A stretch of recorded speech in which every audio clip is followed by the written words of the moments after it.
sure it's 100% soft? We never got the hood popped. Yeah, I'm almost positive.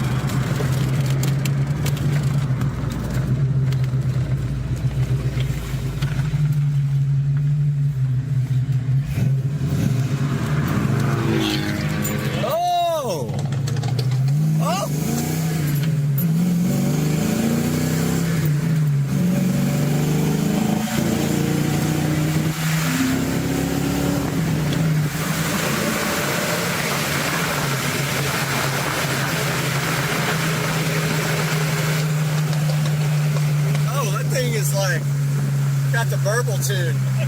You hear it backfire? Oh yeah, big time. It's got the tune. What is it, a Beamer? Yeah, BMW with the burble tune.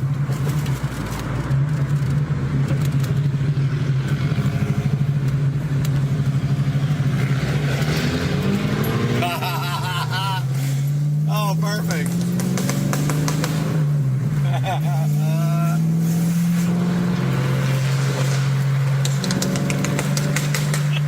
Oh my God, this is amazing. Please turn. Oh my God.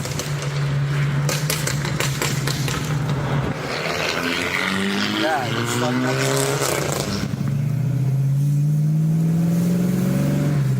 I mean, you can't rip it through here because everybody will know the car. They'll be up and knocking on his door. What you doing?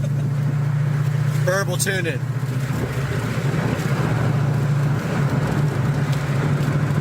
This thing's it.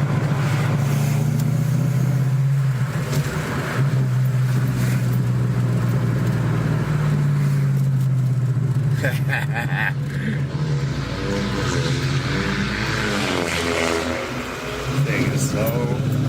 That thing sounds like utter crap. It does. Seriously, sounds bad. No boost. All the gauges, none of the boost. Dude, I can't wait to put this on the channel. 5-0.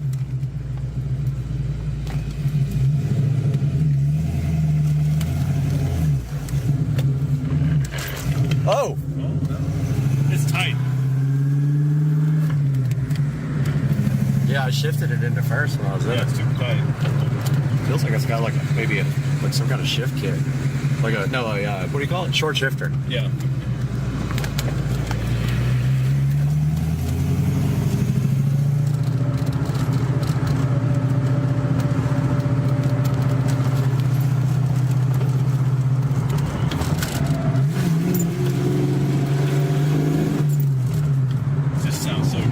Boost. It's ready in case there's ever any supercharger.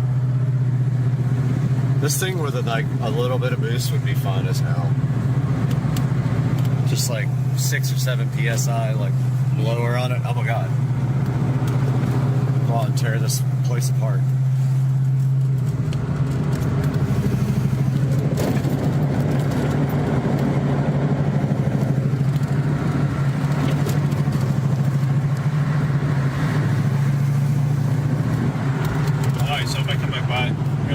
Yeah, we're gonna eat ribs at 7. So you got a good hour and 15 minutes.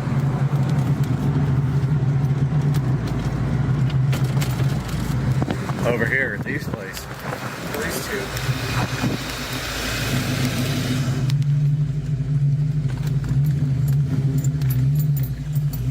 This thing's fun, man. That was awesome. All right, brother. All right. See you, man. Say goodbye, channel. Later, man.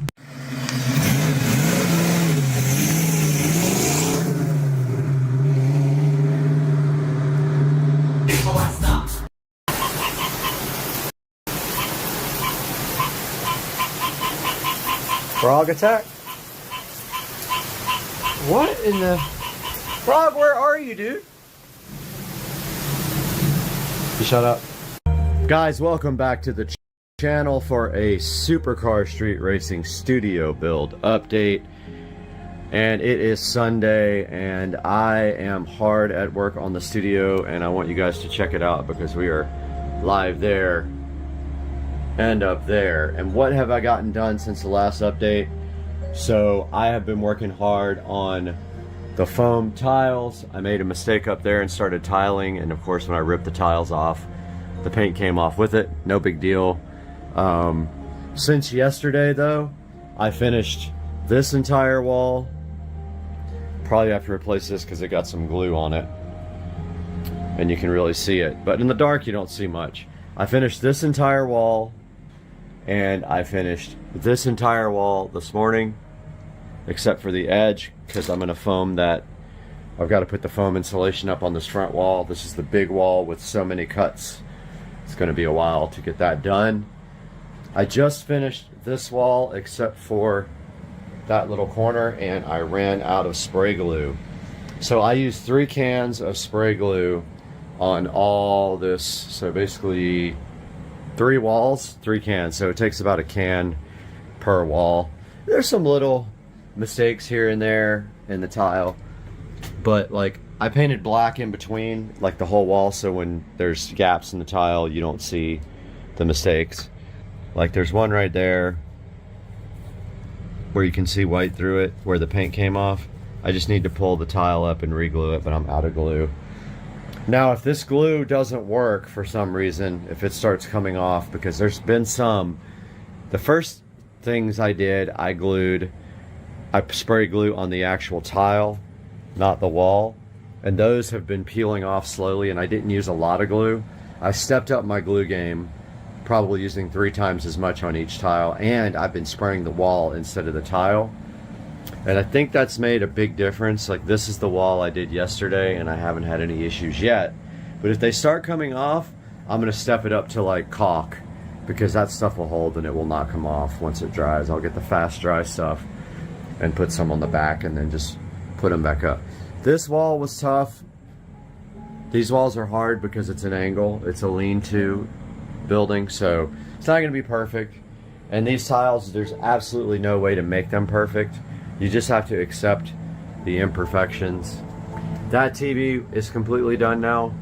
So this is a 32-inch TV, and behind the TV you can see we have the USB. We have USB cable, HDMI, and a little splitter jack back there. So that one has all it needs for the future, and the HDMI jack actually runs from there down to there, so you can actually connect a workstation or laptop and or anything, tablet, and you can project up there if you want to. Same with this. We got the USB network, and by the way, there is Cat 6 run to all these televisions. This guy doesn't have a Cat 6 jack. You could add it to the Fire Stick that's on this guy. This is an older television. This guy has a direct network connection that is actually plugged in, but up in the corner up there, I have not installed the switch yet. Once I put the switch in, then we will have a network, hardwired network to these televisions. Same with the 50-inchers up there. So guys, I have to make a run to Ace Hardware here in a few minutes and try to get some more spray glue. I think I'm gonna buy like 5 cans because I used 3. I've got this whole ceiling and this whole wall to do. So I think 5 cans will get me through it, I hope. And that's gonna do it for today's update. I'm gonna go ahead and upload this now and get to the hardware store and to brunch ASAP. What's going on, everybody? I don't know why I'm so excited, but it's Monday and I'm headed to the gym, and I got some news for you guys. I just sold the car again. That is true, it happened. I got a deposit on the car on Friday, and I got about 85% of the money today, and I will get the rest tomorrow, and then the car will be gone by Wednesday.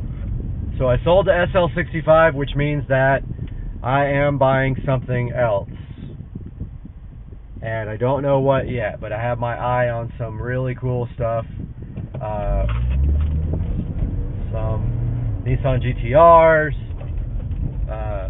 twin turbo Lamborghini, and twin turbo Corvette, some really cool stuff like that, a single turbo Supra. So I just wanted to post this quick update. let you guys know that the SL65 is sold. Stay tuned. I'm going to post another video as this thing gets loaded up into the truck. You guys have a good one. Peace. Go left. Go left. Let's go by the beach, dog. Come on. 0.2 miles. Turn left. Oh, Then turn right on South Pleasure Avenue.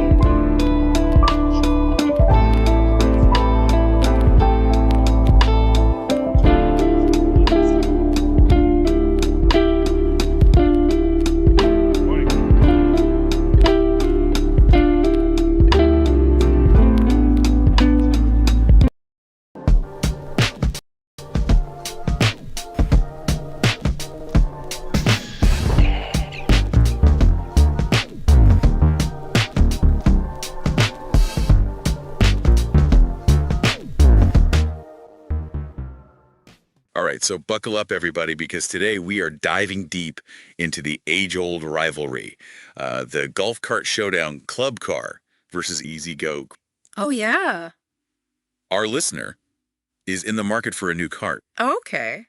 and sent us a ton of forum threads and articles to sort through. Wow. And let me tell you, there are some seriously strong opinions out there. I bet. It's like choosing between, Coke or Pepsi, Yeah. or maybe even like Ford versus Chevy trucks. Oh, yeah. I hear that a lot. People really get fired up about their cars. We even saw, I think it was Insmallard78 on The Whole Truth, who actually made that Ford versus Chevy comparison. Interesting. And there were some pretty intense debates about some features that I never even thought about, like flag sockets. I mean, Fuel sockets. yeah. Yeah. Who knew? who knew those could be so controversial? Right. It is funny, though. You know what I noticed is that, well, everyone has their favorites. A few themes keep coming up over and over again. Okay. Like what? Durability is a big one, especially for people living near the coast. Makes sense. And then there's performance. You know how well the carts handle hills. Yeah. And then, of course, style. Everybody wants a cart that looks good. Of course. But it's totally subjective. Absolutely. It's all about personal taste. Well, let's tee off with brand loyalty. Okay. You know, like I mentioned before, we saw at Smallard 78 making that Ford versus Chevy comparison. Right. And then there was this other user, Matty D MPLS, over on Hackers Paradise. Yeah. They actually switched from Club Car to Easy Go Oh, wow. because they really liked the new Easy Go body style. That's interesting. You know, it seems like brand loyalty with golf carts goes even deeper than with cars. How so? Well, think about it. People use their golf carts not just on the course, but also around their neighborhoods, sometimes even for errands. Yeah, you're right. So it becomes part of their lifestyle, like an extension of their community. Yeah, I can see that. So, that sense of belonging, of being part of like a club car family or an Easy Go crew, I think that plays a big role. Like a badge of honor. Exactly. But okay, let's get down to brass tacks here. Let's talk about the actual carts. Sure. This aluminum versus steel frame debate, that was a big one, Oh, yeah. Huge, especially for coastal areas. especially for our listener. Exactly. I remember Autobahn 70 and 904 polarized on the Firm Truth. They were really going back and forth about this. How about that? And it seems like Club Car, with their aluminum frames, Mhm. they get the edge when it comes to rust resistance. Right. Just because 804 on Reddit mentioned that too. Yeah, and there's a good reason for that. Definitely saltwater is brutal on metal. Oh, yeah. The salt just eats away at it. And then when you add in things like battery acid spills, which, let's face it, they happen, it just gets even worse. Steel just can't handle that kind of abuse in the long run. Okay, so aluminum is the way to go if you're near the coast. Pretty much, yeah. Yes. Aluminum forms this protective oxide layer, you see? Okay. And that acts as a shield against corrosion, especially from that nasty battery acid. So aluminum is like the superhero armor for golf carts. Huh. Yeah, you could say that. But wait a minute. I also saw some people on Reddit arguing that steel frames are stronger. Oh, yeah, they do have that going for them. And then there's Southerman 13, who pointed out that some newer Easy Go models actually have plastic battery trays. Oh, wow. So that throws another wrench into the whole durability debate. It does make things a bit more complicated, doesn't it? Yeah, no kidding. So maybe durability isn't a clear win for either brand. You got it. It really depends on what you're looking for. All right, well, let's move on to performance then. Yeah. Specifically how these carts handle hills. Okay. On Talk of the Villages, there was a user elevator man who was all about their Easy Go with an AC drive. AC drive, huh? Yeah, they said it was amazing for climbing hills. Much better than their club car. Interesting. You know, for those who aren't familiar with the lingo, AC stands for alternating current, Uh-huh. and DC stands for direct current. Okay. And generally speaking, AC motors are more powerful. They offer more torque, which is that rotational force you need to get moving, especially uphill. So more torque equals more hill climbing power. So does that mean Easy Go automatically wins in the performance category? Not necessarily. How come? Well, it's important to remember that motor technology has evolved over time. Just Right. because a cart is an Easy Go doesn't mean it automatically has an AC motor. Oh, so older models might still have DC motors. Exactly. And newer club car models could very well have AC motors that outperform their older counterparts. So it's not just about the brand, but also the specific model and year. You got it. You got to do your research. Yeah, well noted. And speaking of real-world performance, there was another user on that forum, Ohio Girl, Yeah.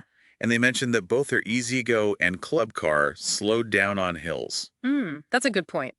Especially since our listener is going to be using their cart in a hilly area. Exactly. So it seems like hill performance can vary even within the same brand. Absolutely. You can't just rely on the brand name. You have to look at the specific model and what other users are saying about it. Okay, user reviews are key. They are your best friend when it comes to this kind of stuff. Gotcha. Well, speaking of user reviews and real-world quirks, remember Elevator Man who loved their Easy Go? Yeah. Well, they also had a club car that had a bit of a brake light issue. Oh no, what happened? Apparently, the brake lights only worked if you pressed the pedal in a very specific spot. Huh? Really? Yeah, can you imagine trying to figure that out while you're driving? Oh man, that sounds frustrating, but also kind of funny. Right. It's those little details, those quirks and annoyances that you don't always get from the marketing materials. That's why these forums are so valuable. They give you the inside scoop from people who actually own and use these carts. Exactly. It's like having a direct line to the cart whisperers. Ah, I love that. And sometimes those seemingly small details can make a big difference in how you use the cart day to day. Absolutely. Imagine cruising down a hill trying to warn the cart behind you to slow down, but your brake lights decide to take a break. Yeah, not good. It could be dangerous. All right, so lesson learned, always check the user reviews for any potential quirks, no matter how hilarious they might seem. It's exacta. Okay, let's switch gears now and talk about modifications, All right. specifically lifts. On Reddit, there's a lot of talk about Easy Go TXT lifts being the favorite because they maintain the original shocks and springs, Okay. unlike some aftermarket lifts for club car. Interesting. So for those who don't know, lifts are basically like high heels for your golf cart. Okay. They give you that extra ground clearance, which can be great for off-roading or just, looking cool. So you're saying my golf cart needs a lift to strut its stuff? Maybe not. It depends on what you're going to be using it for. Are you sticking to paved paths or do you plan on going off-road? Okay. And then there's rod quality to consider. Some lifts, especially the ones that don't use the original suspension, they can make the ride pretty bumpy. Good to know. Huh. So lifts are cool, but they're not a one-size-fits-all solution. Exactly. You have to think about your needs and how you're going to be using the cart. Right. And speaking of modifications, PDSW mentioned their Icon cart having four-wheel disc brakes. Oh, yeah, that's a good point. Is that something worth considering? Definitely, safety features are important. Disc brakes generally offer better stopping power than drum brakes, especially in wet conditions. So if you're going to be driving in hilly areas or places with unpredictable weather. Yeah, disc brakes are probably a good idea. Okay, safety first. All right, so we've covered durability, performance, quirks, and modifications. We're making good progress. It's like we're building the ultimate golf cart checklist. We are covering all the bases. And speaking of bases, we can't forget about aesthetics. Oh, you're right. We need a cart that looks good, too. Exactly. You want a cart that reflects your personality. Of course, style is important. It is. So let's dive into the world of golf cart fashion, shall we? Let's do it. So, when it comes to looks, these forum threads were all over the place. Oh, yeah. Lots of opinions, but no clear winner. I remember that Hacker's Paradise thread. Yeah. There was a lot of debate about which cart looked better, and it seemed like in that particular comparison, the club car came out on top. It's funny how subjective style can be, right? What one person thinks is sleek and modern, another person might think is boring. Exactly. Like, remember Golden Buff's comment? Uh-huh. They said the Easy Go looked like a bug with wheels. Ouch. Yeah, not a fan. But hey, to each their own. Exactly. Beauty is in the eye of the beholder. So true. So when it comes to design, what are we looking at here? Well, Club Car often goes for a more rounded, curvy look, Okay. while Easy Go tends to be more angular and boxy. Interesting. It's almost like those car comparisons we were talking about before. A club car is like the smooth lines of a Ford. And Easy Go is the ruggedness of a Chevy truck. Exactly. Yeah. And those design choices aren't random, you know? What do you mean? Well, they often reflect the brand's image and who they're trying to appeal to. Okay. Like club car with those smoother lines might be going for a more refined, luxurious vibe, while Easy Go with that bolder, more utilitarian design could be targeting people who prioritize function and durability. So it's like choosing between a tailored suit and a rugged pair of jeans. That's exactly. Both stylish in their own way, but for different occasions and personalities. I like that analogy. Yeah. So at the end of the day, it's all about personal preference. Absolutely. Yeah. What makes you feel good when you're behind the wheel? Okay, so we've covered Club Car and Easy Go, The big two. right? But what about some of those other brands that people mentioned, like Yamaha and Icon? Oh, yeah, those are good ones too. I think it was Brick Clark 904 and PDSW on The Whole Truth. Yeah. They brought those up. It's good to explore all the options. Definitely. Yamaha is known for having really quiet engines. That's nice. Eris and Mitch mentioned that. Yeah. And then Icon has a reputation for being super comfortable. Oh, that's important too. Definitely. Brick Clark 904 said that their Icon cart rode like a dream. Well, it's like finding a hidden gem. You got it. You know, a brand that you might not have considered before, but turns out to be perfect for you. Exactly. So don't be afraid to think outside the box. Okay, now, no matter what brand you choose, there's one thing you can't forget about. What's that? Battery care. Oh, yeah, that's crucial. Boataholic on The Whole Truth actually asked about that. Yeah. It's something that a lot of people overlook, but it can really make a difference in the lifespan of your cart. Right. It's like forgetting to change the oil in your car. Exactly. It might run fine for a while, but eventually it's going to catch up with you. So what are some of the things we should be doing to take care of our batteries? Well, Autobahn 70 had some great advice. Okay, like what?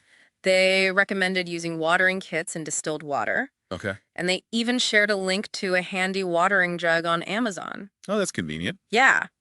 So watering your batteries regularly helps prevent them from drying out. Okay. And using distilled water is important because it doesn't have any minerals that can build up and cause problems. So it's like giving your batteries a spa treatment. Haha, pretty much. All right, so we've gone from brand loyalty and frame materials to hill performance brake lights and now battery care.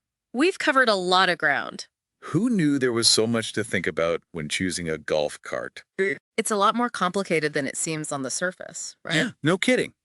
But that's the beauty of a deep dive. Exactly. We get to explore all the nuances and uncover all the hidden gems of knowledge. We're like golf cart detectives, Ah, love it. sifting through the clues to find the perfect ride. Well said. And remember, this whole deep dive is for you, our listener. That's right. So let's shift gears and focus on what matters most. Your needs. Exactly. Your priorities and your vision for the perfect golf cart. Right. We've given you the tools. Now it's time to build your masterpiece. What are the things that stand out to you the most? What features or factors are most important to you? Think about where you're going to be using your cart, how often you'll be using it, and what kind of terrain you'll be driving on. Are you sticking to paved paths or are you planning on going off-road? And of course, don't forget about your budget. Yeah, that's always a big one. It's like planning a dream vacation. Okay. You have to consider your destination, your itinerary, and how much you're willing to spend. I like that analogy. So choosing a golf cart is kind of like planning a trip. It is. You have to do your research and make sure you're making the right choices. Now, throughout our deep dive, we saw people mentioning specific models within the Easy Go and Club Car lineups. Oh, yeah. Names like RXV Precedent and Onward kept coming up. Right. People were pretty passionate about those particular models. And that brings us to an important point. What's that? The model itself might be even more important than the overall brand. That's a great point. You could be all about EasyGo's reputation for durability. Yeah. But if you choose an older model with a DC motor, you might not get the hill climbing power you're looking for. Makes sense. Or you could love the sleek look of a club car, but if you end up with a model that has a rough suspension, those bumpy rides could get old fast. So it's like choosing the right trim level on a car. Exactly. Yeah. You might get all the basic features with the base model, but those higher end trims offer those little extras that really enhance the experience. Right. So you've done your homework on the brands. Now it's time to get specific and look at the individual models. Exactly. It's like zooming in on a map. Okay. We've looked at the big picture. Now it's time to find the perfect address for your dream golf cart. And remember, each model is going to have its own pros and cons, its own user reviews, and maybe even a few of those quirks we were talking about. Right. So don't skip this step. Do your research. Exactly. It's the difference between making an informed decision and just winging it. All right, so what's next? Well, you have all the knowledge about the brands, you understand the key features, and you know what's important to you.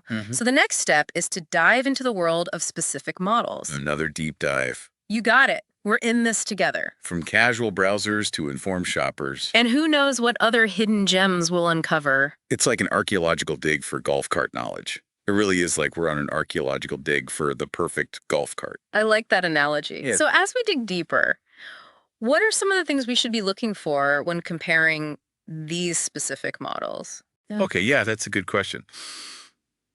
We've got the brands narrowed down, but now it's time to get down to the nitty-gritty. Exactly. So first off, don't be afraid to really get into the details. Okay. Go beyond those flashy brochures and those marketing slogans. I get the real scoop. Exactly. Look at the user reviews, check out the spec sheets, Okay. and even try to find the owner's manuals if you can. Oh, wow, really get in there. Yeah, the more information, the better.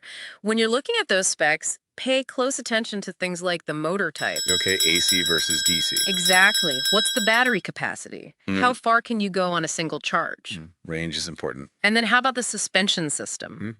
Is it designed for a smooth ride or is it built for off-roading? Okay, so it's all about matching those specs to your needs. Precisely. It's like comparing different types of coffee beans. Okay. They all make coffee, but some are stronger, some are smoother, some have a more complex flavor profile. Oh, yeah, I see what you mean. You got to find the one that suits your taste. And in this case, your golf cart needs. Exactly. And don't be afraid to ask questions. Yeah. Reach out to dealerships. Talk to people who already own the models you're considering. Get that firsthand experience. Exactly. The more information you gather, the better decision you'll make. So it's like putting together a puzzle.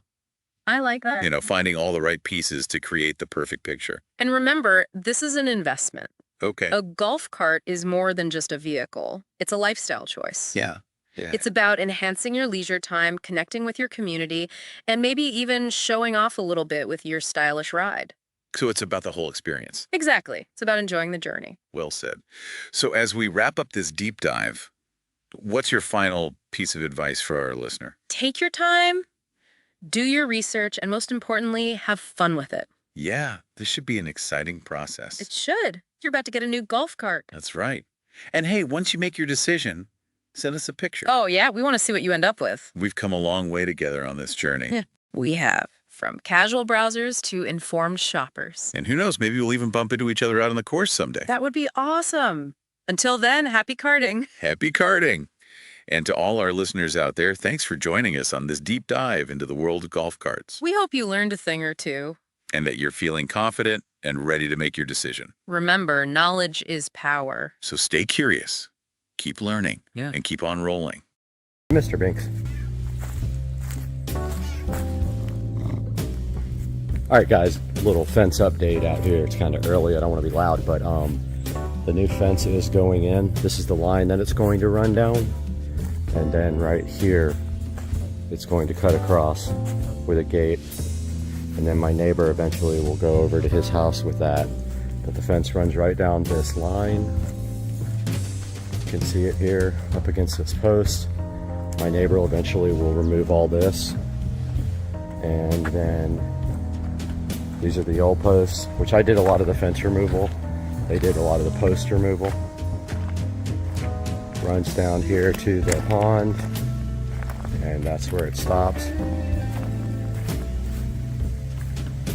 And then, what did they do with the old bulkhead? Oh, it's right down there. Okay, so I'm gonna have to trim that up. So that's where it stops on that side. Of course, there's the water.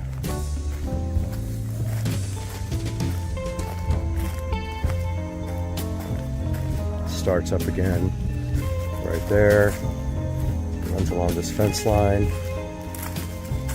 There's one post hole, I believe. I'm not sure what that is.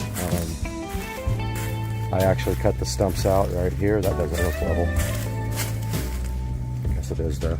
It runs down this way.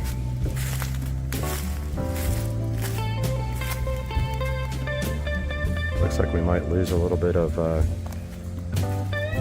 land here to make it straight. Runs right down here.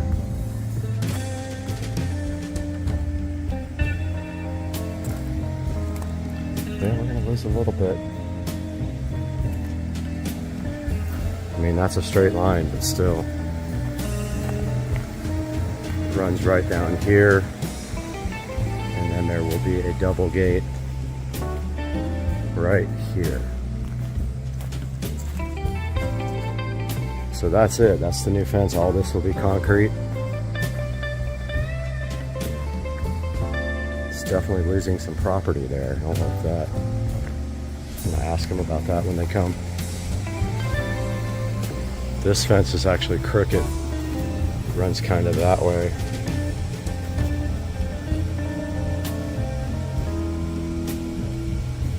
Yeah, I'm not sure. Hopefully they come on an angle. Like, I'm gonna talk to them about doing an angle. Angling it this way and then that way. Alright guys, we gotta get this part of the house painted.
Lied.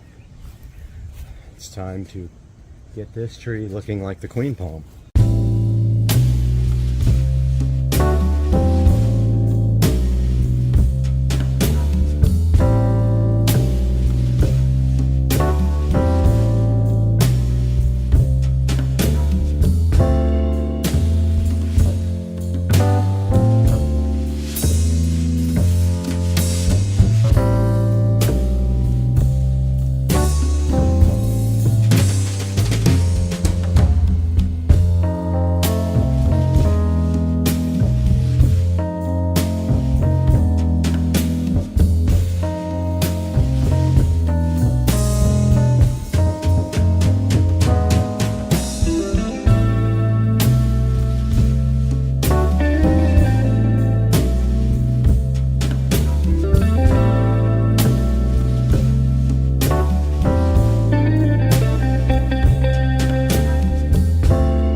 Alright guys, another fence update. I spent probably 5 or 6 hours today in the yard trimming my trees, as you saw from the time lapse.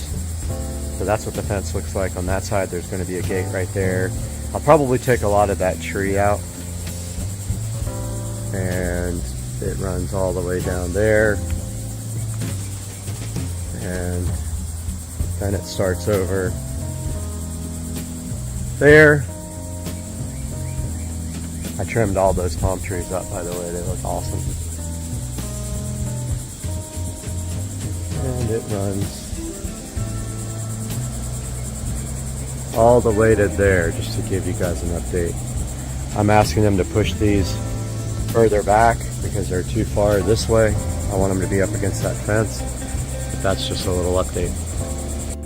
Alright guys, welcome back to the channel. It is a beautiful hot day in sunny Florida, and I wanted to give you guys an update on the pool project.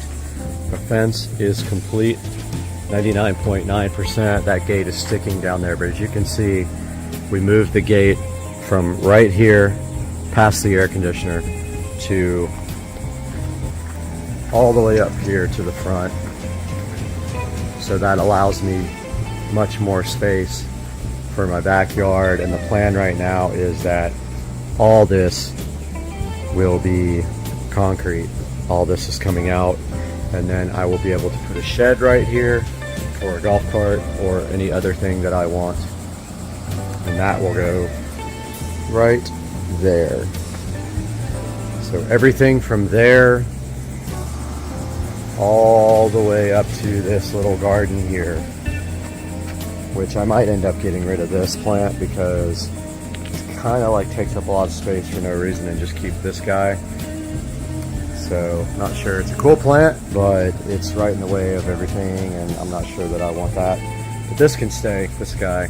These pavers are actually getting replaced. They got stained during construction, and then they tried to fix them, and they actually ruined them with acid.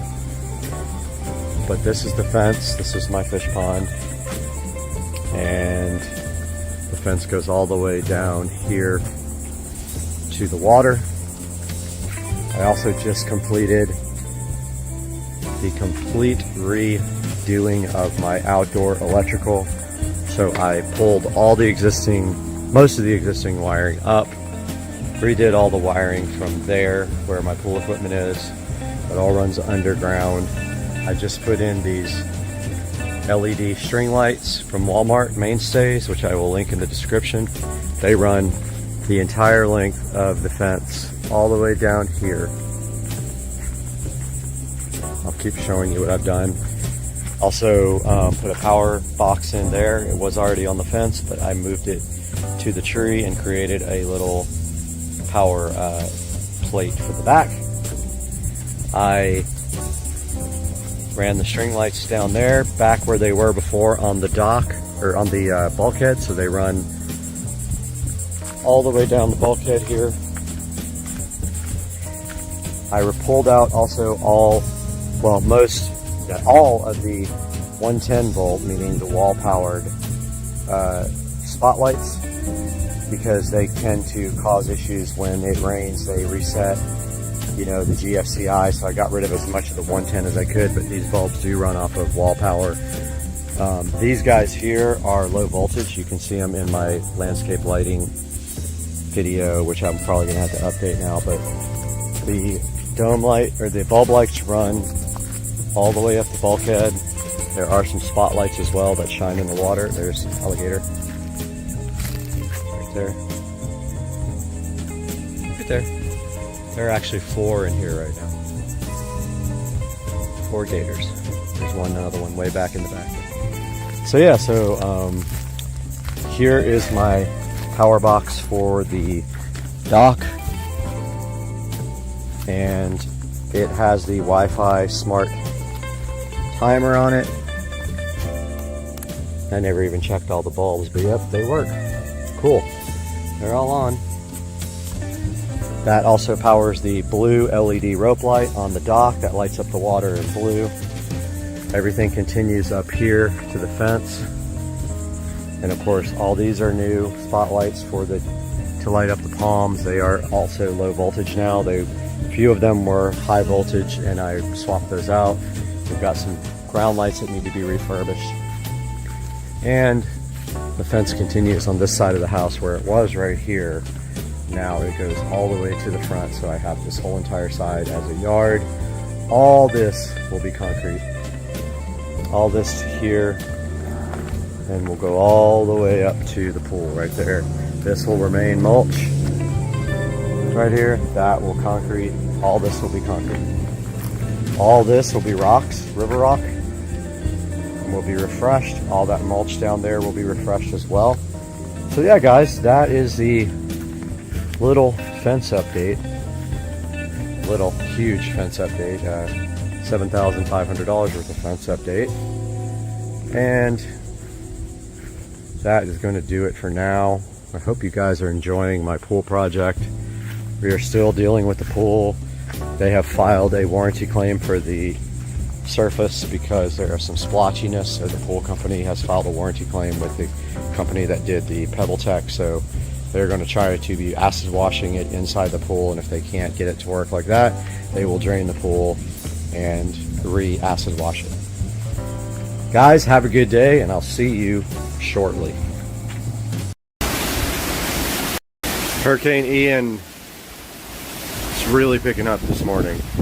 We're getting some pretty crazy wind and rain. You guys can see it is really starting to pick up here in Jacksonville.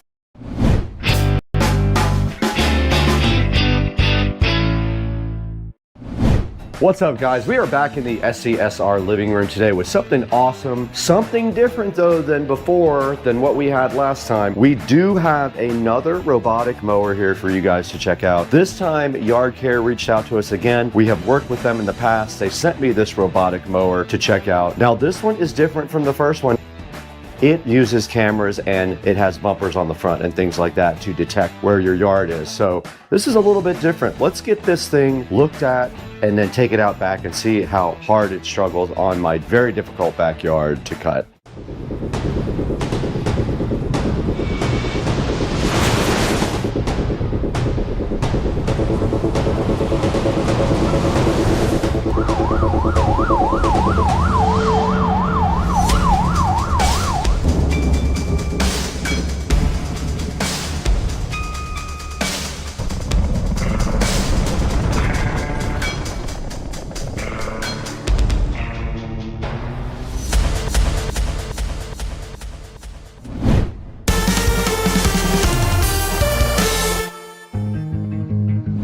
Okay, we're directly in front of the Yard Care robotic lawnmower. It did come with a user manual here, but I just want to give you guys a little bit of a thank you for 200,000 subscribers. It's not easy to get done, but you guys helped me do it, and I really do appreciate everything you guys have done for the channel. Now back to the Yard Care here. It is sitting here looking fresh. It's pretty cool looking. It's kind of a grayish color and the wheels are black with like a blue stripe on it. And I believe this is a camera here in the front, the little camera cover there. Right there is also blue. There's a large red stop button on top and a control panel up here. This is where you control the mower, and it also has a few readouts here. There is a cutting height here. It is set to the maximum. If you look right now, it is set to 60. That is the maximum cutting height, and they advise you to set it on 60 to do your first cut and then go from there, because notoriously a lot of these mowers cut too short. So I'm hoping this will be good enough to cut at that height.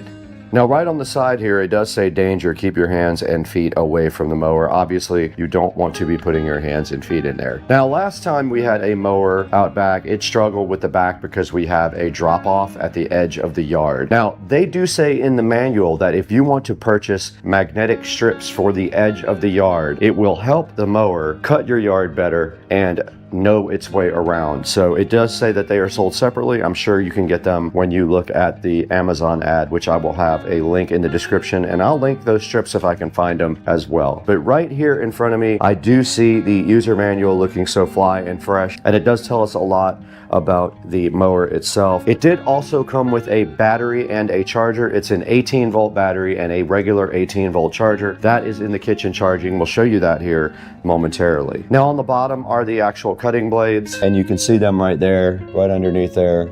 Those are the blades. They are small, and I have heard complaints about other mowers that the blades are too small to deal with a lot of grass, but we will see how they act on mine. Now on the very top of it, you can also see a control panel here, right? On top of the control panel right there, there is a power button. You hold that down to start. Indicators are not flashing here on the top. You are in standby mode. All you have to do is press the start button one time. You press the OK button after the start button. There is a spiral mowing mode. You can see it right there. You can mow in spiral.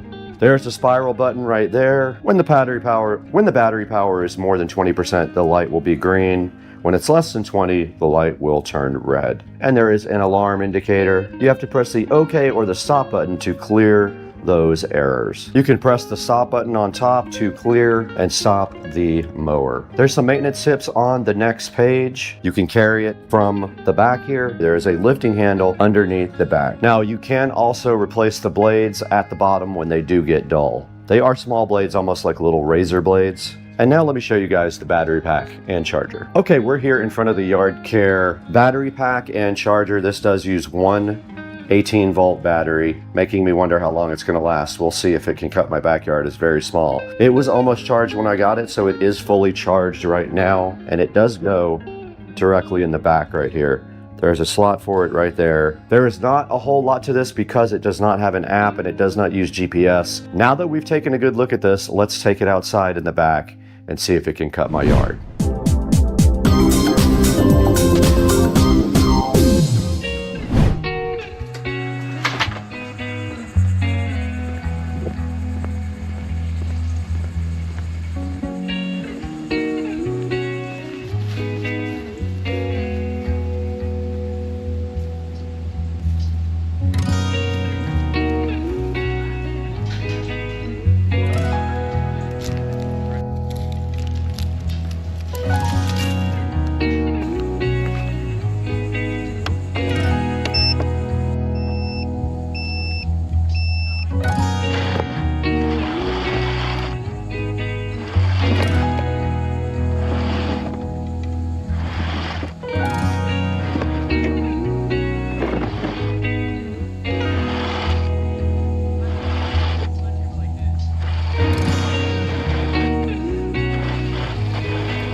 What's up, guys? We're out here in the Supercar Street Racing Studio B, our second studio, the smaller one, to do a small video about this Yard Care V100. Now, Yard Care is a longtime sponsor of Supercar Street Racing, and they did reach out to us and see if we wanted to look at their robotic lawnmower, the V100, and I said, of course, and I feel like you guys would want to take a look at this as well. Let's preface this with saying this lawnmower is made for shorter grass, not really thick grass. If you have very thick St. Augustine grass in Florida, this will not work for you. You're going to need one of the other models. This one will not navigate through very thick St. Augustine like mine in my backyard.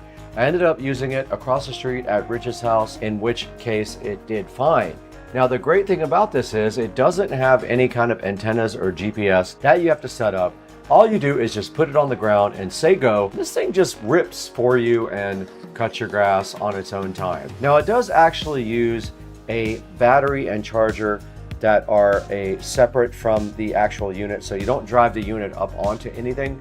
You actually charge the battery in a charger and then just stick it right directly in the back of the unit. It does have interchangeable blades also, so if they ever wear out, you can get under there and actually change the blades out. And it does have a place to grab it on the back. You can hold it from the back and then the front and just carry it directly like that. And that's what I did when I took it over there to Rich's yard yesterday and cut his front grass. Now you can see right here in the picture, there is the actual charger right there. And it looks like a lot like a standard tool charger. When you buy like a regular tool, it's like that. And I believe it is 18 volts on the charger. And you can see right there, it does say 18V right there, 18 volt charger. It can mow up to 1,600 square feet on the 18 volt charger, or you can get an extra battery, of course, and then you can mow as much as you want. Now, this thing can use magnetic strips so that it knows where your yard edges are, and I will put a link in the description to those as well. It has adjustable cutting height also. It's got an HD camera. That's how it knows if things are in the way. And if you watch the video, you can actually see this guy trying to avoid me when I'm in front of it. This thing says in the description, you have to have a well-defined lawn. What that means is clear boundaries, no big drop-offs, so that the mower can see what it's cutting. Now here's a good look at the obstacle avoidance that it uses. You can see right here, it scans the area and can see things. There's a spiral mode. There's a button on top that activates that. All you have to do is push it. It does this mode. It's got a bumper on the front too. You can see it right there in the picture. And you can see it in my video actually. If it bumps into that bumper, it will move almost like a robotic vacuum cleaner. It has adjustable cutting height. Look at the picture here. It can go up to 2.6 inches and then it thinks it's an obstacle. There's instructions right here. It says obvious boundaries. So you see here what it can and cannot handle. It has problems with very tall grass and also unclear borders on your lawn. There's the range of this thing, 1,000 to 1,600 square feet is appropriate. There's a little overview of the controls. There's a look at the top, the control panel, the scale knob cover, the AI, the rain sensor, and the stop button. And then at the bottom, there's the caster, the blade disc, the driving wheel, and the protection disc. And here it just tells you what comes with it. It does come with a 1EC robot mower. You get one robot mower, not two. A battery charger, a 4 amp hour battery, some screws for the cutting blades, some spare blades, and an instruction manual. And right now this guy is on a limited time deal. It might not be that by the time the video gets posted. Right now it is $379. If you have a payment plan on Amazon, you can also do that and do payments through them. And Yard Care is a proud sponsor of Supercar Street Racing. Please support our sponsors and let them know that you came from Supercar Street Racing so they reach out to us again to help you guys buy the right products from us. And you did see this thing made easy work of Rich's lawn. His grass is thinner than mine, so it was easy to cut for this thing. I believe I left it out there for about 15 or 20 minutes and it did get most of that front area cut, and then all you would have to do is take it and transfer it to the other part of the yard. And I want to thank you guys for 205,000 subscribers on Supercar Street Racing. We could not do that without you. That is a huge milestone. I also want you to check out our Instagram and Facebook channel. I will put both of those in the description now. That way you guys can please go follow me on Instagram, follow me on Facebook. Let's get this train rolling. But we got to get out of here. I have to actually work.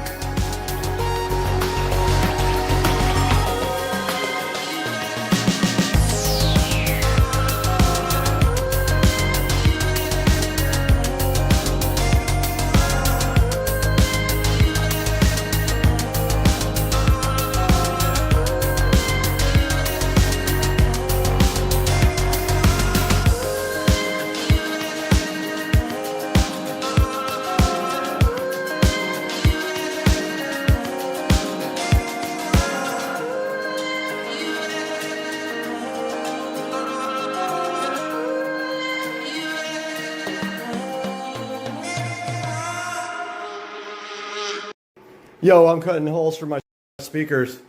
My freaking air purifier goes insane. It's in turbo mode, dog. What is it doing? It doesn't like. It don't like this. It doesn't like.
What's up everyone, and welcome back to Supercar Street Racing, where we push tech and machines to the edge. And today we're taking a first look at the Alcatel WP100 Titan.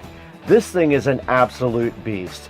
It's got a rugged build and a 22,000 milliamp hour battery. It's also got a cool camera setup that punches way above its weight. I'm just giving you a little bit of a taste of this now because in the full video coming up, we're gonna stress it, we're gonna test it, and see if it actually lives up to that Titan name. Now let's get into it.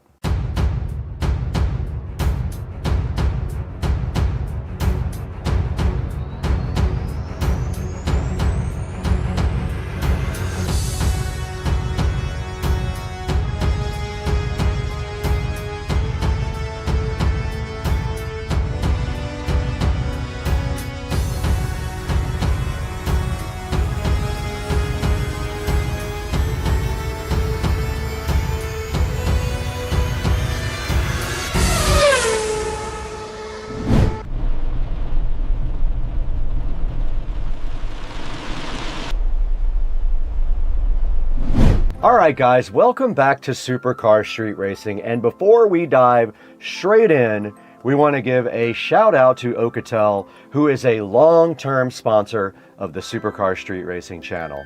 And they just dropped one of their craziest rugged phones directly on this channel, the WP100 Titan. Now let's break down what makes this thing such a monster. Now first up, let's talk about the battery in this thing. That is the largest battery ever created for a smartphone. Now what this means for us is when we're out there on those long days shooting on the road, like Las Vegas CES on January 6th through the 8th, we'll be there. We're gonna have the WP100 Titan with us. We won't have to worry about charging the phone for days. It's gonna be so nice to have that available. Now you would think with a phone with a battery this big, it would take forever to fill up, but this guy works very quickly and can fill up in a fraction of the time.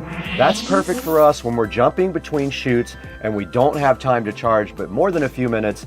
This thing comes in clutch. Now, as usual with Alcatel phones, it has a rugged military build.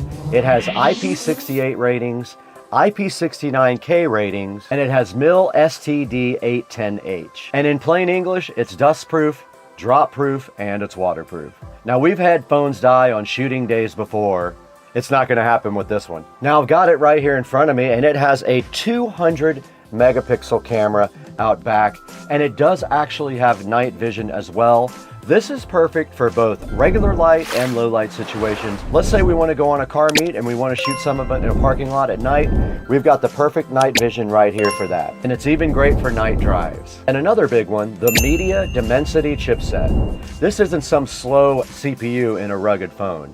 Apps load fast, 4K playback is silky smooth, and even gaming won't choke you out on the WP100 Titan. And now let's talk a little bit about the display. This thing has a 6.78 FHD screen with a fast refresh rate. It's big, bright, and smooth. It's great for navigating, watching back footage, all when we're out scouting new production locations. Now, something that I really like that Alcatel added to the phone is the dual frequency GPS and the expanded navigation suite. Let's say we're out in the middle of nowhere filming off-road shots or scouting new routes. This phone actually locks onto satellites faster and stays accurate even in wooded areas or around tall buildings. And it's one of those features you don't usually appreciate until you've been lost with no signal, which has definitely happened on this channel. Also, speaking of being out there, this thing also supports reverse charging. This thing isn't just for charging itself. This thing can top off cameras, mics, drone batteries, even another phone if somebody on the team needs charging. Plug it in right there and they can get a charge from you. So it basically doubles as a power bank for those days when you need it. Now let's talk a little bit about the durability. You can actually feel it when you pick it up, but this thing has an aluminum frame. It has shock absorbing corners right here, and it does have Gorilla Glass right out front. What that means is you can drop it, scrape it, slam it in a car door, whatever you want to try. This thing should be up for the task. It is definitely a beast. And trust me, with all the stuff we carry around this house, inevitably some things manage to hit the ground on a regular basis. And it's got this customizable side key right here, and you can actually program that to do anything you want. One thing that I like to do with mine is program it for the camera, so that if I need the camera really quickly, all I gotta do is press this one button. Now the audio on this is surprisingly good as well. So that means when you're checking clips, watching playback, or just using these guys as a mini TV between breaks, it's actually enjoyable instead of sounding like a tin can. It's also hooked up connectivity-wise. It uses Wi-Fi 6, NFC, Bluetooth, and it also supports global bands. So whether you're here in the States or out of the country, this thing has you covered. It does have a slot for an SD card, so you can go ahead and expand it to your needs. Now this feels like it was built with creators and explorers in mind. So coming up next, we're gonna go ahead and unbox this thing officially for you. We're gonna throw it outside to the Supercar Street Racing Garage Studio, where we're gonna unbox this thing and show you what's inside.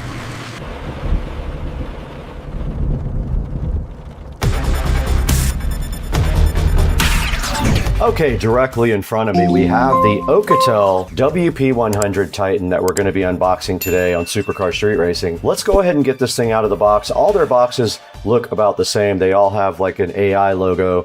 They tell you what kind of RAM and ROM are inside of it. They tell you the model number and that it is a 5G phone. Let's go ahead and crack this thing open now. We don't need this plastic where we're going. And right here in front of me is the WP100 Titan box, ready to be opened. There's not much on the back except the IMEI number and a little label, so we're not going to show that on camera, but let's get this thing all opened up now. And there is the fly and fresh Alcatel WP100 Titan in the case. It does have the Alcatel brand on the little cover. Now this thing is heavy, guys. Now I am telling you right now, this might be the heaviest smartphone that I have ever felt, and there is a reason behind that, and we will get to it in the unboxing video. But there is the WP100. Look, it is made of metal there. You can see, look at the buttons on the side here. Very cool. You can definitely tell this thing has some weight to it. You can see on the back it does have a camping light like the other phone did. You can see its triple camera system right there as well. Yeah, on the side there's your card slot right there. There's some buttons and there's some more buttons down here. There's a USB Type-C port right there, and I would say, I don't know the exact weight, if I had to guess, I would say a pound or more, and we're going to get into why that is when we get into the specs of this awesome phone. But yeah, for right now, this is the WP100 Titan, and what else is inside the box is a user manual, and there is a charger down at the bottom here. There's a warranty certificate, there's a USB Type-C, and yes, they do actually give you a charger brick, which Samsung is not doing anymore. So that is it for the WP100 Titan. Let's get that thing back in the plastic now. It's very heavy and very solid. What a phone. This thing looks like it could last through a war.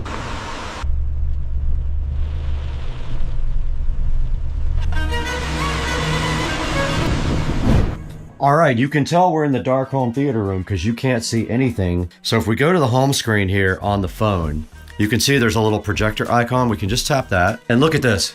We actually have projected the phone onto the screen. Now notice it's much wider. You can actually see light on the edges of the square. There's our video. It's pretty small. I'm sure we could back up a little bit and make it bigger. This is what we just shot. Now let's look at it in regular light.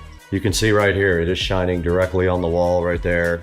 On the side of the phone here, right on this side, there are two little buttons that control the focus. You can see right there, it's in focus, out of focus, but I can actually do it myself with the buttons, which makes that much better than what we were looking at before. That's the only controls that I could find. It does tend to autofocus, but at the same time, if you fine tune it, you can use the buttons there to get it out of focus. And I tell you what, I think that projector feature is really cool. I am really hyped to actually use this in a certain number of different ways, and I just wanted to make sure you guys saw that, and it looks actually really good even in broad daylight. All right guys, now that we have the Alcatel totally unboxed, you guys can see what this thing brings to the table, and it's no joke.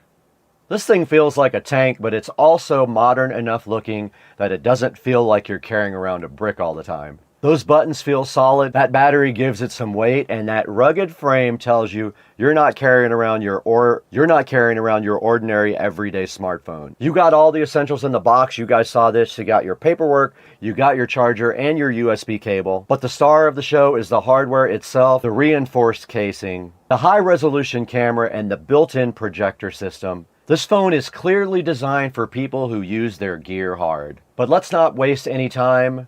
You know this channel, you know our mission. We don't just accept claims, we're gonna go test them. Now let's put the Titan through its paces and see what it can really handle. So up next, we're gonna do those famous waterproof tests. We're gonna do a drop test. Let's get to it. Okay, we are with the WP100 Titan, and I did locate this thing called underwater mode. We're gonna drop it in just like this. Let's see. I am walking around with it in the net. It is completely submerged. The bottom, you guys can see it just as well as I can. It's at the bottom of the pool almost. There's maybe a foot left before it's at the bottom, and it is coming back up to the top. There's our phone. I don't know when it stopped recording. It is recording still. It's recording. All right, great. All right, we put the WP100 Titan through our normal test in the battery test, a whopping 47 hours playing back on YouTube, and we still had some percentage left. In the drop test, we dropped it 3 times from 5 feet, right on the screen, no issues whatsoever. It performed well in this test as well, as do all the Alcatel phones. And in the water test, we drug it through the pool. You guys saw the results. We drug it all the way through the pool, and the screen came right back on when we were done doing that as well. And in the performance area, we did 3D Mark and we did Geekbench. In 3D Mark, it did well as well. 355 on Wildlife, 1050 single core, 3100 multi-core on Geekbench.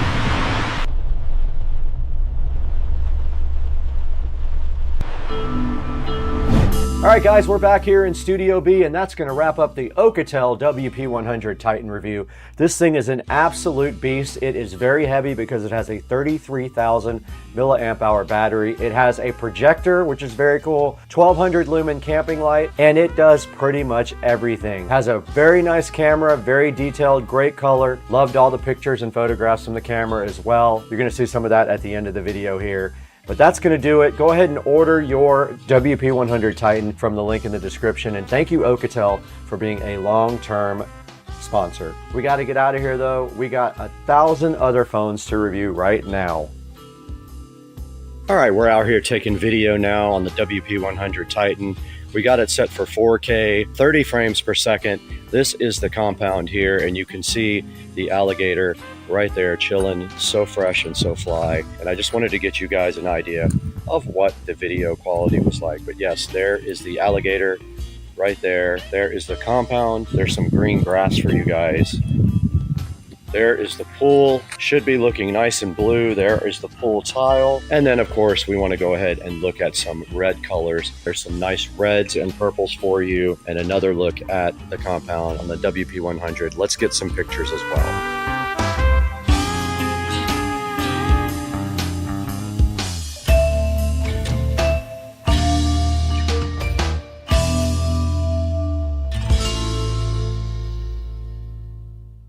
Okay, I wanted to give you guys some more of the capability of the night vision of the WP100 Titan. Check this out. This is my completely dark garage. The sun is barely coming up right now. This, on a regular camera, you can't see this at all. But on the WP100 Titan, check it out. You can make out the golf cart right there. You can make out the scooters right there, no problem. Look at that. You can make out the actual posters where there's no light hardly at all in here. So that is the WP100 night vision. Before it gets daylight here, we want to show you the WP100 Titan's camping light. So here's the controls for it. You just click full. Look how bright that is. That is lighting up the whole area here. Check it out. Now I'm recording this on the Samsung, but you can see it's still dark out here. And looking at the camping light, look how bright this thing is. So for example, I always go into my shed here. It'd be super convenient since my phone is already on my body. If I had this camping light, look at this. This thing lights up the entire shed. How cool is that? On the WP100 Titan, the camping light. But look at that.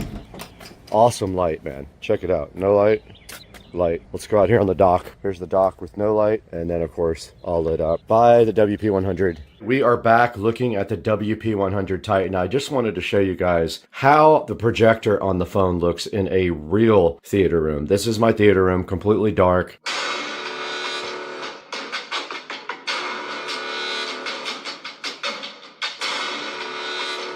Okay, that was my channel on the WP100 Titan and projected up onto the home theater screen. Hey, what's going on, guys? It is Wednesday evening, about 7:50, and I wanted to talk to you guys a little bit about some of the things I've been checking out today. I've been pretty much on the phone and on Instagram with Chris Rudnick, Ricer Miata, helping him with his 135i tune. I was letting him know at the beginning to go with MHD initially. The cost and the ease of tuning is amazing compared to JB4. So I helped him with that. We talked a little bit today about what happened after he tuned it. Basically, the weakness in the N54 engine. So the 135i has, and the 335i actually, both have the N54 up until 2011. And then they switched to the N55 single turbo, and with the exception of the 335IS, which still had the N54 after 2011. So anyway, long story short, when you tune the N54 with anything that increases the boost pressure, there are going to be some issues that show up here. You're going to expose the weaknesses in your car. Some of the things that you're going to see are coil packs that are going to be inadequate and spark plugs that are going to be inadequate. The increased load on the ignition system and the fuel system and the increased boost pressure will expose those things. So Chris has a couple of misfires, one on cylinder 6, one on cylinder 3. And so first step is to get those spark plugs replaced, which is very cheap, and see if the misfire is still there. If it is, move on to the coil pack. 99% of the time that fixes every problem with misfires on the N54. So let's move on to what's going on with the SL65 and the BMW 335i. So the 335i, funny story related to the same thing. The 335i is actually having the same issue. However, I am running 60% ethanol. So a 60% mix of E85, 40% of 93. So it might be related to that. It might be that the fuel system can't handle the fuel pressures. E85 has a different specific gravity and puts extra load on the fuel system. And sometimes the fuel pressures cannot be delivered. So I don't have quite as bad of an issue as Chris does, I don't think. Mine's sporadic, but I still want to get in there and see maybe if I have a foul plug on cylinder 6 or a bad coil pack. Coil packs are cheap. I want to say they were $30 on Amazon. SL65, I haven't driven it this week at all. I have detailed it, and in anticipation of going to a car meet, maybe one night this week, kind of like a drive, like a Cars and Coffee, but they have pretty much every night of the week there's something going on in Jacksonville. So I'm thinking I might hit that up. Secondly, I started ordering all the parts for the audio. Now the thing about the SL65 is the audio system is fiber optic. It uses this thing called MOS in Mercedes, and it is the entire system's fiber optic, so you can forget about taking out the head unit and replacing the head unit and using the factory amp, unless you must spend $500 on a MOS fiber optic converter. So that's not going to happen. So what we are going to do, however, is I have already bought a new head unit. You're going to love it. And I will be purchasing an aftermarket 5-channel amplifier. And initially we will be using the factory Bose speakers, but that will be removed within the next month or so. What did I get? You're going to find out right now, because it's amazing. Party people, so ignore this battery charger in the background. That's actually my power supply. So this is the Joying, Joying, Joying JYUL 135N2 head unit. Probably the most amazing head unit that I have seen And I did a lot of research on this, and basically this head unit here is the tits. This is a Android 5.1 head unit. You're not going to find a 6.0 head unit. If you do, it's going to be junk. This is the best thing out there. This is a 2 gigabyte unit, meaning it has, I believe it has, I want to say it has 16 gigs of RAM and then the 2 gigabytes for everything else. Basically, this unit will do everything that your phone will do or an Android tablet. And the best thing about it is you've got, to me, for a car guy, you've got this torque application. And so the way this works is when you press this button, you have a Bluetooth adapter that you can purchase on eBay for $3. And this will read your engine in real time. Now, this is configurable, so you can move these around. You can do statistics, you can do measurement, you can add and remove gauges, you can do different kinds of gauges simply by pressing them and moving them and changing them out. You also can download custom theme packs. This one is called Racing Meter Pro, and it has a bunch of different settings. Very, very cool. So that's the one thing I like about it. The other thing, of course, I like about it is that you can use anything you want to from the Android Play Store. You can use the built-in iGo navigation, or you can use Google Maps. Excuse me. It also will Bluetooth to your phone. It'll do screen mirroring to your phone. It is quite an amazing device. So, there's a little look at that and some of the things it can do. It does have a phone browser. It has built-in Wi-Fi. It has two USB ports. Here is one of them. It has 2 micro SD card slots there. Both of them are in use right now. I have 2 SD cards in there. It will, like I said, it will screen mirror your Android phone. It's just an amazing, amazing box. Right now it is connected to my Wi-Fi, and literally probably the best head unit I've ever seen created for a car. That is the Joying JYUL 135N2. We'll get it. You can get that for about 280 bucks, and it is a deal of a lifetime. So that goes with the double DIN unit kit that I received yesterday from Scosh, and it has all kinds of nice outputs, front, rear, subwoofer. It's got a input for a backup camera. It has you can use a digital radio via USB. I have confirmed that a USB hub works with it, and I have a 120 gigabyte SSD that is going to go in there with it to store all my videos on, all my concert videos or anything else that I want to put on there. So make sure you check this out. I got this off of eBay directly from Joying, and you will absolutely love this. Alright, be cool. See you next time. Make sure you subscribe, alright? And then, as Rudnick would say, give it the thumbs up. Or subscribe. Goodness, right? Look how good this is. So this is Hdmi sconces. Oh, it looks so much better than I thought it would. It just looks so good.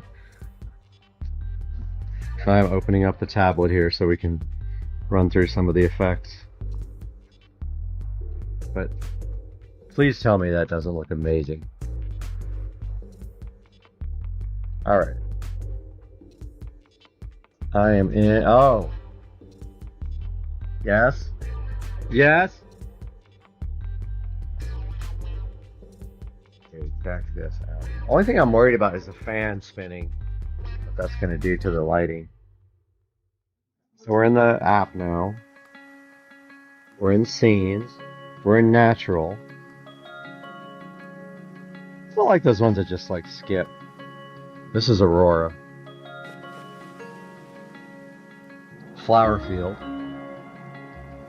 It's like purple, pink, yellow, and like greenish yellow. Rainbow. It's fluctuating. Starry sky.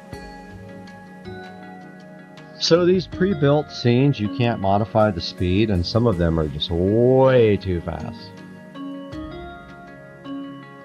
Let's go to festival. No, those are all like crazy. Emotion. Here's leisure. This is so good. How bright. Nightlight. Romantic. Candlelight. Dance party. This is good for, actually really good for a pool party. There's the pool, by the way. Oh, we gotta turn the pool light on. Oh. I didn't even think about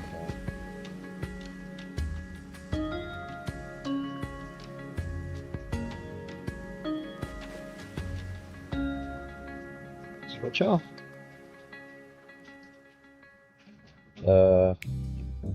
That's not working at all. Let's go see why. Auxiliary 1 must be off on the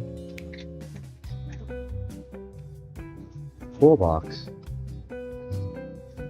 I can't see auxiliary 1. Alright guys, auxiliary 1 was off on the pool pump controller, the pool automation system. Should come on now. There's the pool light. Of course the light isn't.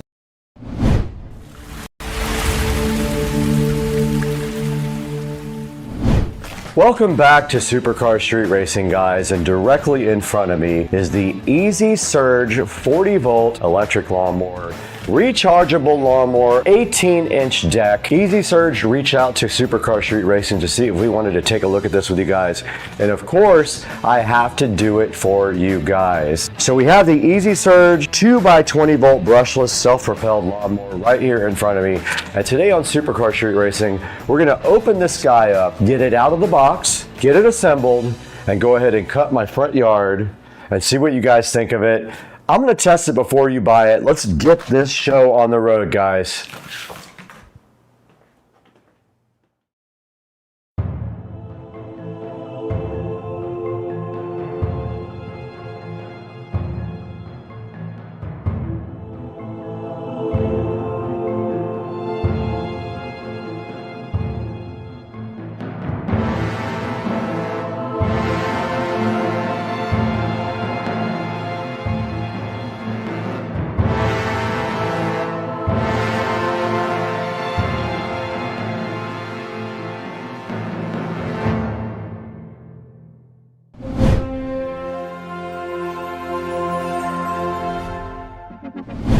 Ladies and gentlemen, directly in front of me is the Easy Surge 2x20 volt electric self-propelled lawnmower. I don't know if you guys have heard of this. This is very cool. They wanted me to test it for you guys. You guys saw me test robotic lawnmowers, and now we have an actual self-propelled lawnmower for me to get out here and cut the grass on. I'm super hyped to do that. The box is sitting right here in front of me. Now this thing uses Easy Surge technology, and that is a different RPM than a grass mower would typically do, but apparently it is supposed to handle all the grass with ease and no problems whatsoever. Now typically you can expect a 30-minute runtime from this guy, 1/6 of an acre cutting distance. Now that will vary depending on your terrain and the length of the grass, so if the motor has to work harder, you might get less time out of it. Now you know what's also crazy about this thing? It has an electric height adjustment. It's not the manual style. You can do it without even bending over to the mower. You press a button and it lower or raises the height deck so you can change your cutting height.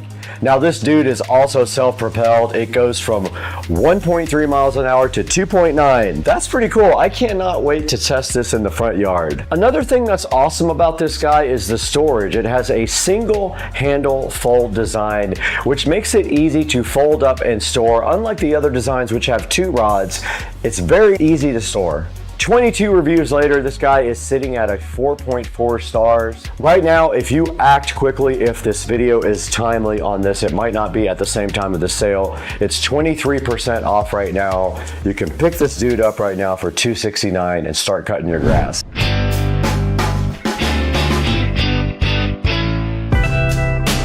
All right, guys, you just saw me talking about all the features of the Easy Surge. This is a 40 volt. It has 2 batteries. It is awesome. It's self-propelled. It's made by Lithelli, and Lithelli was kind enough to reach out to Supercar Street Racing and see if we wanted to show this to you guys.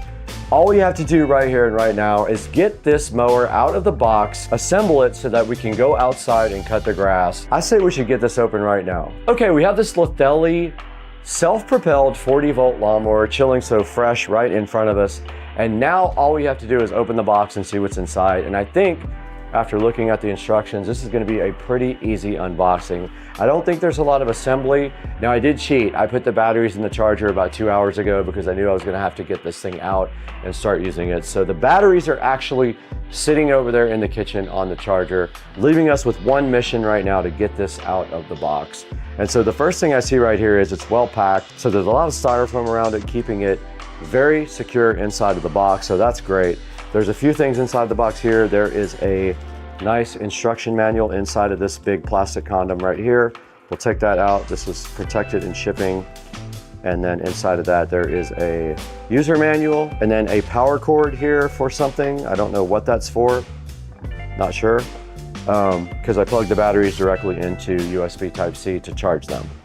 So this stuff can go back here. We don't need that where we're going right now, that either. And then the lawnmower itself is sitting right here. This was where the batteries were, so they had them separately packaged in this little white box. And then over here, there's another little white box. Let's see what that is. The one thing I can say is this is packaged better than the last product I unboxed. Ah, okay, so I didn't know this actually had a fast charger. So that's cool. So they give you an actual charger here to charge the batteries. I didn't use that. I went directly to USB Type-C from the kitchen. There's a little charging area in there that you guys saw in another video, but this power cord is the power for this. You plug this in the back of there and you can charge your 2 batteries directly with this. The rest of the inside of the box is just the actual mower. But let's get this out of the box.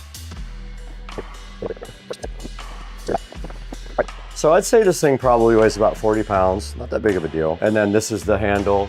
It just folds back like that.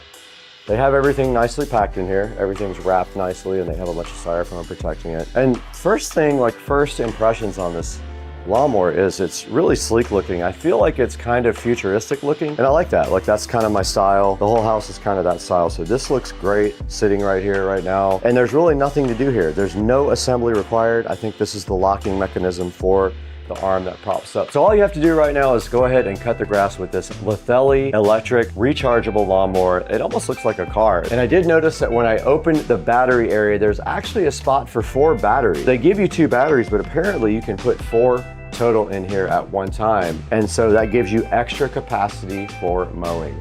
We showed you guys the mower, we showed you the charger. So the next step is to get this thing directly out onto the grass and do some mowing.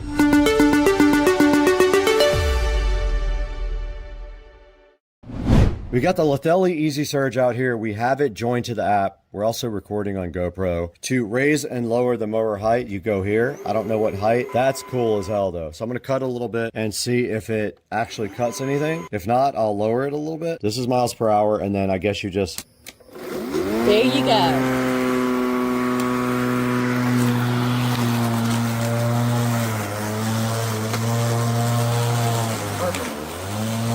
Wow. But I'll take that. Did you change it?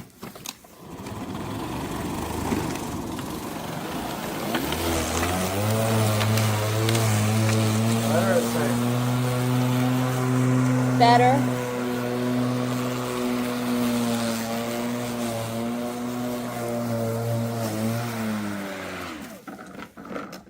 Dang, that thing rips.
guys like this that you just...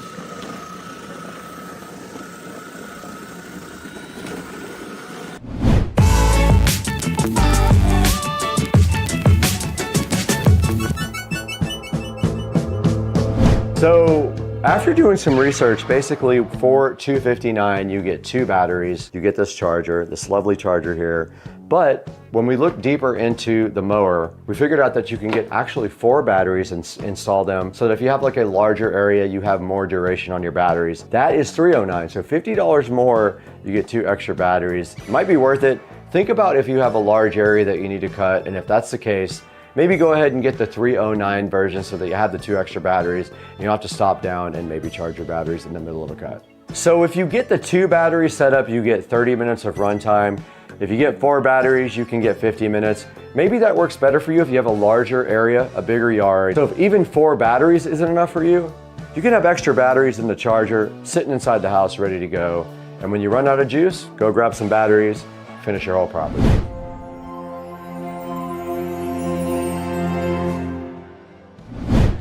All right, guys, here is a look at the Lithelli Smart app right here. I'm gonna go ahead and power on the mower. Here is the lawnmower right here. This does use Bluetooth. I had already added this to the mower, and you can see it also sees the batteries as well, so it adds them both to Bluetooth as well. Here's the actual mower itself, and what you can do here is you can set up the entire mower from this app. So you can set up the height, and you can set up the speed and everything from the app. I did want to show you guys this from the app. And you can see right here, you can also set up Easy Surge. I just switched it into Easy Surge, you can see that.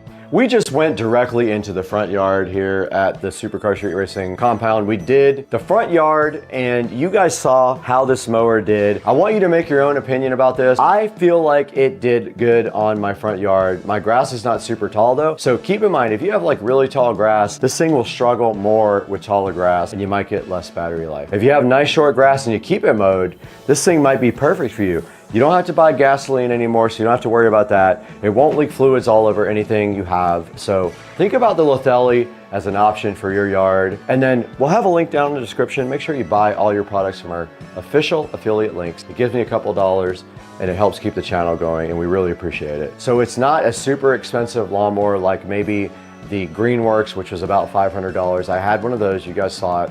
We're gonna throw it right here to the Amazon page on the computer. Tell you guys how you can get your own Lithelli 40-volt lawnmower, support the channel, buy your Lithelli directly from our affiliate links. Let's throw it to Brad in Studio B.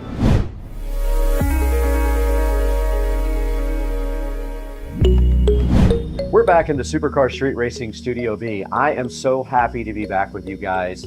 I had a great experience with the Lithelli, the awesome self-propelled lawnmower with electric height adjustment as well. That's one of the coolest things about this thing, and you can see right here, we're gonna put this Amazon link right here for you on the screen of the description. It's got solid reviews. I cut the entire front yard with it and had no problems whatsoever. It did amazing in the front yard. You guys saw the whole thing. We had a GoPro strapped to the actual mower, and I had a camera person filming the whole thing, but check it out, guys. Right now it's $269. At the time of the video publish, it might be more or less, I'm not sure. They would like to see this video out within a couple weeks, so I'm gonna work on that in the background. Now it comes with 2 4-amp-hour batteries for one price, or you can opt to have 4 batteries for a longer runtime.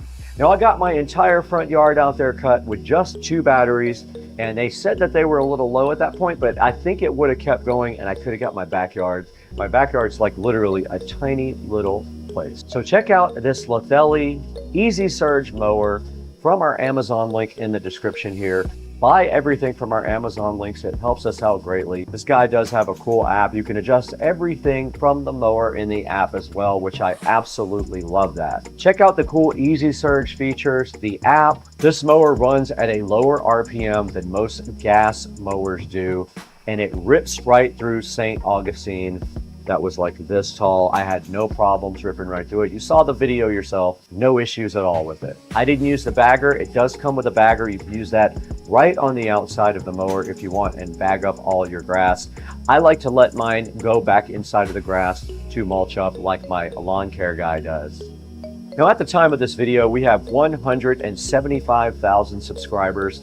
I expect that to get bigger by the time this video publishes, but we want to thank you so much for being a subscriber. Always like and subscribe, hit the bell icon. That way you know anytime we have a video coming out, you'll be the first one to know. You can hop on and check it out. I thank you guys so much for liking, subscribing, buying everything through our official links down in the description. It helps us out so much. You know, we don't make any money on the channel. We actually lose money on it. So if you guys could just help us out with like a couple of clicks here and there, it would mean so much to us. But right now, we definitely have to get out of here. We have to go to Cliffs tonight. It's Friday night and we need to party. Actually, I have to work tonight.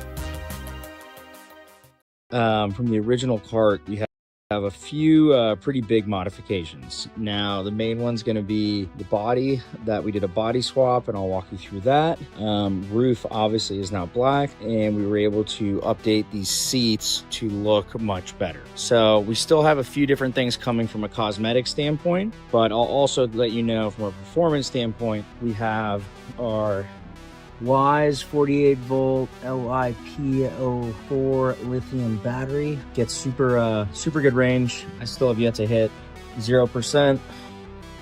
Right here we have our handy dandy on the fly controller from Navitas. So what this does is it allows me to customize the speed on the fly. This is the regen. So what it's going to do is it's going to kind of apply a braking force as you let go of the gas pedal. So you can kind of customize this to set up a preferred brake amount. Then you have your acceleration tab, which you know we keep that on max, speed on max. And if you need for the kiddos, you can lock this, keep it in place so they can't mess with it. What's really cool about this battery as well is the ability to charge it, as you can see right here. So this is our charger, plugs into an extension cord, easy peasy, as opposed to having to use one of these heavy things, which is a nightmare. This thing weighs like 50 pounds, doesn't charge as fast. So back to the cart, you'll see what we did is we upgraded this motor to the Navitas 5 kilowatt motor. It's a beast.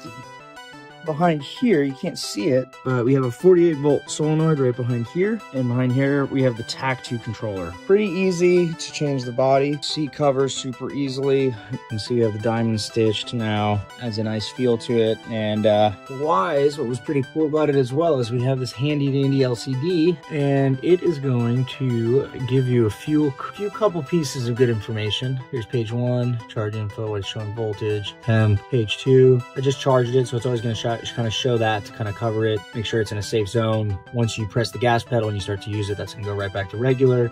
Put some cool modes here, and over here it's actually going to show you all the individual battery ratings, and it's cycling through so you can see you're in a healthy setup.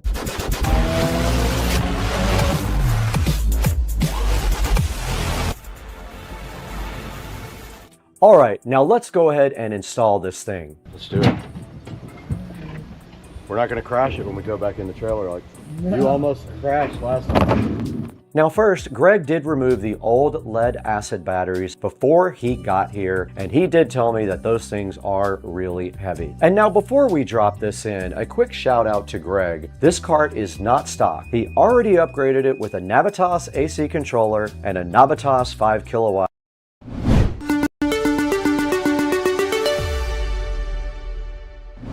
Yeah.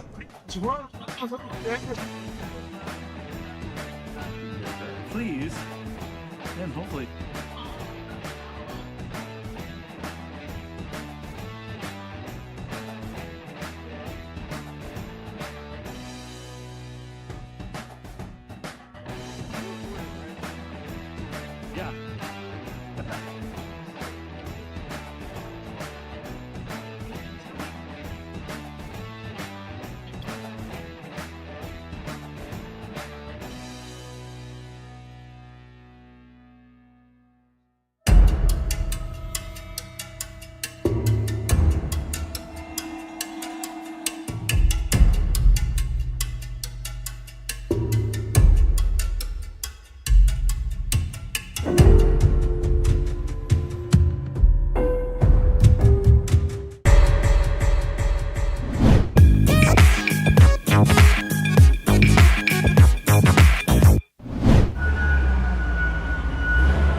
about to get electric bikes too.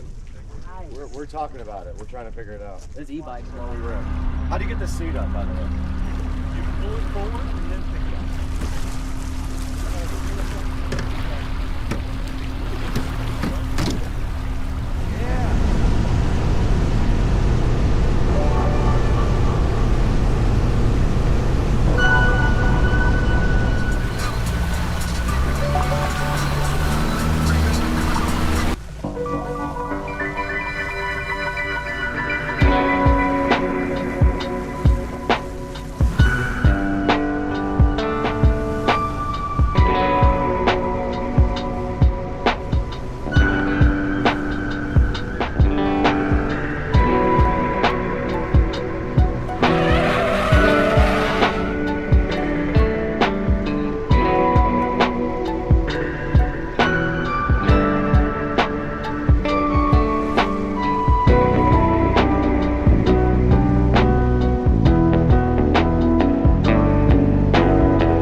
Now, we would like to welcome back a great sponsor of Supercar Street Racing. Charge has been a long-time sponsor of us for a while. We did feature their power bank in another couple of videos, and it is sitting directly on my scooter outside. But they wanted us to take a look at this charger because it is kind of unique. This boasts to be the first QI2 power bank with active cooling. It has this really cool, sleek, transparent design. I'll throw some pictures of it up on the screen right now. It offers 3x 15-watt max charging on the wireless side. Now it can do 30-watt two-way charging over the USB-C port. So you can charge this guy and charge other things with that port. It has an integrated foldable kickstand, as you can see right there. And it does RGB, which I love their products, how they always have something really cool on them. Now, when this thing actually starts charging, you will see the RGB light up right there.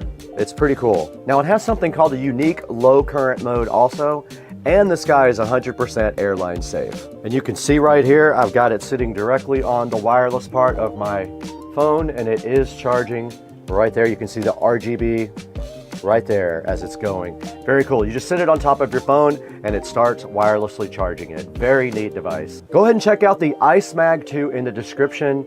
Buy from our sponsors and tell them Supercar Street Racing sent you so they come back to us.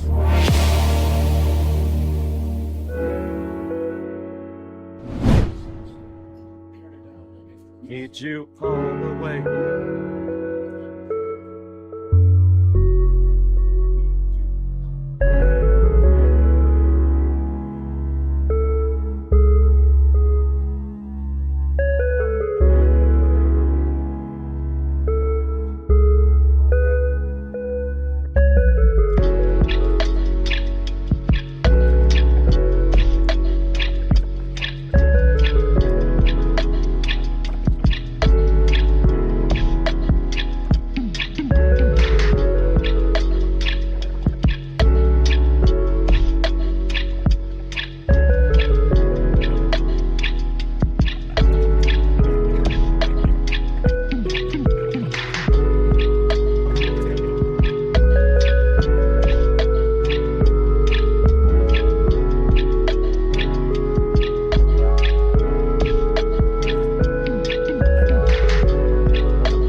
Turn the volume up on your phone or something, because you got control of the radio.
Good morning, everybody.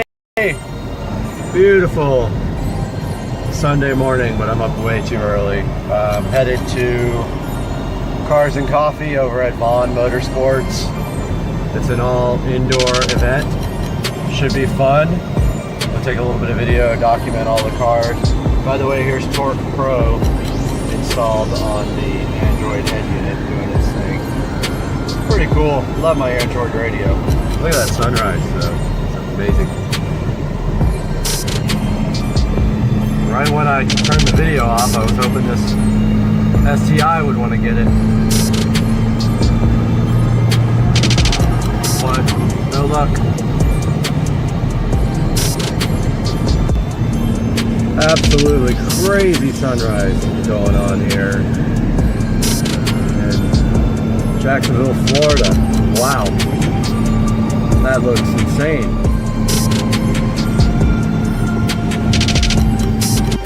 Out here at Cars and Coffee, taking a look at all the cars.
So sick.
Welcome back to Supercar Street Racing. Brad here, and you're inside of the Supercar Street Racing garage. And today we're working again with Shine Armor, and this is their interior cleaner. And we're going to be taking a look at that today on the station. Stay with us.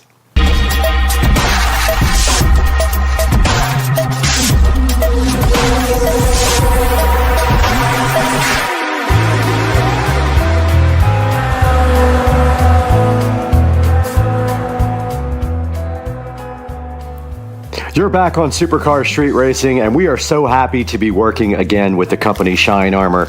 And they have provided us with this interior all-purpose cleaner. So what we're going to be doing today is taking a look at this and unboxing it and seeing exactly what you have to do to apply this to your interior. Now, we do have Dukes of Duval's seat right here off of his club car precedent, and we're going to be trying to clean that up a little bit for him, and then we'll take it back to his house and install it directly onto his golf cart. So stay with us, that's coming up next. Right here in front of the 2014 Club Car Precedent and the 2023 Tesla Model S Plaid, we're going to be working with Shine Armor again, and I'm super excited to work with them. They've been awesome, and they have sent me several products, and today we're going to be taking a look at this interior all-purpose cleaner, and we're going to be using it right here and right now on the Dukes of Duval Club Car Precedent seat. And you notice right off the bat that Shine Armor does enclose this in a plastic bag for shipping, because these kind of products have a tendency to leak. It's not just Shine Armor. Most places that do shipping of these kinds of liquids will go ahead and put it in a plastic bag. So let's go ahead and open that up now. We got our SCSR scissors, which are not working very well, but hey, they're doing the job though. So inside of that, you see Shine Armor does give you a pump spray to go on top of your bottle.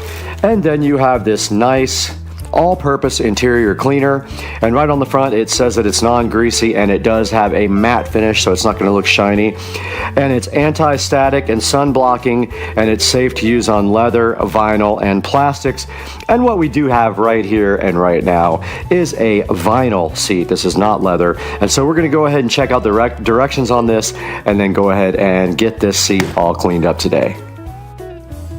So right in front of us, you do see the directions here for the Shine Armor interior all-purpose cleaner, and that does indicate that you need to spray the interior cleaner directly onto a clean folded microfiber towel, and we do have these purple microfibers here that were provided so graciously to us from the company Shine Armor. So that's the first step. Then the second step is you gently wipe the surface with the first cloth. Quickly switch to the other cloth folded microfiber towel, and then so I think the directions are a little bit off here. It says quickly switch to another folded microfiber towel and residue. Doesn't sound right. For best results, reapply every 3 to 4 weeks or for maintenance. So step 3 has a little bit of a issue there. It's missing some instructions, so I will let the company know. But those are the steps to using Shine Armor. Now, the first thing you're going to want to do with your all-purpose Shine Armor cleaner is go ahead and put the pump spray on. So give this thing a turn right there. It is sealed. So you will want to go ahead and remove that little foil top off of there. Go ahead and spray. Insert your spray nozzle right into the top of the all-purpose cleaner. Now your Shine Armor all-purpose cleaner is all set to go. Now that we have our Shine Armor ready to go with the pump spray on top, what we need to do now is follow the directions, and it says spray it directly onto a microfiber towel. And this does have a little lock on the side that you have to push to make it work. So it's this little push button right here that you have to push through, and it does lock it. And there we go. So it is coming out. So we have a generous amount on our towel there. Let's remove our other towels there so we can get going. And then after this, you just gently wipe the surface with the first cloth, and then you quickly switch to another cloth, and this is where the instructions are wrong. And we're going to go ahead and wipe that down really good, and then quickly we switch over to a clean one and take off the residue. And that is the first step to that. And then it says for best results, reapply every 3 to 4 weeks. So we're not quite done yet. We're going to go ahead and do the next section here.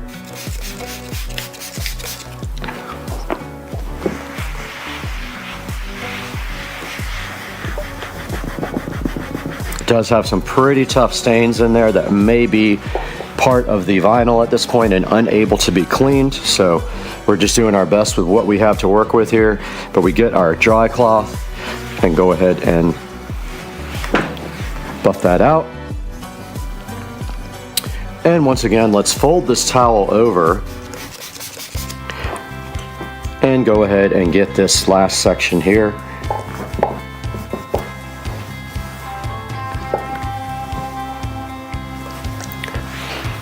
I'm going to go ahead and go over the whole thing again, and then go ahead with our dry cloth, flip that over, and wipe off all of the cleaner there. And I am slowly spilling it all over the floor because the top came off. Alright, so a little bit of extra spilled out. But that is basically how you use the Shine Armor interior cleaner.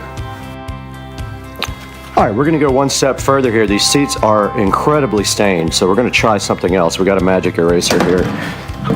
And let's tighten this up because it already spilled. This time we're going to put it on the magic eraser. See if we can get any better results, because this is a pretty stained seat. And even the magic eraser can't get off what the seat has had for years. Actually, it is getting quite a bit of it off now that I see it. So this is going to take some work. You can see right here this stuff does work.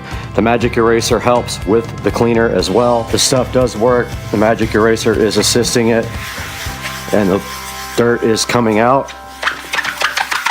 The seat is in really poor condition anyway, so anything this stuff can do, it's doing.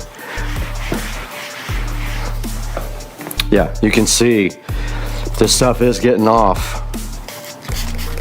It just really can't get everything because the vinyl is stained, like internally. So Dukes of Duval probably needs a new seat, but before that, he can use this one, and it can be nice and clean for him thanks to the Shine Armor interior all-purpose cleaner.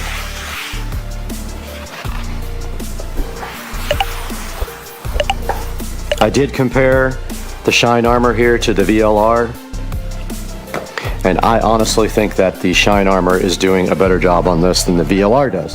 So that's why I got the VLR out side by side here with the Shine Armor. I gave that a shot, and it did not do as well at getting the grime off with the Magic Eraser. So guys, that's the extent of what we can do here with this seat because it is in pretty poor shape. I think Dukes of Duval is going to get new seats anyway, but I wanted to demonstrate the product here with you guys. And now let's throw it into Supercar Street Racing Studio with Brad. Welcome back to Supercar Street Racing in the 4K production studio. You're with Brad, and today we're taking a look at the Shine Armor line of products for your vehicle. And you can see right here on the screen they're having a 23% off sale right now. You can use your code FALL23, but also make sure that you click on the link in the description so that I get some credit for that, because I do have an affiliate link with Shine Armor. So taking a look right here on their website, you can see the front page. If we go to their interior products here, you can see right here, this is the car upholstery and interior cleaner that we just showed you outside in the Supercar Street Racing garage. Now there is going to be a point when that stuff is not going to be able to take off years and years of stained stuff going into the vinyl or leather. So that's the best we could do with it. It did make an improvement, and especially when we added the Magic Eraser along with the cleaner, it made such a huge improvement. But nothing's going to get out those deep stains in that vinyl if it's already part of the actual fabric. And you can see right here, if we click on this, does have all 5-star reviews on here. It is $15.95, but like it says on the front page, they are having a sale right now, so make sure that you grab that. And taking a look at some of the pictures here, you can see them putting it right there on the dash. It's all purpose. You can use it on pretty much everything inside of the car. Right there you see it sitting on the dash, and then that's them using their chamois cloth towels there that they sent me as well, their little cleaning towels. And yeah, so if we take a look down here, it just shows you a little bit more about the product. And it says it helps your interior shine brighter than ever before. And it says it's a secret weapon against stains, odors, and dull surfaces. And then down here, it shows you that it's safe and non-toxic, which is awesome. It has deep cleaning power and gives you professional grade results. And you can see right here, right now, the reviews all say 5 stars, and if you read through some of these reviews, they're very good. I've been very happy with Shine Armor products, and I have worked with them now for a few months, and this is the 3rd product I've actually taken a look at for them, and I hope to be able to work with them some more in the future. Really cool company, and make just the products that I need for my 2023 Tesla Model S Plaid. Guys, please be sure to hit the like and subscribe button here, and buy anything you need off Amazon through any of my Amazon affiliate links. I get credit even if it's not the actual product. Click any of my links and buy anything on Amazon. You'll help the channel out greatly. We do need it. We lose money on the channel. We make 0 money on this channel. It's a loss for us. So it helps us so much when you can click through our links and you like and subscribe. And we'll see you next time in the 4K production studio, guys. Peace out.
Welcome back to Supercar Street Racing once again.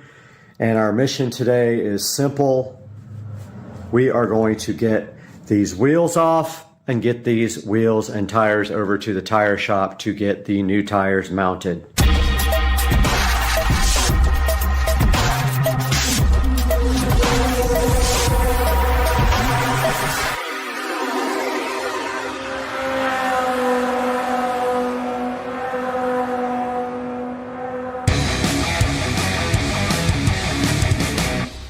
First things first, we got to get this thing up in the air.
Okay, we got both wheels off now, ready for taking to the tire shop here. Once we get the tires on them, we'll go ahead and paint them black, and the sprocket as well. All right, we got Rich. Hey. Taking us to bring the tires and wheels to Tire Outlet, and then we're gonna go get lunch and maybe even a liquid refreshment. That's a very good possibility. And we got the wheels and tires in the back here. I don't know where we're going to lunch yet. Probably somewhere over close to Tire Outlet if they can get the tires ready for us quickly. And then we'll grab some food. What do you think? I think that's a good plan. It's a deal? Yeah. All right, let's do it. All right, we just got back from the tire shop and we got these beautiful brand new Sunf. So funny. Wheels and tires that now need prepping and painting. And so I am going to try to figure out how to do that at this point. I don't have any index cards to stuff right there, but I definitely want to do it while they are on and mounted. And they came with this lovely Sunf thing, which sucks, so I'll have to take that off later. But yeah, I'm going to try to figure out some way to do this without index cards. Alright, we're waiting for Dukes of Duval to come over, and we need to start refinishing these wheels. So all that we need to do right here, right now, is start sanding these wheels. And I don't even know how.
All right, we're just waiting on index cards to come in, but we're going to do the first step of protecting the tires, and that is you do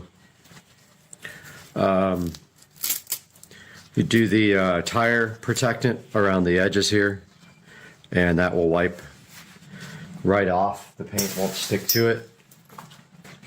So you use index cards and then the tire protectant for the whole entire protection.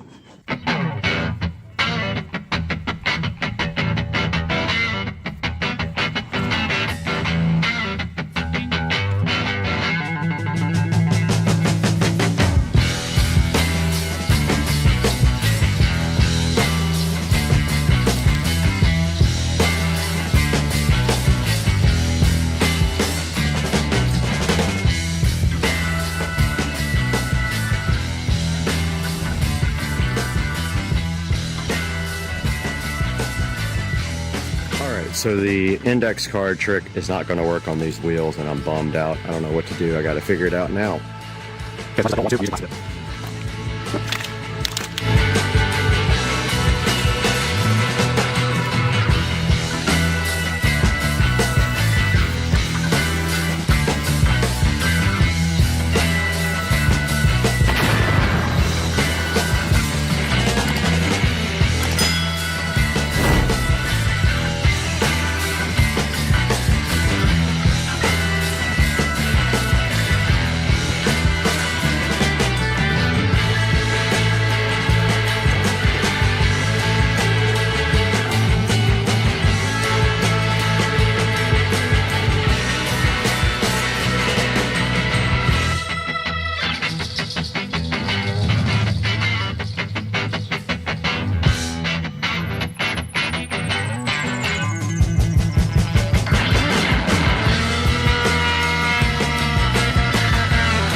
All right, little update. The wheels are finished being plastidip. I really did not want to do that because the first time you change the tires, it ruins the dip, but I could not figure a way to do it.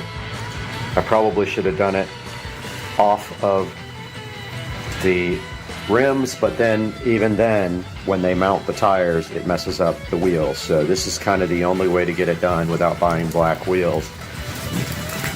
Oh man, Lynn's kicking. And the sprocket and the sprocket bolts are done. So I'm going to start putting this thing back together and get it on the front wheel now.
All right, just got the bike back together, and that's how it looks on the new tires and the black wheels. Looks pretty sick. I almost painted the chain guard black too, but I kind of left it copper. I can always do that. I just need to touch up some of the bolts where the paint came off from tightening them up, but yeah, it looks awesome with these new tires. I love the way the street tires look compared to the other ones. So tight, looks great, hyped.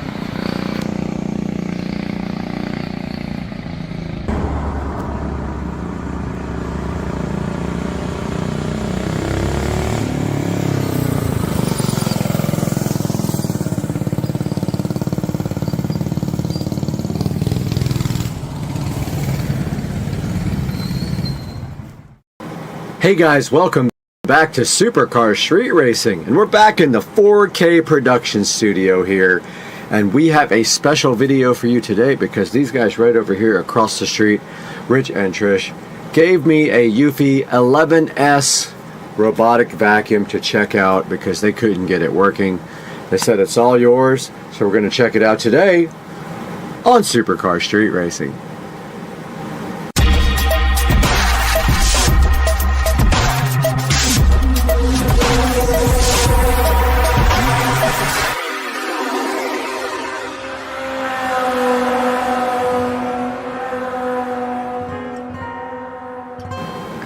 Welcome back to Supercar Street Racing, and today we have a very special thing for you, and that is our neighbors Rich and Trish over there gave us a Eufy robotic vacuum. They couldn't figure out what was wrong with it, so I was like, yeah, I'll take it and see if I can get it figured out, and they said you can have it if you get it working. So today we are going to be taking a look at that. I got the vacuum right from them, and when I would plug it into the charger, it would just flash orange for a couple of seconds and then go solid red on the actual vacuum. I did some research on this and I found out online that maybe the battery will be dead, so I ordered a new battery from Amazon. That came in the very next day, and what you're about to see right here and right now is what happened after we put a new battery in the Eufy 11S RoboVac. I hope you enjoy it, guys. Amazon just came and delivered this wonderful new battery, so we are going to be replacing that right now.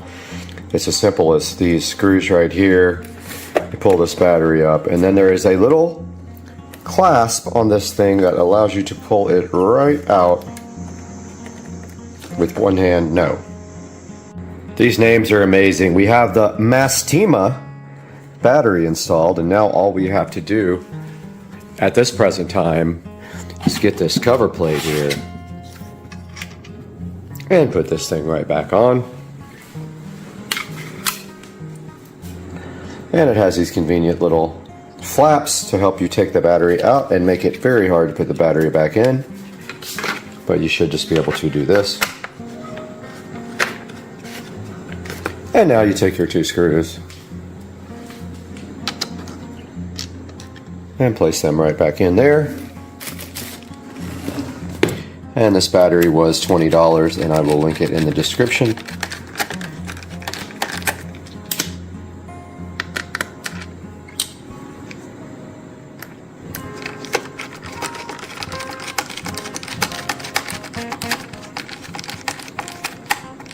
And that is that.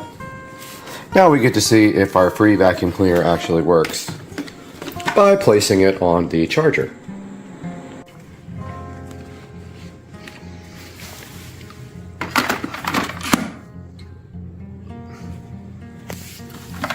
Interesting, no power. I don't think that works.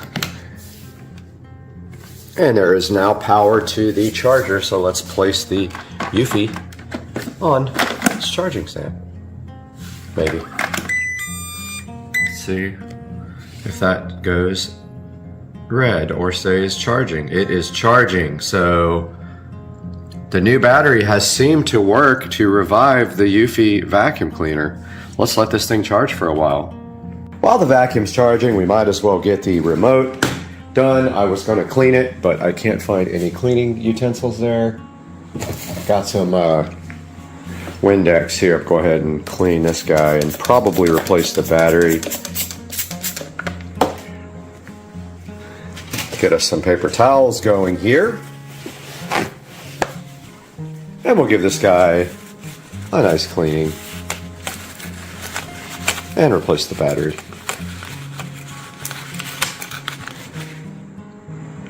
Got some brand new fresh Amazon batteries going into the remote for the Eufy.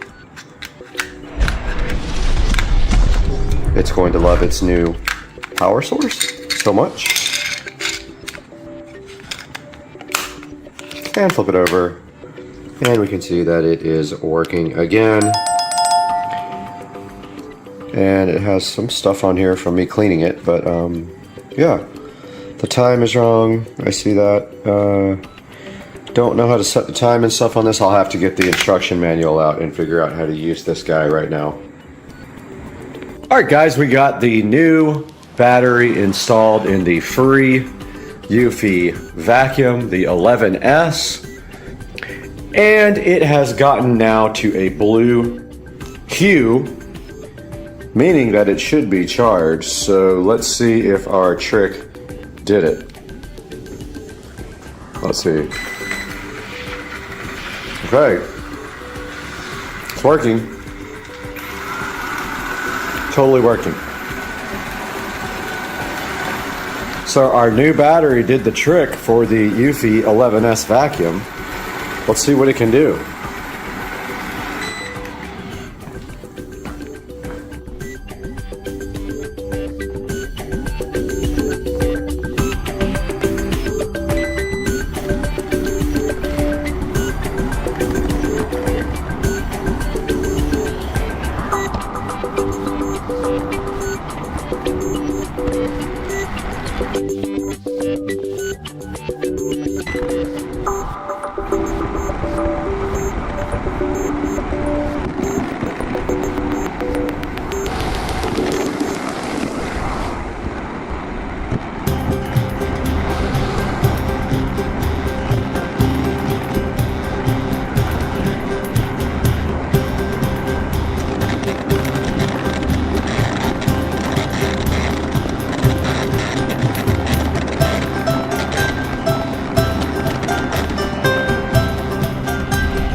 Alright guys, you just followed the brand new old Eufy 11S RoboVac all around my house.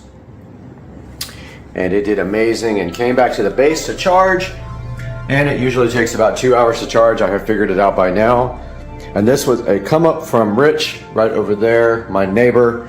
All we did was replace a $18 battery or $19 battery, and this thing is rocking. And now we have to figure out how to clean it, change the filters and all that stuff. But I think I like this thing. And it's going to stay in the Supercar Street Racing headquarters.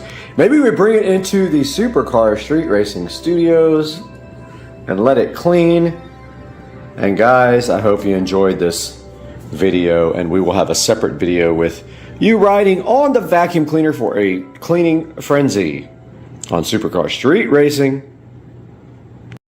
Maybe cutting old port so that we can make it a cleaner install, and splicing into the port so that we don't have to have an actual physical male-female extension cord to charge. But even if you don't have that, it's very easy with this setup to simply plug it. And it's really kind of nice because if you're going somewhere and you forget to bring your specific charging cord that goes with some of these charging ports, this uses just a regular extension cord. Super easy, very convenient.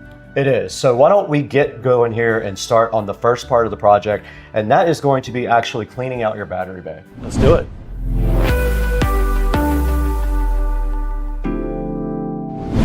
Okay, we just got the seat of the Club Car Precedent. All we're going to do right now is go ahead and get the DeWalt. Now, this DeWalt was also provided to us by a sponsor. We'll have a link in the description for it. This is one of the most quiet vacuum cleaners I've ever heard in my life, and the thing absolutely rips. Joe, go ahead, do your thing with the DeWalt. Sponsored by DeWalt.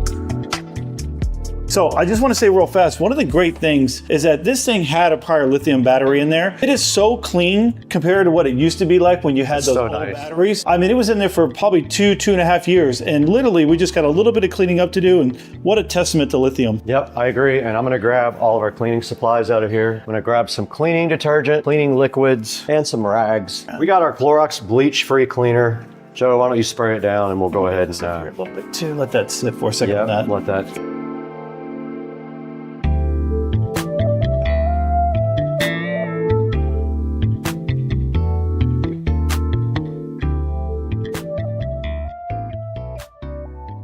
We're right behind the 2017 Club Car Precedent here, and laid out on the back of the golf cart, we have everything that came with this kit. Can you go over a few things here that came with this and kind of explain what they're for? Yeah, quickly. So obviously we have a mounting bracket that's specific for a Club Car Precedent. We are not going to be using this. So that we can put out of the way, but it is a nice thing for someone to have if they haven't already installed a lithium battery in there. So we also have this gauge here that we're going to be installing. This will give us some basic information about the battery. Also, we have our charger that's going to be on board, which is very, very nice to have. So your charger will always go with you. Okay. A couple of connectors here that will go to leads to the batteries for the positive and negative. Also another communication cable so that we'll know what's going on with the battery. On top of that, we have an Welcome to part 3 of the Avon E90X install video. We were just talking about File Manager, but I was just going to show you guys that this has an SD card slot right there, right on the side there, right there. You can see the kind of the reflection of it. Does have an SD card slot, and mine has a 128 gigabyte SD card in it, which is very nice. Yes, you can move applications to the SD card. That was my biggest thing, being able to move apps. So File Manager is ES File Explorer. Let's go to Car Info. No, let's not. Actually, Car Info is your factory navigation system. If you want to go to that, you hold down menu for 3 seconds and it switches over to your factory nav where everything works like it did before. So we hold down nav or menu 3 seconds again, we go back to Android. Let's look at some more of these settings here. Browser is basically, I believe, Chrome. And you can see here I had a bunch of malware installed, but we got rid of that finally. But yeah, so that's Chrome. And let's go back to the menu. The next set of menus. So this is video. This is a video player. DVR, so you can record your dash cam and either your front or your rear view camera. Settings takes you to a settings menu that looks like the BMW settings, but this is actually the settings for the unit, and this is where you set up what navigation app you want, your language, and by the way, the iDrive control works. The time, by the way, use original time and set it up in your Android settings. This is how you set the volume levels. This is how you set up your rear view and front camera. This settings actually takes you to the Android settings, just like an Android phone, and then this takes you to the nav screen, where you can then, the nav setting screen, the actual unit, where you can go into factory setup by hitting 1314. Okay. Inside here are the settings to the navigation system, and this you use your finger. Now this is important here. Car type. The only way I could get this looking correct when you switch to BMW is to put it on this. So if you have an E90X, you can try all these settings until you get the one where the resolution looks right when you switch back to BMW.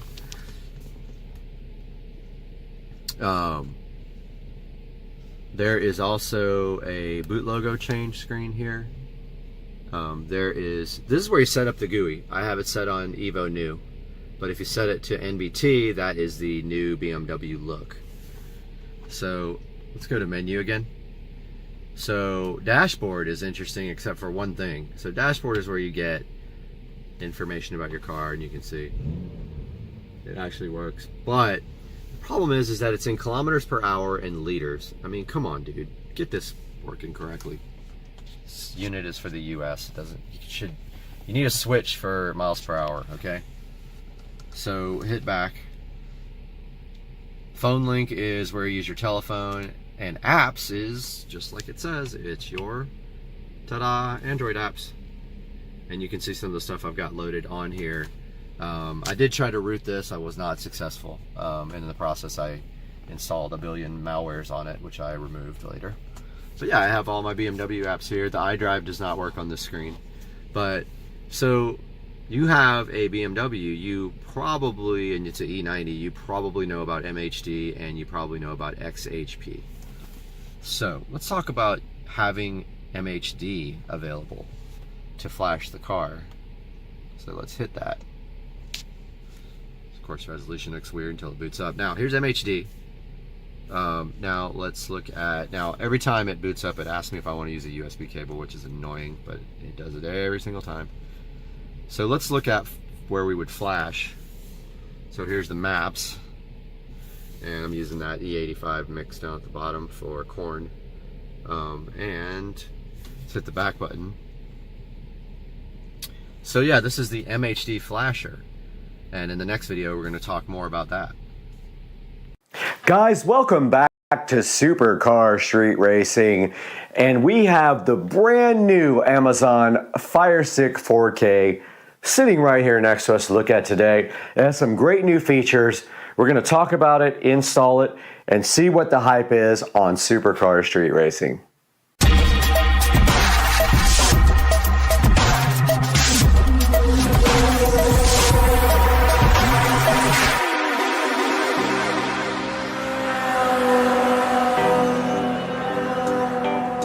Right here next to me, and you can see in this big orange box looking like a big orange fruit, is the brand new Fire Stick 4K.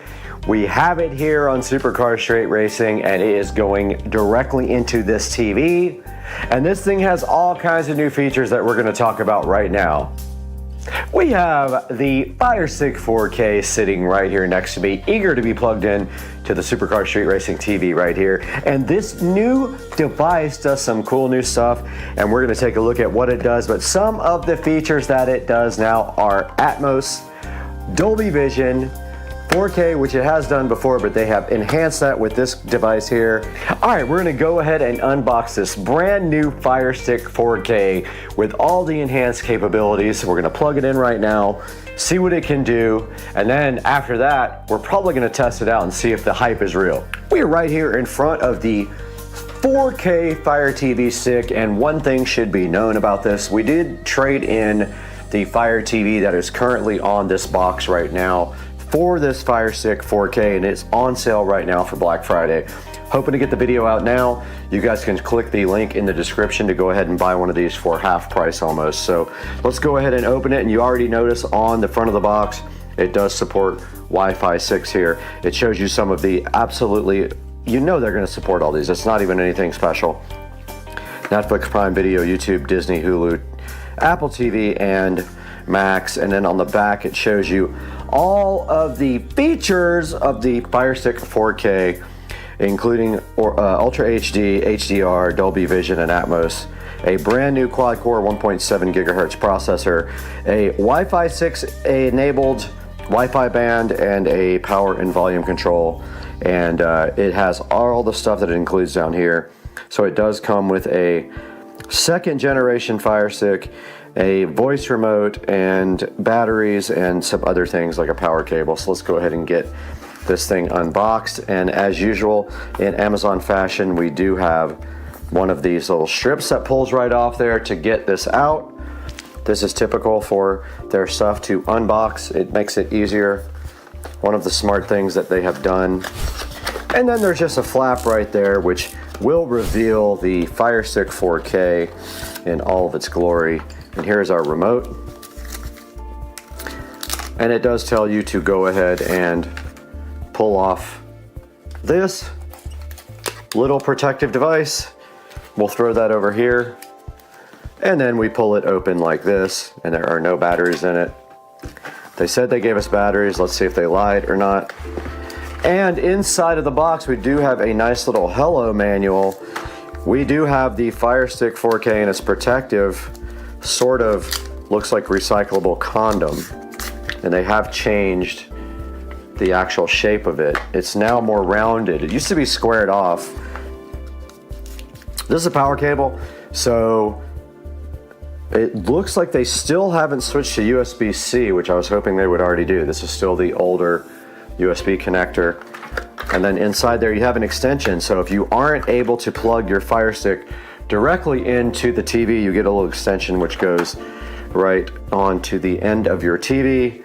And then of course you would plug this in right there. And don't worry about the weight, they've already verified it is not heavy enough to break most things. There are some other things in here that do not want to come out. Okay, it must be, yeah, it is the power adapter, standard 5-volt power adapter. Probably has a little bit more amperage than a standard one. If you ever try to plug your Fire Stick into the back of the TV, you might get a warning that says that the amperage isn't high enough. If you do that, use your adapter. And then here is the back of the remote. You just put the batteries in like that. Go ahead and slide the remote together like that. Take the protective film off of your power adapter like this. If I can get it. If not, I'll force it. Just like that, it peels right off. And then take your power adapter wire and plug that right in the top there. And the other end goes right into the Fire Stick as such, just like this. Like I said, if you're going to use the USB port on your TV, try it. If you get a warning message on the screen from your Fire Stick, you'll have to plug it into this adapter and go straight into the wall. And so that's what's included with the Fire Stick 4K from Amazon. Now let's go ahead and take a look at installing this on the current television, which will wipe out the screen that we're doing right now. Okay, behind the TV you can see right here, we do have the old Fire TV. It's not even a Fire Stick plugged in right here, and we do have the USB connected to a LED strip. So what we're going to do right now is remove the old Fire TV and decom it.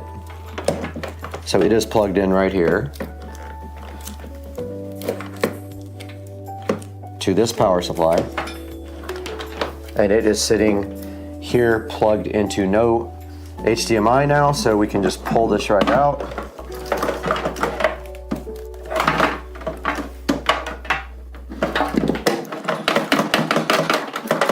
And we just need to untangle that with our other hand. Let's go ahead and do that now.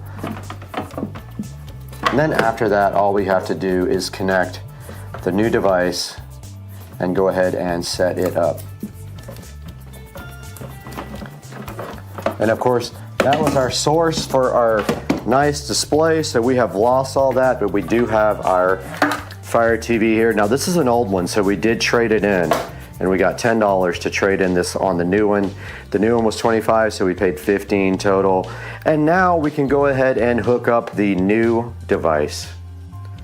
We have our old Fire TV here ready to be traded into Amazon to get a $10 credit. They did send a shipping label for this, so all we have to do now is take this to the UPS store and go ahead and take this out and take the batteries out.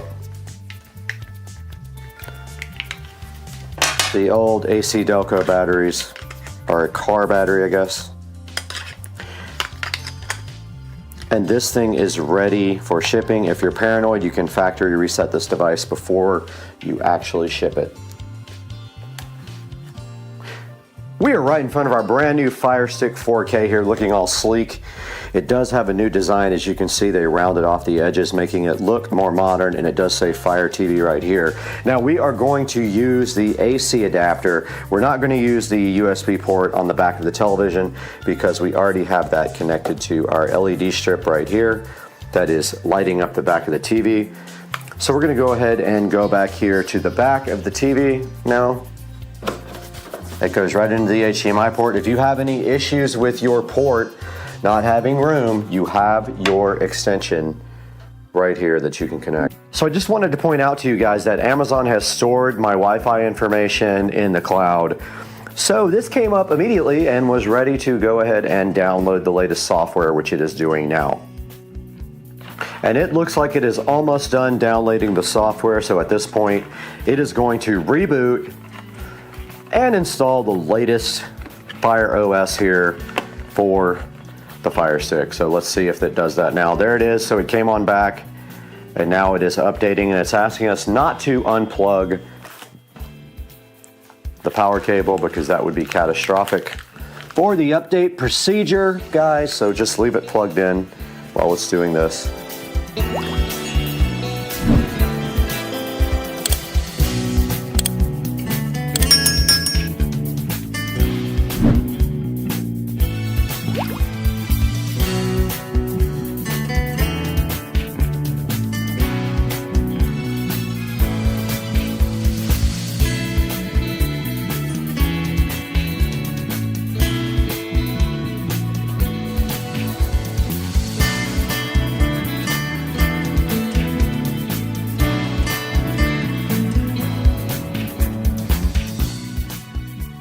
All right, so it will actually let you restore your device to something you have backed up. So I'm looking for a device here that I think is suitable. We can do the home theater one. This is probably fine. It's getting the remote ready now. Probably will update the software in the remote and set up the actual Westinghouse television. Little update here. I did pick a generic Amazon Fire TV to go ahead and get past that point. It would not let me set up the Westinghouse television. We're not going to do the kid friendly because I don't have kids. No streaming services needed. No parental controls needed here. And let's see if now we can set up our remote. All right, so the volume does not work. Everything else does. Let's see if we can change televisions. So we go to settings. We go to equipment control. It says to press power. I did that. It says to wait 10 seconds. Let's do that. And it did come back on with the Fire Stick remote. Now, if your display is not touching all four corners here, you go over to settings. You go to display. You go to display, video resolution, or calibrate, And then you match up your 4 arrows to the side of the display, and it already is, so we're good there. And our resolution is on auto, so we're also good there. We're also just using the audio from the television. We're using best available surround sound. And we can do volume leveler or dialogue enhancer if we want. Why not? Let's put it on. We were able to scan a code and go ahead and sign into YouTube. And now if we go to subscriptions, we can see Supercar Street Racing. Right here, we visit the channel looking so fly and fresh. And over here, we can go watch a video for Supercar Street Racing. The keys just go right there. And we test the volume and it works fine. At that point, and then if we go back. So we have installed YouTube. Now the one secret thing we want to show you guys is coming up right now. Now if you do want to use Kodi for whatever you want to use it for, you are going to need the Downloader app. So what you want to do is search for Downloader. And there it is. And you're going to want to head and install that. So you're going to go to Downloader and install it. I already have it. You have to click Allow. And then you go here to Kodi.tv.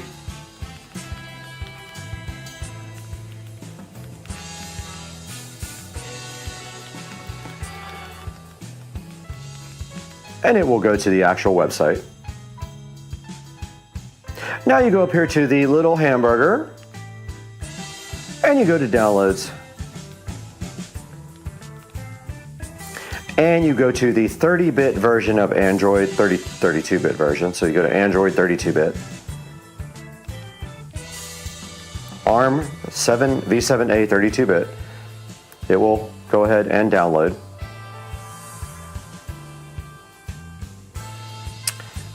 And it is 71 megabytes, so you just let that go.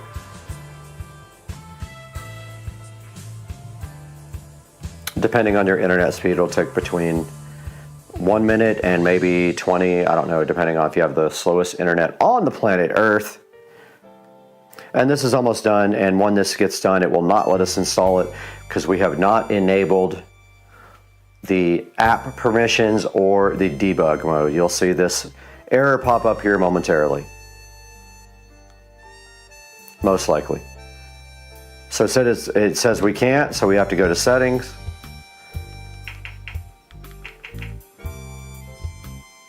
And then we have to enable developer mode, which we will do here shortly.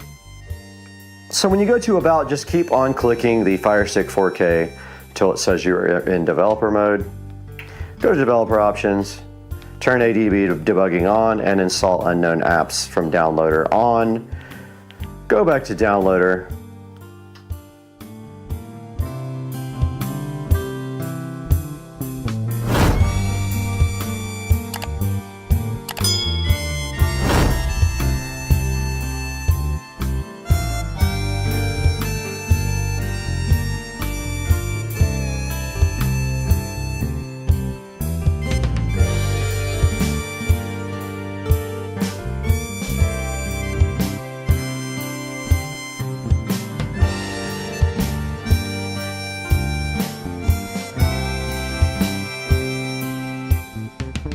All right, you guys just saw this brand new Fire Stick 4K from Amazon deployed right here on this TV. And if you look on the back, some of the features we just checked out are press and ask Alexa. It does 4K, it has HDR, it has Dolby Vision and Atmos, a quad-core 1.7 gigahertz processor, Wi-Fi 6, and volume controls built in.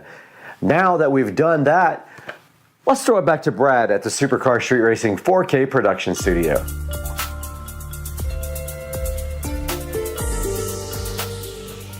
Welcome back, guys. Happy Thanksgiving. We're out here in the 4K production studio today on Turkey Day, talking to you guys about the Amazon Fire Stick 4K. They call it the Fire TV Stick 4K. A lot of confusion there. They do make a Fire TV as well, so don't get confused. This is a 4K streaming stick that will plug into any television, and it will also control your television volume and on off, and also a receiver if you have one. So this is the Fire Stick 4K right here, and it is $24.99 right now, 50% off. I'm going to put this up today, put a link in the description so you guys can buy it today. It's a great device. Today it is on sale only Thanksgiving Day. I think it ends tomorrow after Black Friday. So today and tomorrow you can buy this thing for $24.99. Go ahead and grab one, and make sure you like and subscribe to the channel, guys, and always buy anything from Amazon through any of our links.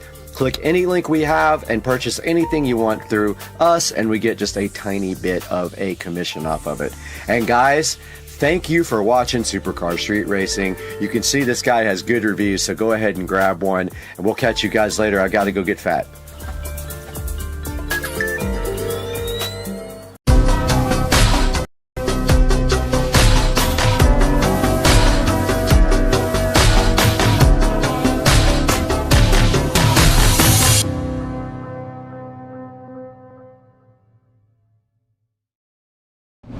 On the channel, our mission is simple. We have removed these appliances in prep for our new appliances to match the internet fridge there. Down here, we don't have anything to do. I removed the old range. I gave them to my friends, and now I cleaned under here as well. So this is ready to go for the new bespoke Samsung stove on Supercar Street Racing.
All right, the installer just left and he finished putting the dishwasher in. This is a Samsung Smart dishwasher. So to add it to the Smart Things app, you turn the power on and you hold down Smart Control until it says AP, which stands for access point. And what it does is connect to your phone via Wi-Fi and then add this device to your Wi-Fi network. However, I was not able to get it to add earlier, and I actually have been having issues with the internet for the last hour because we turned the breaker off. So I'm gonna go ahead and try that again and report back to you guys how that goes.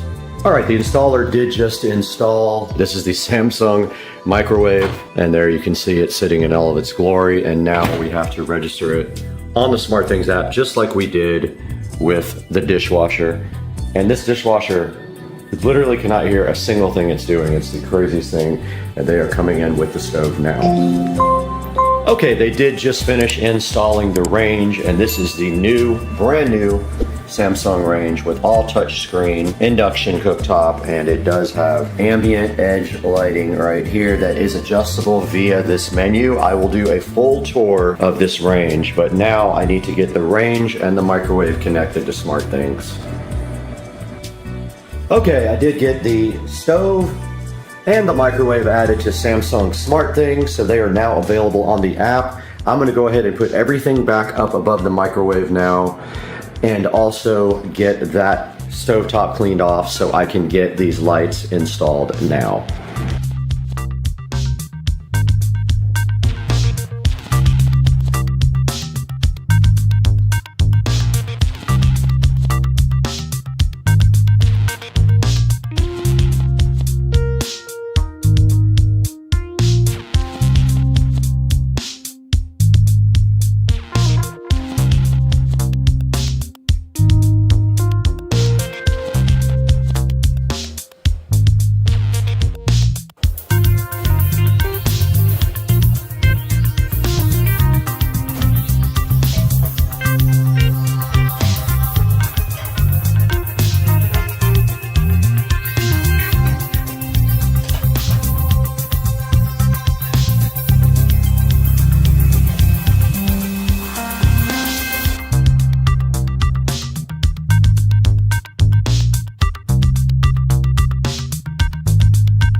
Welcome back to Supercar Street Racing, and you got Brad here, and I just wanted to talk a little bit about the Samsung bespoke appliances. Right here on your screen you can see the refrigerator that we got.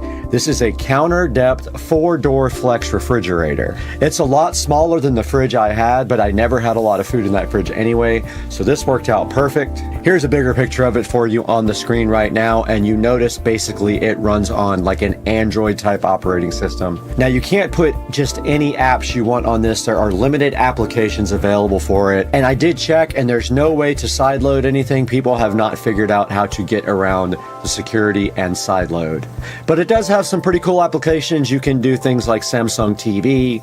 You can obviously do weather, as you can see on the front there. You can see the weather widget. It also has intelligent AI to track what foods are in your fridge when you take out and remove food or put food back in.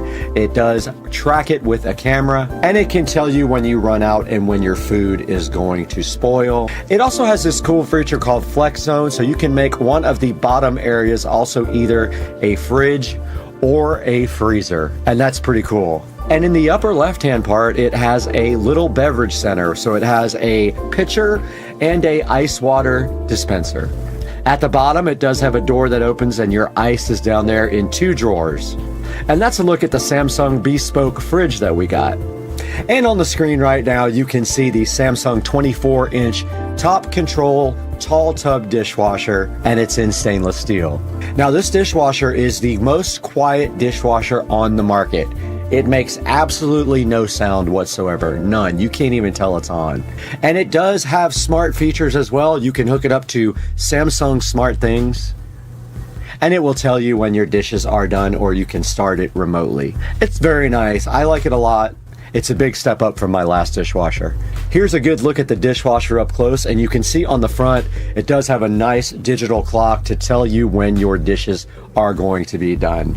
Here's the Samsung bespoke microwave here. Pretty nice microwave. I like the design of it. It's very clean. There is no handle on the front. Light-in induction stove. Now this thing is awesome. It has an air fryer or an air sous vide. 6.3 cubic feet. Pretty big. And this thing does all kinds of cool things. But the thing I like best about it is the edge lighting on the front, and you can change the color of the edge lighting as well. I'm gonna go ahead and put a link in the description to all of these guys, and I'll put a couple of videos at the end of this video of some of the appliances, and I hope you guys will enjoy your own Samsung bespoke appliances.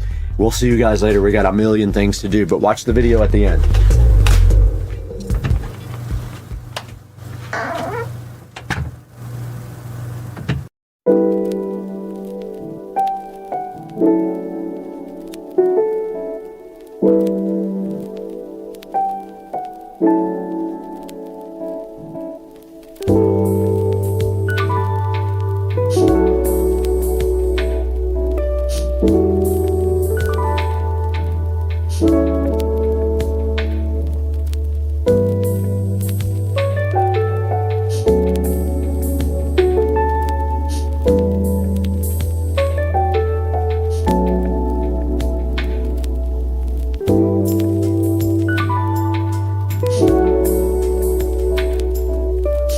That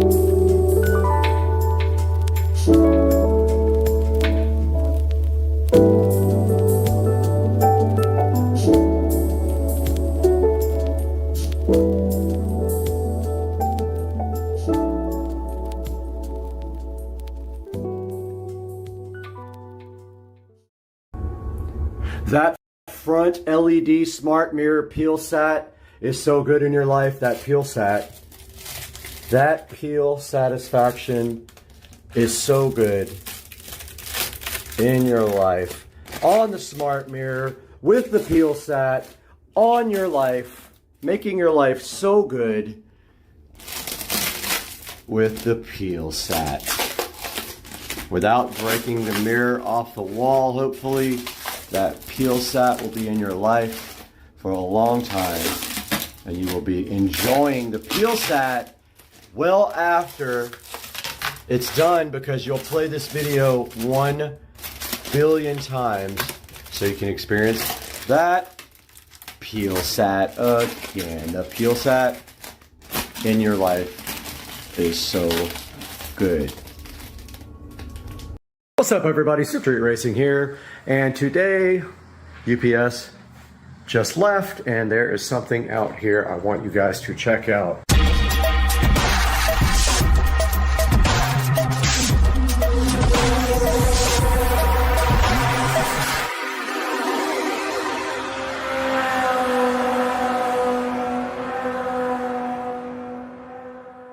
Guys, welcome back to the channel, and today there is a couple of awesome boxes here.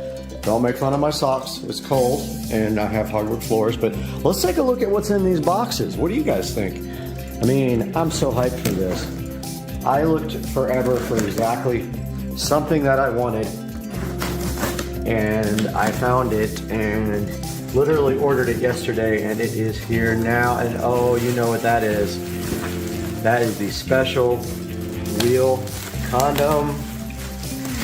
And underneath that wheel condom, we have, oh man, these are freaking beautiful. Look at the wheels, guys. I am so hyped for these wheels. Look at this. Check out these wheels, guys.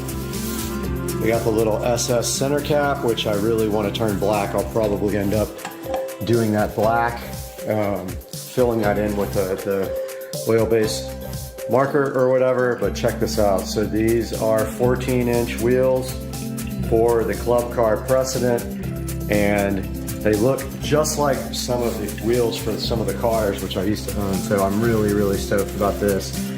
These things look amazing, and the reason I love these is because the new ones all have bolts, silver bolts all the way around, and this is a clean look that's going to look absolutely sick on the golf cart, and I am so hyped.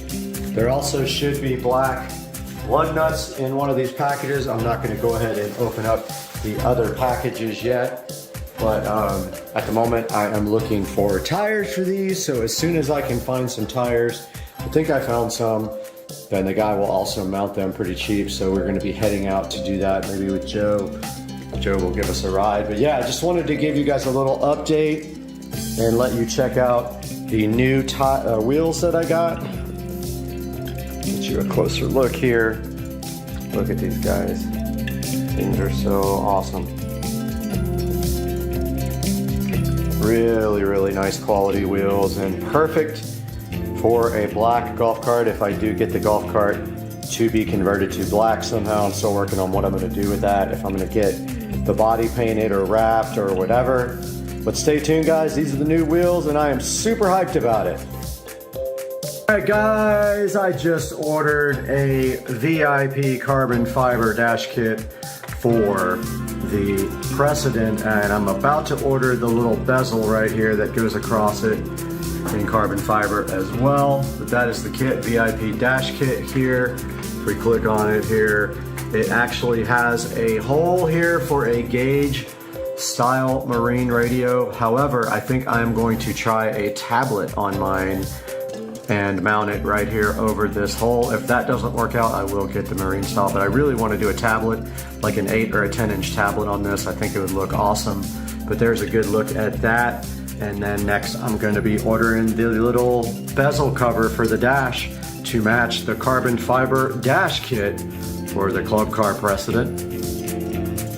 All right, I know this is confusing because that looks like wood, but this is the carbon fiber dash trim that goes over the top of the dash to round out the carbon fiber dash kit. Hopefully it works out good.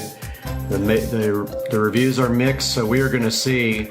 But another place has it, but I already have a credit in Amazon. I'll put a picture of the other place on eBay that has it up on the screen so you know exactly what that looks like. But yeah, I just ordered the dash kit for the marine style bezel gauges, and now I'm going to get the, I think I might even have it up here. Let's see. Oh, we can look at it. Club Car Precedent, carbon fiber dash trim, so you can see a better picture of what it actually looks like.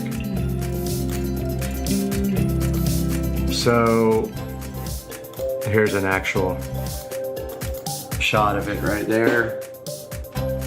So that is what makes out the entire kit and makes it all look great. Guys, just wanted to give a huge shout out to ST Wheels, who were awesome in this transaction, and I didn't want to leave them behind. I'm gonna put a link in the description to ST Wheels on Facebook.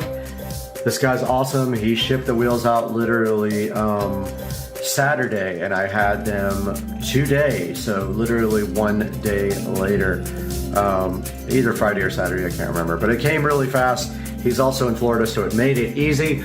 Guys, please do the channel a favor. If you need wheels for your golf cart, check out ST Wheels. The link is in the description and below. And I hope you guys enjoyed the video and have a great day. All right, I got back from my trip this morning, and this is what I found.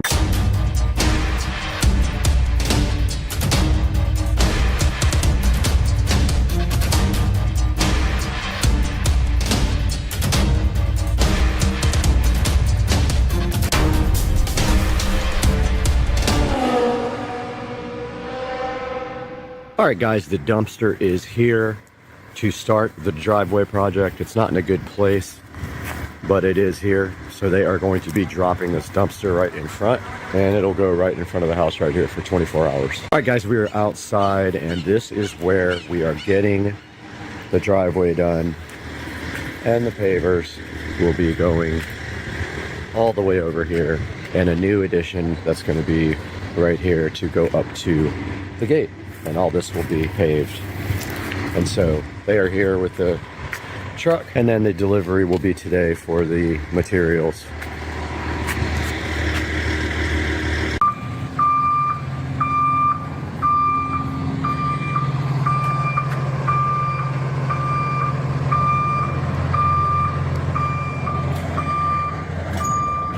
We're gonna walk out here and get a little update on the driveway situation. They have been working on this for a little bit now, and they have a dumpster out there, and they are using heavy equipment now to get this thing out. Let's check it out.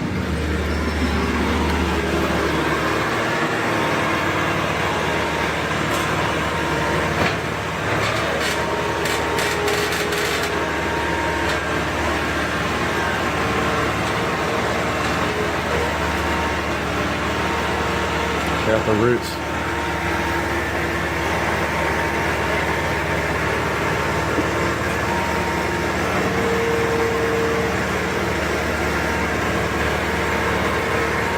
There's going to be roots underneath there. When they get this part up, you can see where it's coming up. All right. This is what's up. All right, let's go get a little update here. I saw a lot of the concrete gone.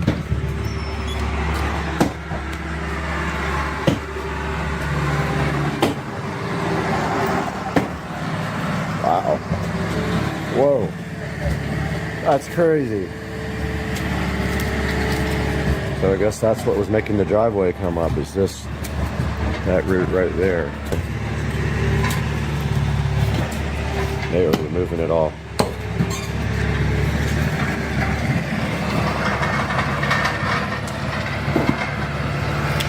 Should I close it? All right, we're gonna close the garage now. All right, let's go out front here and see what they're doing in the sidewalk area.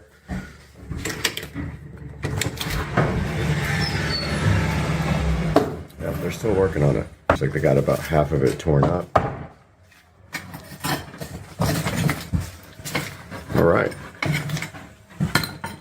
Yeah, so it looks like the tear out is going really well. You're going to be done with this part. Those roots on the driveway are the whole reason that the driveway is buckling up and that it has to be replaced. But these guys are killing it right now. They are absolutely killing it. We were supposed to have pavers today. I don't know what happened. I let the company know that they didn't show up. So I don't know what's happening with that. But yeah, this looks like they'll be done within the next hour. So. Little update, they are tearing out the garden right here. This is all coming out. This will be a sitting area. So they're getting rid of all these plants and getting rid of all the lights, and the sprinkler heads will be capped off and all that. So yeah, that is next on the list. You can see them here. Tearing up that part of the garden. It's gonna look so awesome. We have like good furniture out here. I'm hyped.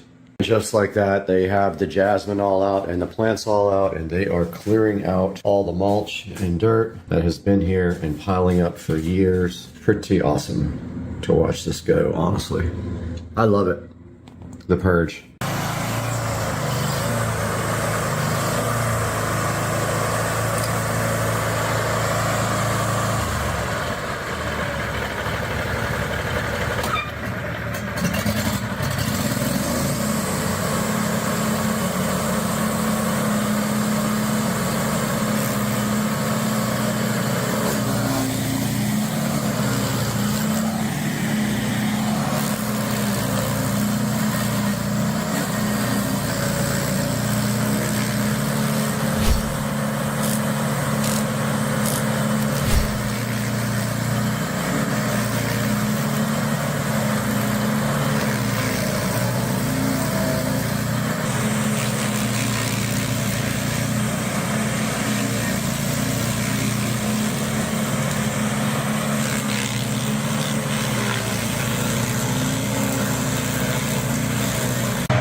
Alright, the pavers just got here, so they are offloading them right at this moment.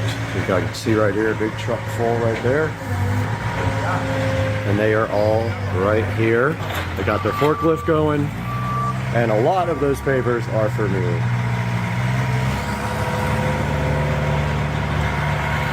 We'll see what it looks like when they get done. We were out here, got all the pavers done, unloaded, and they are on the lawn, ready to be installed tomorrow. Let's go.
All right, I got back from my trip this morning and this is what I found.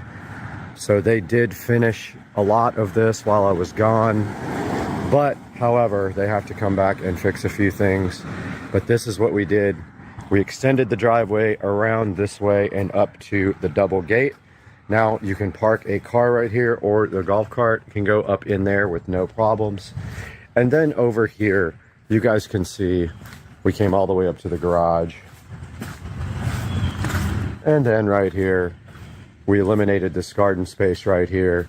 And then we did all the way up to the house with the pavers. And now the tree removal service is here to get rid of a tree for me. And that's going to do it for this one. We'll continue this. We'll see you guys next time. Later. All right, let's go.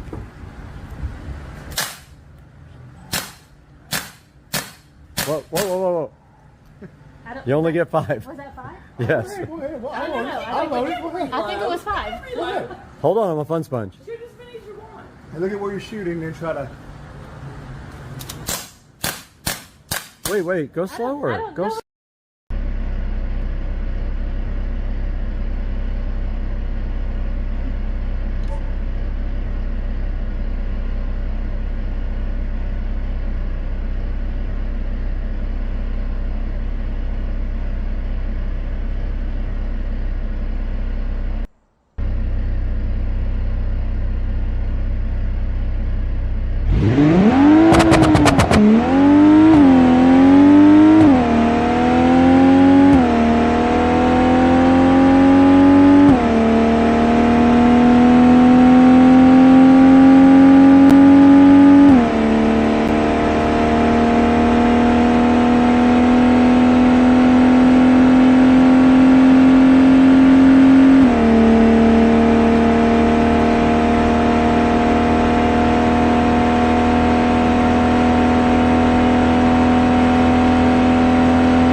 All right, guys, Supercar Street Racing here. We're going to show you guys how to install Windows 11 when you get this message here.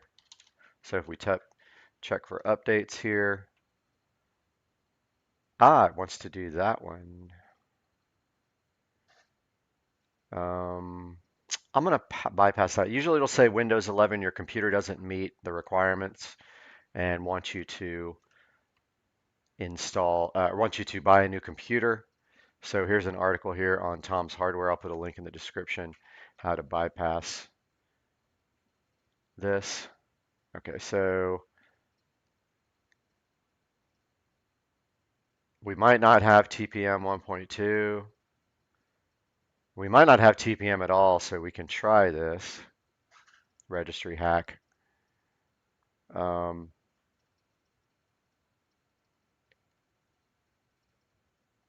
Let's see. So upgrade here by launching setup. Windows 10, full upgrade, clean OS. Okay, let me do a little bit of looking here and then I'll be right back. All right, guys, so Windows official hack to update to Windows 11 if your machine doesn't meet it. So registry, so you open regedit, so you click, let's start from scratch here. So you close this guy. So go down to your search bar, type regedit. REG will open registry editor. Don't be scared to do this, it's not a big deal. Now you see how it says registry key, H key local machine. So if we go here, H key local machine, then system, then setup. So you just basically are opening the folders. And then mo setup, mo money, mo money, mo money. You got to make a new. You got to make a new reg entry, new, and it's a reg D word. I think it's 32-bit. They don't even tell you. Reg D word. Okay, yeah, they don't tell you if it's 32-bit or 62. It's a D word. So it's called allow upgrades with unsupported TPM. Could they make it any more complicated? Or CPU.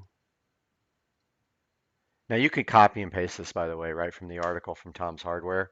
Now this has got to be a value of 1. So you have to edit it, modify it. So you right click, you modify, change the value data to 1. That's it. Now they're got their like serious problems might occur if you do this. You're gonna break your PC forever. Okay, dude, whatever. Let's see if it pops up now. So it might pop up and tell us we can. It still says it doesn't meet the minimum requirements. Okay, so if you choose to install Windows on 11, you acknowledge and understand the risks. You must create. So it might not even have TPM 1.2. So let's go back here and run this. See what we're missing. There's other ways to do this.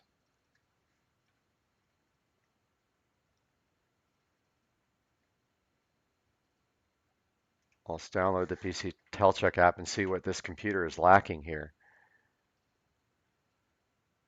So we got the PC Health Check. Let's install that guy. And I've done this already on my machine, so I know how to get around this regardless. If it doesn't work, we'll use Rufus to do it. So we're running the PC Health Check now. Oh, it says I have TPM 1.2, so I'm going to go ahead and restart and then try that and see if that, because I already did the registry hack, so let's restart this guy and we'll be right back. All right, guys, we are back, and I was actually in the wrong place on that article. So I am going to go back here and show you guys the bottom of this article,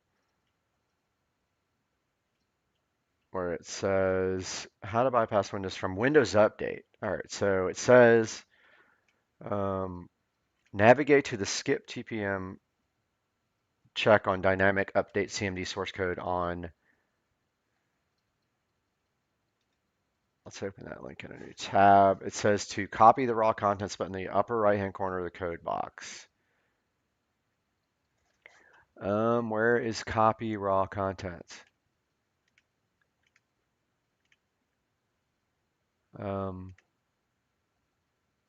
Copy raw contents. Okay, done. Now we go create a new file on their desktop and name it check skip underscore TPM underscore check. Make sure that you're able to view extensions, and the extension is really .cmt, not text, or it won't run.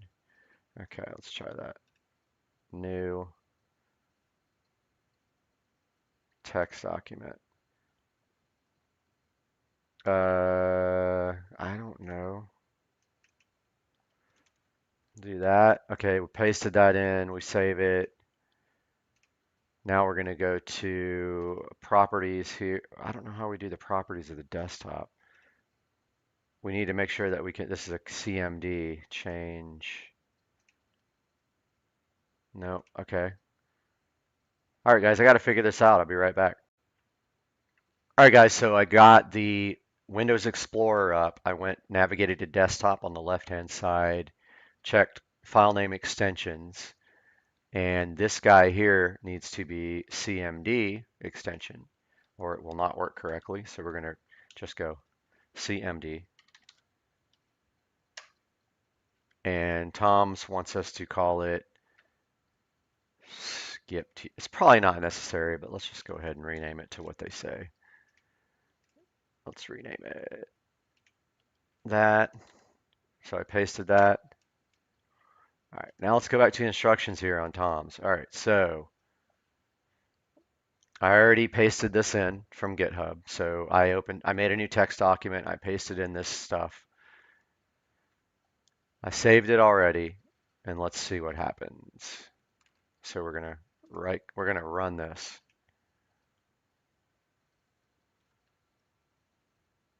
And it says to click yes. PowerShell opens.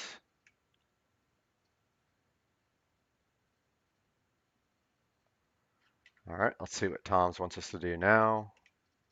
We did that part, we got this message. Okay, now it says to run Windows Update, so let's go check for updates.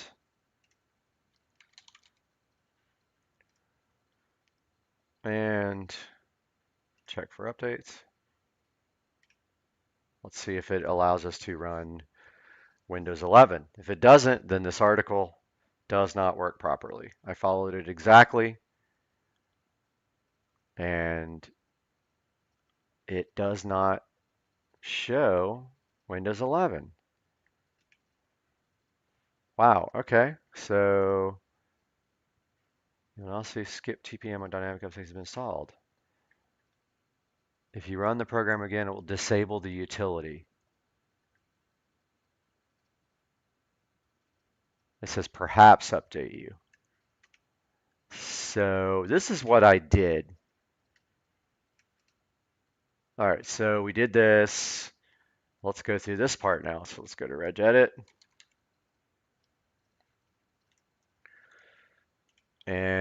we know it is HKey local machine, system, setup, most setup. Oh, I got to sneeze. Guys, I have these sneezing fits that go for like 10 minutes. All right. Regedit, HKey local machine, system, setup, most setup, most setup, most setup, like Mo Money. Got it. I want to make sure I got this D word right.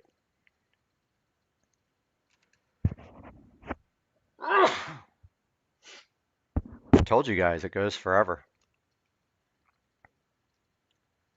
32-bit. Allow upgrades with unsupported TPM or CPU.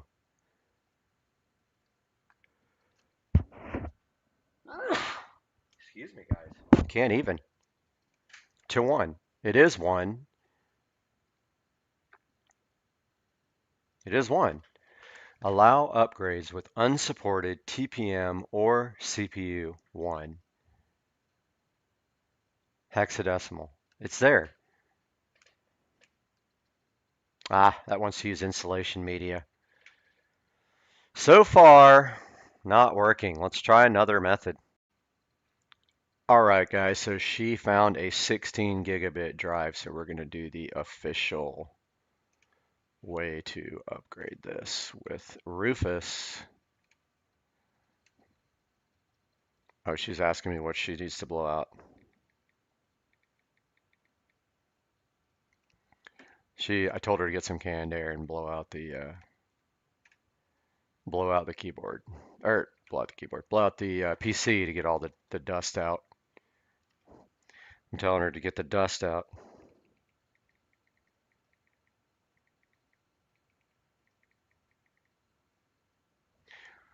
So, all right, so this stuff is copying, her stuff is backing up from her 16 gigabyte USB drive. We have downloaded and installed the latest version of Rufus, and it is open here.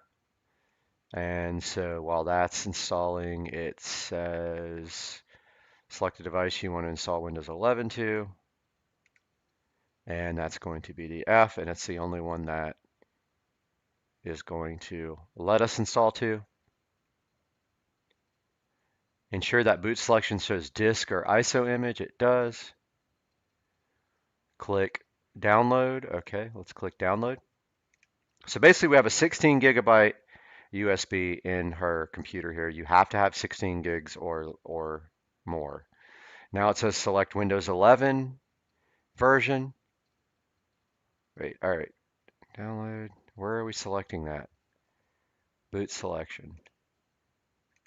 Disk. Okay, wait. Download. Wait, no. What? Cancel. Cancel. Okay, Windows 11. All right, there we go. Select Windows 11. We got that part. 21H2. We got that. All right, so I'm just following literally. It didn't pop up, but now I'm following this exactly.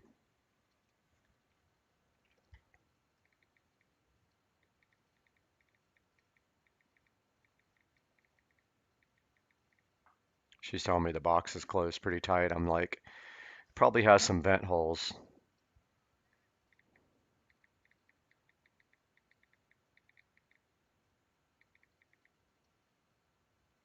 Telling her to blow through the vent holes. Continue. Architecture, x64. Home Pro.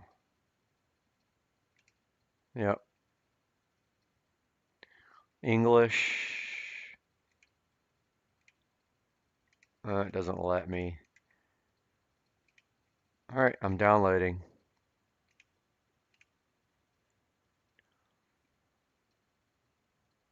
Why is it? Cancel this. It popped up some like where to download window. All right, let's go back up here. All right. Ensure that disk selection says ISO and click, okay, select. Okay, select lets you select a file we want download. We click the download button. All right, Windows 11, we're there. Continue.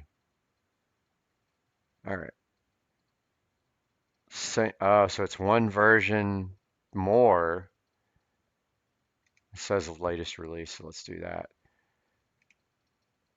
Okay, there's no like selection for Home Pro Edu.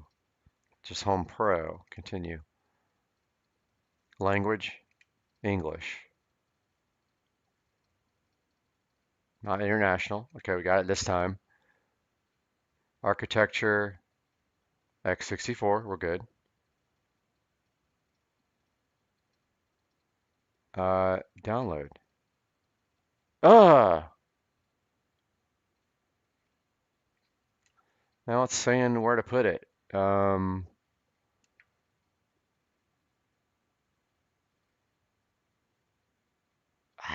guess we got to save this somewhere. Let's look.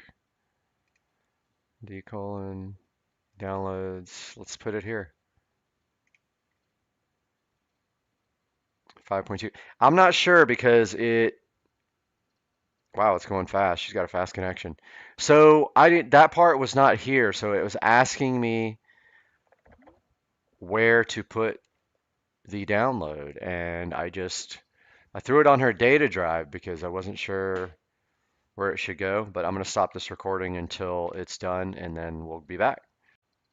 All right, guys, so the Rufus program is downloading the Windows 11 ISO. I told it to save to, I put it on the spindle drive. We have a analog, like not analog, but an actual revolving platter drive, revolving, can't even talk, platter drive for her data drive. So it's going there because it's kind of big, 5 gigabytes. So it's almost done downloading.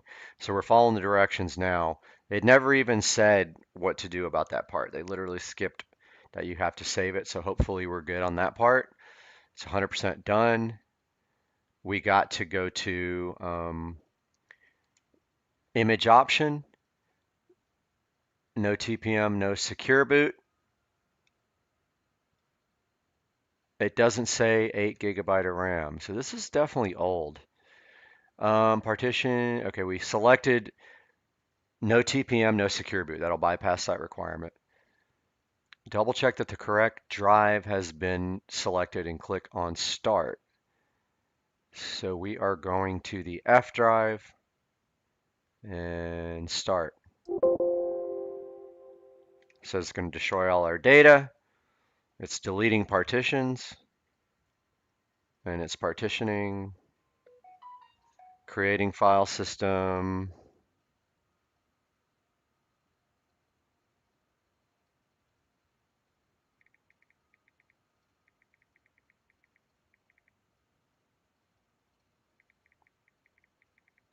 She said this is 2011. I'm like, no way.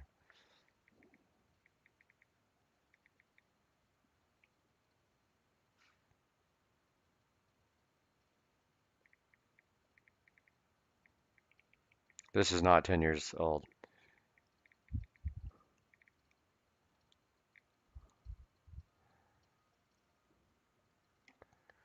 No, that computer can't be 10 years old.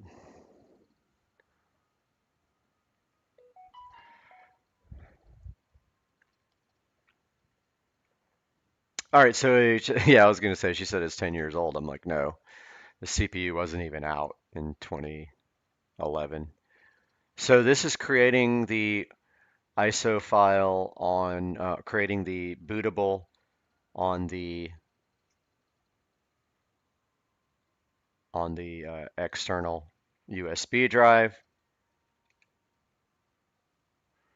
And that's using Rufus. It's going to take a minute, so I'm going to stop the recording while we do that. All right, guys, so we're going to talk to you a little bit about installing Windows 11 on a PC now that doesn't support Windows 11. We made our USB drive with Rufus, and now we are going to go install. If you see here, It says run setup on the USB drive. All right, so let's go to the USB drive here on her computer, not mine. She's texting me now.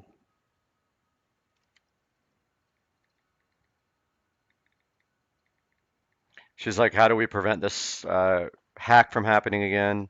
Well, you can't. Somehow they got your password. Poor girl.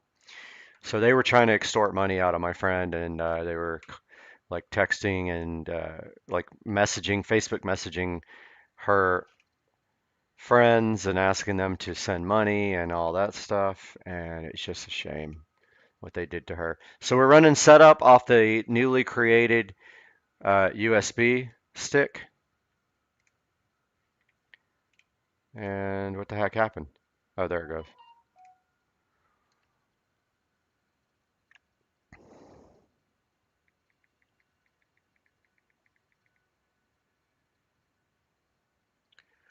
So she's asking me if she needs to change her password again, and I'm like, no, you don't. So I don't know how they got her password unless they have some of her personal data. So I'm telling her unless they have.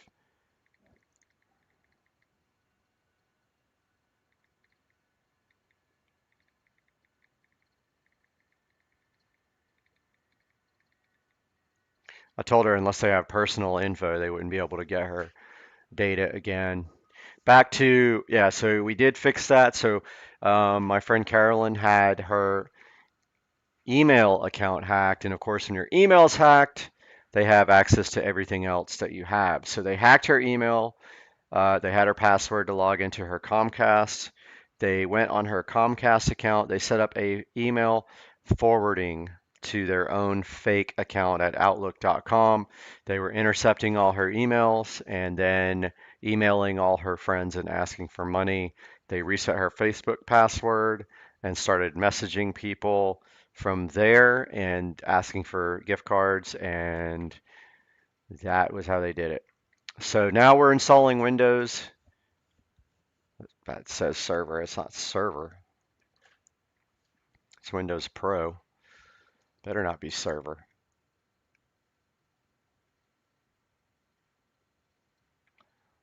Like, really? Installing Windows Server? No. I think they got a little error there in their thingy. It's going to be a Windows 11 Professional. It's at 6%. We'll update you guys when it's done. On the next step, actually. All right, guys, so looks like her PC is back online now. Looks like we're totally up to Windows 11. Notice the difference in the taskbar here, so that was successful. And if we go here and we go to, let's go to System Information, and then we'll start doing some updates here on her machine. So Microsoft Windows 11 Pro 10.0.22,000 build 22,000. We're already on Windows 11. Let's go here, check for updates.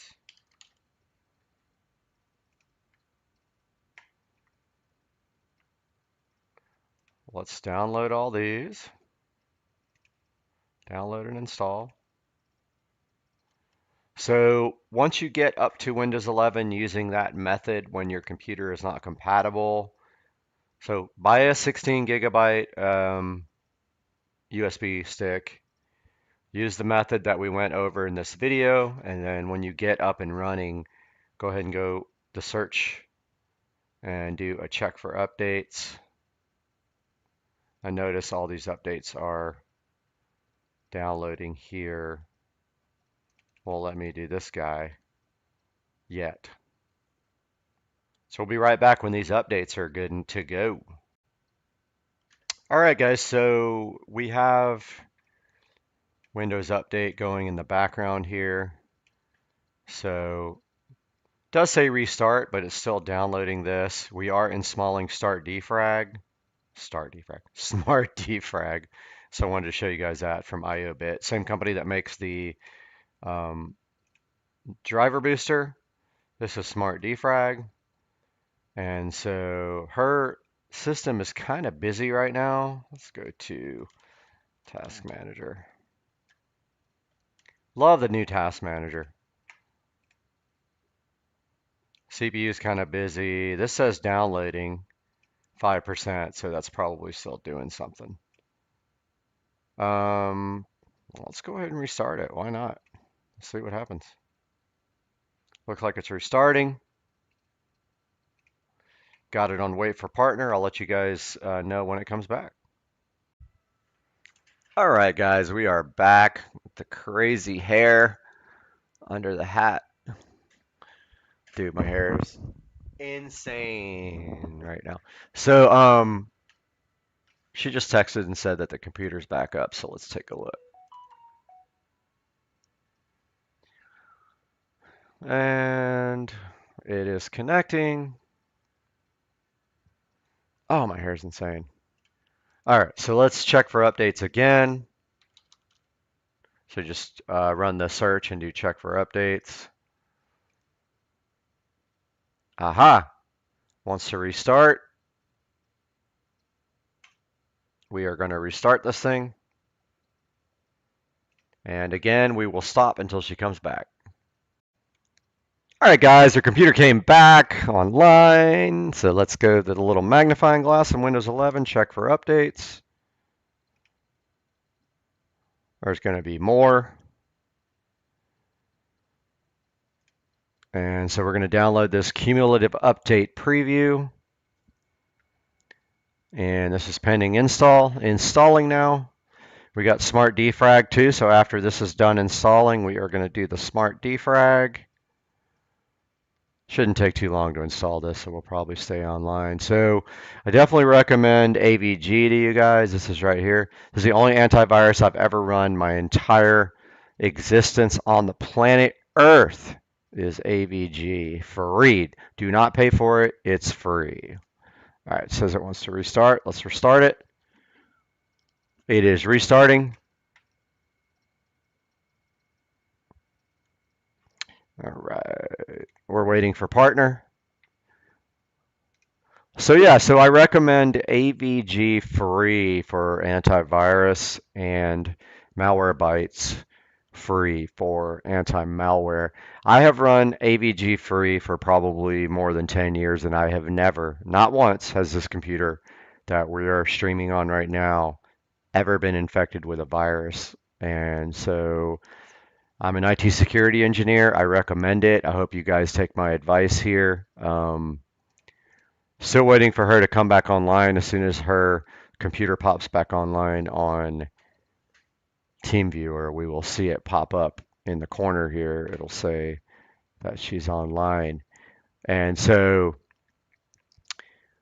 today, the whole goal of this was to show you guys how to upgrade to Windows 11 if your PC does not meet the minimum requirements. And it looks like a lot of PCs are not going to meet that minimum requirement. It has a lot to do with your TPM, which is the security module. It's a chip inside the computer on the motherboard.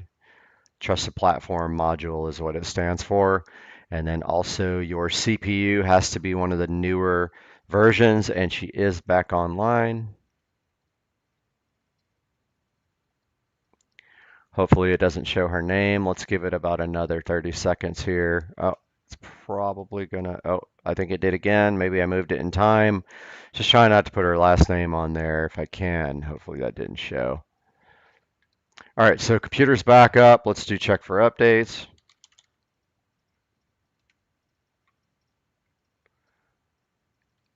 Let's check again. If this says it's fully updated, we're going to go ahead and defrag that with Smart Defrag.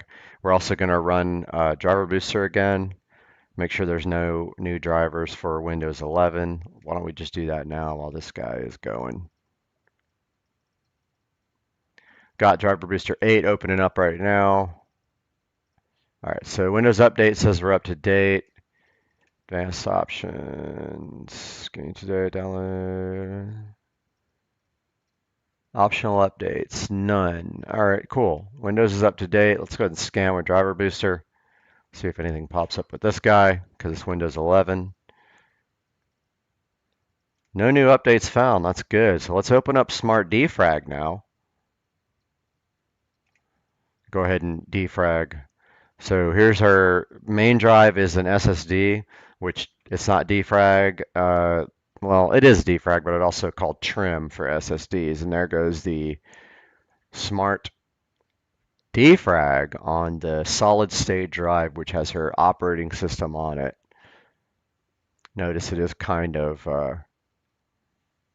fragmented there, so it's going to do its best. And there it is, it's done.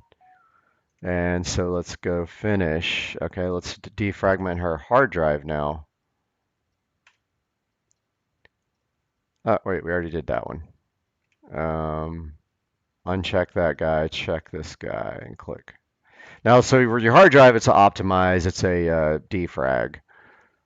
So let's take a little bit longer. It's a manual spindle drive. So got a text here.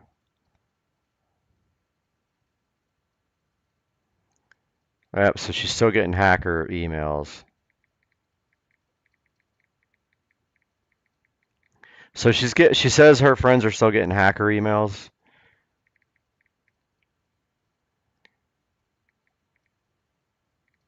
So yeah, that's true. It's coming from the email address that they created, which was they created one at Outlook.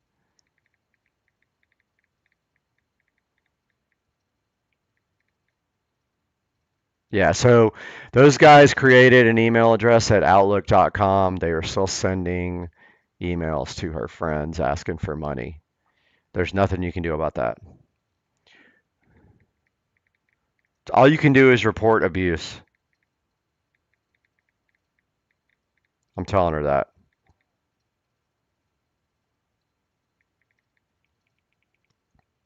So I'll find her the address.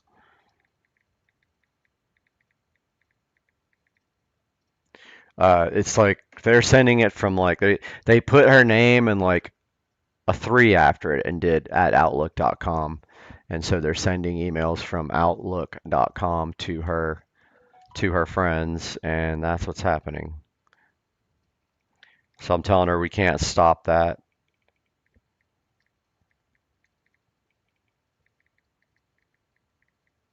Too late. Unless Microsoft disables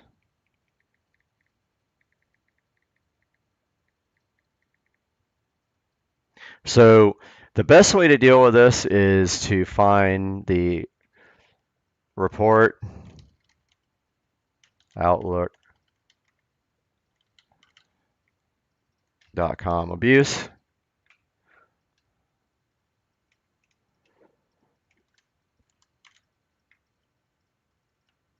And I think it was Carolyn. Yeah, I think it was a .3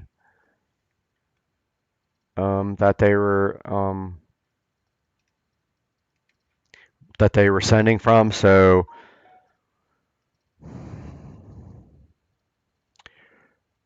what was the email address?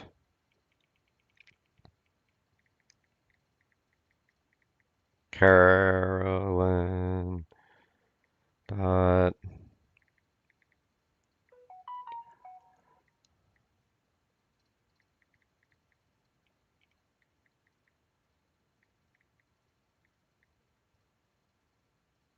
Okay, so I asked her for what the email address is because I'll report it, and hopefully they will take down that email address soon.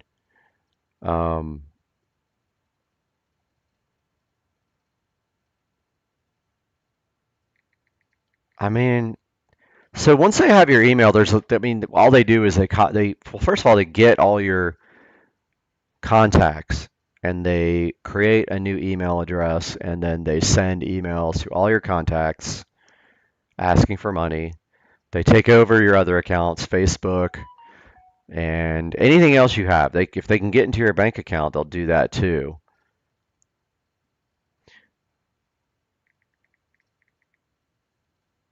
Okay, so she's saying that was the fake one.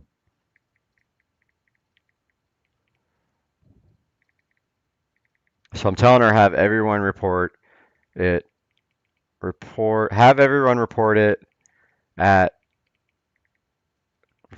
by emailing abuse@outlook.com, but they'll probably make a new one. So that's the thing. Once they have it, your name, and they have your contacts, they'll literally just keep creating new email addresses. And so since this one has a 3 after it, I'm almost 100% sure that they probably had a couple of their accounts shut down already. So they'll just keep making those until people no longer respond to them or don't give them any money, and then they'll move on to a new target. She said she's going to report it, so that's good. See right here, we're on Smart Defrag. We're still defragmenting her spindle drive. So this is a platter drive with actual moving parts. Her C drive is a solid state drive. When we ordered this computer, it was less common to have solid state drives for data drives because they were more expensive. Now, I just got a terabyte solid state drive for this guy for like $70. So you can totally afford a large drive for your main drive. So this guy's still going at 60%. It's got 5 minutes remaining. I'll let you guys know when this is done. All right, guys, so it said there was 12 minutes left, but it went ahead and finished the D drive, which is the spindle drive. This is her recovery drive. Their E drive is just the Lenovo recovery, and it is done. So, guys, we have upgraded my friend's computer who was hacked to Windows 11. She is good to go. If we type system information now, we will see here that she is on Windows 11 10.0.22,000, build 22,000, Windows 11 Professional on her Lenovo PC. Guys, I forgot to show you when you're done installing Windows, make sure you run disk cleanup here and select system files and make sure that you clean up all the leftover installation files from when Windows 11 is installing, because guys, it goes like gigabytes. It saves your old installation so that you can roll back. And if you're not going to roll back, which most of you will not, then you don't need to save these like gigabytes of files for sure.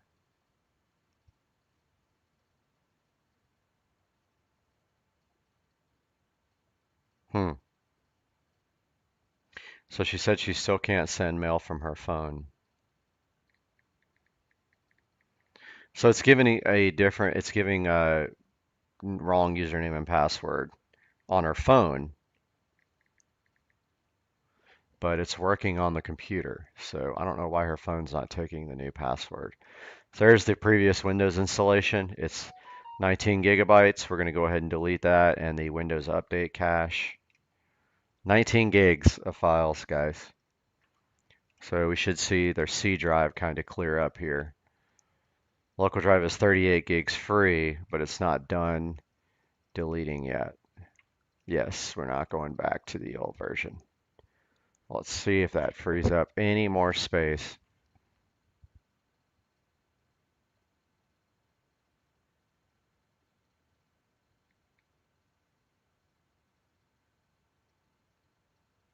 So she's asking me if I got a copy. I'm telling her when this is done, she can use the email on the PC.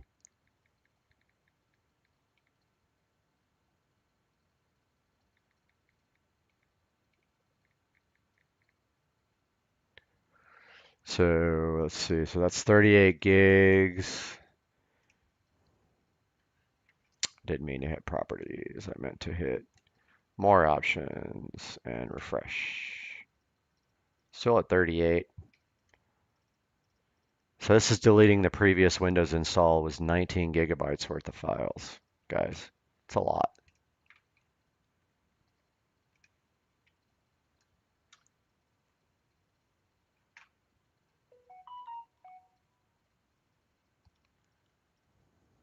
She's texting me again. I'm not sure what's going on with her phone because, I mean, you change the password on the phone, it should work.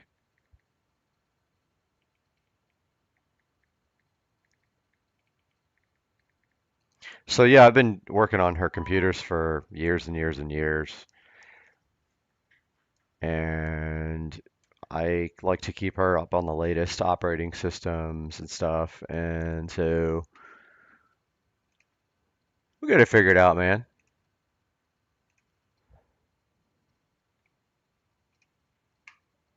But as soon as this is done, that should clear up some more.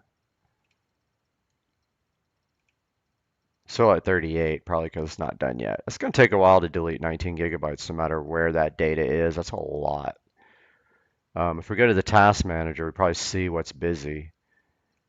All right, so her SSD is kind of busy, so that's probably where the files are being deleted from. If it's a lot of little files, that takes more time to delete than just like a big file. Lots of little files really like. The reason I figured out is damaged line that I cannot insert in the modem. I'm not sure what she's talking about. Damaged line. I do not know what she's talking about. Oh, phone line. She sent me some pictures of damaged like phone cables. She's so funny. She's a cool girl. This is still going, it's chugging away on this deleting the old Windows installation files. So you can see here that the drive is writing at 1415 megabytes per second. CPU's, semi-busy. But, when there's thousands of files, it takes a lot longer to delete each individual file. So you'll see that takes some time. But it basically is just frozen here, guys. But wanted to show you that additional step. I'm not going to keep you guys on the hook while this thing deletes forever. But yeah, when this is done, this machine is fully optimized and ready. And she will be good to go for a while. And I hope you guys enjoyed the video. And I hope you subscribe. Click the bell. Love you guys. And my phone's going off again. What's going on, guys? Long time no update. So it is Monday and come to a decision. And you guys are going to think I'm crazy, but that decision's coming up right now. All right, guys, it is now Friday morning. I decided to finally finish this video. So I have come to a decision regarding this vehicle, and that is I have sold it. I know. What the fuck? I am selling this car after putting a little bit of money into it and a little bit of time. And there is a reason for this.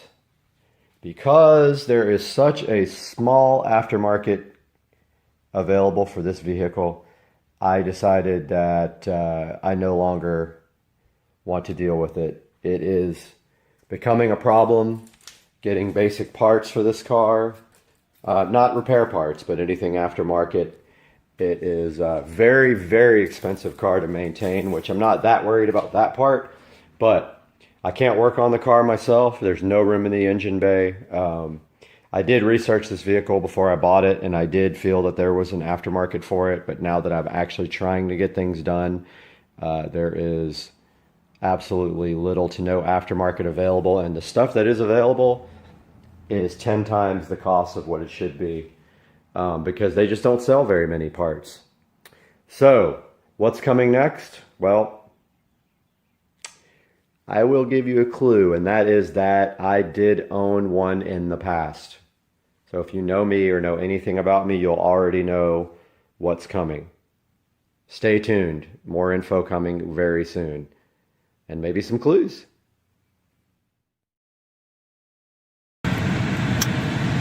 So we got Dukes of Duval in the 2023 Model S. And this is the dual motor Model S. So it's all-wheel drive and dual motors and, I don't know, maybe 600 horsepower. So what's your thoughts on the 2023 Model S? I've been ate the plaid, but it's fast.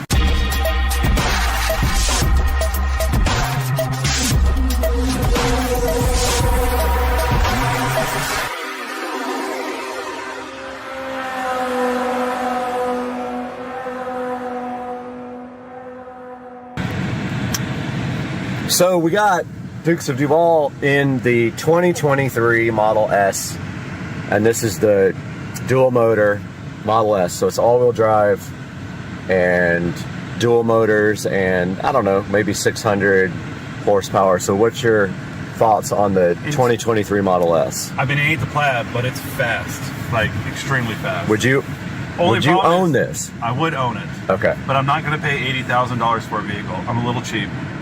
What would you buy if you were going to buy a car right now? If I afford it?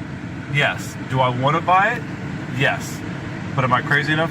If I was going to buy a car that I wanted to have something with this much horsepower, best bang for your buck. What are you going to buy that's got this much? Do they call it horsepower? Yeah. Okay, so let's do this much horsepower. Let's do a 0 to 60 because these people next to you are also looking at the car. They're digging it. Yeah. So let's see what this thing does 0 to 60. It's they got to put it in like track mode, or you don't like have to do it. You don't have to do anything. We're not ready for drag strip mode, so let's just see. All right. Let's see 0 to 60. I'm prepped. Like my head's on the thingy.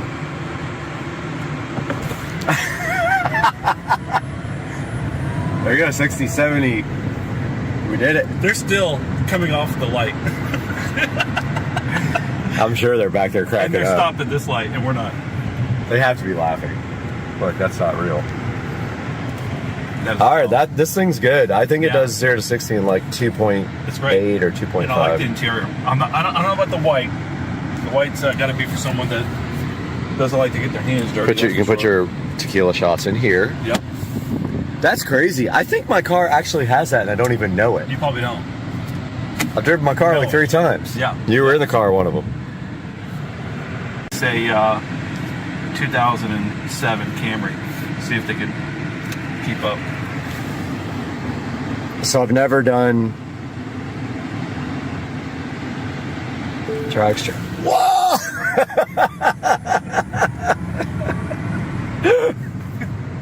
Man, I wish Goodwill was open. I do too. Actually, that's what we need to do after you bring Carter. We need to go Goodwill. There's good stuff probably there. where I'm going to find all the kids' clothes. Where's the game at? Over here? It's just practice. Yeah, Fort Carolina. Oh, drop them off. Let's go. Hit up Goodwill. Get some subwoofer. That's where you got to shop when you buy an $80,000 Tesla. Can't afford anything else. Can't afford exactly right. Got those new Pumas though. Oh, that's good. Kicks. Oh man, look at you stepping up. Dude, these are good. Thanks, man. Yeah, these are good shoes. I love them. All right, we're in the 2023. Let me get past the entrance for. We're in the 2023 Model S, and we're going to try out drag strip mode. And what we are going to do is Stop right here. we have the car in drag strip mode, and it said it's ready. So Joe has to hold down the brake. Yep. Hold down the accelerator. All right. Wait, it'll tell Both pedals you. pressed. What's it saying? Saying both pedals pressed. Oh, it won't let you because it's a rental, I bet. Oh, hold on. Preparing for launch. Nobody's behind us.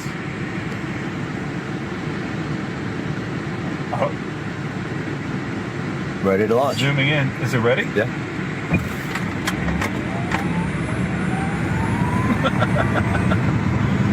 Did we hit the top speed? Oh, well, I got to like 82 that I put back down. But I feel like it wasn't much different than I probably would have if I would have just hit the gas from standstill. It's not like the Plaid. It's not as dramatic. Dude, my car is faster than this car. Right? Oh, 1,000%. You're testing the brakes. Can't park here. Now you know the brakes aren't amazing. No, they definitely are not. This car is so fun. I wonder if this has different brakes than the Plaid. We got TLX. So, do you think it's still like pretty close to my car? No. It's not really. I don't think so. I mean, like a couple seconds off of. I mean, like, you definitely lose it in your stomach a little bit if you're not prepared, but yours is a whole different beast, man. Yeah. This is a 10.5 second car. Yeah. And yours is a 9.4, 9.5. You know, that little bit of a difference is big. It's big. Yeah. 400 horsepower.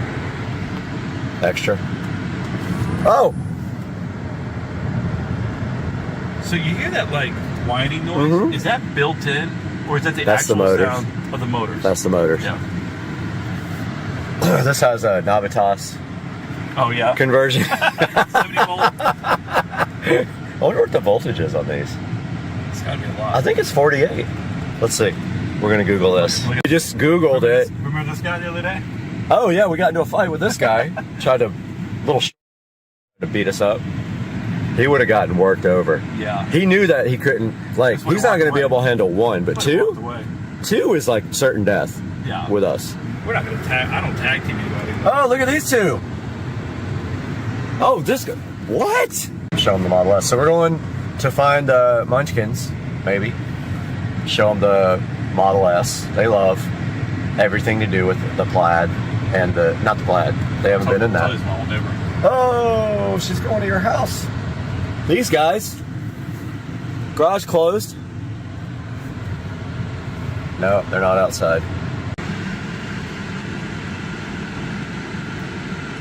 Hey, what's going on, man? I just bought it.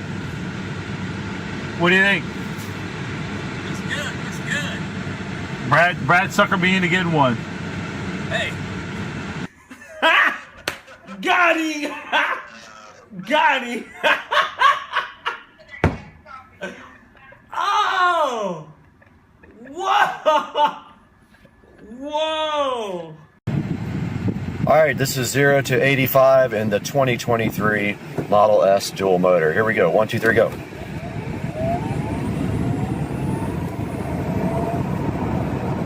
And it's limited there.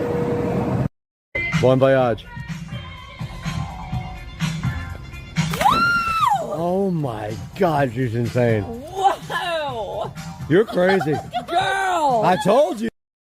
It's the next day and we're out in front of the laptop now trying to get the controller to connect so we can reprogram the controller. All right, Joe's removing the old speaker. Cool. All right, we were able to find the correct software, the Alltracks toolkit. And then you said, where are we going to hit set on the setting functions? All right, we're going for a test rip here on the golf cart. We just reprogrammed the controller.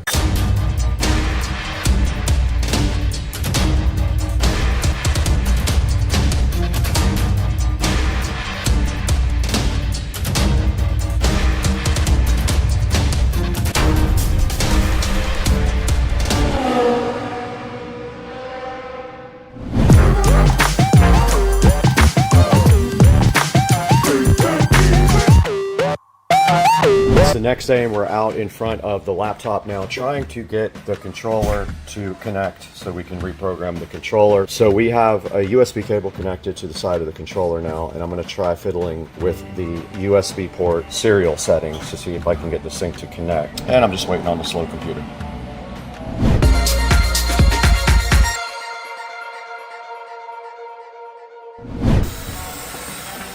All right, Joe's removing the old speaker and radio holder. think I gave you this years ago, right? You did. You had it out of another golf cart. Came out of my RXV, I think. Yep, and you passed it along. I remember this now because it's a Apollo thing. It's worked good. 2, 3 more over here.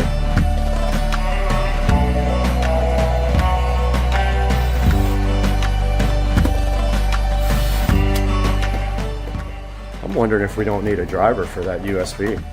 I'm gonna go to their site and see if there's anything else. Let's see. More screws in it back here? They're back here. Very back. There.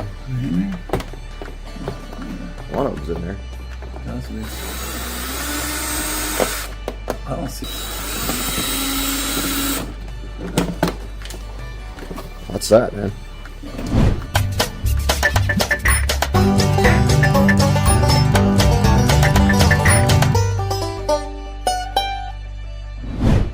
Alright, we were able to find the correct software, the Alltrax toolkit. It says for performance, a new standard speed torque curve is suggested. Do you want to change to the new one? Yes, I think that was part of the problem that I had last time, so they must have made an update. Alright, we said yes to it, and I think now all that's left to do, it looks like it's done with the update, so now all you have to do is mess with your controls and see what works the best. So the plan is that we're going to put regen back on, which I removed. I just wasn't a fan of it, but just for maximizing the battery, we're going to use the regen on it. Okay. Only one problem is this thing doesn't work on battery, so we can't drive around with this without your inverter hooked up. The laptop battery doesn't work. We need to have it plugged in. So you need your inverter on, or we need to get a laptop with a battery, one or the other. They don't have an app? Oh yeah, yours isn't Bluetooth.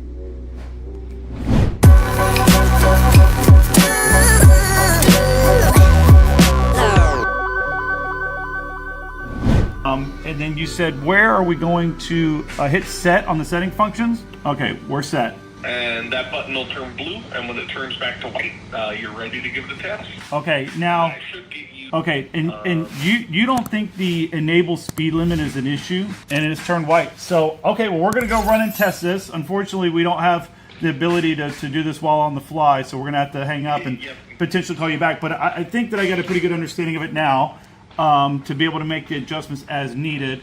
And the other thing, the throttle rate, I have it set at 7%.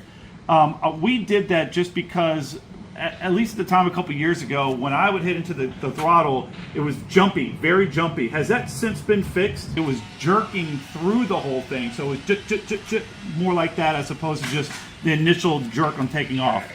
For the maximum RPM, I have it set at 6,500. so yeah, basically you'd want to know what the max is for that motor and keep that number around there. Okay, understood. I can do a little research. So, all right, perfect. Awesome. Hey, man, I appreciate you.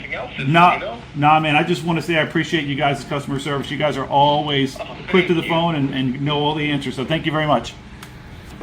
All righty. You have a nice day. Appreciate it. Bye.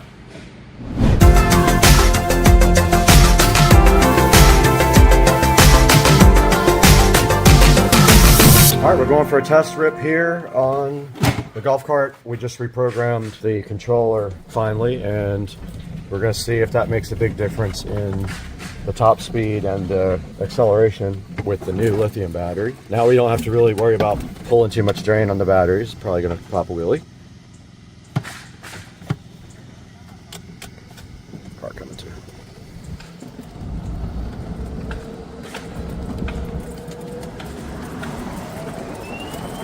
All right. You gotta get your speedo.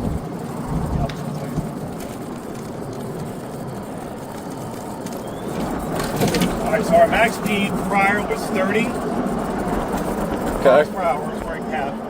I also, my back right tire is a little flat, which will make a difference on top speed.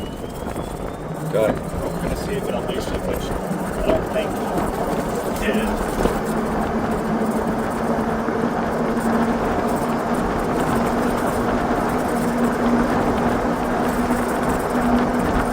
I bet your speed limiter's doing that. Still at 29. Yep. I don't feel my regen kicking in drastically. So that might be something else that we're going to look at.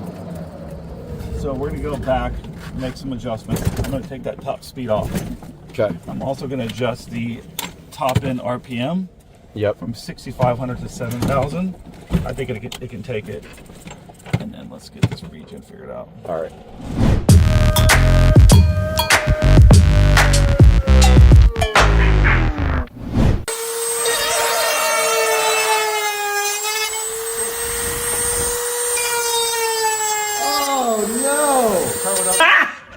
Got him! Got him! Oh! Whoa!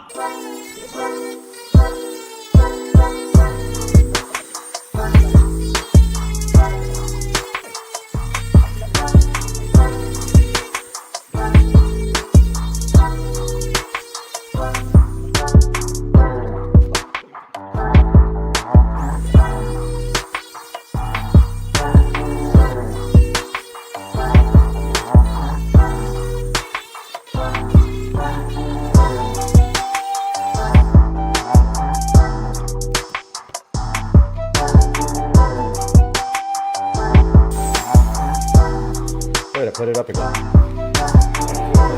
I need a good place to put it. Oh, it's worse. You've actually added material. Got him! Got him! Oh! Problem is, like, if you do it, it like jumps it off. So I'm not going And to that's keep where, doing yeah, that. that's what. And this is fine because he's covered, so I don't really care about that. I just want it to jump and hit something else. Looks like the Amazon logo. Yeah, I'm not worried about that.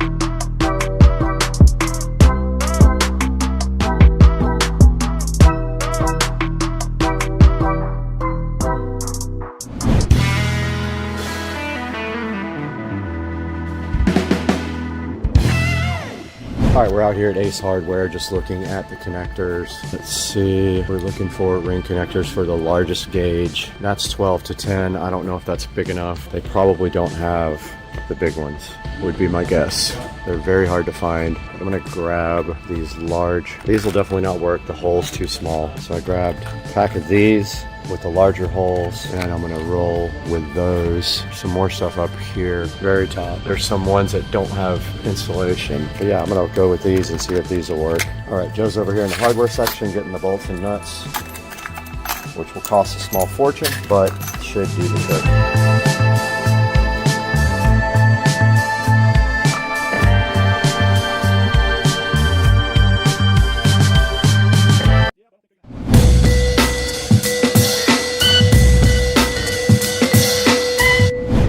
All right, we're just wrapping up the end of this part 3 of our video today, and we are gonna go for a little ride here and just kind of measure the speedometer here of the golf cart, because when we last took you guys out, we had not adjusted the controller, but we showed you the adjustments, and now we just want to go for a little ride and kind of see what it's like now compared to what it was before. Absolutely.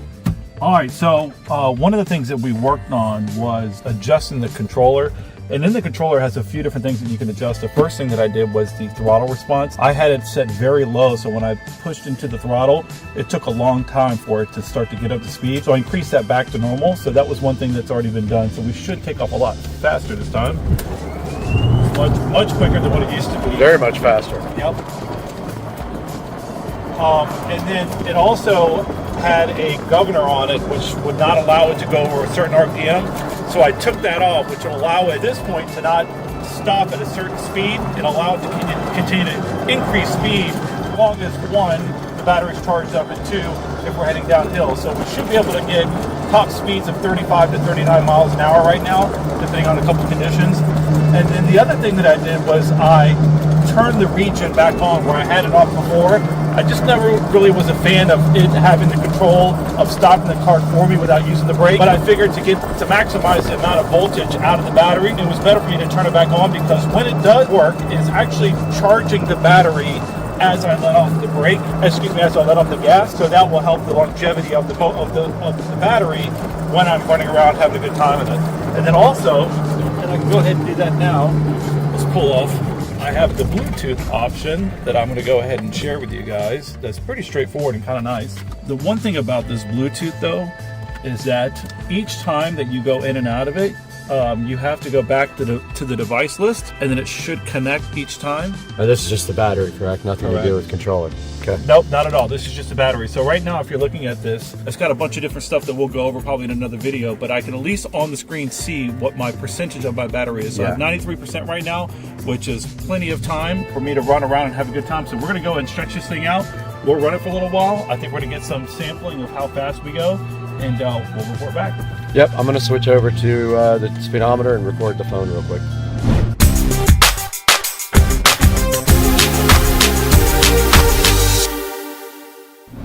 All right, we move to the phone now with the speedometer recording. Okay. All right, so we'll get on the main road here. It's already doing 21. And that's half the throttle. Punched it. That's full. 20. 2. 23. 24. 27. 29. Right into the back of the car. 31, 33, 35, 37,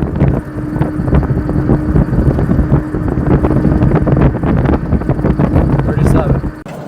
All right, we got the cart up to 37, and we're going to be wrapping this video up because it's almost dinner time, and we're also been working all day on this. Kind of a recap, obviously from my old batteries that I have, comparison to now, major increase in regards to the power and the sustaining power that it has. Opening everything up with the battery, with this battery, gave us a top speed of 37 to 38 miles an hour, which is really, really fast for this golf cart. So I'm extremely happy. And we'll see you guys next time. We're going to wrap it up. See you in the next one.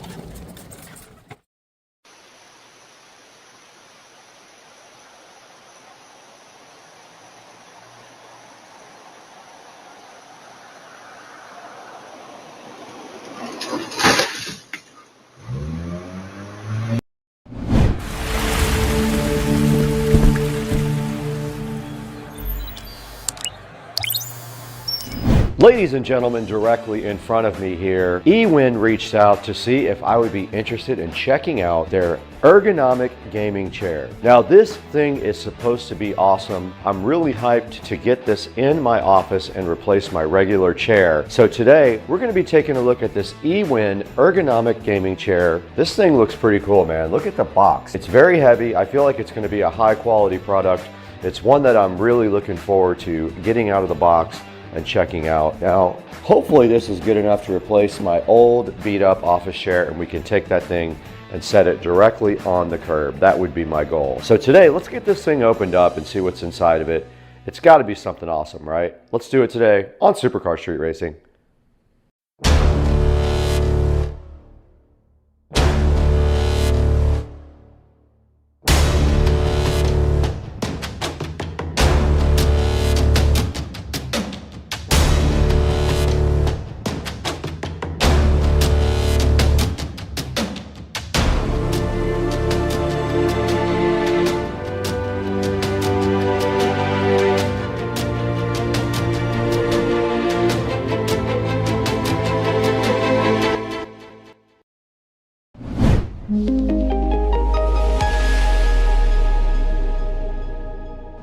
Now, I don't know where I got this old chair from, but I've been using this in my office for a while. Right here in front of me, this office chair will hopefully be replaced today. So my goal is to get the eWin out of the box, directly out of the box right now, so we can go ahead and get this thing built and put over in the Supercar Street Racing office. But to get this out of the box, we have the trusted SCSR patented scissors.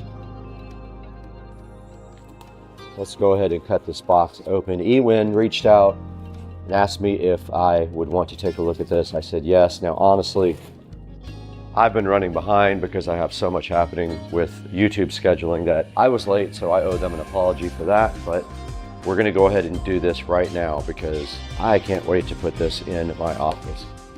As soon as we open the box, we see crazy good packaging, which I always love to see that with these content creation videos. And this packaging looks so cool. Check it out, guys. Shows you all the features of the chair. Drop test, it passed. Stability test, backload test, overturning test, swivel test, mechanism test, vertical armrest, and packaging drop test. All done before the package got here. And over here, there are some funny little things that you're not supposed to do. Don't sit on the edge. All right, what's going on, everybody? Supercross Street Racing here. This is my Aerosmith poster right below my guitar. Epic. So, taking a look at an unboxing today, we have the 335i. So that's the E90X. Fits 2007 to 2012, I believe, or 13, not sure. E90X, that's convertible coupe sedan. Now, what we have here is a caliper kit, rotor kit, and pad kit. Pardon me. And so we got everything in this kit from eBay. Now, this is not a big brake kit. It is not it's a performance brake kit, but it is not a bigger brake kit. And I am not a race car driver, so I don't need a bigger kit. But it is almost time to replace the brakes, and I figured that I would do something cool. Now, I wanted black calipers, but these are powder coated in red. But these are freaking awesome looking, aren't they? If I had these out of the bag, I could show you. But yeah, these are the red powder coated calipers. I believe they're remanufactured. I'm not 100% sure. Don't care. But those are the brand new front and rear brake calipers. And then in here we have a little treat for you. If I can get the box open. Oh yes. So here are the vented and slotted disc rotors, front and rear, for the 335i. So this is all from eBay. I paid $550 for this whole kit. 4 rotors, 4 powder coated calipers in red, and 4 sets of brake pads for my 2011 335i convertible. Stay tuned, because I will have a video of the install process, and that will be coming up this weekend. Peace out. I told my pool robot to take the day off. Error 404. Vacation not found. What's up, everybody, and welcome back to Supercar Street Racing, where we combine reviews, power sports, and high-tech stuff, along with house projects as well. Now today, we're going to check out something that could completely change how you clean your pool. This is the Ultramarine P1 from Ecovacs. Now, you guys know we've worked with Ecovacs before, and we were so happy that they wanted us to check out their Ultramarine P1. And if your pool looked anything like mine did when we started, you already know why this matters. Leaves everywhere on the bottom, debris everywhere, and this is Florida. Now that's a real world mess, not a staged demo. Now what we're going to cover today is going to be the features and what makes the Ultramarine different, a real world cleaning test, and whether it's worth picking up. And then later on, we'll show you a battery test. We'll run this thing until it runs completely out and let you know how long it went. Now let's get into it. Joe, roll the clip.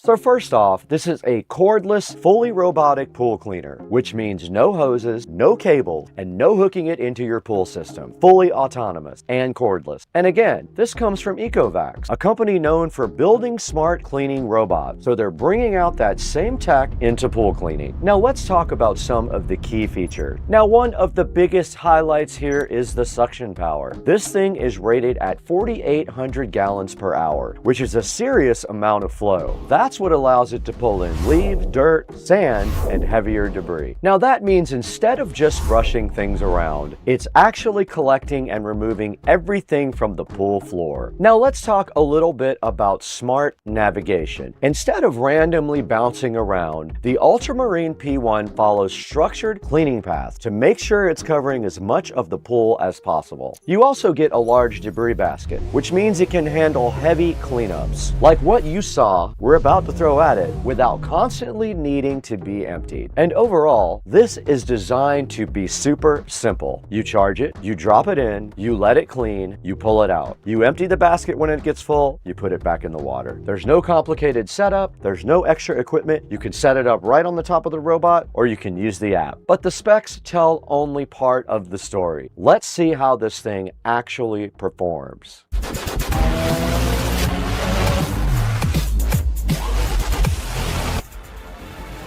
All right, we're gonna go ahead and download the app for Ecovacs, but I'm in luck because we already had the WinBot, so all we have to do is go find the actual app.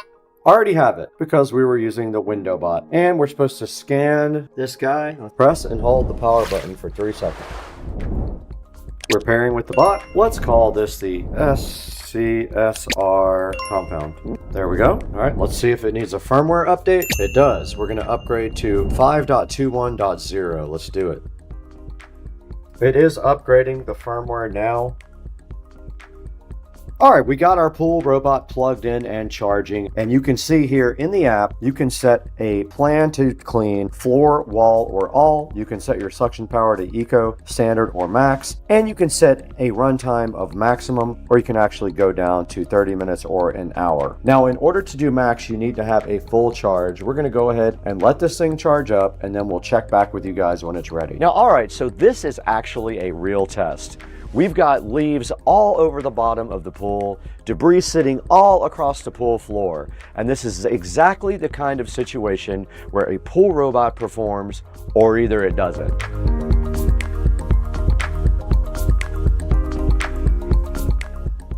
Okay, we got the Ultramarine right here ready to go ahead and clean the pool. Let's go ahead and turn it on. It is on. We're going to enter in the app. We got our GoPro set up here to watch the cleaning process. It is at 100% supposedly. Let's see, 100%. We're going to put it on all. We just have to click all, and this says it requires a full charge. I'm fine with that.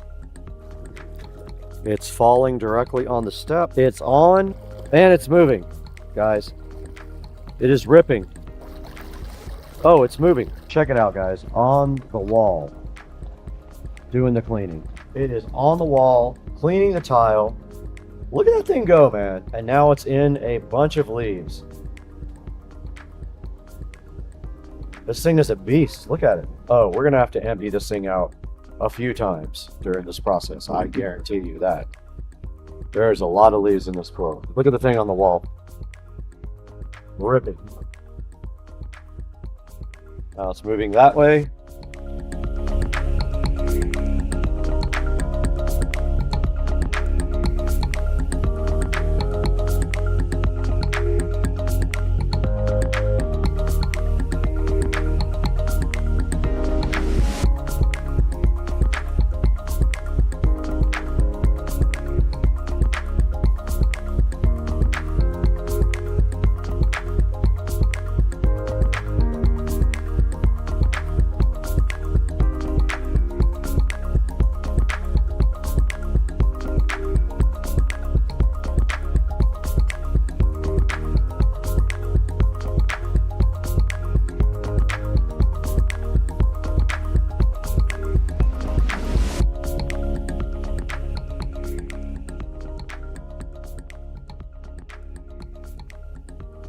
Now what you see right here is the fine filter for the Ecovacs Aquamarine P1.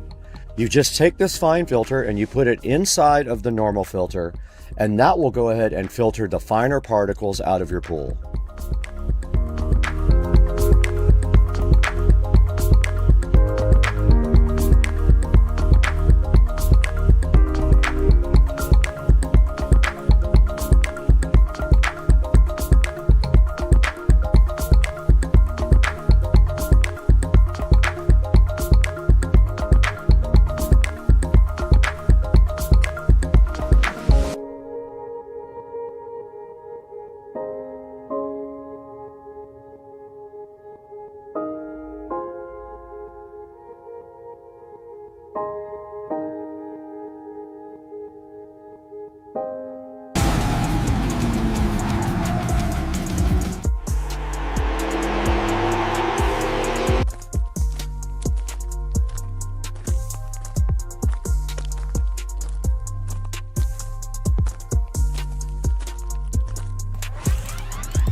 Perfect.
So after putting the Ultramarine P1 through a real-world test, here's the bottom line. If you're tired of manually cleaning your pool, especially dealing with leaves like that, a robot like this can save you a ton of time. Now, what stood out the most to me and supercar street racing in general is the strong 4,800 gallon per hour suction power. It has a 3-hour battery life, super easy maintenance, smart navigation, and app control features, which is awesome. It's one of those things that when you start using it, you probably won't want to go back to doing everything manually. And if you want to check it out, I put a product link down in the description. Please click that. It's really important that you show the vendors that you support supercar street racing. You can click that link and get the pricing and more details. And we want to thank you for 265,000 subscribers. That is quite an achievement for the channel. We couldn't have done it without you. And if you enjoyed this video, make sure you hit that like button and subscribe, and I'll catch you in the next one. I have to get out of here.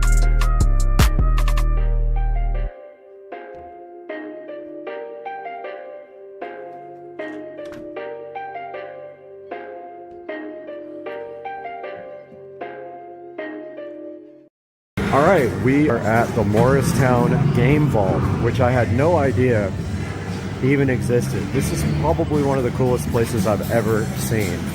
And if you go back here, there's the Tron in the vault. So awesome. This place is amazing. Look at it. Unreal. Every old video game you can think of. And I just happen to be staying a block away from this. Check this out, guys. Unbelievable. Morristown Game Vault. Morristown, New Jersey. This place is amazing. Oh, they got Xenon. I am definitely coming back here later.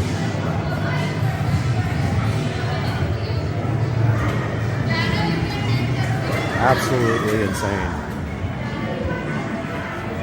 The Morristown Game Vault. A good look at it.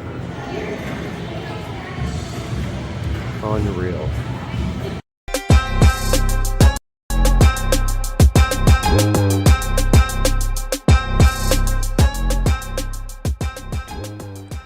Okay, I decided to build this in the actual room in case it won't fit through the door. And thanks to our sponsor today, Teslong, we're going to be using their quick fix toolkit here to help us out with this build.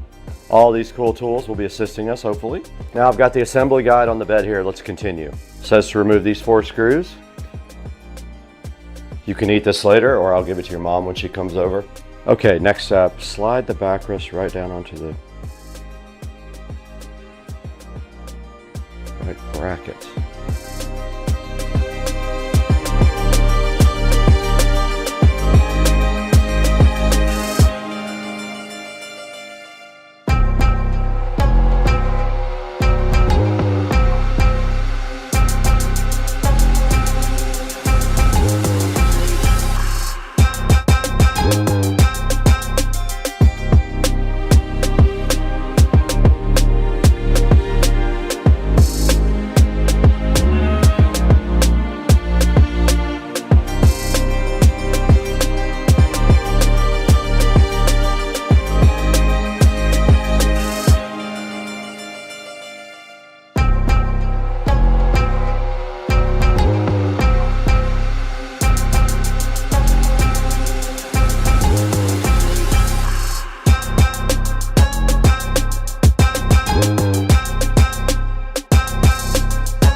Okay, I just finished building my eWin gaming chair. You can see it right here, looking so fresh and so fly. You can see right here, it also has a magnetic pillow system, but we have to get this old chair out of here. That is the next step.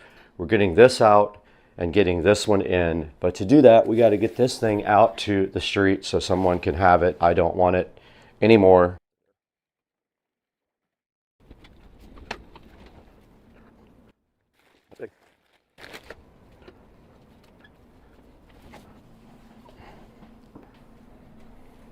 Perfect. Thanks, eWin. You just saw the unboxing and assembly of the eWin Champion chair. Now we're going to get into the controls a little bit. And by the way, this thing is super comfortable, but the first control you need to understand is the seat height adjustment. Now on the right side under the seat, there's a little paddle-like adjustment gear. You just pull up on this while you lift your weight off the chair. We got this security camera, we got a guitar, we got the Wi-Fi security camera, and we got the peel satisfaction. That peel sat is so good. That peel is so good. On the camera with the guitar. What's going on, everybody? It's Tuesday, beautiful day outside in Jacksonville. Walking around downtown, my work is back there. One of those really tall buildings, but I like to get some exercise on my lunch break. But I wanted to let you guys know the Mercedes did sell on Saturday. The transport truck came and picked it up and took it to St. Petersburg, Florida, where the new owner has let me know that they are ecstatic about the car. They absolutely love it. They gave me a big thank you, saying it was everything that I told them it was. Of course, that car was immaculate. Had very few problems at all. So a little bit of a hint about what's coming up next. So I did buy another car. Not going to give too many clues, but I will just say that it is an import. It's an imported car. I am paying for it tomorrow, and it is going to be delivered to me. I would guess by the weekend. I will update you guys again after that point. But stay tuned, some big things are coming. You're gonna like this. This is a special car. Stay tuned. We load the liquid oxygen as late as we can in the countdown. It's densified, that means it's ultra cold. All right, guys, we are live here today. Hopefully the audio is working. And getting it onboard the vehicle just before liftoff means it won't warm up. I think it is working. However, Liquid oxygen onto the let's see if that's loud enough for you guys to hear the in stream. the quantities we want. So it stays nice and cold, it doesn't bleed off, and that gives us the performance we need on Falcon 9.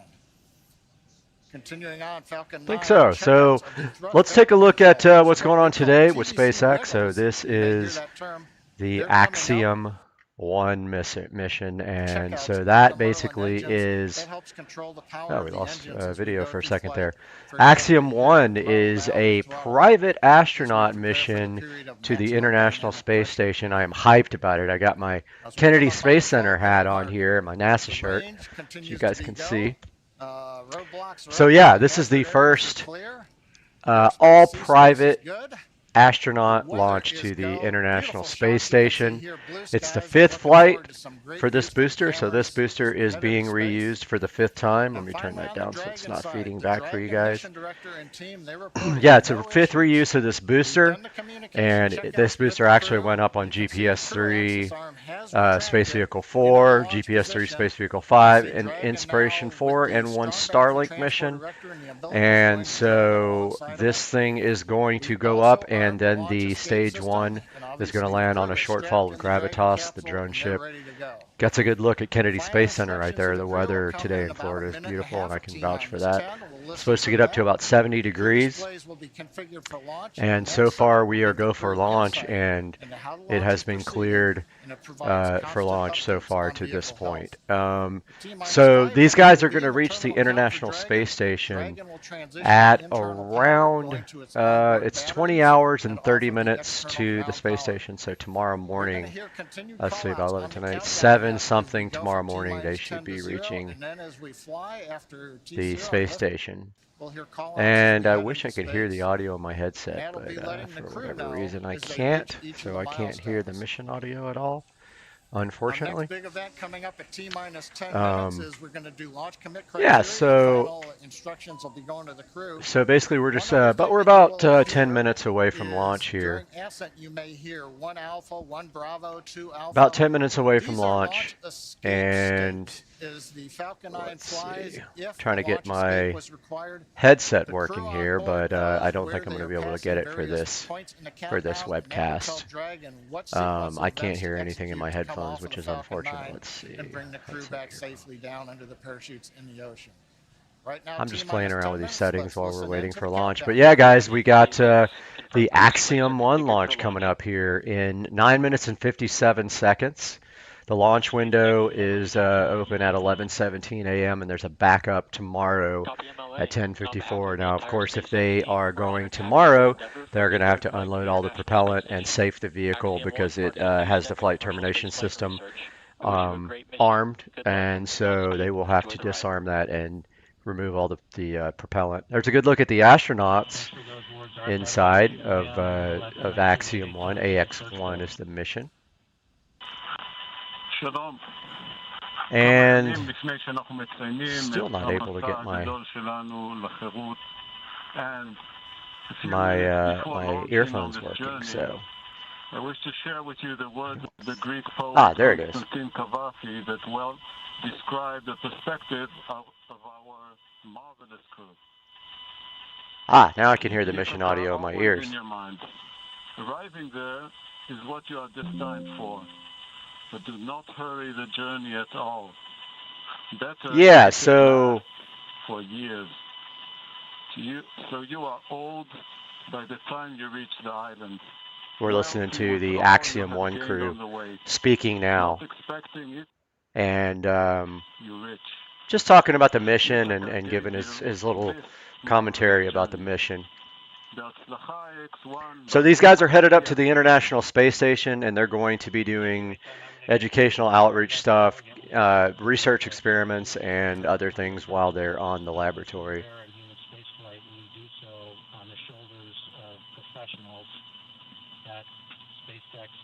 So still waiting for that to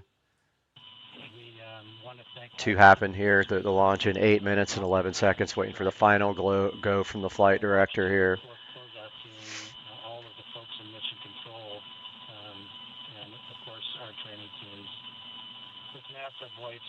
Coming up on 7 minutes and 50 seconds till liftoff here. So we're going to see the propellant loading conclude if it hasn't already. So we're waiting for updates here from Mission Control and SpaceX.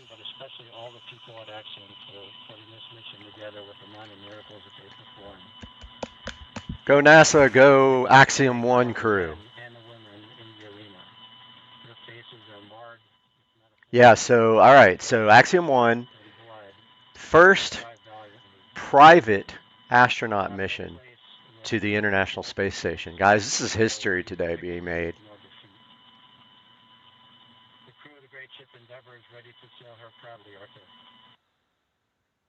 All right, so we just heard from the crew of Axiom 1, who are hyped to get to go to space here in 6 minutes and 50 seconds. Some heartfelt words there. Stage 1 engine chill has started. So they just started engine chill. All right, so there was the call that we have begun to Next thing is the strong batch retract. On the first stage. So what we're doing right now is flowing a little bit of the super chilled liquid oxygen. 6 minutes till liftoff here. M1D engines. There's 9 of them at the base of the first stage. And that's essentially bringing them down to the temperature of that super chilled liquid oxygen to prevent any thermal shock to the hardware. And just before that call, some really heartfelt words from Commander MLA and mission specialist. So a little bit different from the old way of doing launches. They actually fuel the vehicle while the crew is on board.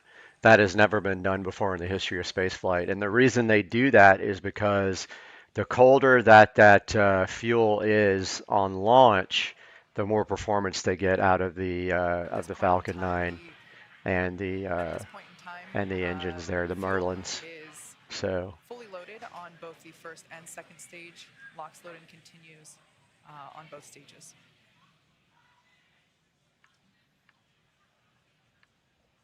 Coming up on 5.5 minutes. Kate's let us know that we've got the fuel load complete.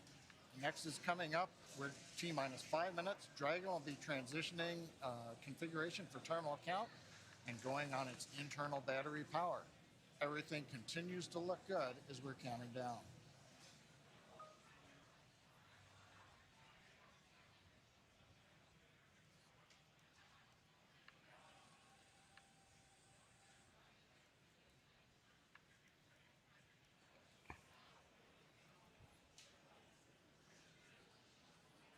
all right, guys, sorry I had to answer an email. We got about 4 minutes left. Falcon 9 tanks are pressing for strong back retracts.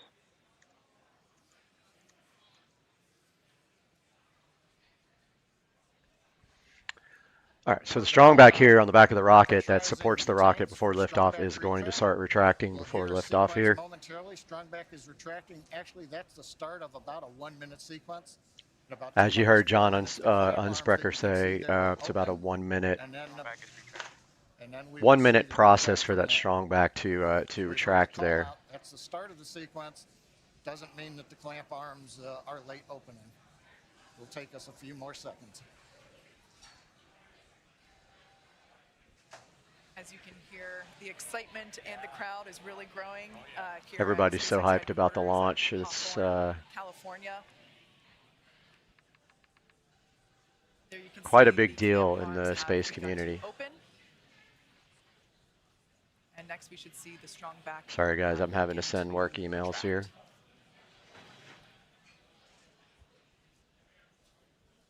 Got about 3 minutes and 45 seconds till Axiom 1, the first all-private mission to the International Space Station, is going to take off here. So just a reminder, they will attempt to land stage 1 after stage separation. There will be a boost back burn, an entry burn, and a landing burn in order to slow the vehicle down and attempt to make the landing on the shortfall of Gravitas, the drone ship. RP1 fuel is about 3 minutes. On first and second stage. 3 minutes. Should be wrapping up LOX load on the first stage momentarily. So they're wrapping up the liquid oxygen loading. Fill on second stage. Stage 1 LOX load is complete. There we go. Stage 1 Liquid oxygen is done loading.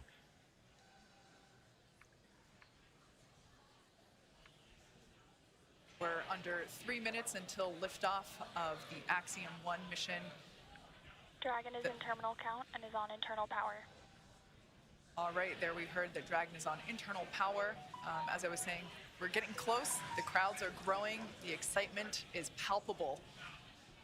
You can see there on the left-hand side of your screen, Mission Control here in Hawthorne, California, just behind where John and I are.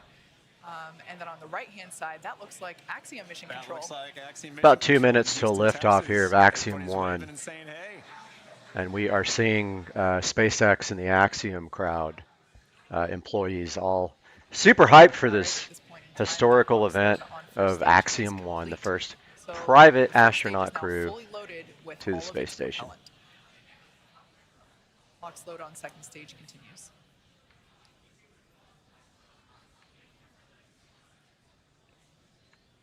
As we've mentioned before, Stage 2 LOX load is complete. There's stage 2. The liquid oxygen is done loading. About 1 minute till liftoff now.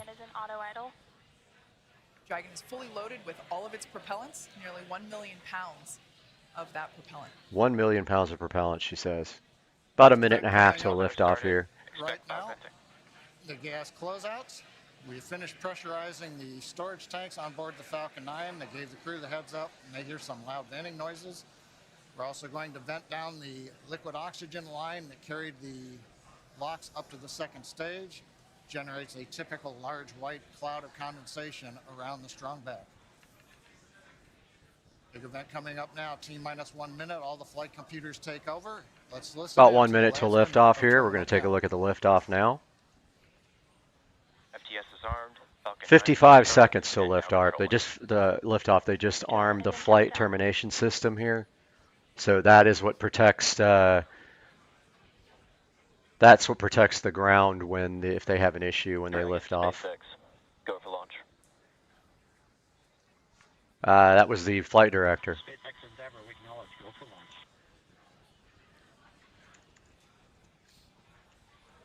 T-minus 30 seconds.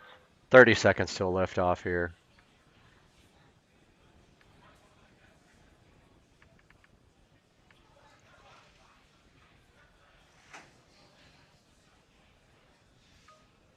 T-minus 15 seconds. 10, 9, 10 seconds till liftoff. 7, 6, 5, 4, 3, 2, 1, 0. Ignition. Stop. Go Falcon. Go Dragon. Godspeed. Axiom 1. Here we go. Liftoff. 15 seconds, already up to 190 kilometers per hour. So our first event here we're going to see is max Q. That's the maximum aerodynamic pressure on the vehicle.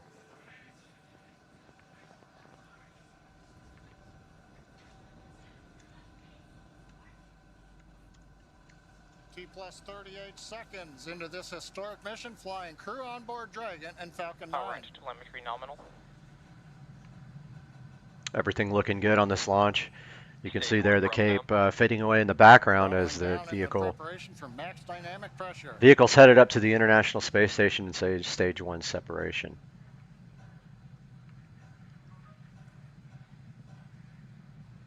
Falcon 9 is supersonic.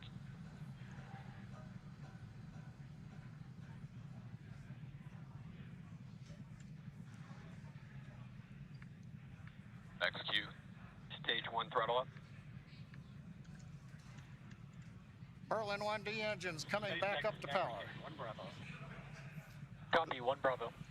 The crew calling out 1 Bravo should a escape situation arise. It tells the Dragon flight computer what profile to fly using the Super Draco engines. But everything is looking good on Falcon 9. We're getting nominal callouts from all the engineers. Everything looking good here. Next step here is going to be main engine cutoff. And they're chilling the stage 2 engines for that. Beginning to chill in the second stage turbo pump in preparation for its ignition coming up in just over half a minute from now. Coming up on about 3.5 G's acceleration for the crew.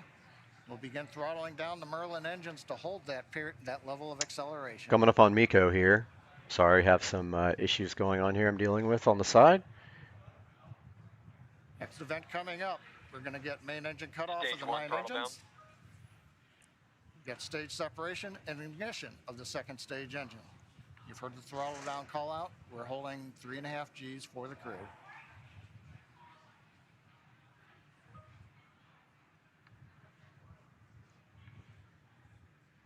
And Miko. And main engine cut off there. You should see the first stage fall away and start heading back to Earth, where it will try to land on a short fall of gravitas.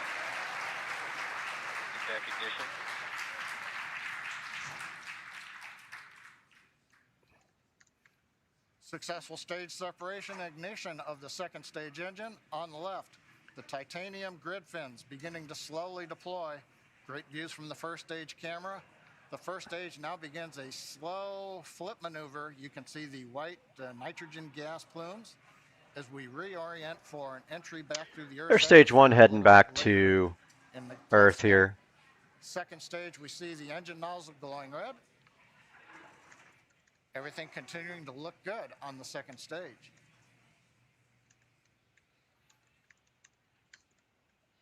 Should be hearing call outs coming up to the crew here shortly on how the trajectory is looking.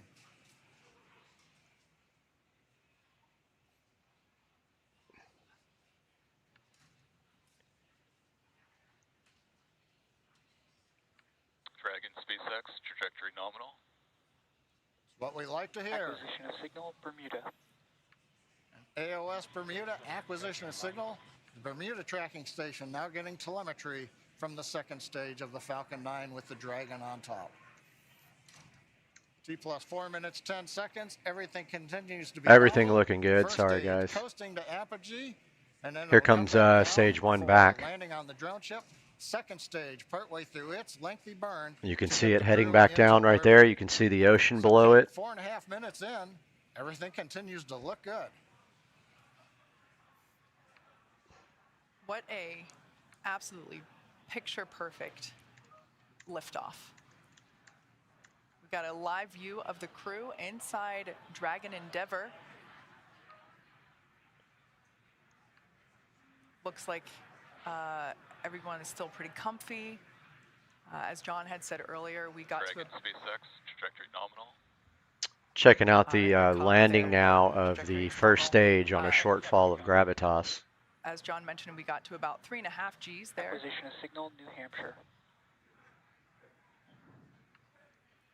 On the left-hand side of your screen, we can see the first stage as it is making its way back down to Earth.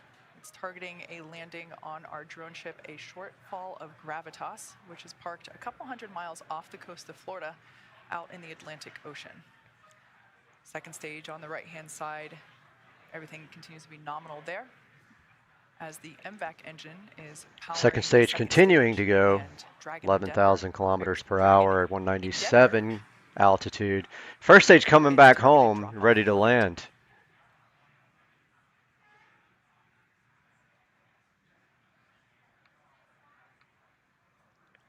Absolutely beautiful views of both the first and second Dragon stages. SpaceX, trajectory nominal.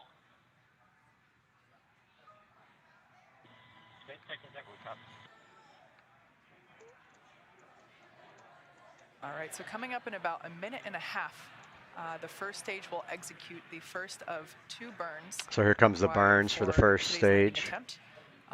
At about T plus 7 minutes and 30 seconds, we'll see the entry burn begin. That's where the first stage will ignite the center engine first, and then a couple seconds later ignite 2 more engines, so a total of 3 engine burn, which will last about 29 seconds. We are about 6,000 kilometers in altitude here for stage 1. As it re-enters back into That's the actually Earth's going up in atmosphere. speed and lower in altitude. The first stage sees high drag, which scrubs roughly 70% of that velocity by the time that the landing burn begins. Stunning view where you can see the curvature of the Earth there on the left-hand side. Dragon SpaceX, trajectory nominal. SpaceX Endeavour, we copy. Trajectory nominal, so everything's going good for both stage 1 and stage 2. The nitrogen gas thrusters, so that's the puff of gas that you see there occasionally. That's used for Talking about the cold gas thrusters, which actually maneuver the vehicle when they're in space and there's no atmosphere. And you can see them firing there by the grid fins. And those grid fins also help steer for a precise landing, either at Stage 1 entry burn startup. Stage 2 flight All right, termination. there we can see that that entry burn has begun. We are targeting a landing on our drone ship, a shortfall of gravitas today. Everything continuing to look nominal with trajectory and MVAC performance there for our second stage on the right-hand side.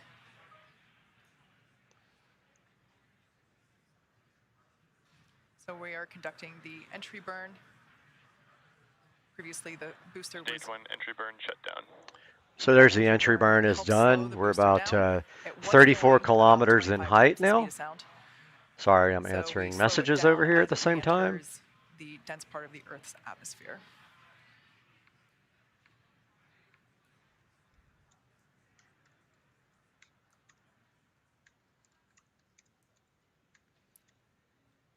The next event is second engine cutoff, or SECO 1, as you see it there on the timeline at the bottom of your screen.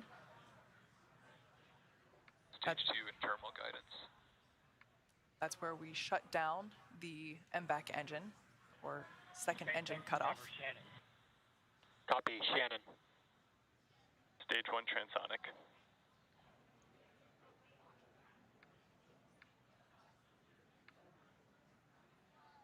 Note that our landing burn and second engine cutoff will occur about the same All right, time. about 3 miles from landing here on stage 1. You can see it coming through the clouds now. Dragon Endeavor there on the right-hand side of your screen. This will be its 6th landing.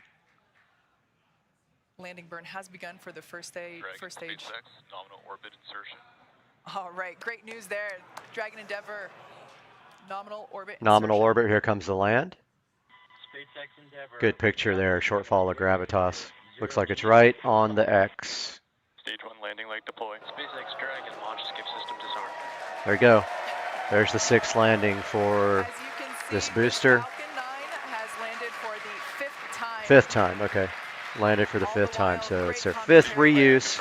The 6th is going to come up next time. Perfect landing out there in a shortfall of gravitas. Sorry I wasn't 100% there. I was dealing with other things, and I hope you enjoyed this broadcast. We're going to try to do these more when I have more time. And guys, have a good day. We'll update you maybe when they get to the space station. There you can see a live view inside our Dragon. Looks like the crew is... All right, is that Gator still out there? John, where are you going, buddy? Ah, fuck! Shit's hot!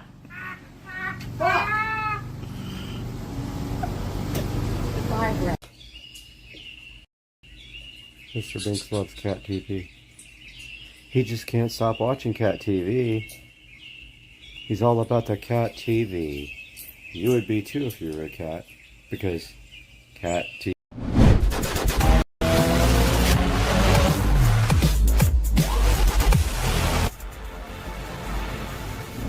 Alright guys, today we're checking out something that honestly feels like it came directly out of the future. This is the Ecovacs WinBot W3 Omni, and yes, I am on the floor with it. This is a fully automated window robotic cleaning system. Now, if you've ever tried cleaning windows, sliding glass doors, or that big sunroom like we have back there, you know how annoying that can be. You're reaching, wiping streaks, climbing on chairs, and somehow the glass still does not look right. But this device is designed to completely remove that chore from your to-do list. Today we're going to unbox this thing, we're going to test it on my sliding glass doors and on my sunroom windows back there, and see if this robotic window cleaner can actually handle real-world glass surfaces. Let's get into it. Roll the clip.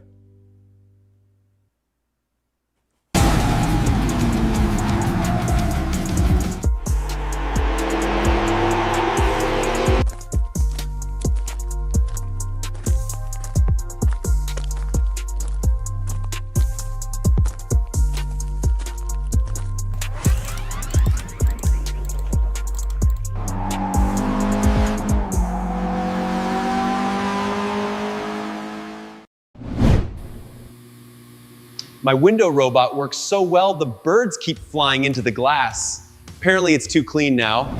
Now, before we start testing this guy, let's talk about what WinBot actually is. A WinBot is a robotic window cleaner that attaches to the glass and automatically cleans it for you. Now, these may have been around for a while, but the biggest name is definitely Ecovacs. They're widely recognized globally as the #1 brand in robotic window cleaners, and they've been refining this technology for years. But what makes the WinBot W3 Omni different is that this just isn't a window cleaning robot. It's a complete window cleaning system. So instead of just cleaning the glass and then leaving all the rest of the work up to you, this version includes the Omni Station, which actually washes the pads for you. And it does that automatically. So the goal here is simple. You place the robot on the window, you click the start button, and then the entire process is automatic. And the entire cleaning process happens from start to finish with almost no effort from you.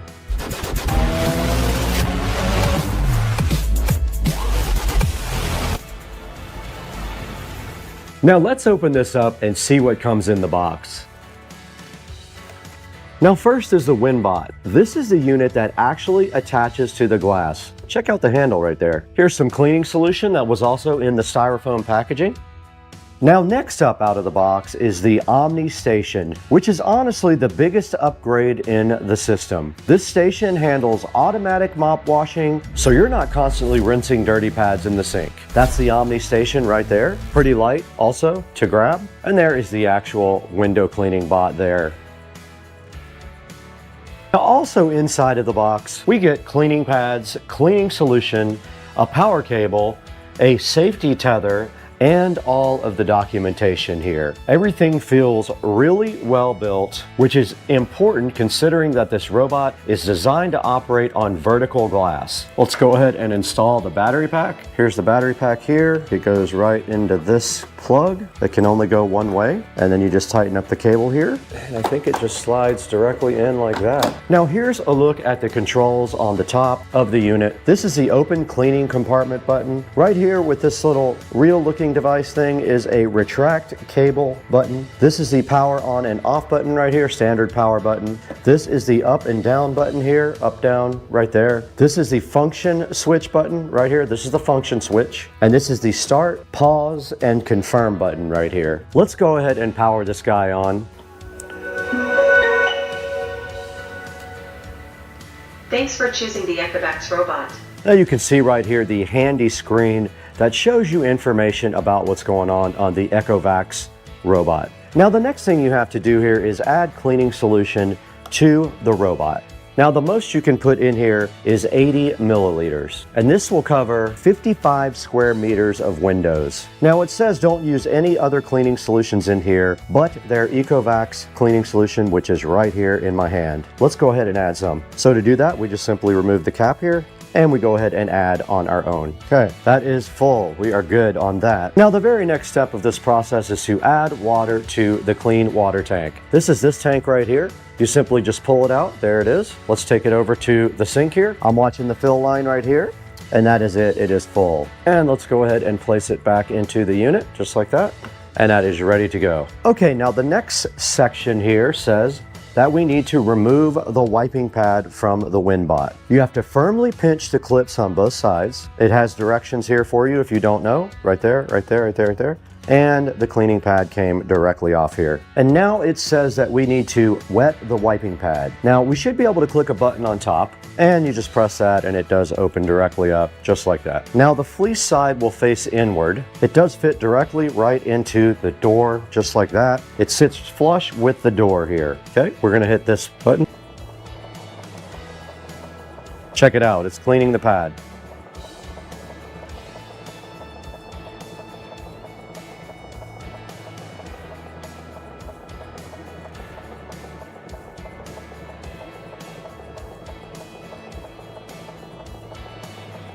Eight seconds left.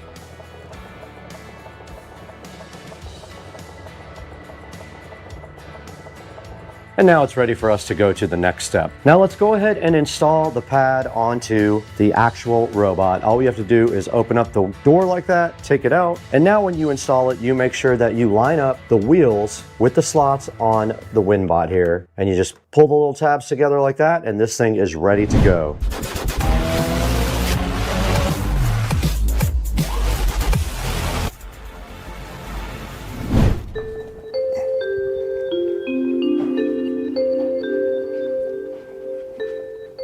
And I'm going to put it on fast clean. Now it says to hold down the power button for 2 seconds here to start the fan.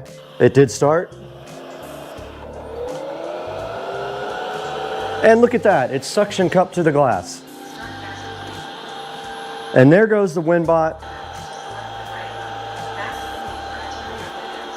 Now let's see if it can go ahead and clean my windows. Check that thing out, guys. That thing is crazy. Look at that thing go.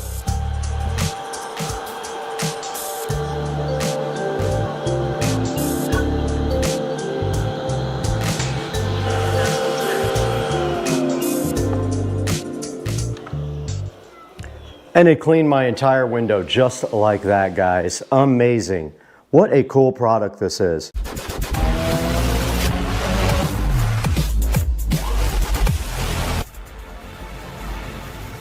Now, one thing people always ask with robotic window cleaners is the obvious question, what stops it from falling? And that's where these safety systems come in. The WinBot W3 Omni uses extremely strong suction, up to 800 newtons of force, and that's what keeps the robot firmly attached to the glass while it is moving around like that. Check it out. Now on top of that, there's a safety tether at the bottom, and that adds an added backup layer of protection. So between the suction system and the tether, the idea is that you don't really have to worry about the robot dropping off the window. You can see how firmly it's attached here. I'm gently trying to pull it off the window. It's not going anywhere. It's really locked in place. Now, from a safety standpoint, it feels very secure, even on large windows like these in the sunroom. Now, we already did our cleaning cycle on the sliding glass door right here. Now you can see before we started, this guy had smudges, fingerprints, dirt, everything from the outside world was on it. So we cleaned that with the robot, and look at it now. It is completely sparkly, spotless glass. You saw the robot spray the triangular cleaning solution directly on the glass, and that spray helps distribute the cleaning solution evenly across the glass before the pads wipe it away. And as the robot moves, it follows a structured path to make sure the entire surface gets cleaned. Now I've got this guy on heavy duty wash now. Now all we do is hold down the power button on the device here, on the actual bot itself. You'll hear the fans come on, they are on, and then all you have to do is attach it to the glass like this. And it does suction to the glass, you can see it going. There it goes. Now watch, there are spots all over this window.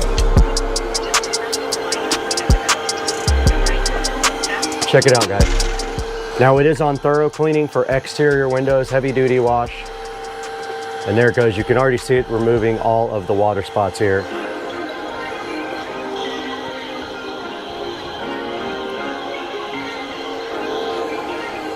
And just like that, it's done. And we can hold down the power button.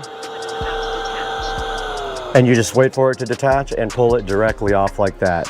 When you are done with it, you then detach the pad by pulling in the clips, put it back into the actual unit, and then you rinse off the pad inside of the unit, which cleans it, like we did at the first step. Now, another small detail that's actually pretty nice is the one-button cord retraction. So instead of manually wrapping the cord up after cleaning, you can just press a button and the cord retracts automatically. And it's this button right here. Notice it is motorized, and there it's done. It's a small feature, but it helps make the whole system feel a whole lot more polished.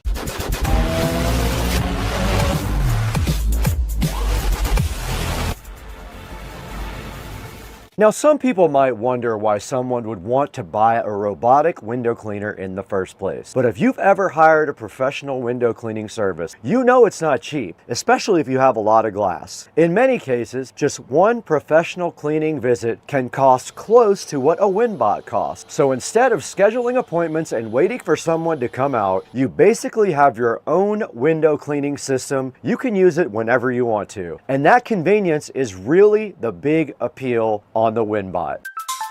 Okay, we are on the phone now and we are looking at the Ecovacs Home app. If you don't know where to find that, you can scan the QR code at the bottom of the main unit and now we can click install. Go ahead and open the app now. I'm gonna go ahead and register Supercar Street Racing. All right, it wants us to get started with our WinBot. Let's go ahead and put SCSR compound. If we scan that one. Okay, it wants me to power on. It is powered on. Allow Ecovacs to nearby devices. Allow. Let's see if it found it. It found it. It is pairing. Awesome. And now let's go ahead and get it connected up to Wi-Fi. So I got to hold this for 3 seconds. It is done. And here it goes, connecting to Wi-Fi. We saw a little Wi-Fi symbol on the front. Let's call it the SCSR window bot. We're going to do English, and it gave us some window cleaning tips here. And we can go ahead and update. We're going to go ahead and update the WinBot to a new version. There we go. It's upgrading. It is downloading firmware. Let's let it get that done. But right here, you've got your tabs here for the WinBot or the station. So here's where you can wash your pad. If you go back to WinBot, though, you have fast clean, thorough clean, edge clean, deep clean, zone clean, and spot clean. And you can see the differences here. It shows you what each one does on the app. So after testing the WinBot W3 Omni on those sliding glass doors and sunroom windows, the biggest takeaway is just how hands-off the whole process was. You basically put the robot on the glass, you press start, and it cleans the windows automatically for you. Then the Omni station cleans the wash pads for you. It washes them inside the actual system. Now that's what makes the WinBot feel like more than just another gadget. It's a complete automated window cleaning system. And if you already like the idea of window cleaning robots, this feels like a version that finally removes the last remaining chores from the process. Now, if you want to check out the WinBot W3 Omni, I'm going to put the product link down in the description below. Okay, we have this very, very clearly dirty window here. There's dirt, fingerprints, who knows what else. It is extremely dirty. Notice when I hold this black shirt up against the background here, all the dirt on this window. It is incredibly dirty. But I want you guys to get a good idea of watching this machine clean in real time.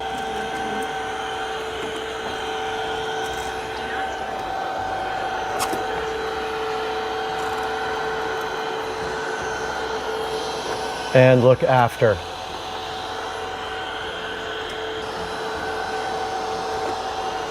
And a good look at when it's done. All the dirt's gone.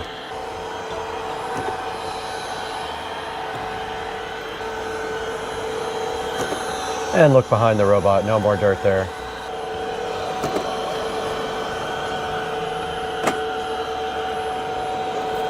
And check it out. Clean.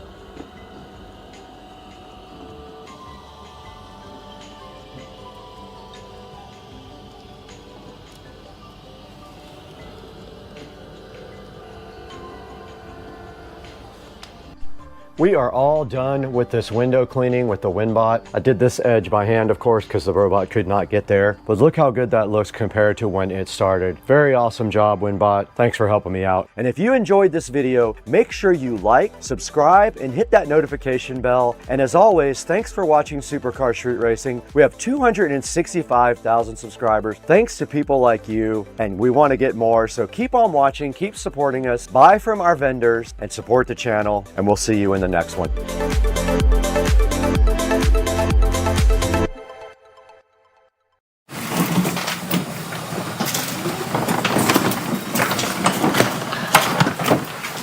I need a toe strap.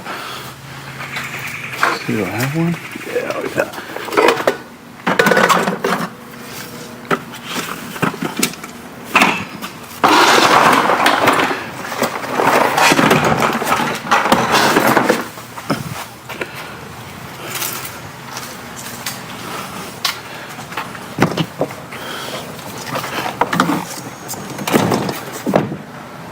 Let's go get a golf cart.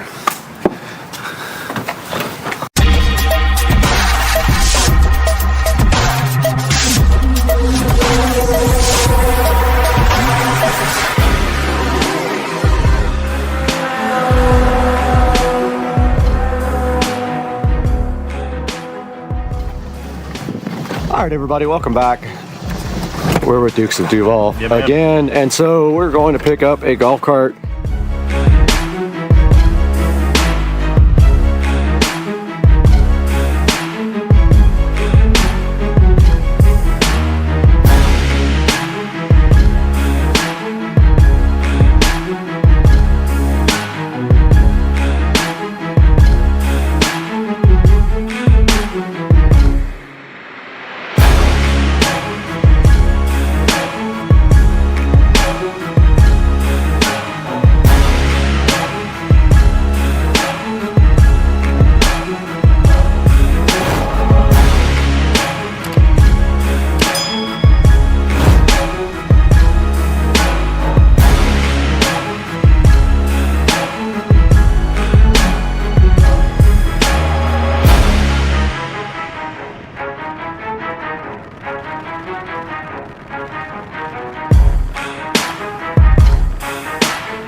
Take anything away from you. I guess you know. He's got it down to a professional. I mean, look at the He's whole, looking good, man. I know, right? Just trying to hold up my end. Yeah.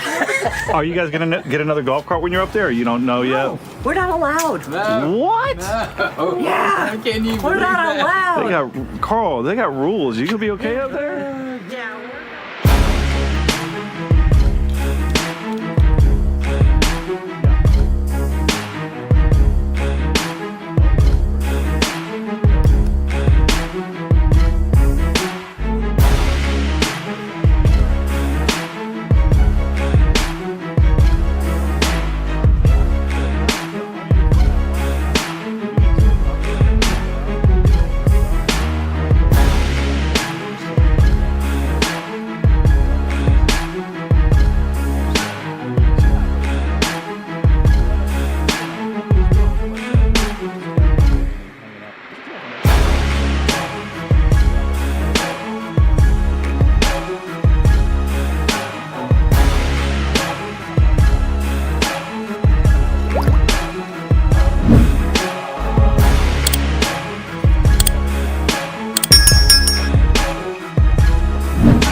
I could put it on the side of my house too. I think it'll go through the... through the gate? Yeah, I think it'll go through that gate. Yeah, it'll go through that gate. Up to you, man. Whatever you want.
All right, we just got back to Joe's house with this club. It's a club car, right? Yeah, no, it's Easy Go. Easy Go, TXC, right? I don't know what year it is. Oh, there's something on the side here. There's a serial number and stuff. We'll have to look it up. I think last two. Yeah, so this thing's in awesome shape. I think it's 2001. Yeah, it's in pretty good shape, man. Yeah, not bad. I think it just needs a little cleaning up and probably some batteries, man. Maybe just put water in the batteries and see what happens. That's the hope, right? Yep. Hell yeah. Nice acquisition.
All right, everyone, welcome back to Supercar Street Racing. Today we're at my house, Dukes de Duval, and we got a fun little gift for ourselves today. Brad went out and he sourced us a brand new Xbox X Series. We got this thing because we've been playing on an older Xbox, and they have that new 2K25, I think is what it's called, golf, and that's what we like to play, and it is awesome, and we're gonna get on it right now.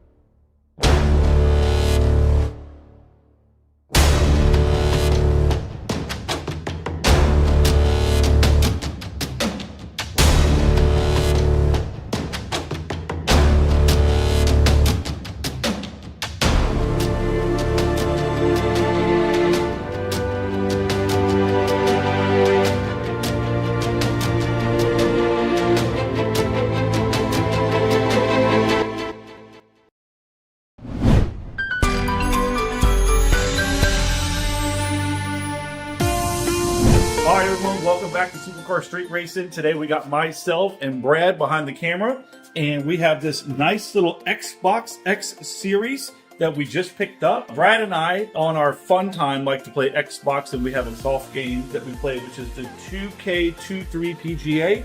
We've been having a lot of fun with that, and I know that Brad's been working really hard behind the scenes and wanted to surprise himself. I think he's reached about 70,000 subscribers, so that's kind of a big deal. So I think that's a little bit of a gift to himself and to me a little bit. So pretty excited to open this thing up. Apparently the graphics and everything are so much nicer on this, and we're going to take a few minutes to get this thing unboxed, looked at it, and plug it up and test it out.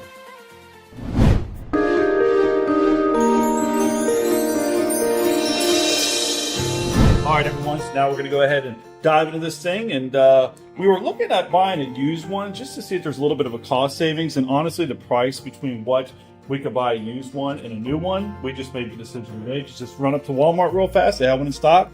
We're able to go to the drive-thru and pick it up in a matter of minutes. So it worked out really well. So look at this. Look at this boxing on this. This is sick. Man. Wow. All right. This is sick. First level there.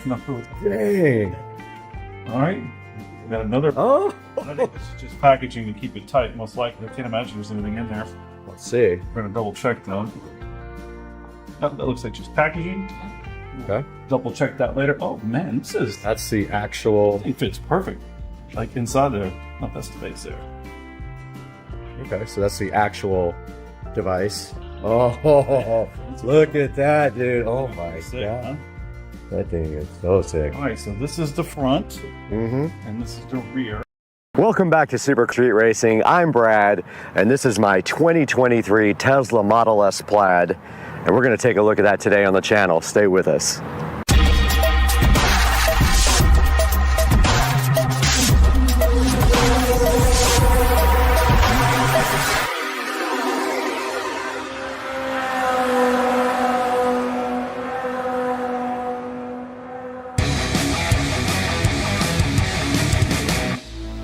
Welcome back to Supercar Street Racing. My name is Brad.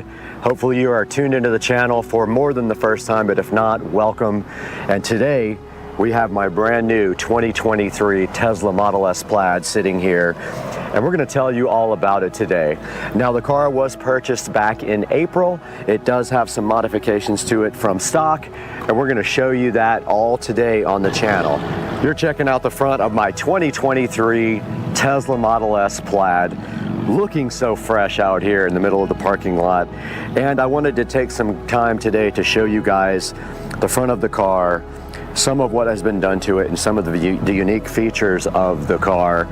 And of course, the first thing you can see here on the car is that the car is completely wrapped in a satin wrap. Now, you can also see in the front of the car that the headlights are also wrapped in satin, and I was a little bit concerned about that, but actually it has not been a problem. They're actually really bright, and it did not affect the brightness of the headlights at all. Taking a look at the front also of the 2023 Tesla Model S Plaid, there are a few other modifications here. You can see right here that we have the carbon fiber front V right underneath the modified black Tesla logo right here, and then down below that we have the carbon fiber splitter down here, and that thing is called an apron, and it literally just sits right on top of the regular bumper and gives the car an enhanced look as well, a more sporty look, and it does match the carbon fiber rear wing that we will show you guys, carbon fiber rear spoiler we'll show you guys here shortly. That is the extent of the modifications on the front of the 2023 Tesla Model S Plaid. Now let's take a look at the side of the car. This is my 2023 Tesla Model S Plaid. I'm happy to have you guys here on the channel checking it out. And taking a look at the side of the vehicle, the first thing you will notice probably right away, if you're familiar with Teslas, is that I do have aftermarket wheels and tires. Immediately, the first thing I did when I bought the vehicle was go ahead and order my wheels and tires. Now, I did get the car with the 19-inch Tempest wheels and tires because I didn't want to pay the upgrade for the 21s. I figured I could take that money and use it and get whatever I want. I did end up ordering the BC Forged HB04s in matte black. And there you can see how they look, and I did order the hardware also exposed for the three-piece wheel and the bolts are actually matte black as well. And apologies, I'm in a flight path right now, but that's just what happens. Now keep on looking at the side of the Model S Plaid, you'll see some other cool features. I do have the hardware 4 version of the Model S Plaid, and so this has more cameras and no sensors whatsoever, all camera based, and that is what you're seeing right here is the hardware 4 camera.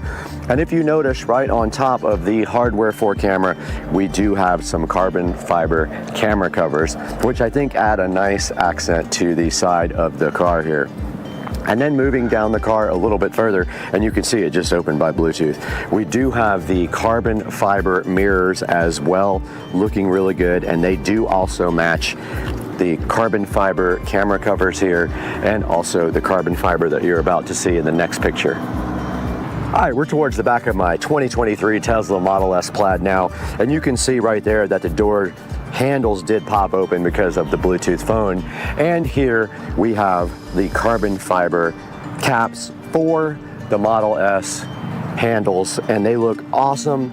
And back here you can see the 295/35 ZR21 Pilot Sport 4S's with the HBO4 BC forged wheels. And that's going to round out the side of the Model S Plaid. Let's take a look at the back now. All right, here's a good look at the back of my 2023 Model S Plaid. You can see the tail lights looking great. I don't know if they were resale for 2023, but I did forget to mention that the front headlights were restiled for 2023, and they are upgraded laser headlights. Here in the back, nothing really to show except for the fact that we removed the Tesla logo here completely when we did wrap the car, and also in the front, we also removed the front license plate. Taking a look at the inside of my 2023 Model S Plaid, and I did wait specifically for the exact color combination that I wanted. I wanted black interior with carbon fiber, not the wood grain, and you can see in here, this is all new carbon fiber interior, and also this car does have hardware 4. And taking a look at just like every other Model S, they have the screen over here on the left that shows you a bunch of information like navigation, your charge rate, the time and things like that, and maybe like your radio station and things like that you're listening to. And then over here we do have the yoke. I did not have a choice on the yoke. I did not order this car custom made, so the yoke was actually already in the car. Moving down to the bottom here, you can see that the Plaid comes with some brushed aluminum or just straight up aluminum pedals, which look pretty cool. And then moving up to the seats, these are not real leather seats. All of the Teslas have vegan kind of safe leather. And then looking to the center here in the middle of the dash, they do have 2 chargers for wireless phones. So if you stick your phone right there, and it did start charging. So they have 2 of those right here available for you. And then moving into the center here, we have a pocket right here that does have just enough area for a few pairs of glasses. And then moving forward, there's another pocket that I actually just found out about. I did not know this existed until yesterday, and if we move that open, there's actually 2 USB connectors right here and 2 on the back here in the right by the back screen here. And then of course we have our center console with a lot more storage in here, and we do have a cup holder if you let that slide forward. Moving up to the center of the dash here, I'm sure you guys are all familiar with the Tesla display. And if we go to the home screen here and we go to the actual vehicle down here and the software, you can see this is a Model S Plaid with 903 miles on it for supercar street racing. It does have the VIN there. It does have a full self-driving computer. I did not purchase full self-driving, and we are on 11.1, 2023, 26.9 software. And then moving up to the very top of the car here on the controls, you hit the control button. You have the ability here to play with the mirrors, the steering, the wiper, the window locks, fold your mirrors, the display, the child lock. And then at the top of the screen here, you can see LTE. You can move the display towards you or away from you with this button here. And then of course there is your brightness control, and this button here pops open the glove box over here. Moving down to pedals and steering, you can see this is where you choose your acceleration, and that basically is how the pedal reacts to your foot. And you can see here we have chill, sport, or plaid. And then of course, if you want to do drag strip mode, you can check that out in my other video when I did that for the first time. That is your drag strip mode, which puts the car in cheetah stance and then allows you to launch with the most possible power. And then also your steering mode can be set to comfort, standard, or sport. And then track mode is right there, and that really allows you to fine-tune the car for more of a track type aggressive day. And there's settings in there for the front and rear traction, and things like traction control and regen are available in your track mode. And then of course it says apply your brakes when regenerative braking is limited. So that basically is telling you if you're not able to regen, it will help you by putting the brakes on. This auto shift out of park is basically, it's a beta thing where the car knows if you want to go forward or backwards automatically. I do not have it on. And then the slip start basically is when you get stuck, you use that. Here's a suspension, and the ride height is set to low. It's on sport. You can go advanced on the suspension, and you can set your comfort and your handling. I just keep mine on sport. I really like the way that feels. It says here if you want to use comfort dampening and autopilot, you turn this switch on when you have autopilot on, and then it sets your default ride height to low. But if you press this, it says when enabled, the default ride height will adjust to low mode in most driving scenarios. Model S will always automatically adjust the ride height to balance comfort, handling, and range. And that's all that's available on that screen. And then this screen is where you see your charge limit and your actual percentage that you want the car to charge up to. And this car is set to charge no higher than 90% is what they recommend. And they recommend 80% if you're going to be driving the car every day, which I do not. This is where you actually adjust with your current that you want the car to charge in. So if I stick it in a 50 amp, it'll charge at 48 amps maximum.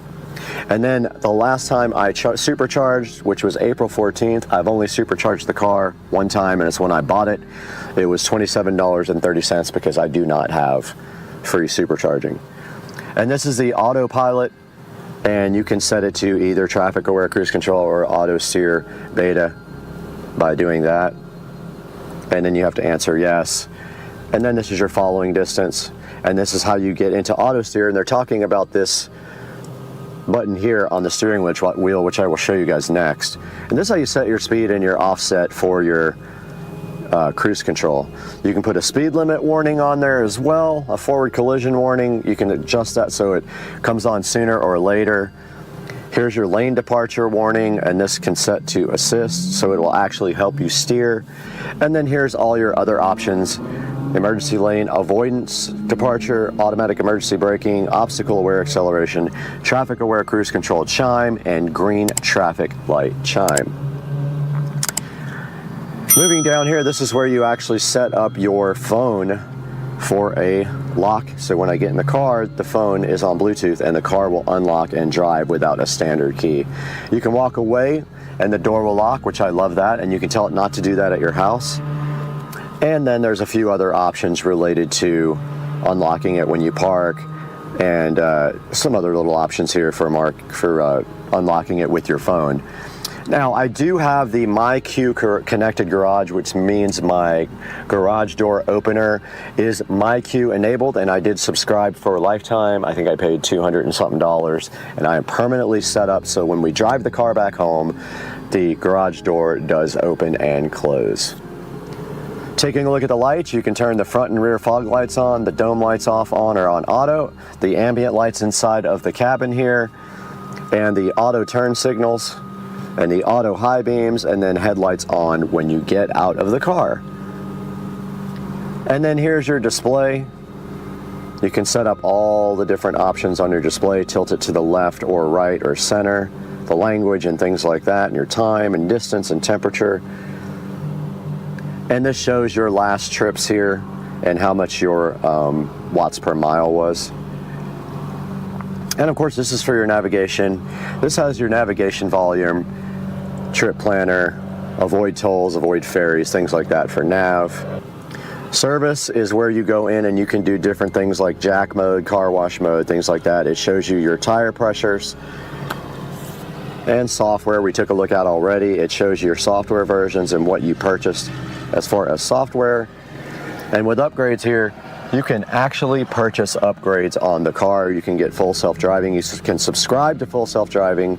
You can buy it outright for 15 grand or subscribe every month to that. And that's a look at the left side of the menu. Taking a look at the bottom part of the menu is where you can go through things like your phone connection here. These are your cameras, so when we hit the camera button, we see all the cameras. This is where you can actually choose other things that aren't in the bottom menu, things like the toy box and the arcade, Bluetooth settings, Sirius XM, tune-in, Zoom calls, things like that, and you can also add them to the shortcuts at the bottom. These bottom ones are all shortcuts. TI is tune-in radio, but just beware when you do tune-in radio on this car, they put their own commercials in related to you having a Tesla. So they know that you're tuned in a Tesla and they put commercials in based on that.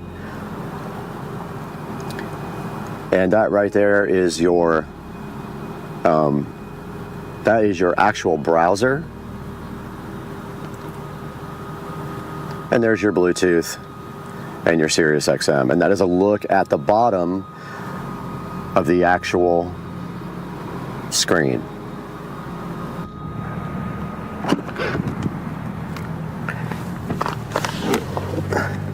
We are now in the back of my 2023 Model S Plaid, and I'm telling you, the back seat of this car is absolutely awesome.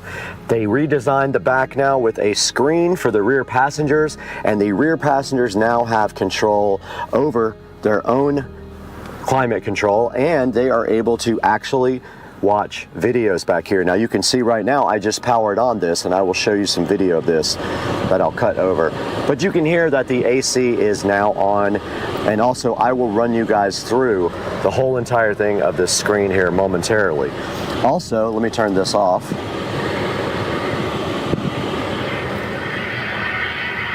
And of course, here comes a plane.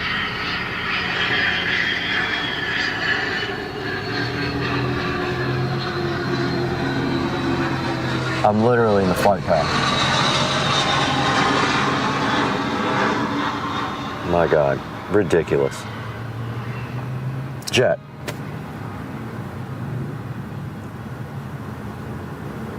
So also in the back of my 2023 Model S Plaid, there are two USB-C ports here, and I did confirm that would charge my laptop just with a USB cable. It's perfect for bringing your laptop along and charging. And I did locate the other two USB ports in the front of the car the other day when I was looking around in there, and I happened to find this hidden compartment. Now the seats in the Model S Plaid are very comfortable. I'm in the back and I'm not very tall, and I have the front seat all the way forward, but I can still sit comfortably back here, and I think they're some of the most comfortable seats I've sat in a car. We are back in the back of the 2023 Model S Plaid to give you a closer look at the climate control and the controls for the entertainment system in the back. And you can see right here, we have controls for our climate control right here where we can adjust the back seat temperature. And that is the little fan control here. We have controls here for the seats, the heated seats. And then we have the capability to look at our music, what's playing back here. And then the cool thing is if we go here, we can actually go to YouTube, as you can see. And we have right here and right now, if we press that, there is the Supercar Street Racing channel right here, looking so cool. So yeah, the backseat drivers, or backseat riders, passengers, can actually watch YouTube and some other things while they are in the back seat. The front seat cannot do that, but the back seat has the choice of Netflix, Disney Plus, Twitch, Hulu, YouTube, or you can look at the Tesla tutorials. And then if you go back here, we can power this off and on our fan in the back and adjust the temperature. We are here in the Tesla Model S Plaid, and you can see that I have hardware 4, so I do have the capability to launch Steam and play Steam games. And also, we can actually play games in the car with the car stationary, like Beach Buggy Racing here. And when you play Beach Buggy Racing, you use the actual controls for the car. So you use the steering wheel and the foot pedal, and it is loading right now.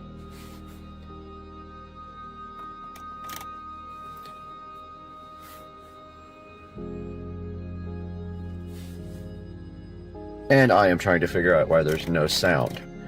But the sound isn't what's important right now. It is important that you see that this plays with the stock factory steering wheel and gas and brake pedal. You can see here I am steering this guy with the car, and I do have my accelerator pedal. So that is how you play games while you are sitting still in the Tesla Model S Plaid. All right, we are back in front of the Model S Plaid screen here, and you can see that we are in the arcade. And if we hit launch Steam Beta here, it will take a couple of minutes to launch. There it goes, so it is starting up right now.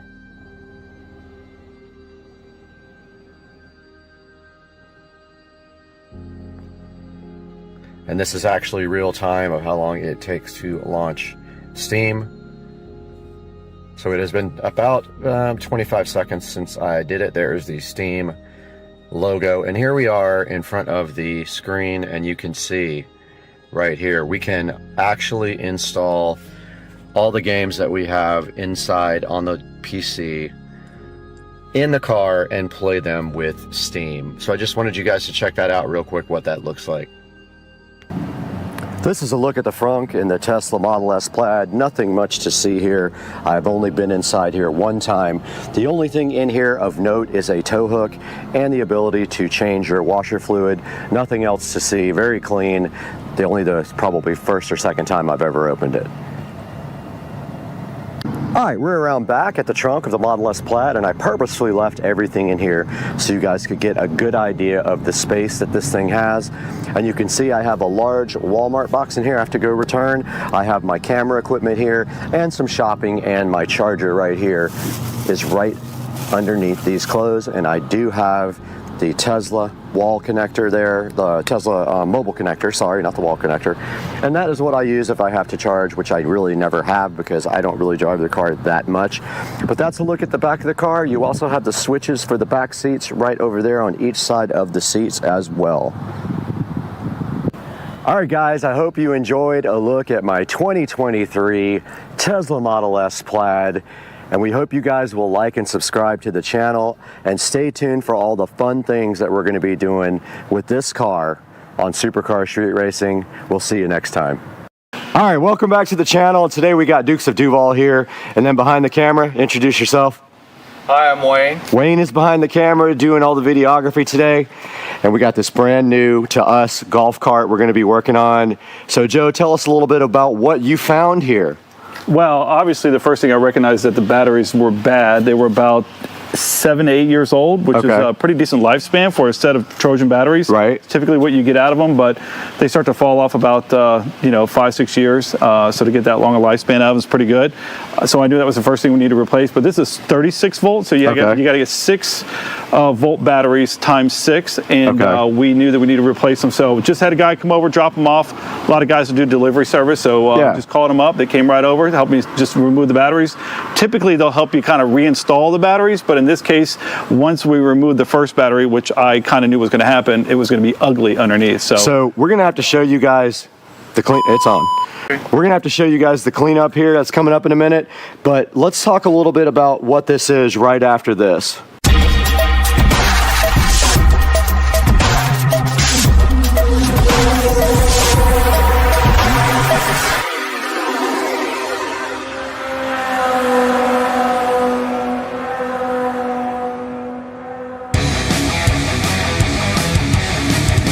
All right, we're back once again with this. Oh, it's a 2001, I believe, 36 volt Easy Go that I scored from a neighbor that just moved away. He unfortunately went to a community that doesn't allow golf carts. Okay. Which I almost told him that he needs to not move there, but he's dead set. He's going anyway, or his wife's going to go without him. And he made me a deal that I couldn't refuse, but I knew that there was going to be some problems with it, including the batteries, which is going to be the main thing. Okay. My hopes are it's just the batteries that are the issue. Some of the cables for the batteries are corroded and pretty bad, so I'm going to have to replace those. I have extras. Awesome. But for the most part, most of these golf carts, especially Club Car and Easy Go, they're pretty indestructible. Like, you can't kill them. Like, the only thing you're replacing on them most times are batteries, tires and sometimes some of the brake parts, but we will see. What I really like about the golf carts is in general is that there's so much room to work on them usually. The problem is with the batteries, there's not a lot of room.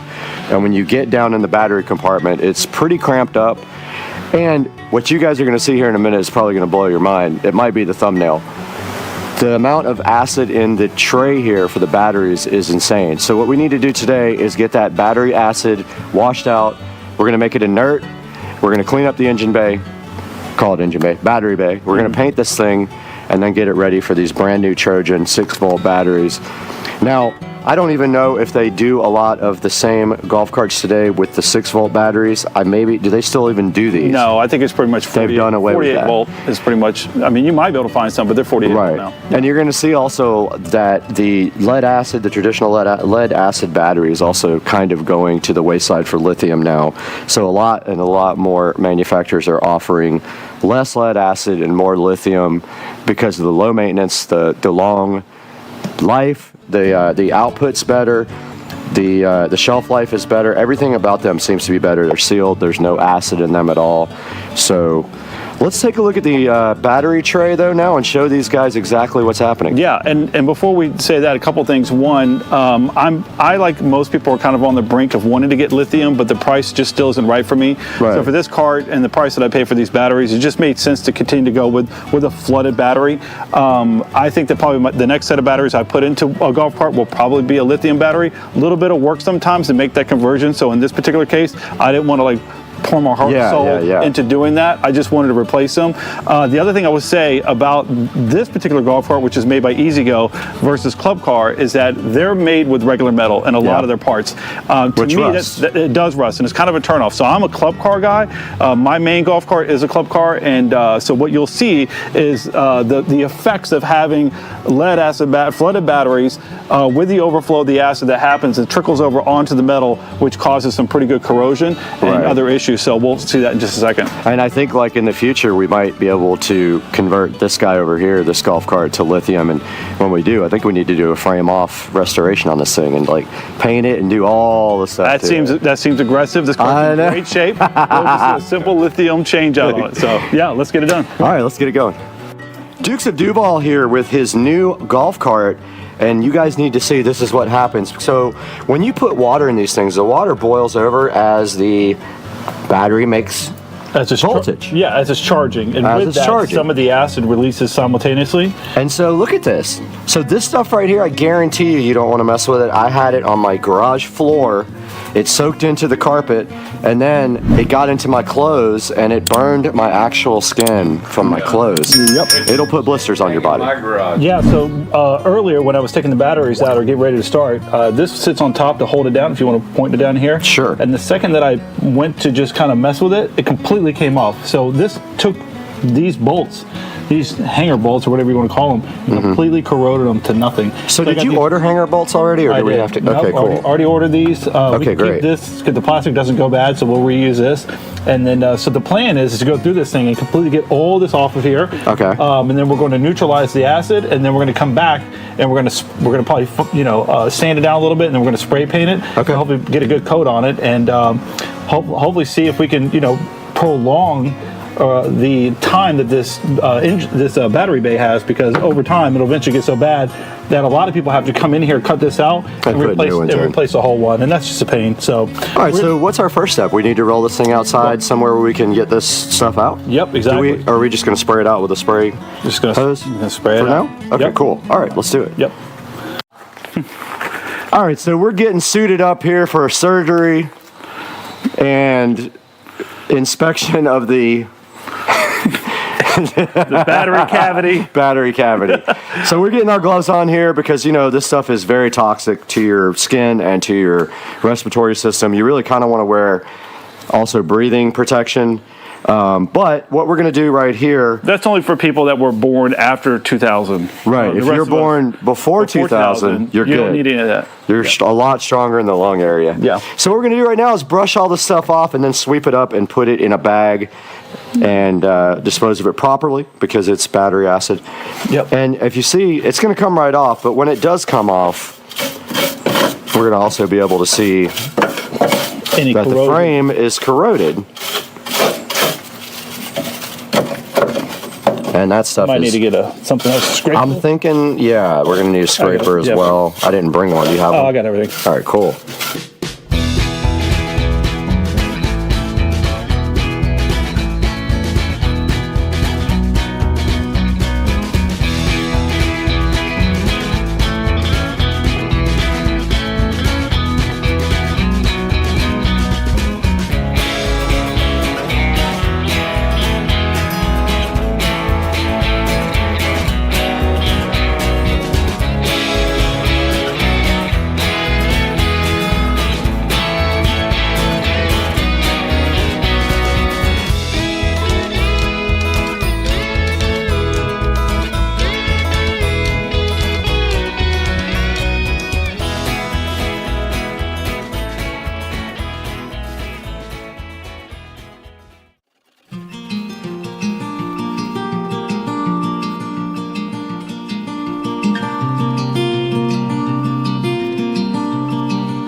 All right, so we kind of knocked off the top layer of this. Pretty thick stuff, pretty nasty. We've got quite the pile of acid debris down here, and now we're going to go back with this stainless steel brush and go ahead and this wire brush, I should say, and try to knock some more of it off. Let's do it. I'm getting away unless you got a mask.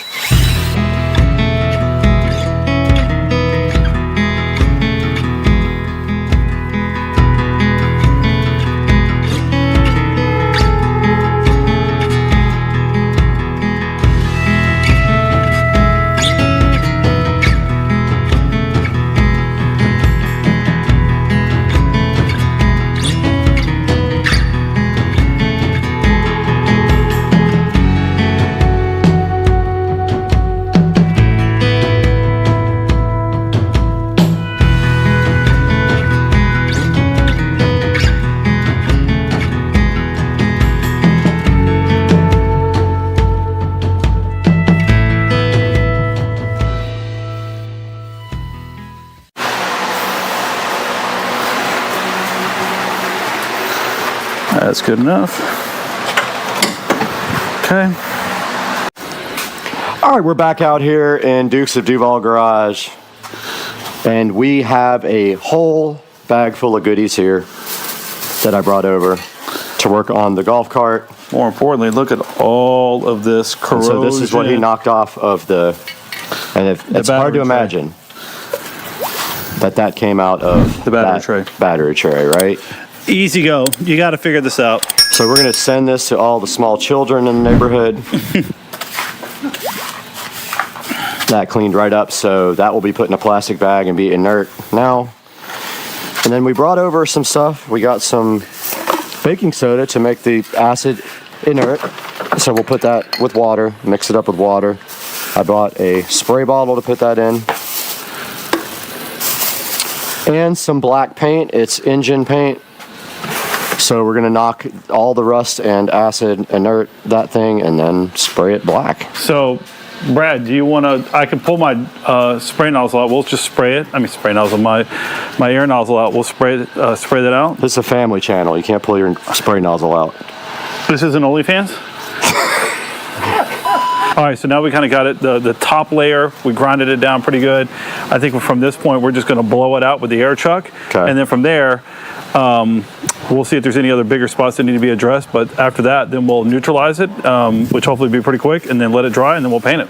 Sounds good to me. Let's get to work.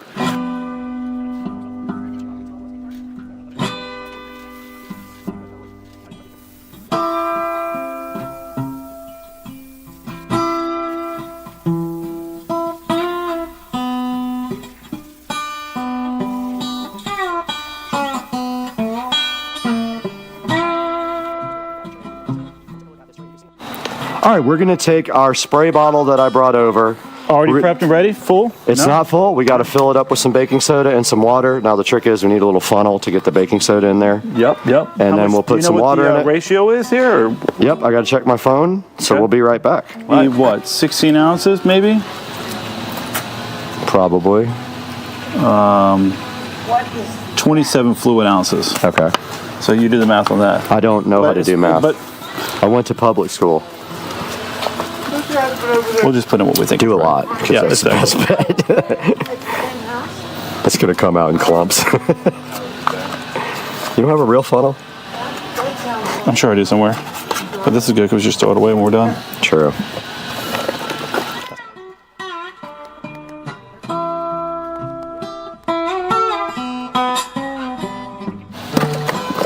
All right, so we're pouring the baking soda right now, and we're gonna just pour a generous amount in there because, you know, it's so much per pound, and we have a small 27 ounce spray bottle. And we're gonna make sure we got enough we might have filled up the hole. Yeah. And then we're just gonna put some water in there, shake it up. Again? Something per pound, I don't remember. That's plenty. Okay, that's the whole box, so I guess we're good. No, it's not the whole box. All right. Yeah. And now we'll fill this up with water. I'll be back. All right, so Joe just filled this up with water. Yeah, look at this. And look at this. Watch this, because this is what baking soda does to battery acid. It instantly starts neutralizing the acid. And this is why you do this when you change your batteries. Wow. Check out, it's almost like peroxide going on your skin or whatever. Now, here's the thing. Look at that. Look at that go. I think my spray nozzle's clogging up here. Oh my goodness, your nozzle's clogged. Look at this. Yeah, there it goes. Breaking. Whoa, that's working good, I almost said. This is killing it, dude.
Hi, we're back out here with Dukes of Duval, and Wayne is also joining us, and Carter. And so we've let this thing sit. Yes, and you. And we've let this thing sit for a minute, and look at this. Where are the... Yeah, we need the lights. All right, Joe, look at this. Yeah, pretty impressive that it's eating up a lot of the rust. Carter, look at this. Look at That's this. so cool. Nasty. Now watch, he's gonna just knock the... Yeah. It's really easy. Right? So look at all that come off, and that's after 2 applications of baking soda and water. It's taking all the rust off, all the acid off. Back up. You guys already know it's going to be perfect when we get done. So the next step here is we're going to get the air compressor out again. And this isn't a regular air compressor. Look at this thing, man. I mean, it's not a the best, beast. It does a trick. We're going to blow this off now. Try to get it dry enough to paint.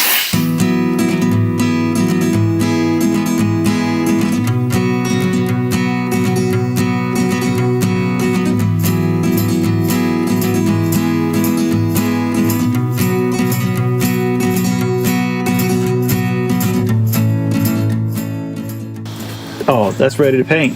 All right, guys, we are back out here in the garage, Dukes of Duval's house, and we have prepped this as best as possible. Now we're just going to spray and pray. Yep. Oh! And we're about to paint this. Oh! What? All right, all the nonsense just happened, and then we are about to spray this guy with paint. So I think we're just gonna pray and spray. Yeah.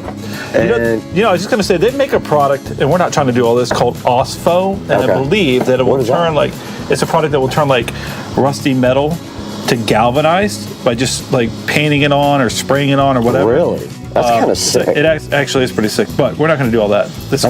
I would call this the aerosol overhaul.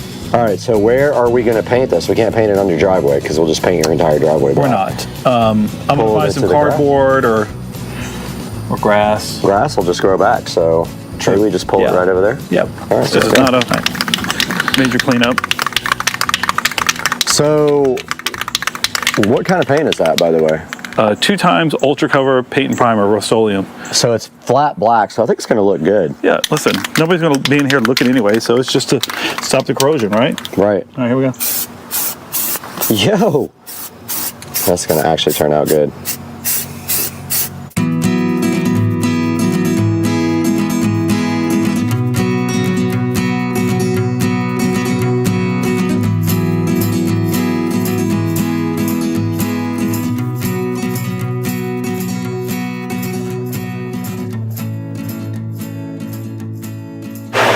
All right, so we got this thing drying. It's ready to go. This stuff dries in 5 minutes. So we're going for round 2 right now. Second coat of paint will be the final coat. And then I actually have to go have some fun. Yeah, so we'll pick up on this tomorrow. Tomorrow? You want to finish it tomorrow? Yeah, we're not ripping this thing tonight.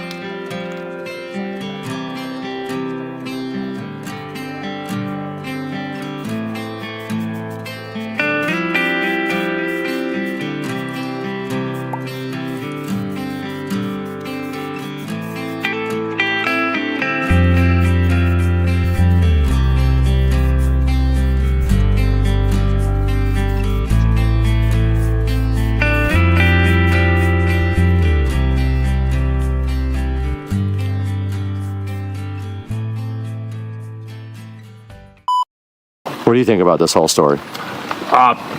She's my CEO, and I believe everything she says. We got the drone, we got the alien, we got the drone next to the alien, and we got the peel satisfaction with the alien and the peel and the satisfaction. And it's very hard to peel, and there's no compensation, and you can set your ISO just like a pro camera. Now white balance, that's off. That's on auto white balance there. And then of course you can manually adjust your contrast, saturation, sharpness, and your hue. Now in order to use this in OBS, we have to use what's called virtual camera. Once virtual camera is on, we can import this into OBS. Okay, virtual camera is on. Let's go ahead and add a source. We have to select virtual camera. It's bigger than the screen. Let's go ahead and reduce that down and put it where we want it.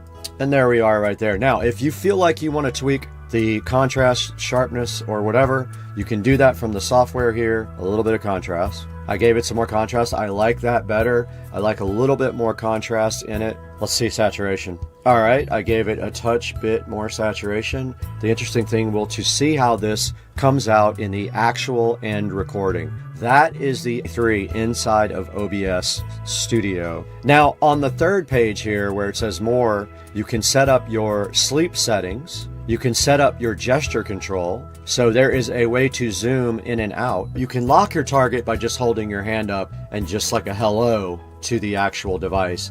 You can zoom by doing this. See it zoom?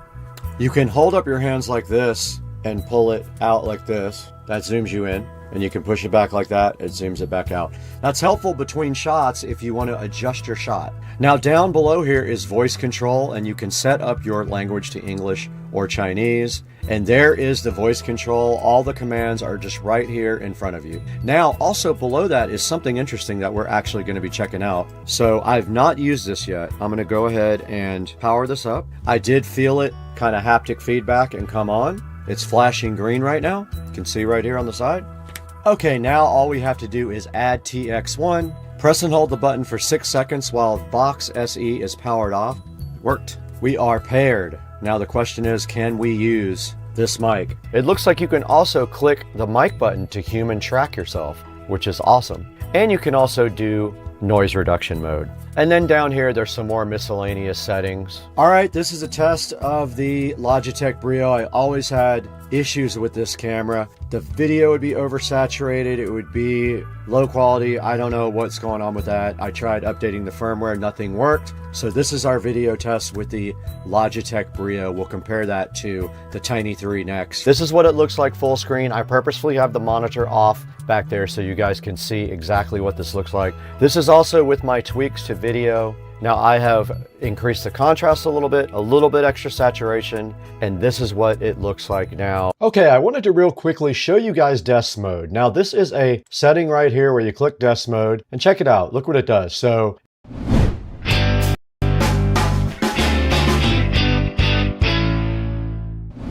hey, what's up everybody? Welcome back to Supercar Street Racing again. Today we're in the SCSR compound garage here with Dukes of Duval with kind of a special project for the Club Car Precedent. Joe, what's going on today in this video? Power Eurus reached out to us, wanted to know if we were interested in one of their new 48-volt lithium batteries. This battery is an awesome opportunity for us because I had a battery which I've already taken out and we found a new home for that battery. This one's going to give us a lot more opportunity because of how small and compact it is to put some additional items in there that we've talked about prior, increasing the size of the amp for the stereo system and whatnot. So this is a great opportunity for us to find some additional room and put in a really robust battery. I think it's going to be an awesome project.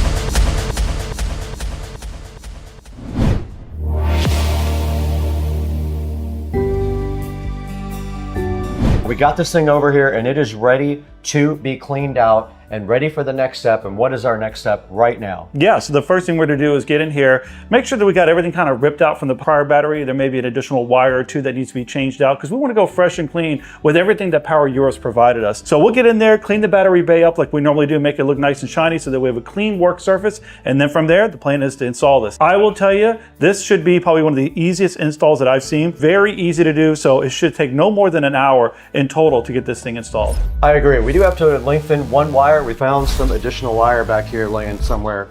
We're just going to use some wire like this to go ahead and lengthen our positive wire that goes to our voltage reducer. Correct. That feeds our amplifiers and everything else. That needs 12 volts on the cart. We also are going to be prepping the battery bay by wiping it out and vacuuming it and getting it perfect like we did last time when we did the first project. Like Joe said, all the legwork is mostly done. We spent a lot of time last time cutting things away from the bay to make room for the old battery. That makes the new battery install even easier. We do have to pull a couple of cables to the front. What do we have to do as far as cable pulling to the front of the car? So Power Eurus provides a different gauge than what we had before. This is a little bit smaller, but I like it because it gives more room inside my dash to store other things. So I'm really excited about installing that. So once that gets installed, we have to basically connect some of the cables that we already have ready to go, power, negative, and a few other things that we have hooked up to the voltage reducer, and it should be pretty much plug and play. Correct. And we also thought about one thing. We do have a hard plug for the new charger. We're thinking about... All right. Oh, yes. This is you if you break in. Yes. All right. Just a tornado warning, and it is active out here, and there's some low clouds. I'm going to step out there so you can see them. And then we got some crazy lightning. I'm just waiting to get smoked by a tornado. We have a tornado on the ground out here somewhere. In the Supercar Street Racing awesome dining room now, you're back with Brad. We're welcoming you back to the channel once again because we have a new project we have to finish. There has been a television sitting in this garage for too long. Right there. Joe gave me that television. It's been sitting here for about 3 months. I need to get this thing installed. I don't know how I'm going to do it by myself. Doubt I can. It's pretty heavy enough to fall down and go boom. But we're going to get this TV on a mount and get this thing installed outside on the patio and get this garage all cleaned up. Need to get rid of this. Need to get rid of all this junk here. And then we're going to do that today.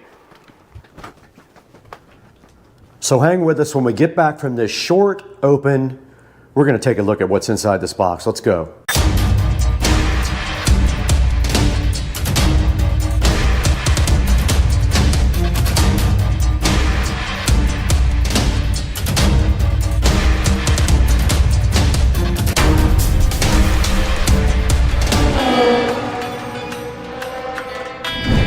Back in full effect at Supercar Street Racing inside of the lovely dining room next to this 12-string guitar. And inside of this box is something we need for outside on the patio.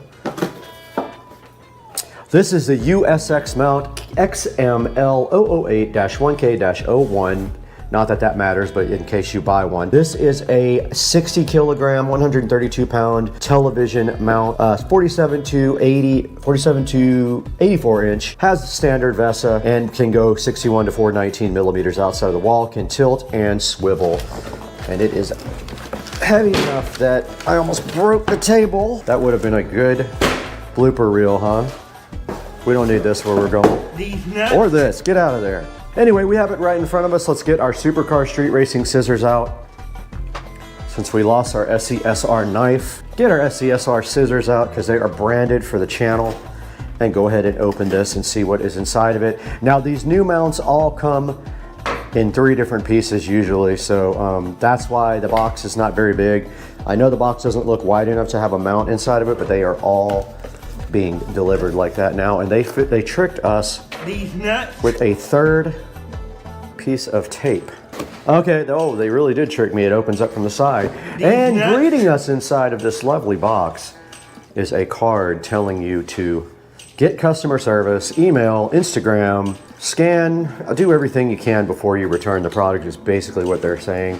Troubleshooting manual there. We have an instruction manual here, and it says if your studs are greater than what the product claimed, which meaning greater than what the product can accommodate, to get a replacement, or you have to add a 24-inch extension plate. Or not desired, you got to add an extension plate. That means you have to buy it, or you have to apply plywood. Now, we are going on stucco.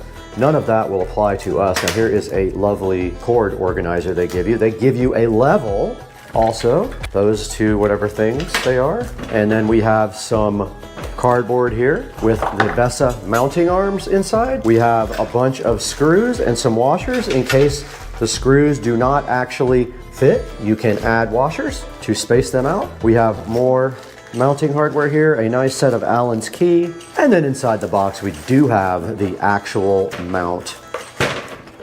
We got another. I put a big dent in my floor. That's lovely. These are the extension arms that go out of the side. And then below that, they give you a template and some more mounting instructions. And you can see right here, this guy is the main part of the mount. And it does pull out like this. Right? And then what you do from there is you put your arms through here. So these arms just fit right through these spaces right here, and then they screw together. So it just goes like this. Am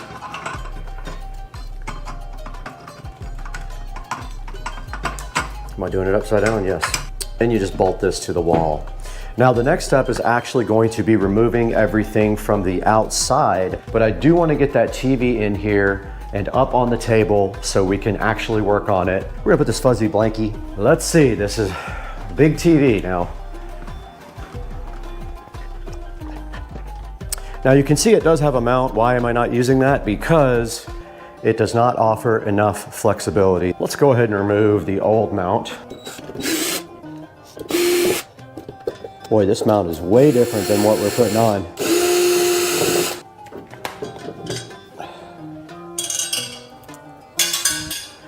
Gotta check my work.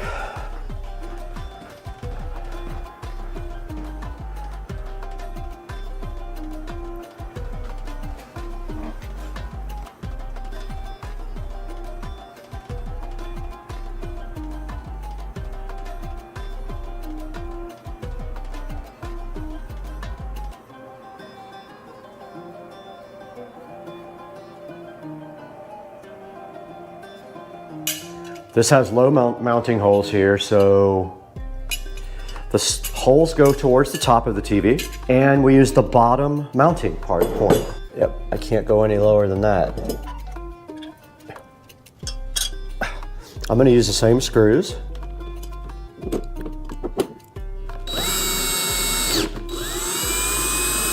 Let's hope this doesn't hit the ceiling.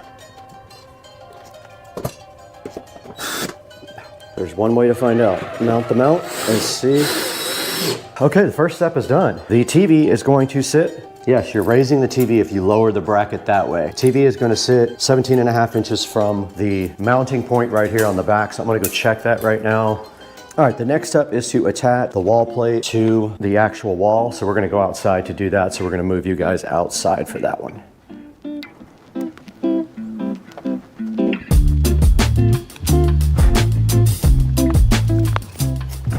All right, we are out in front of the TV now, and we have to disassemble this whole entire thing and take off all these old zip ties and everything. I'm gonna get my gloves on. This is nastiness.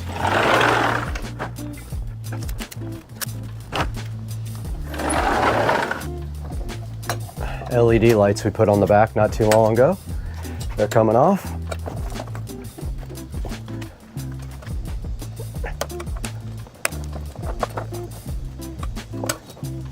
These are just wrapped around, no biggie. And this plug is not removable.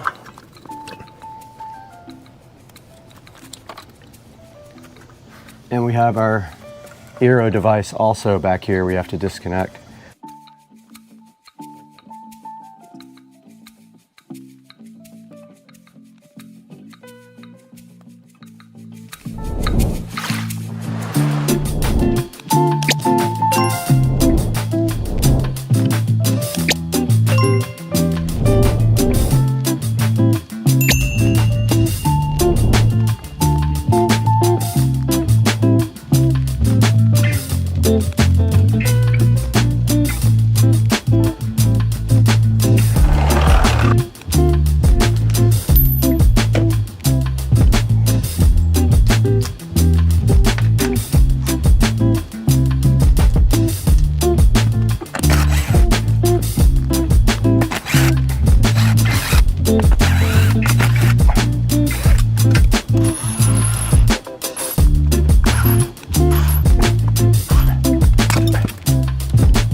Okay, we got the new mount. Obviously the bottom holes are not gonna line up. That's fine. It's not gonna go anywhere once it's bolted in. As good as it's gonna get.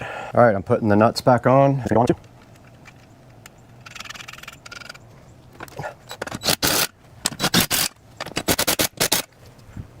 Guys, I did get the new mount installed. I only used 2 of the 4 bolts because the other 2 don't line up.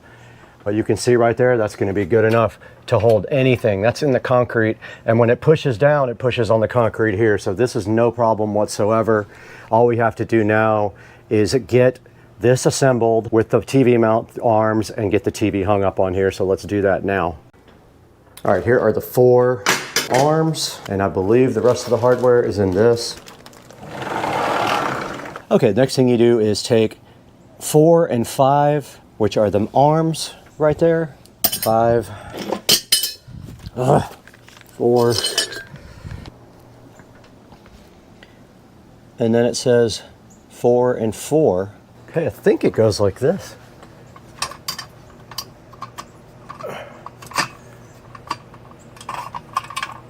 Just like that. And that would mean that this one goes like that. And then the screws go there.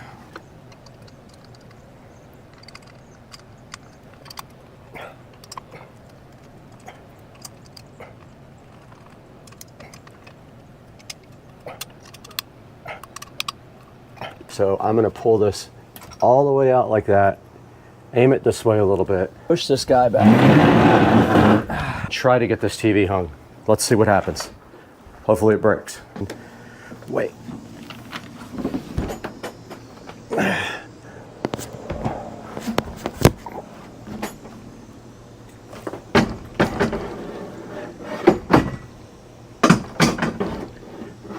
I can't see it. Not happening. Got him! Got him! God, I think it's heavy. Oh! Whoa! I need help.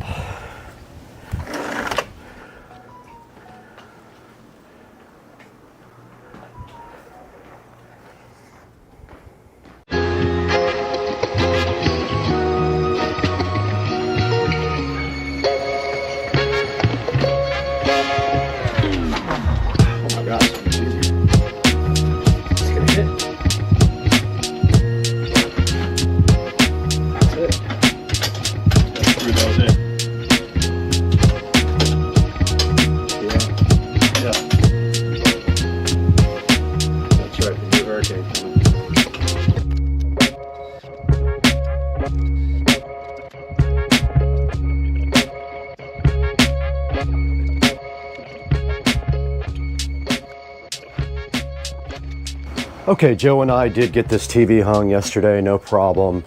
We have some work to do now though to go ahead and get the back of the TV all good. So what I am going to be doing today is getting the wiring done, getting the neon lights rehung, getting the access point mounted back there for my Eero, and just generally buttoning everything up. And I gotta fix this pin that I bent. So that's what we're doing right now. We're gonna be out here working on this while we do our daily workout. We'll keep you guys along for the ride. All right, we're back out behind the TV now, and we're gonna start tying up some wiring and also going to be demildewing some of the existing equipment that's been out here for a while. But our first step is literally just to start tying up wiring. We did forget a part of the end caps on the TV. On the TV mount, they just literally go like that, screws over them.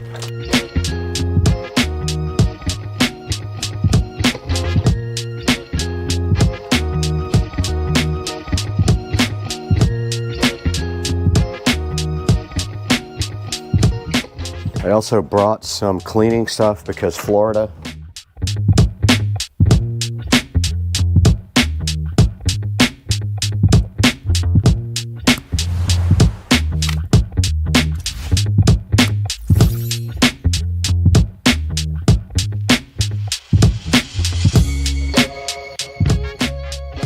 Now this LED light is going to be on a power strip that is on a smart plug. So that whole power strip is smart plugged. And you can see here that the light comes out of the bottom. So we're gonna wrap it like that. With the bottom, we'll make turns like that.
That's on there good. We can get this tied up nice out of the way like that. So now I'm gonna go finish tying up the power strip and the lighting controller.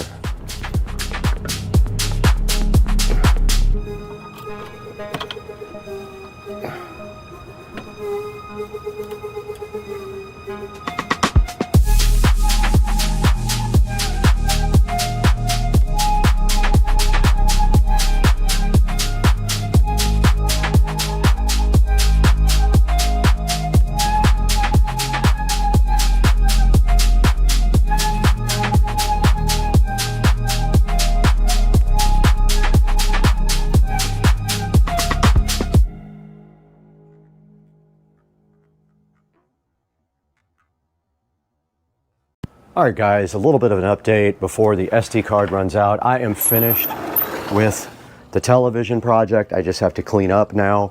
But as you can see, the television goes all the way to the back. It can actually push in a little bit more if I wanted to.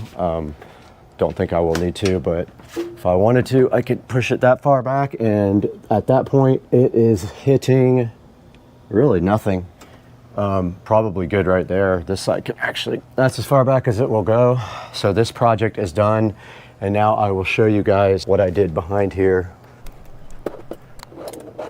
This is what I ended up doing. You can see I tied the TV up nice here, the LED light strip and everything. And then this power strip up here is switched by this smart switch.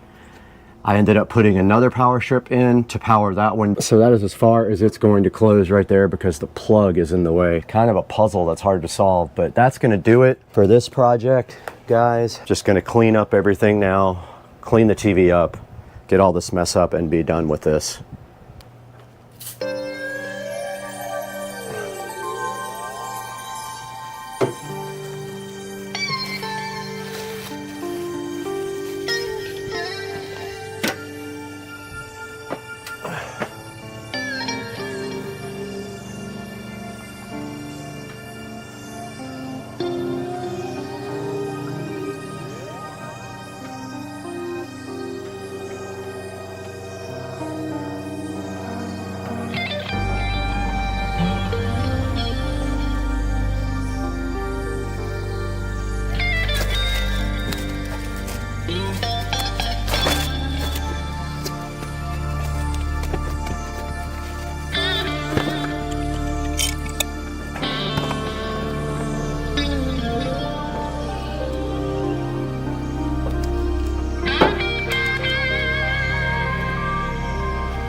Guys, welcome back to Supercar Street Racing. Again, you got Brad here, and they are in my front yard ripping up my brand new yard to put fiber in, so I am super stressed out right now. But I'm really happy you guys could join us today. We had a very special project for out back by the pool. Joe was kind enough to donate a 65-inch Vizio 4K television to the SCSR compound, and we did go ahead and install that in the back, and I will show you exactly what you use to do that. The first thing on the list here is the USX mount full motion wall TV mount. You can see it right here. There'll be a link in the description for you guys to go ahead and buy that. But it will fit a 47 to 84 inch flat screen LED TV or whatever. LEDs basically are very light, so they don't need a whole lot of support. But you can see this one does everything. It does swivel, it does tilt, and it does articulate every single way, and it is perfect for out back by the pool. You saw us install that with the Vizio television. Now also out back, we did have an LED rope light installed behind the TV, and we did go ahead and zip tie it all the way around the TV, and we went ahead and tied our wires up really nice, and also had our Eero 6 Pro hotspot mounted right behind the television. We also used smart lighting back there. We used a smart plug. I'll put a link in the description to one of those. That actually turns on the lights up above the patio, and the LED rope light that is connected right to the television. So right in front of you here, the USX mount full motion TV wall mount can be yours. There is a lightning deal going on for $43.98 it looks like right now, but you will not be able to get that because this video will not be out on time, but it is still cheap. There is a 5% coupon you can go ahead and apply to your order. Please check the link in the description and buy everything through us, and we just get a little bit of money to keep the channel going. Now right in front of me, you can see a Vizio 65-inch 4K TV, Smart TV, V-Gaming engine, AMD FreeSync, AirPlay, Chromecast. This thing does everything. And you can see it is $548, and they also have payment plans. I don't know if you knew that. Sometimes you can buy through them and there's no interest, or you can buy through one of the other companies and they will let you pay in payment plans through your credit card. Now this TV does have a 3.5 star review, so not that great of ratings. You could always shop around and maybe get an Amazon Smart TV. I will link one of those in the description as well. And this TV we have out here does not have Bluetooth, and I have been having issues with Amazon Home Theater with Alexa.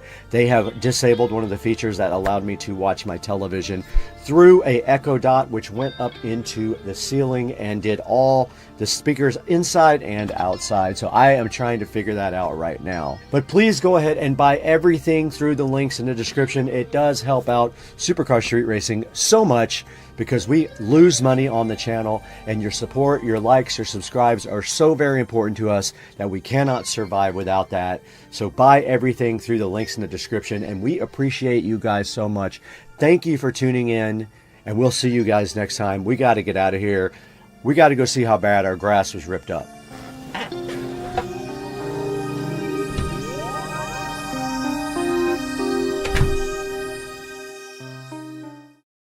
On the door of the studio that is peeling, the outside of it is actually peeling off. It's like a coating on there. I'm hoping this guy is a better performer than that one. The battery inside this thing is 10,000 milliamp hours. That should last quite a long time. Now, it does actually use dual monitoring infrared and radar sensors for real-time monitoring. There's a look at the biometrics. It uses AI self-learning and can identify you in 0.3 of a second. It says it fits most wooden doors. There are measurements online if you want to hop on there and see if the Loxo actually will fit your door. I tried to put one lock on Rich's door one time and it would not fit, so I'm curious whether this one is the correct size for his door or we're gonna have to get it modified. All right, that's a quick overview of the Loxo 3-in-1 smart lock. Now all we need to do is throw it inside the Studio B. Let's get this thing unboxed right now.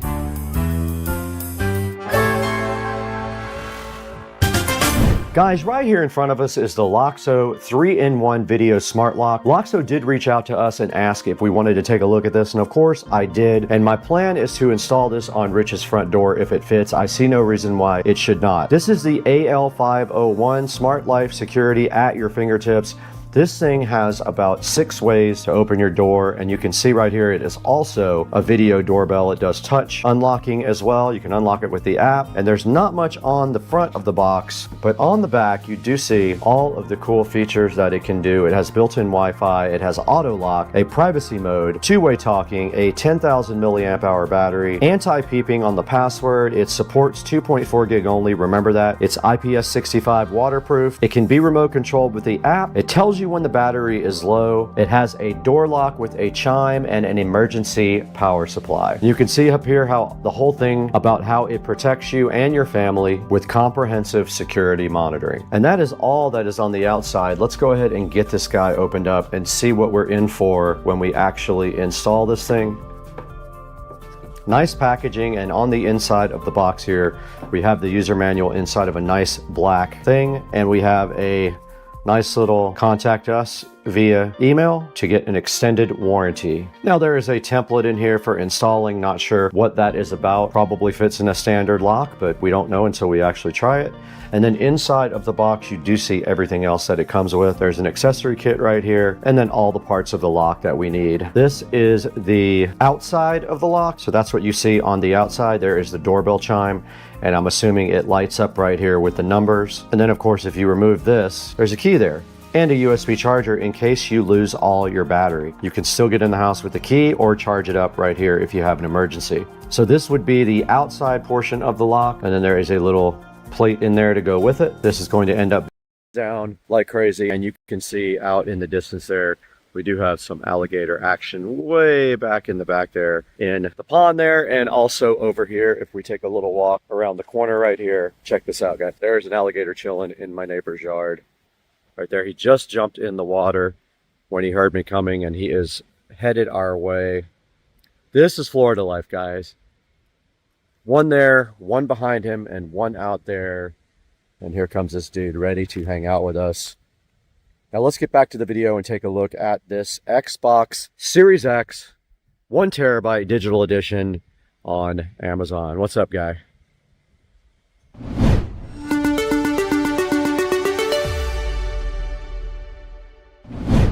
Guys, we're back inside Supercar Street Racing Studio B trying to wrap up this video, but I did want to get in here and show you guys the Xbox Series X 1TB digital edition here. This is actually the same amount that you will pay from Walmart. I paid about exactly the same. With tax, it was around $450, $455. You can see right here, it's $427, and it also is 1 day shipping, but you are gonna have to pay tax. And I did get it with a controller, so it's the same here. You can get it with a Blue controller, and it is unavailable at this time. So go ahead and pick up your Xbox Series X digital edition from Amazon.com, but there is also another big available option here that I will show you right now. Okay, we're on Walmart.com. You can see right here, it is $498 right now if you go ahead and buy it off Walmart.com. You can go ahead and pick it up from your local store. There is no shipping available. I'll throw a screenshot up of that as well right now. And you can see right here and right now, if we did pick up, we could get it from our local store, the Jacksonville Supercenter, and probably by like 2 or 3 o'clock today, it would be ready to roll up and go ahead and pick up. When Joe and I did go to the Walmart near my house, they went ahead and brought it out to the car and stuck it directly in the car, and we went away with our brand new Xbox Series X and went ahead and downloaded Golf. We did download the PGA 2K25 New Edition Golf. We got all of the available options with it, and it was $119. And we want you guys to go ahead and use our Amazon link if possible, because we do get a little bit of money out of that when you use our Amazon official affiliate links. Now we're on the Supercar Street Racing front page here. You can see we don't make that much money. You know how much we make now, $169 so far this month. Not enough to actually pay for the channel or even some of the subscriptions that we use to create the content. And you can see right here, we have 75,052. We've had 13,209 in the last 28 days. A huge, huge pick me up for the channel. And the last videos that are doing the best are the Rove 4K front and rear raw.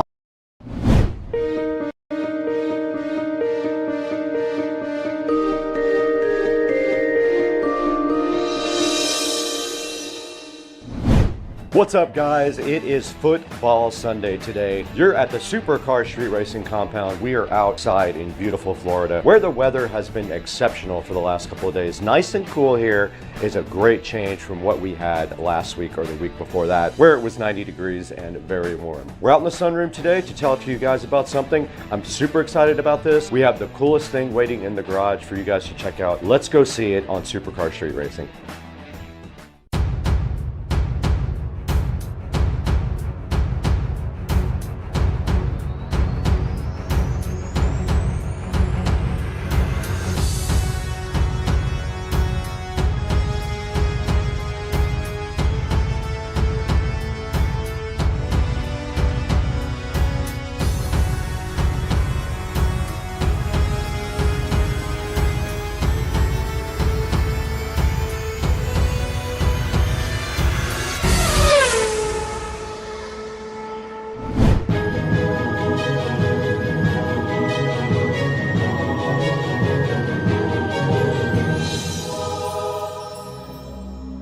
We're out in the Supercar Street Racing beautiful compound garage today with something very special. I'm hyped about this product. Easy Era sent us this awesome digital clock to check out. I'm shooting some video on the other camera of that right now. Now this thing is very cool. It features lots of cool things on it. It does a lot of neat functions, and we're going to show you some of those today in this video. Now this thing is a 10-inch clock. It has a remote control with it. It does digital music sync, RGB atmosphere light, low reflectivity. It shows the temperature. It has a nice LED display, dual alarms, and it can Bluetooth sync to adjust your time. Now I have the remote control right here in front of me. I'm going to show you guys this as well.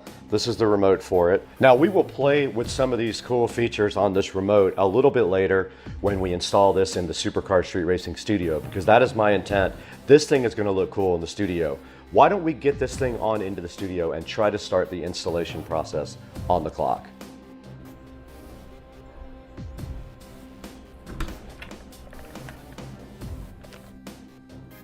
Okay, we're out here in the Supercar Street Racing studio with all the cool lighting. Let's go ahead and turn on this one.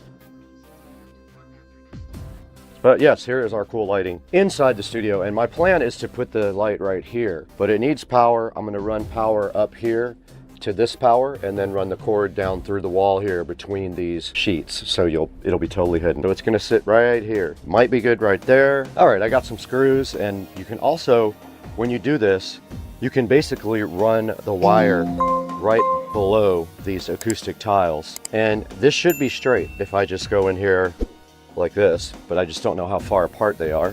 See if this will work without doing anything extra with just the foam.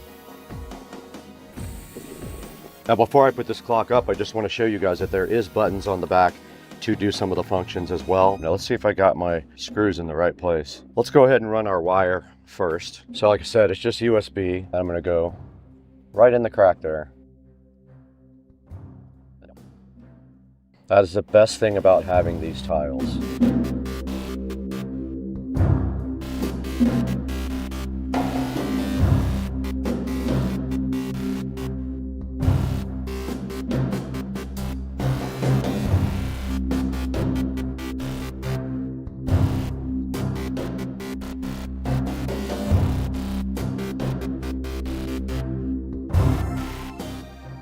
There is our clock installed, and it looks great on camera. You can see it on camera right there. You can see it on OBS Studio, and that's what it looks like. You can see behind the clock the nice glow that it emits on the wall right there. Pretty cool little light. Now there are some functions that it does as well we need to take a look at. There is a remote control included with it right here, and also some nice instructions on how to use this thing, but you can sync it to your phone via Bluetooth. I'm going to show you guys how to do that now. By pushing the Bluetooth button on the remote control, it does say BT right there. Okay, I'm in my Bluetooth settings.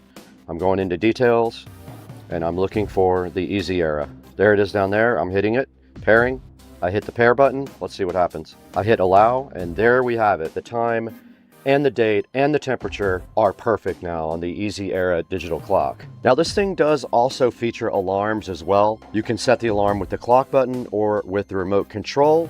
You can also set the volume of the alarm. Here's the button right here, lower left. And those are all less bright. I want it most bright, so L1 is the highest you can go. L2, 3, and 4 are darker. Okay, if you press the light schedule button on the remote, that lets you schedule, you can actually schedule it to turn off and on. Now there is also a music sync button. If you press the music sync button, it is this little music note here. You can adjust the sensitivity. You press and hold it again to return to the previous state. So for example, now we are on music setting, and you can see the back of the light responding to my voice, which is very cool. I love that. There's the next setting right there. And then there's back to normal.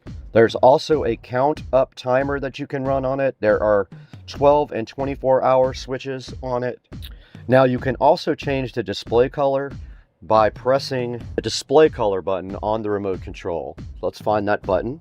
All right, it went to green, blue, purple, white almost, yellow, red, light blue, green. Oh, and then you can go through all the other ones. You can individually set, oh, that's cool. And that one's going through all the colors by moving up and down through them. That looks awesome. I love that. So that's a look at the Easy Era clock. Really cool thing from Easy Era that they sent me to let you guys check out. Go ahead and grab one in the description of the video, and we'll see you guys later.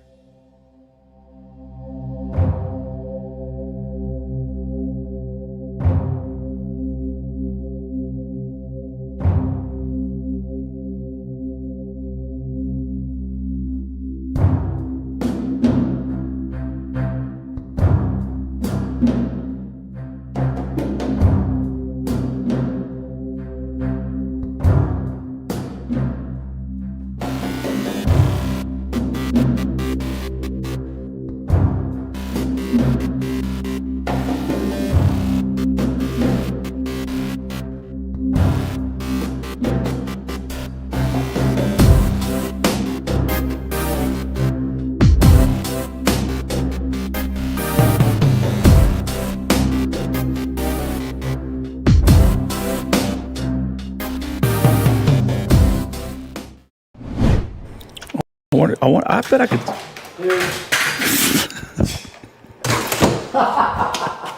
That's gonna be the best.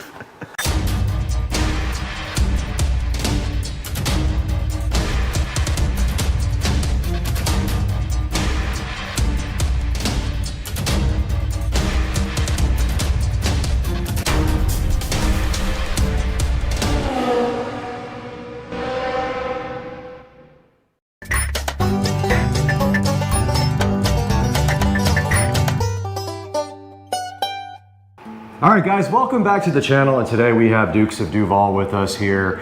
And we have a special video for you guys because Mousesaur has been so generous to sponsor this video. And they asked me if we would help them promote their new battery, which is doing very well on Amazon. So let's take a look at this battery. Joe, what exactly do we have in this box that's off camera? Yeah, so what they provided us was a 48-volt lithium battery that can be used for multiple applications, but in this particular situation, we're going to be placing it in my golf cart, which is pretty exciting. And so why is it so easy to just take this battery and put it right in here without doing a lot of extra work? Yeah, so for the most part, they're kind of a plug-and-play situation.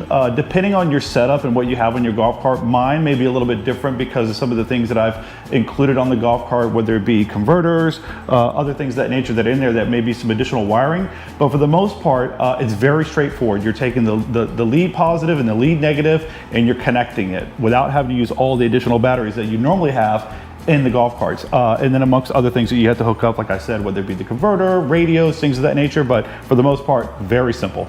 So when I did my golf cart, I had also lead acid batteries, but I had to do my motor and controller and my solenoid at the same time, making it way more complicated than this setup. I feel like we can get this done in a way faster amount of time. And also, you did order a new dash, correct? I did, yes. And one thing to know about this golf cart is that I've already spent the time in the past, a couple years ago, doing a full build out of the golf cart.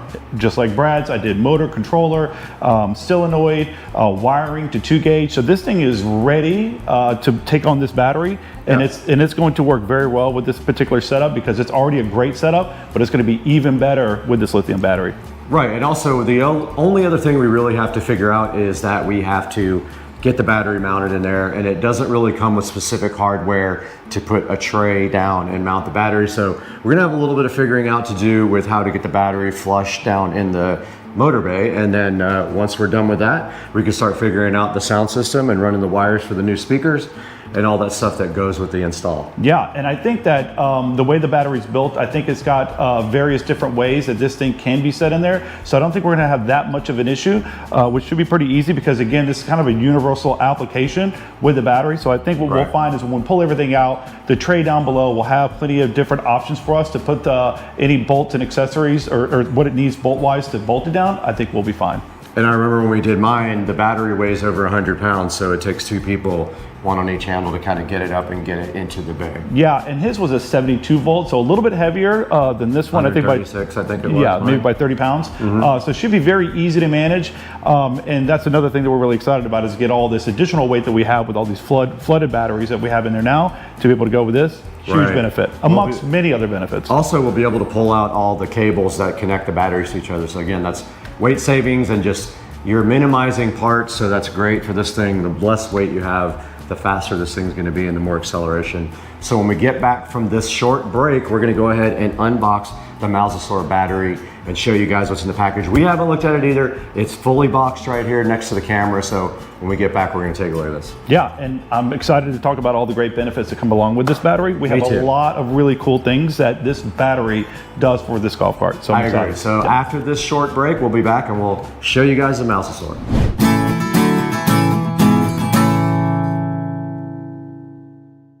All right, so we're gonna go ahead and open up the box for the Mousesaur 48-volt lithium battery.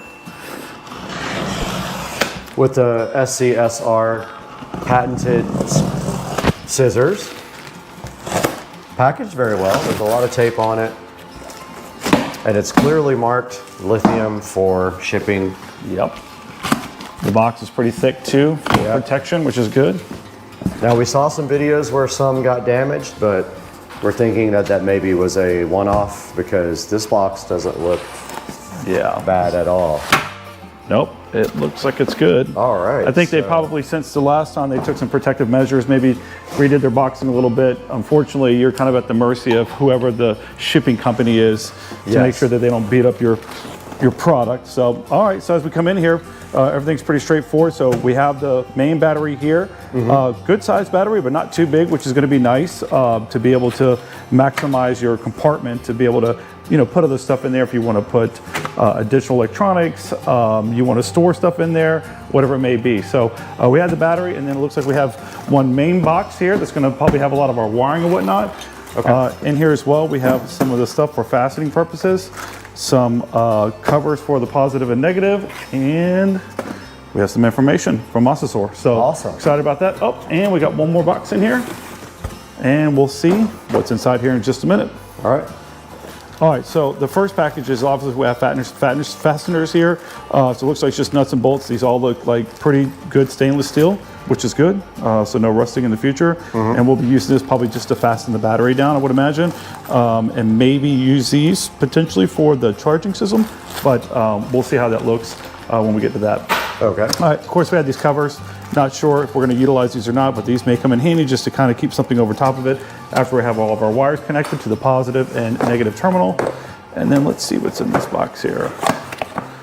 All right, and it looks like we have our main dash gauge, which is really nice. In my particular setup on this golf cart, we're still kind of deciding whether or not we're going to have it. I think we're going to go with it, but because this thing has Bluetooth technology and the way that we're going to set up the new dash, we might have an opportunity to be able to display right on top of an iPad or some sort of a tablet, which is nice that they have that feature, but we're going to consider this heavily as an alternative just to have as a backup. Even if we don't put it on the dash, we may put it in the battery compartment just to have that there. So we got the cable and we have the LCD screen for us here. So what kind of information is shown on the LCD screen? Yeah, so we got to kind of get into that. What I have to imagine is going to probably give us information on, I would think, number of cycles, how much power it has, maybe give us some information on the battery itself. I believe that there's probably individual lithium separated cells that will probably give us information on that. So I think it's going to provide a lot of good stuff. But the biggest and most important thing is to know where your battery sits at any given time to make sure that you have enough power to get wherever you're going for the rest of the day if you're out having a good time. So, all right. All right. All right, we'll go through this in just a minute. Looks like there's probably some important information that we need to know about the battery. And we will break right into here. And I need the scissors again. Those are patented SCSR compound scissors.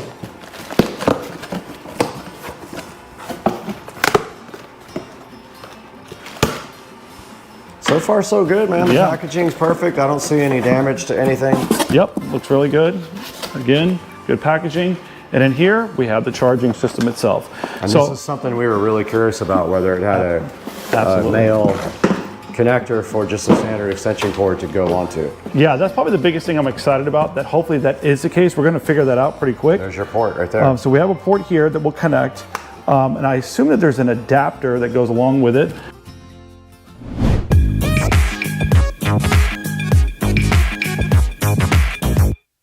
All right, so we were able to take it out. It is a two-person job. It is very compact, which is great because again, we talked about giving that space back inside the battery compartment, but it is heavy. So it's roughly 100 pounds. So it is a two-person job to lift this thing up, which is great from the standpoint that it's only 100 pounds in comparison to what we're going to save when we remove all the lead acid batteries. So as we pulled it out, we did an inspection on it to make sure that everything was good.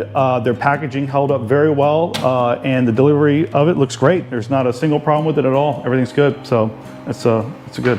Came out good, and it's there's literally no damage, and the fit and finish is perfect. They got really nice heavy-duty handles here, stainless steel screws. They have like a tamper protection thing here that's telling you not to open up the battery. And then up here on the front of the battery, it shows you all the features. So it's 5-year warranty. It's lithium ion phosphate. It's 65, so IPS 65 means it can handle 6 feet of water for 5 minutes. The tolerance of the battery is 140 degrees Fahrenheit at the top end, minus 4 at the bottom end. It's maintenance free, so there's no water, there's no opening up the battery. It's a fast charge, I think 2 hours from 50% to 100%. And they're showing you here that they feel like your acceleration will be better with lithium than you had with lead acid. So that's kind of a look at the outside of the battery. The fit and finish is on point. I see no problems whatsoever with the manufacturing. It's kind of got a little QC pass thing here saying that someone inspected the outside before it got shipped. So that way, if something happens in shipping, you know, you're protected by that. So yeah, and just based on the size, looking at this quickly, what I would say is that this is equivalent to close to three regular batteries. And most golf carts, you'll find that you have 6. In some particular years, up as 48 volt, you may have 4.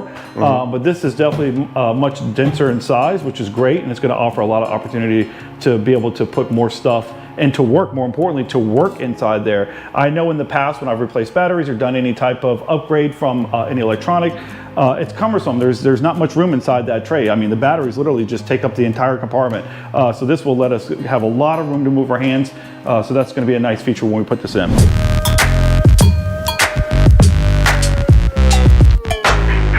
All right, so we're back. Obviously, we've got the battery unboxed. Everything was in great shape. So I figure we spend a little bit of time talking about the golf cart itself that we're going to be adding this to. This particular battery, I believe it's universal for the most part. We kind of talked about how we're going to fasten it. We'll figure that out. Yep. But this cart, a couple of years ago, I spent some quality time and money upgrading the controller, which we did a 500 amp all-tracks controller. We replaced the solenoid and also the motor with an upgraded motor itself. So as it sits right now, it has 6 8-volt batteries, which equals to 48 volts, flooded Trojan batteries. When I first bought the batteries, like always, they had a ton of power. I mean, very strong, very powerful, but over time, that power obviously, dwindles. Diminishes over time. So I'd have to look, but I believe these are 2021, so they've got 4 good years, and I use my golf cart a lot. Like, I go everywhere in my golf cart, so it's got a lot of hours on them. They still hold power, but I certainly can tell you that my distance is not as long anymore. My power is not as strong anymore. And the maintenance and all that other stuff has obviously been something that's been kind of driving me crazy as well. But with that being said, with all those upgrades, this cart is already ready and is dying for something like this here, because it's going to unleash the power that it has in it already that I never got the chance to really do other than a short period of time when the batteries are brand new. And even with the brand new batteries, it still offers so much more that it's going to unleash a lot, and this cart is going to go extremely fast. I don't have an idea of how fast it'll go just yet. I can tell you it does roughly 30 now, but I suspect when I open the controller up, adjust the modifications on it, that we're going to find that this cart will probably do 35, maybe 40. We'll have to see, but this thing is going to definitely show us what it's got. So I'm excited about this upgrade. This is big. It's well overdue, and I think that it's going to be an easy install with everything already done, so it's going to go very fast. So let's talk a little bit about, with lead acid, some of the maintenance that you have to do. So maybe people have not owned a golf cart before and they don't understand what they have to do with lead acid. What is the maintenance for lead acid? How much does that cost? How often do you have to do this? Yeah, so I wouldn't say that the maintenance is a lot, but there is maintenance, and there's side effects to having lead acid batteries. So one thing that you know is that every time you come in, you're going to plug it up.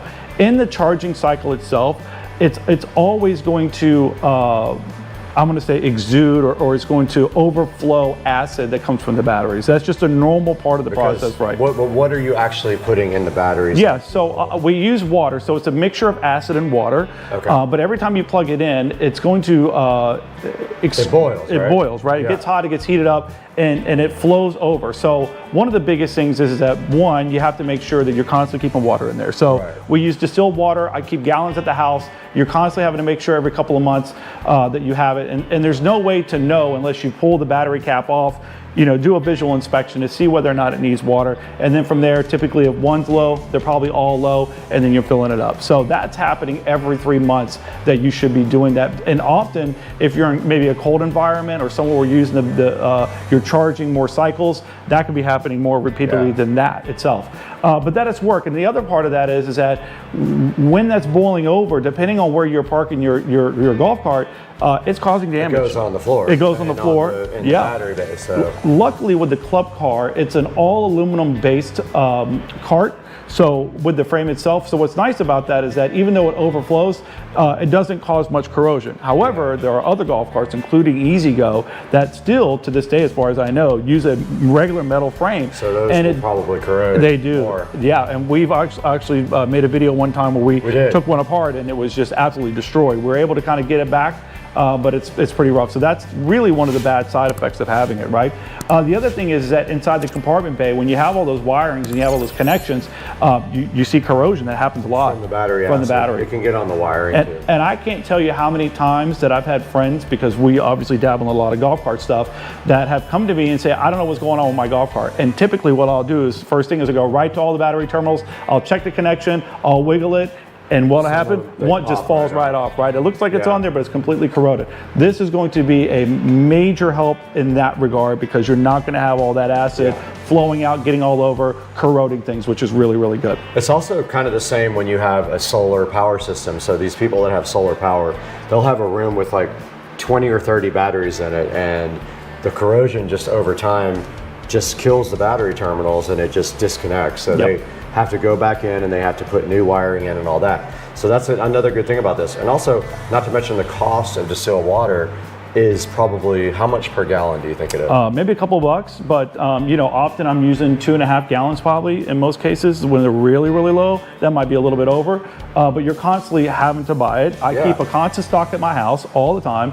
And it's you know, you got to open it up, you got to pull off all the caps, and it's probably a 15-20 minute process to go through it, and that's just one thing you don't have to do anymore. So you save time, you're not getting the corrosion, and if you lose those battery terminals or those cables, I mean, those are costly too. So if you have to replace those, it's expensive as well. So everything has gone up in price, so I'm sure that the wiring for the golf carts has gone up equally as well. So they're not cheap. They're high gauge cabling to handle the current on the batteries, and so I'm sure replacing those probably adds some expense as well. Absolutely. So I think, but we haven't really tested this yet.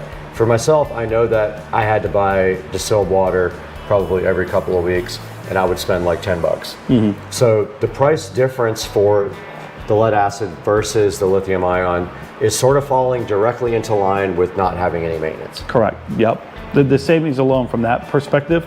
Yeah, and I think we could talk about that, because that's probably the biggest thing, is the pricing. Most people, again, want them, but they've just been fearful of the price. They know all the benefits, and that's admittedly one of the reasons why I just hadn't made the change yet. But now, mind you, these are 2021 batteries, so you know, I had 3 years of wait time to figure it out, and they're there. Masasaur especially, they got great pricing on this battery right now on Amazon. We'll show you some details about that in the video, but it is, to me, it is pretty much equal to having buying lead acid batteries versus having lithium, and it's an absolute no-brainer. It's time to get rid of the lead acid, and it's time to make the conversion to lithium. So right now, I just wanted to touch on that, what Joe just said. So the Masasaur 48 volt, this is 105 amp hours, so that's the big one. That's the biggest one you can get, even if you get 72 volt. 105 amp hour is the biggest battery capacity you can get. Right now, the battery is $18.99 with a $700 coupon. Wow, that's huge. So it was $400 yesterday. Even cheaper. So they've dropped it to $700. So this battery's what, $1,300? Yeah, and that's a great deal. That with that additional discount, it is less, I believe, now than lead acid batteries. I'm almost positive. It's very close, and it's worth it, even if it's a couple $100 more. But yeah, literally yesterday they applied this $700 coupon, and I think that they're trying to reach out to a bunch of the content creators. And when they got that going, they did the extra discount so they can get some more batteries with it. Yeah, so hopefully by the time this video comes out, the discount is still there. Even if it's $500 or any discount, even at the $1,800 price mark, it's still a fantastic deal right now, in my opinion. And we've got a lot to break out about this battery, but all things tell us this is going to be a phenomenal battery, and it's going to be well worth making the conversion for that price. So versus lead acid batteries, what kind of charge cycles can you get out of this lithium ion battery? What are we looking at before it's not always guaranteed that it's going to die at a certain time. It's kind of like a light bulb. It might die, it might not. But what are they telling you that you can do charge cycle wise with this 48 volt Masasaur? Yeah, so there's a lot of information about this battery. Not all I can recite off the top of my head. So it's probably best that we refer, because I know there's information that's online about that. But the biggest thing is that you're going to get an increased amount of cycles. And what we consider cycles is wearing the battery down to a certain percentage, then charging it back up. With lead acid batteries, every time you're doing that, it's obviously wearing the batteries down, and that's what caused the batteries to wear out over time. I would say that based on what I know about the battery and what we looked at quickly versus this, you're going to get 4 times the life cycles that you would get out of a lead acid battery, maybe more, you know, depending on. Not only that, they charge faster. They do charge faster. So they'll come from almost 0 to 100% faster. But I remember this in my head. The 50%, so if you charge your battery, discharge your battery down 50%, it's 2 hours to go from 50 to 100%. So that's good. If you're out all day, you know, whether you're on the golf course or whether you're in your neighborhood, if you need to take a little break, you can put your cart on the charger and it'll be back in 2 hours and go out and start having fun again. Yep. And again, those amount of cycles that you can go through, that's a lot of time. So I suspect, and I kind of calculated in my mind how often I use mine, how many times I charge mine, that this battery is going to last me over 10 years, easily. And in that time, you probably would have bought at least 2 sets, maybe 3. 2 optimistically. Yep. If you stretch them out when they're on the end of their life, but for the flooded batteries, yeah. So the one thing to know is that there are different manufacturers for these flooded batteries. I've always been a Trojan fan. They admittedly are the best when it comes to flooded batteries, but they're costly. They're the most expensive. You're going to pay for it. If you're not buying Trojans and you're buying some other knockoff, a Die Hard or whatever battery it is, I promise you're not going to get much time out of it. You're going to find that you're going to have a battery that dies, and before you know it, I see this often. If you have Trojan batteries, what I typically see is that you will have those same Trojan batteries through the entire time until you're ready to replace, right? With those knockoff batteries that you think you're saving money on, every time I see it, they'll have 4 batteries that were all the same date, and then they'll have 2 other random batteries in there that failed that they had to replace. So that's another big benefit too as well, because you want equal power coming from all of those. So you don't want a couple of batteries that are 2 years old or 3 years old and then a brand new battery. This literally is going to be the lifesaver because it's going to stay in perfect harmony all the way across. You don't have to balance the different batteries out, so they're not going to fail. It's going to be great. Yep. And also, not only that, but your resale value from this is going to be higher than lead acid. If you have lithium, somebody's going to be more willing to pay you more for your cart. It's all the work's already been done. All the money's already been spent for the lithium. All they have to do is get in the cart and drive it. You don't have to worry about this for, you know, at least 5 years. 5-year warranty also on the battery. Which is a great warranty. 5-year warranty. So if the battery fails within 5 years, Muscle Sore will take care of you within 5 years. Absolutely. I mean, at 5 years, if it hasn't failed in 5 years, it's gonna stand a long time, in my opinion, in most things. If we're on the topic of power, the other thing that's really beneficial, depending on your application, what you're using it for. So, like Brad, I like power. I want to go fast on my golf cart. I want to be able to get on the main road, get up to speed, get up the flow with traffic. This battery is going to give you constant power through the entire ramping up of speed. With batteries like I have now, when I hit the gas, it's a slow, gradual, and I can watch the gauge and it just drops that power down immediately and then has to build back up over time. You're not going to have this problem here. You're going to have power immediately, a strong surge of power that's going to last all the way through, and it's phenomenal, right? So that's going to make this thing not only very strong from the get-go of taking off, but to be able to give that additional power that you really need when you're going uphill, and then if you're getting up to the point of your top speed, to be able to push past that, which is really good. So this is going to be a phenomenal addition from that respect alone, with the power that you receive from it. Not only that, the discharge of these batteries is slower, so you could probably, they're saying with this battery you're good for 35 or 40 miles of range. Now I don't know what that would equate to with lead acid, but this guy, I have never run mine below 60%. I'd say now I have 72 volt, so it's a little bit different, but I've never run it past like 60 or 70%, and I've gone 20, 25 miles. Never even come close to even discharging the other battery that I have in mine. And they're both lithium ion. The only difference is 72 volt versus 48. One thing to know is obviously every application is different. If you are taking a bone stock golf cart that's got a 250 amp Curtis controller in it, stock controller, stock everything, this battery is going to literally drive you around for hours and hours and hours. It doesn't have to draw so much power because it's only a smaller amperage controller. So yeah, you'll get more range out of your stock golf cart as well. Absolutely. We don't know the actual specs because we haven't really done any kind of testing, but we already know that this is going to be sick with upgraded motor controller solenoid. So I'm excited to get this thing installed, but first we have to remove the current battery.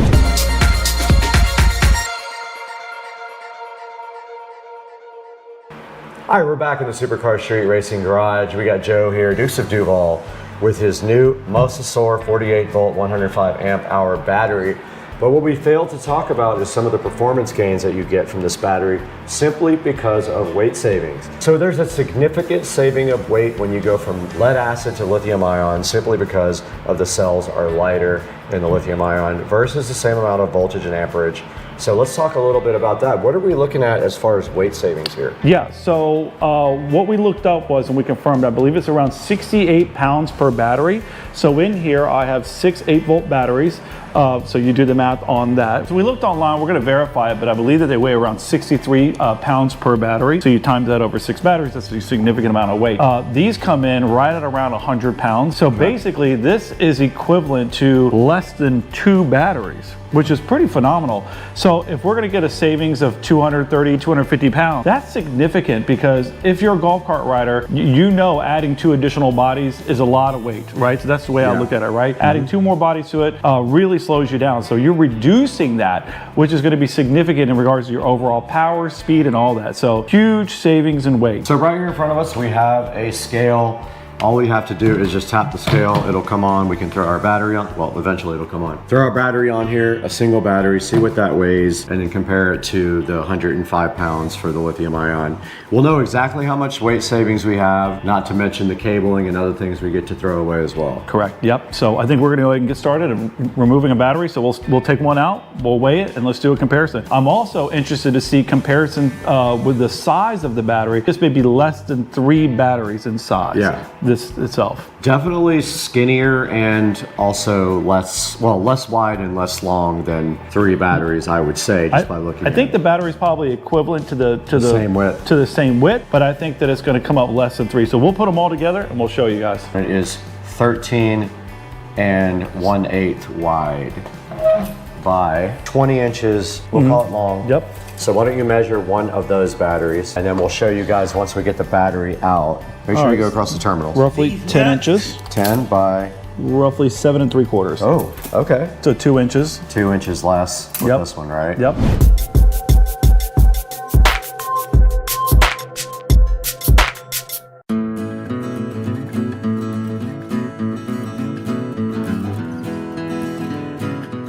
All right, so we're gonna go ahead and get in here and start taking out these batteries. So obviously we're gonna take off the seat here, set that to the side. Right now, when you're looking at this setup, right? So obviously these batteries are in a series. So what will happen is that you'll have a positive that comes off the solenoid, and then you'll have a negative that comes off the controller. Okay. But with that, from here, you're going to see that you have cables that are connecting to each one in a series, right? As you can see, these are not your typical wires. I custom made these 2-gauge wires to really beef it up in preparation for my controller that I added the solenoid and everything else. And now that I have the battery, it's perfect timing because it's really going to be able to handle a serious load on it. Okay. So what we'll have to do to get these batteries out is that with this particular card, this again has 6, we'll have to remove these brackets right here that are what we would call like a tie down for it. Okay. Once these are removed from here, we'll go in and take out each individual battery. I have a specialized strap that you take to use to lift them out. Okay. So we'll get working on that, and then we'll show you what it looks like from a weight perspective and comparison. Perfect. All right, let's get moving.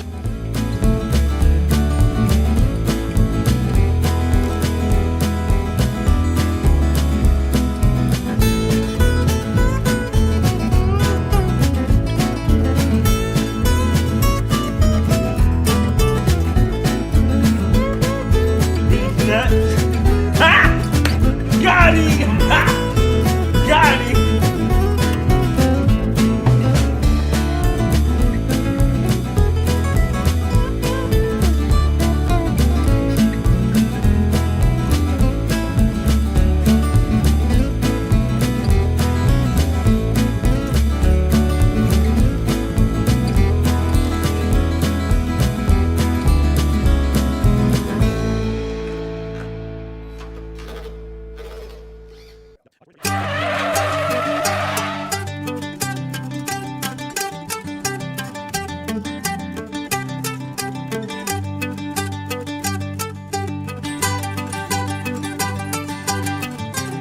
62.6 pounds.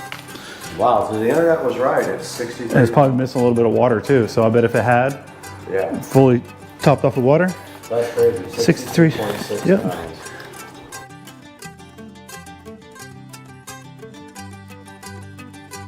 All right, guys, we took all the old lead acid batteries out, and you did see that the battery weighed 63 pounds. Correct, yep. Incredible. That probably weighs more than like one of your children. These nuts? One child. Yes. So we're gonna get the new battery in, but first, we're gonna conclude this video by showing you guys the compartment here. So what we have left here basically is an inverter. So this converts 12 volts to 110 volts. We have a voltage reducer here that goes from 48 volts to 12. Then we have a fuse box here for all the 12 volt accessories, and everything for the golf cart is located behind this metal panel here. When you pull this off, everything's mounted to the back of this. So what is our next step on the next video? Yeah, so obviously the first thing I want to do, anytime that you have an opportunity, in my opinion, to clean up, like this is a good time. Don't just throw it back in there. Get in there, clean it all up, make sure it looks good. And then we're going to start measuring out. One of the things that I kind of forgot about was this center spine here, which I think that's going to give us a little bit of a challenge, including these wires. So I think in yours, we had to come in. We cut that. We had to cut that out a little bit, which is not a big deal. A simple Sawzall, Dremel tool, something like that. It's just plastic. Should come out there pretty easy. And if I remember correctly, we also had to cut out part of this part where the charge port was because it was in the way of us getting the new charge port installed. So we cut some of this guy out right here too, this little hump right there. Yep. So in the next video, we're gonna go ahead and get this all prepped up for the new battery. Go ahead and get that battery installed, and then we will update you guys when we're ready to do that. Sounds good. Sounds good? Yep. All right, let's get out of here.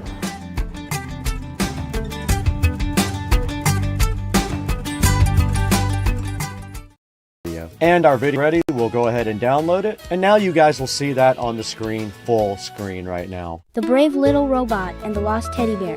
In a cozy bedroom where moonlight tickled the curtains, a tiny robot named Pippi lived in a paint-chipped toy box. Each night, as stars twinkled outside, Pippi cared for the soft brown teddy bear by the pillows. Pippi believed protecting Teddy was the most important job. One chilly night, Pippi rolled to the edge to check on Teddy. But oh no, Teddy wasn't there. Pippi's little heart whirred with worry. Where could Teddy be? All right, guys, please make sure you check out readkids.com. Use my link in the description or you won't get all the full benefits. It's an awesome site. You can see what I did there. I will put the link to this actual generated video in the description for you guys to click on. We got to get out of here, though. We got so much other stuff to do. We'll see you guys later. A tiny robot. That truck right there just came and brought $18,000 worth of travertine. Look at that.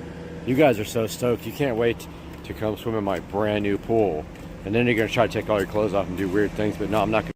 Right here in front of you in the Supercar Street Racing dining room, we have a special product that was provided to us from the company Shine Decor. And today we're going to be taking a look at this and we're going to install this on Supercar Street Racing.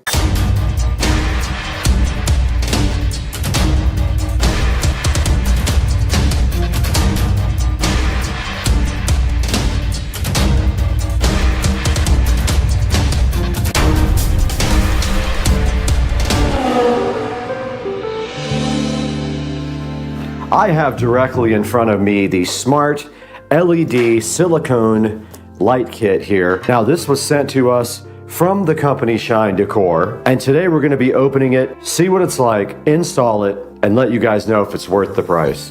And so fresh and so fly, ever so in front of me is the Shine Decor Smart LED silicone neon light kit. Now this was provided to us by the manufacturer to check out and install, so we're going to do that right now. And on the outside of the box you can see shine-decor.com is the website to go check out. And then right here we do have the email addresses, info@shine-decor.com. On the back of the box right here, it does say that it is supported by Android, and it also is supported by iOS 10 and 12 millimeters in height, and this is a 16-foot run of LED strips. Inside of the box you get the neon light kit, you get a remote control, a power adapter, some screws, mounting clips, cable caps, end caps, and a quick guide. As you can see at the bottom here, they are IP65 waterproof. They do have a timer, have a mic function, can sync to music, and they are dimmable. Now that's a look at the outside of the box. What's inside the box? I have gone ahead and cracked open the Shine Decor LED light set. You can see right here, it is a flat looking kit. Now I don't see any 3M tape on the back of it. Now these are cuttable, it says. I don't think we will need to do that, but it says there are indicators on the back that are dark spots to cut. Also in the box here, we see some cap connectors for the end caps. You see some metal mounting brackets here. It looks like we might have some 3M tape right here. Taking a closer look at these clips, basically these screw onto something and then you slide the LED strip simply right through these metal clips, and that is their mounting point. There is no 3M tape on the rear of these strips to actually tear off and mount. Now mounting these guys seems easy enough. I will be using zip ties, but I kind of want to see which side of the light actually lights up or if it's both. And I definitely don't see a 3M tape on the back. We now have power, and then that 12-volt adapter goes to the LED driver, which looks like it's infrared. And then the LED driver does just connect directly to this plug here, and it can only go one way, and it is on mic mode, I can tell, and they are very bright. Okay, so I did push the mode button and it is just flashing. And there, I pushed it one more time and it is fading between colors. These are the presets here, 1, 2, and 3 on the remote. I'm gonna go ahead and go through some of the modes. That is changing color, fading. Now it looks like they do not chase. I think I hit the end of the modes. All right, let's go ahead and get the phone out and get the app downloaded. Okay, we are on the phone now, and we're gonna go ahead and scan the barcode that came with this. Let's go ahead and get that done. And then there is the app, and it did take us to Duoco Strip in the Play Store, or Google Play, or whatever you wanna call it. And that is downloading now. Duoco Strip looks familiar to me. I might have used it with another device. And I have gone ahead and opened up a Duoco. Now you can see right here, you can change it to, let's see, it wants to connect to the device. Let's see if it found it. It did find it, so it automatically connected via Bluetooth. And now if we go down to style, there's a crossfade, which you guys can't actually see. Let me turn on the other camera. Okay, the other camera is now rolling on this, and we do have the app open. This is red gradual change. That looks like it crossfades between green gradual change when it actually is, there's green, there's blue, yellow gradual change, purple gradual change. These are called crossfades here, red crossfade, blue crossfade, green crossfade. And it does not do a chase as far as I can tell. And you can see from this main screen here that you can just do static colors, like yellow right there. And that's a basic look at the app and how the Duoco works. Now let's get this thing outside and get it installed. We are out here in the beautiful Supercar Street Racing backyard, and right here in front of me is the TV that supplies video to the outside of the Supercar Street Racing Humble compound here. And the first thing we need to do, I just wanted to show you guys really quick, the janky setup that is on here now is a old neon light kit. What we are going to be doing today is install this brand new light kit in place of this rope light and get rid of all this stuff here. So let's get all this removed first.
All right, we're back out here in the SCSR backyard with the new strip, and what we want to do, our goal, is to end somewhere around the bottom here. Now, if we do put power to this guy, you can see here that the light is just on one side of it. It's not on both sides, so what we want to do is aim this side to the back. So we're going to want to wrap this around several times and make our 16-foot and have our power right here. So that's what we're gonna do, is zip tie this guy up. So I'll just start like this, aim it at the back. This does have holes in it also.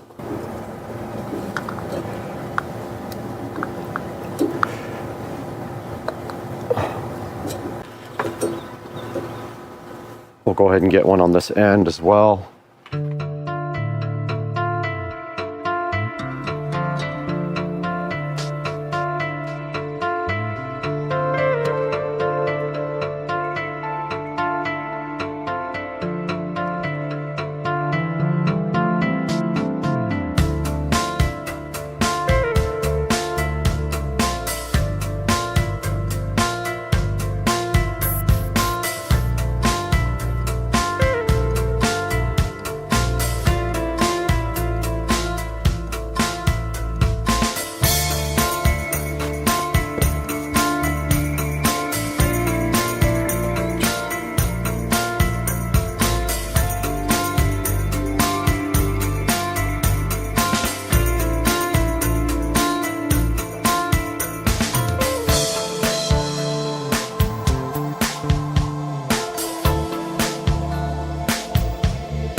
Okay, we are all done with the neon LED rope light installed. Now we just have to clean up the power wiring, so that is next.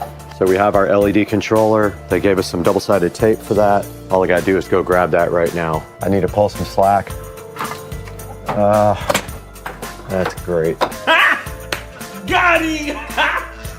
Got him! Well, now's the time to get slack, I guess.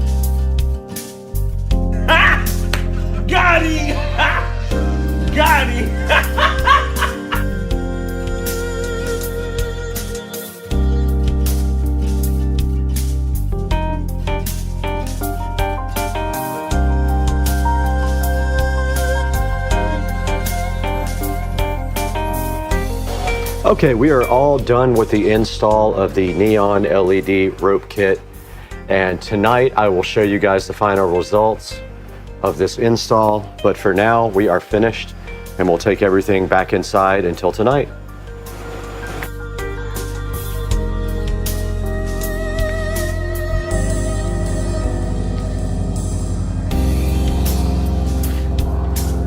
What's up, guys? Welcome back to the channel, and today we are finishing up our video about these smart LED neon rope lights that we were so generously given to from the company. And today we have installed them on the back of this television, and you can see right here and right now they are glowing a nice green glow in the back, like a minty fresh unicorn. I'm trying to get the cameraman to laugh. So, camerawoman. So yeah, we installed these lights today, and if you look back here on the back, you can see how we did this. And We basically took the zip ties and all around the TV mount. Since they were 16 feet, we just had to go all the way around a few times. We zip tied them up, zip tied up the power supply, and then right here we do have the remote. There's also an app for this as well. And then the TV will just slide back like this. And if I can get it to maybe slide back. Oh. Okay. Got him! All right, that wasn't planned. Got him! Did you just hit the whole thing up there? No. The flash. There we go. Oh. Okay, yes. All right, it's back. So, Power surge. unplanned is the best. All right, so we do have the remote here in our hand, and there's also a smart app for this. We are shooting on the phone now because it has better low light video. But on the remote here, we have a bunch of different options. We can go with just a color, and it's actually infrared, so you have to be in line of sight when you select it. There's a brightness control here. So there is actually a brightness control on the remote, and this mode, you can see it can flash between colors, or it can fade between colors, but there's no chasing. So it's not gonna chase around the strip like the more expensive ones. But for the price, it's actually kind of a good deal. And if you step back, you can definitely see that it accents the wall very nice. There's also a speed control here. So if we want to go slower on the fading, we just press speed right here. There's also pre-programmed patterns if we press this, and then we can go the speed down. There's another pattern. It also does microphones, so you can actually play music and the lights will react to the music. And so that's what it looks like with all the other lights on out here. And we want to thank our sponsor for today for providing these lights for us. And now let's throw it back to the studio. We'll take a look at this online and see how you can buy your own set.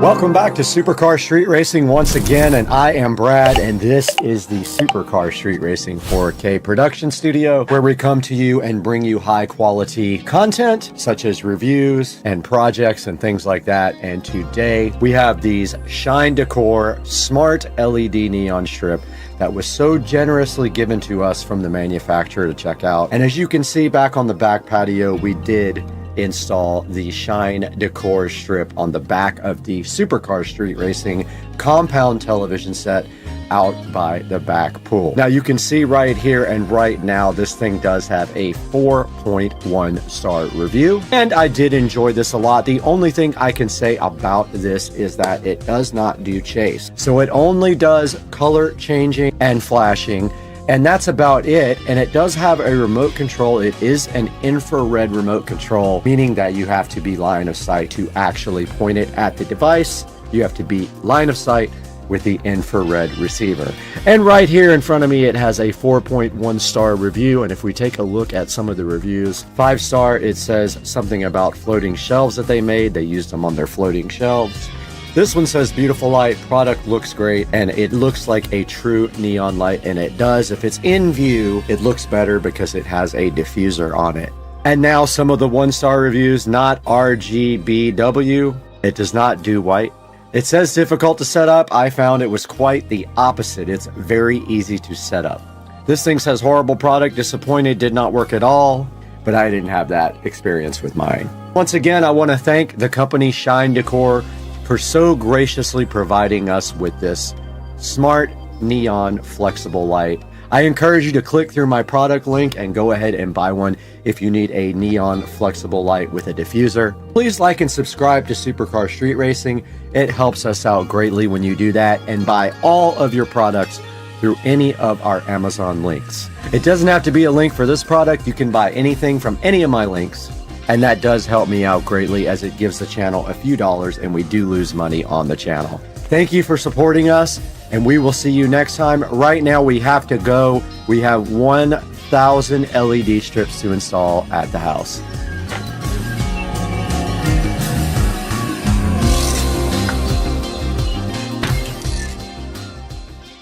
Hey, and welcome back to the channel. Today we've got something to talk about, and that is, you want to be a YouTube creator? Well, I've got some things you should probably think about before you make that commitment.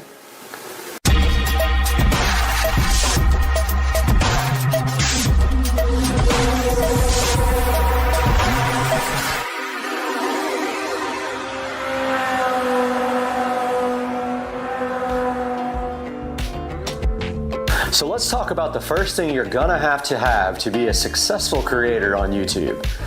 So YouTube recently raised the stats for becoming a creator and making money with YouTube videos. They now require 1,000 subscriptions. So I know you might be thinking it's difficult to get your first 1,000 subscriptions. It is very difficult. But there are options out there. There are paid subscriptions where you can pay people to actually boost up your subscriptions. Places like Upwork will do that for you for a minimal fee, and it can get your channel started on the way to 1,000 subscriptions. Other ways to do it is just social media.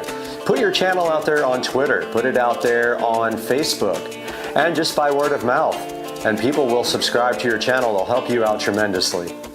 So the second thing you're gonna need is 4,000 watch hours in order to monetize your videos. That's in 12 months' time. Now I know that might seem like a lot of watch hours, but that can be done pretty quickly. If you take your time and make great videos, you can get to that 4,000 watch hour mark quickly. Again, there's other ways to get it done though. You could actually pay someone to boost up your watch hours to 4,000, at which time your channel might take off and start earning revenue. So the next thing you need to be a successful creator on YouTube is a plan. Now, when you have this plan, all you have to do is just stick to that plan and come up with something that people are interested in hearing about. It might take you a few videos, but maybe one day one of your videos will break out and go viral. I know I have several videos over the 40,000 mark, and that's the only way you're really going to make money on YouTube, is if you get videos up there in the 40, 50,000 mark per view. Those people with million hit videos are making quite a bit of money on YouTube. So I know what you're thinking. How much does each video pay on YouTube? Well, there's a lot of factors that go into getting your videos monetized and how you get paid. And a lot of them have to do with ads. And how many ads you place on your video and how much people watch all the way through your video has a big effect on the amount of money you get paid per video. So as you can see here, planning your ads in your video has a big effect on your pay. So how much does each video make on YouTube? Well, I can tell you from experience that a video that gets over 40,000 hits will probably make you around $120 to $140. Now again, it depends on your mid-roll ads, your primary ads, your secondary ads, if people watch all the way through, the length of your video, and other factors like that. But as you can see here, a video with over 40,000 hits is still not going to make you a lot of money. You're going to need to get into those millions of hit videos if you really want to start thinking about retiring. So your next challenge is going to be coming up with ideas for your videos. To be a successful creator, you don't necessarily need to upload videos every single day. But when you're starting, it certainly helps. The more videos you upload, the more chance you have of becoming a successful creator that makes money on YouTube. Now, all your videos might not strike it rich, but having a lot of videos out there increases your chances of a video going viral, at which time your channel could take off. I have several videos with over 30,000, over 40,000 views, and as soon as I started getting those kinds of views, my revenue increased and my subscriber count increased. So try to make as much content as possible, but also try to make it very, very high quality. So how long does it take a channel to really take off and start making money? Again, that's going to be up to you. First, you've got to get that 1,000 subscriber thing out of the way. Then you got to get that 4,000 watch hour thing out of the way as well. Once those two things are done, you can start monetizing your videos, but you also have to create a Google AdSense account so you can get paid, and YouTube has to approve your account. Now, getting your account approved can be tricky. They have done some things with certain people's accounts saying that they had copyrighted material when they didn't. They have flat out denied some people's accounts, and they can take your monetization away at any time if they feel like it. So go ahead and get these things out of the way, and you're well on your way to being a successful YouTube creator who makes money on their content. So how long did it take me to start making any kind of money on YouTube? Well, I'll tell you right now, I've been at it for years, and I still don't make enough money on YouTube to even pay for the channel. It's a bummer, but you gotta start somewhere. And I have hundreds of videos from years back some of which were not monetized until recently, and so I haven't made a lot of money on YouTube. I only really ever recently made any money that can even be counted towards anything. So you're gonna take a loss in the beginning, and especially if you have to buy equipment. You need things like cameras, you need lights, you need editing equipment, you need mics. And for that quality to be high, you're gonna have to spend some money. So it's gonna take a while for you to start rolling in the money on YouTube, but take a look at some of the things here that you're gonna have to have in the minimum to make some high quality video productions. So let's go over some of the things you need in the long run, once again, to have a successful YouTube channel and make some money as a creator. So the first thing you need is the 1,000 subscribers. That has to happen. YouTube will not monetize you without 1,000 subscribers. The second thing you need here is 4,000 watch hours over the last 12 months. You have to have at least 4,000 watch hours or YouTube will not even accept your application for monetization on your channel. After they accept your application, you're gonna need a Google AdSense account to get started getting paid. And YouTube does report to the IRS. So you can expect them to send all your information to the IRS with your social security number. You need a plan. What's your channel going to be about? What kind of content are you going to focus on? Are you going to have more than one area of focus in your content? Make sure that plan is good. And you're going to need to create a lot of content. A good successful channel starts with a lot of creative content. Eventually, when you have your 1 million or 2 million subscribers, you can step that content level down and just focus on the main things that make you money on YouTube. Now, I wish you the best of luck on your endeavor to create a successful YouTube monetization channel. And please let me know down in the comments if you have any suggestions. What's been your experience trying to become a creator on YouTube? Let me know down in the comments, and we'll see you later from Supercar Street Racing.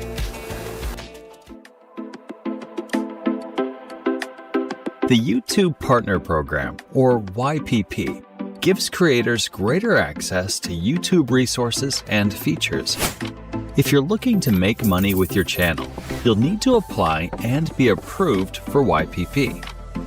To apply for YPP, you must be in good standing with YouTube, have at least 1,000 subscribers, and have 4,000 valid public watch hours in the last 12 months.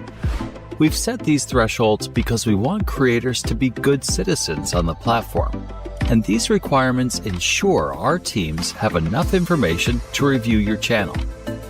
You can check your progress towards hitting these thresholds on the monetization page of YouTube Studio. You can also choose to be notified with an email once you're eligible to apply. Once your channel does hit these thresholds, you'll need to sign the Partner Program terms and sign up for a Google AdSense account.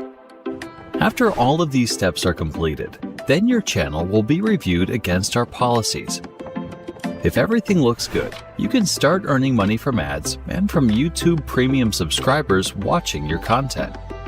You can also earn money in other ways, with channel memberships, Super Chat, or even by selling your own merch, as long as you meet their criteria and they're available in your location. Now, let's walk through some common questions. 1. How long does it take for my channel to be reviewed? If you think your channel qualifies for YPP, but it hasn't been reviewed yet, we'll usually get back to you in about 1 month once you hit the review thresholds. Remember, you can find more about your status on the monetization page in YouTube Studio. 2. Why wasn't my channel approved? If you're not approved for YPP, it's likely because our reviewers found that a significant portion of your channel doesn't meet the YouTube Partner Program policies and community guidelines. Some of the most common reasons for not being accepted are regarding the AdSense program policies, specifically related to reused or repetitious content. This is content that is very similar or exactly the same across videos and channels. You can reapply again in 30 days, as long as you still meet the watch hour and subscriber thresholds. Before you reapply, we suggest you read through these policies and edit or delete any videos that violate those policies. 3. Do I have to meet the threshold every year? The short answer is no. However, you do need to stay active with uploads and community posts. If you're inactive on your channel for 6 months and fall below the threshold, we may remove your channel from the partner program. For more information on applying to the YouTube Partner Program, check out the resources in the description below. Thanks for watching.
Alright, we got the new double gang outlet inserts for the home theater system.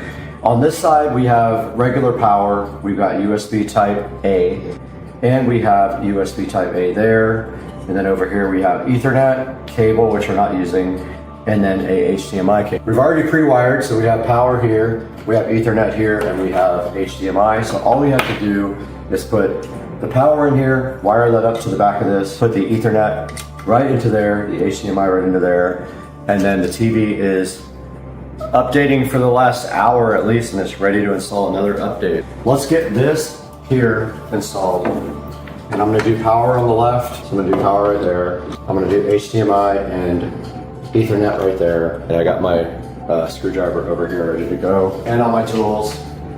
So all I need for this is my Phillips head screwdriver and my workman's pliers. Whenever you wire up this, when you wire up an outlet, neutral is always on the left, so the white wire always goes to the left. This is an odd one because they're usually on each side. In this case, they are all on one side, so we have to see which one is neutral and which one is hot. Okay, so right here it does say white, and then right here it says hot, so white is always neutral. And so when you connect this to the outlet, you always want to go in the direction that the screw tightens up. So when we undo the screw, you see how it goes to the left like that? So it loosens to the left, counterclockwise. So when you put the screw back in with the wire, you always want to go in the direction of the tightening. So for the white, you just take your workman's pliers like this, and you do a loop like that. And then we'll go ahead and do this one too. But they're both going to go clockwise, so to tighten. So those are ready, and then we'll do the ground too, I guess. So these guys are ready to go. Loosen the ground. I'll do the ground first, and then sometimes you have to actually hold the wire while you put it in because it will tend to back out. So if you keep pressure on it like that, so that's the ground, just like that, and just kind of hold pressure on it while you tighten it. It helps to have like a regular screwdriver too. And then believe it or not, these electrical connections can actually get loose over the years just from the electricity. So it helps if you really torque them down with a manual screwdriver. All right, so that thing's ready to go. Now, all we have to do is put it in like that, and it should have screws. I like to leave them loose though, so when we get the wall plate in, we can move this around if it's not squared up with the wall plate. Okay. On the way. I'm the worst at this stuff.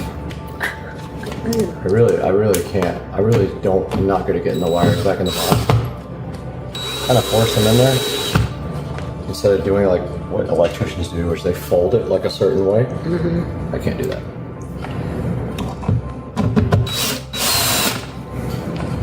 All right, now we got to get both of these straight to put the faceplate on. So we're going to loosen this up a little bit so we can go left to right. I can tell already this thing is like leaning towards you. Yeah. So I leave it a little loose and then I let the faceplate kind of tighten down way better. These will pull up to the faceplate. I have them really tight though because I was trying to get them straight. Yeah. All right, so the next step is power down here. So I'm just gonna pull out this, and I have power already run down here. All I have to do is connect it to the power strip. This should have power at that point, or either blow up my house. So this has no indications of power on, it has no LED lights, nothing like that. So I think the best way to test this is just get my phone charger. Okay. So we're gonna plug the phone in right now where you guys are actually recording and we know if it starts charging. Okay, so the phone started charging. So we have power, this thing's good to go and we're ready to mount the TV. What do you think? All right, Patricia's here helping me and today we are putting this 75-inch Amazon Fire TV on the wall. But first, we have to actually install our Govee DreamView LED kit. And over here on the table, we have the Govee DreamView. This is designed for 65 to 75-inch TVs. So there is a certain pattern that we have to install this on. So we have to get out the instruction manual and check how we're supposed to install this. I have them in the bedroom, I have them in the studio, so I've done it. But I only did it correctly in the studio. I think I messed up in the bedroom. So there's a strip. These are 3M stickies to help keep the LED strip from coming off. That is the actual controller. So we put that somewhere back here where we can reach it. Yep, okay. That's where it starts. And so there's a certain pattern we have to go in, and we're gonna have to get the manual out. What's in here? Let's get the manual out and see how we're supposed to actually install these. Nick. Deal? Deal. Okay, let's go.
Ready?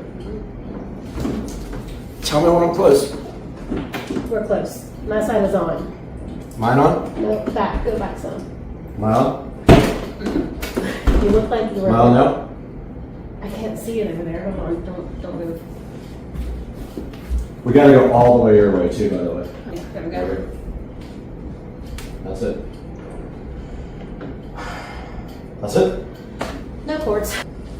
That's kind of money right there.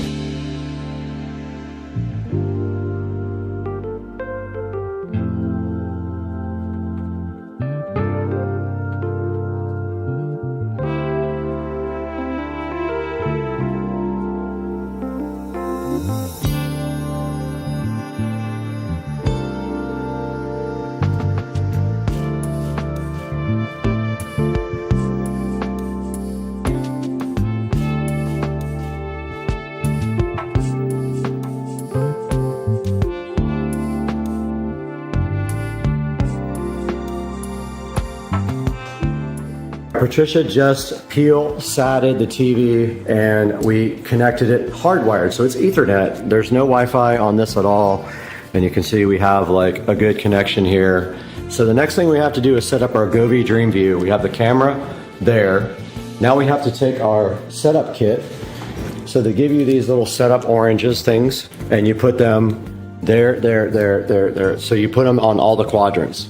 And then you go to the app, find the DreamView, and set up DreamView. So let's do that right now. Yes.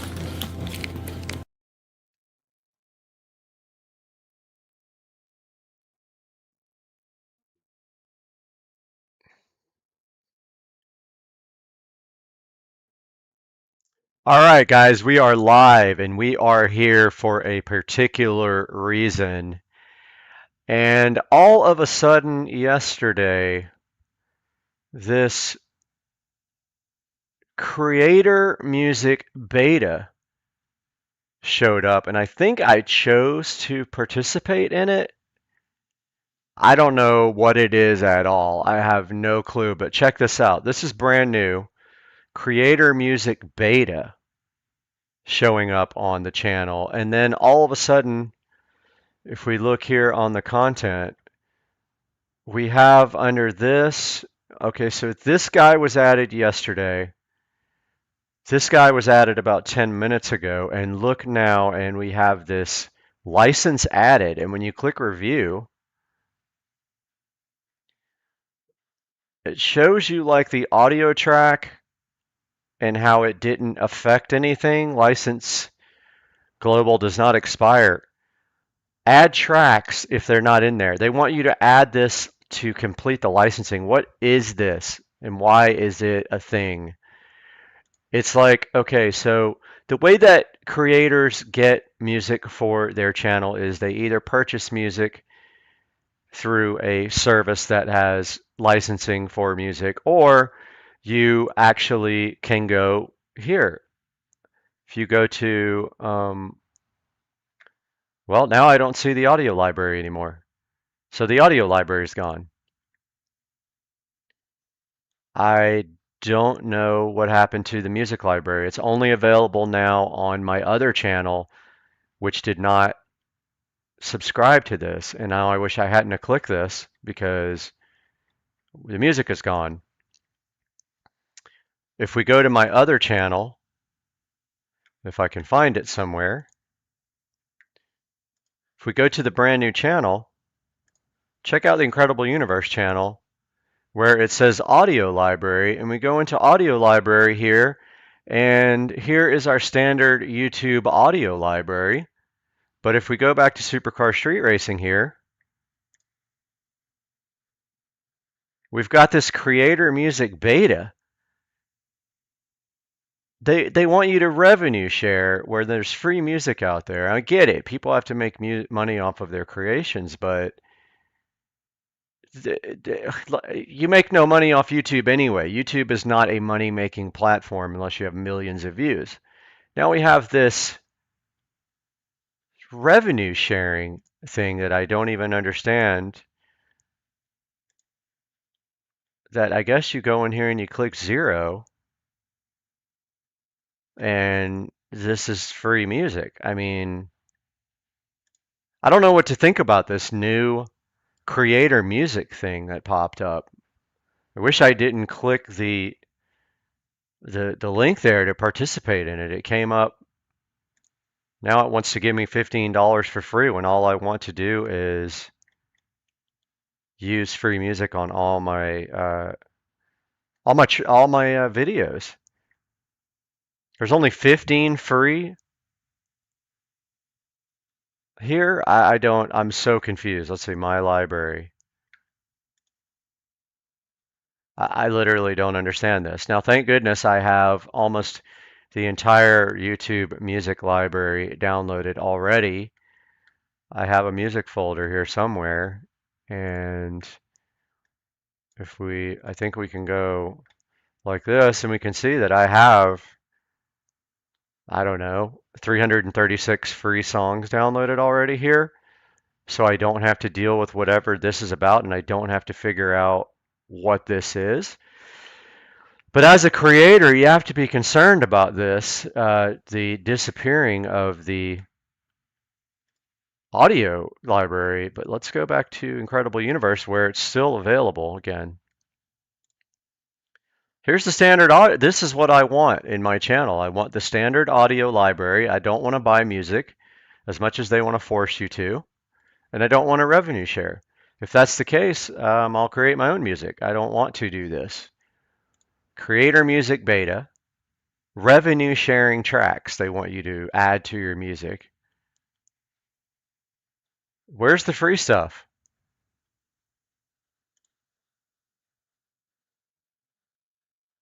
It all says 0, but yet I'm not getting it. I'm not getting the point here, what this price is. It's telling me, let's see. I can say buy license. I mean, I don't even know what this sounds like, but let's listen.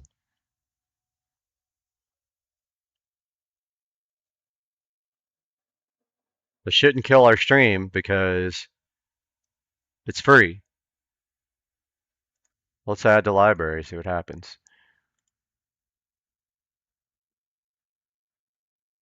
Okay, so now my library, I have this song, it was 0. Buy license. I'm not buying this.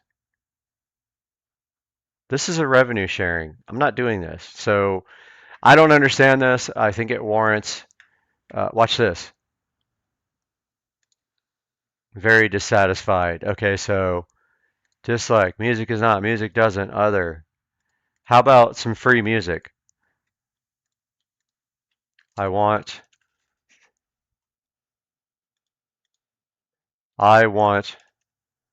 the free library back. Now, as a creator, you have to be concerned about this. Look at this. Okay, so look, okay. Creator music on the left here. All right. Okay. So let's go back to the Incredible Universe. Why is this audio library here? And on Supercar Street Racing, we have accidentally signed up for creator music. Let's see if we can get rid of that. Let's see. No permissions, no community, demographics. There's no way to disable creator music beta. Let's go back and Google this. Disable YouTube creator music beta.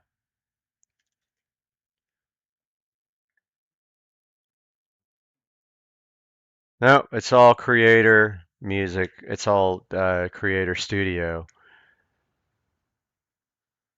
And here's the fact about this. So this is going to take over. This is going to take over where the audio library was, guys. Look at this. This music situation on YouTube is literally out of control, and you can't really do anything music-wise on YouTube. Forget about using any commercial tracks. If you do, you won't get to monetize your video. Even though a guy like me, let's be honest, what do I make? $100 a month on YouTube. They want me to share my $100 of revenue with some music creators that make millions of dollars a year on their music already. So here's the fact on this. I'm going to drop this in the description of the live stream. And this is just blowing my mind that this has come to this. And I got a lot of reading to do to understand what this is about. And let's go back to Incredible Universe, which is a new channel, which I just launched here. And you can see here, this guy still has the audio library. But the funny thing is, even though I have a channel that has 3,000 subscribers, I had to literally start over with the Incredible Universe. And I have 1,165 subscribers in about 5 days, which is absolutely amazing. I have some videos that are taking off here, but I still can't monetize until I have 4,000 watch hours. And if we look at the dashboard here, I have 30. So guys, check out the new channel. I wanted to get on here and rant about this stupid freaking creator music beta thing and hope that I don't get, you know, shut down in the process doing it and I lose my live stream. But yeah, this is the reality of what is happening with the YouTube, the music. How do we change that? I don't know, but at this point, I'm gonna stop the stream, guys. Please let me know in the comments what you know about this, and we'll see. Oh, aren't all these webcams the same? I guess not. Hey, welcome back to the channel, everybody. I'm Brad, and if you found me, we're on Supercar Street Racing. We're actually out in the Supercar Street Racing sunroom, and it is cold in Florida. It was about 36 degrees last night, which makes it very difficult to do anything outside. But today, we interrupt this program for a special announcement. The pronunciation of the product is actually OBSBot. It is not OBSBot. I wanted to make that clear right now before we go any further in the video. Now back to the video. Did send us their new Tiny Light 3. Now I might be one of the first people to actually have this, and I'm super hyped about it and I love it. We have it right here next to me. This is the Tiny 3. They also sent me their wireless microphone here to check out. We're gonna be looking at this today. Also, we're gonna do this all on Supercar Street Racing right after this open hangout.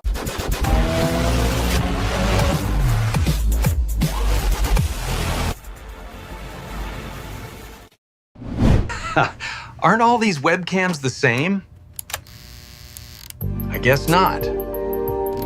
Welcome back to the channel, everybody. I brought you guys outside to the Supercar Street Racing sunroom because I wanted you to see this cold, cold day in Florida. But inside, it is nice and warm, and we have something special for you. And I mean really special. This is the Tiny 3, and it's one of the first ones, and I'm really hyped because I'm gonna be replacing my camera in my studio, my main camera. It's right here next to me, and they sent me a bonus. They did send me their wireless microphone as well. It is right here. Here is the Tiny 3 package that we're going to be opening up and taking a look at today. It is brand new. I don't know if anyone else has this. They might, but I'm going to be the first one to broadcast with it because I'm going to do that today. Let's go ahead and get this guy unboxed right now and see what's inside of it. All right, guys, we are back with Supercar Street Racing reviews, and today, and in front of me, we have two different things. We have the brand new Tiny 3. It's called the Tiny 3 right there. And you can see by the package, I have not opened it up yet. Now, I did cheat and opened up the mic because I was very curious about this. And this is the tiny little mic that links right up to the Tiny 3 in the software. And then it came with this cool case that had a windscreen, a charger cable, string to put around your neck if you want to hold it like that, and it also does magnets. And this is the actual wireless microphone right here, looking so fresh right there. All right, I saved this for you guys. I just opened up the box, and inside the box there is a card right here, something in it, probably the user manual, and then a nice case. Check out the case that they did give us today. Nice hard case, and there it is. There's what's inside the case. The actual, right here, look at that thing, guys. And it is in a very nice packaging.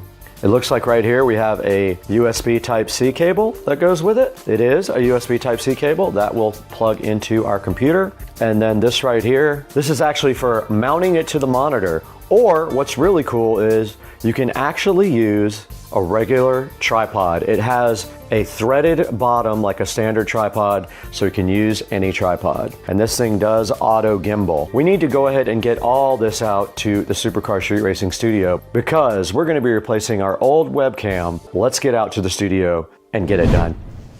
Aren't all these webcams the same? I guess not. We did make it out to the Supercar Street Racing Studio, and our mission today is simple. We need to replace this Logitech camera. It is awful. I have had nothing but bad problems with it, and it's a Brio, and I'm telling you, the picture quality is awful. It is very dark. The saturation is oversaturated.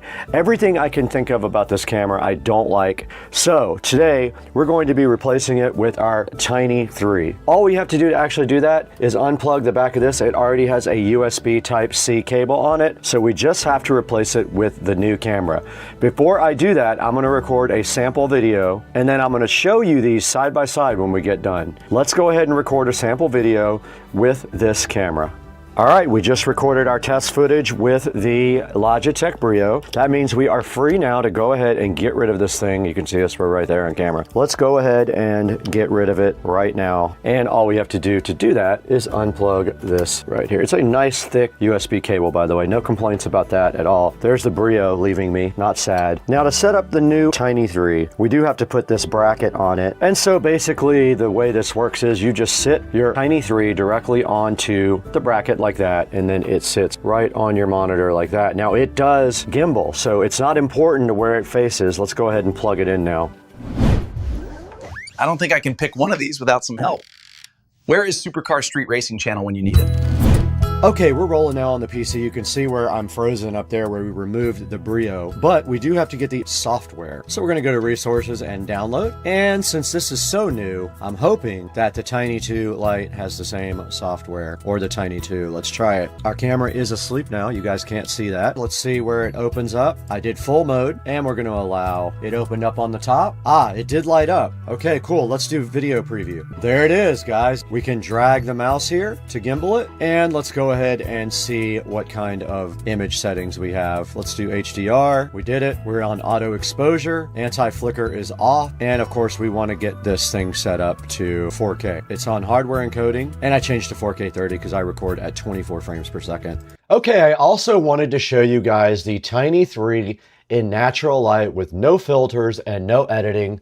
This is what it looks like in my bedroom here. The only lights that are on right now are some overhead lighting, and there's a little bit of natural light coming in from my sliding glass door, which you can see hitting me on the side of the face. But this is what the Tiny 3 looks like in natural light.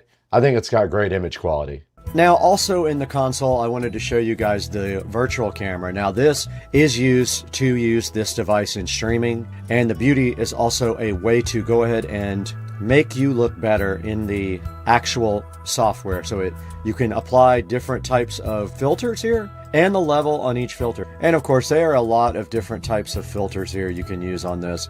Now, this is unlit. So now, let's take a look at lit. Now, when I did the shot of the Logitech, I did have lights on. I had my LitraGlows on. Let's go ahead and light myself up. Okay, now I am lit up from the front. So this is comparable to the Logitech Brio. Now, I can also set up tracking. This thing does have automatic tracking. I'm gonna set it on single mode, and let's see if it does track me, and it does. You can see it locking onto me when I walk around. That is what the tracking does. You can also set up your zoom to go full body, upper body, close up, headless, or lower body, and you can set up zone tracking as well. Now right here is the very cool voice control. Check this out. There's a number of commands you can say right here to the Tiny 3, and it will obey you. Zoom in closer. Zoom out further. So that's how the voice control works on the Tiny 3. Pretty cool. I want to show you guys zone tracking. This is pretty cool. It's right here. You click this switch on here, you click the settings, and what you do is you tell the camera how far you want to go to one direction, like right there, and then you update that side by right-clicking there and clicking update. Then you go to the other side here, and let's say we don't want to show this mess on the bed or any further than right there. All we have to do is click update on that side, and now watch what happens when we get up. Okay, the camera is tracking me right now, and if I walk over here, notice how it did not track me, and it went back to the original setting. So that is how zone tracking works. Now, also just wanted to show you guys the setting for group mode. Now, unfortunately, I only have one person, but group mode is pretty cool. Now, what this does is when another person enters the frame, the camera will automatically reframe and keep everyone visible. There's no manual adjustments needed, and it's perfect for interviews or co-host setups. That is right here, but like I said, I don't have a second person to kind of demo this for you guys right at this moment.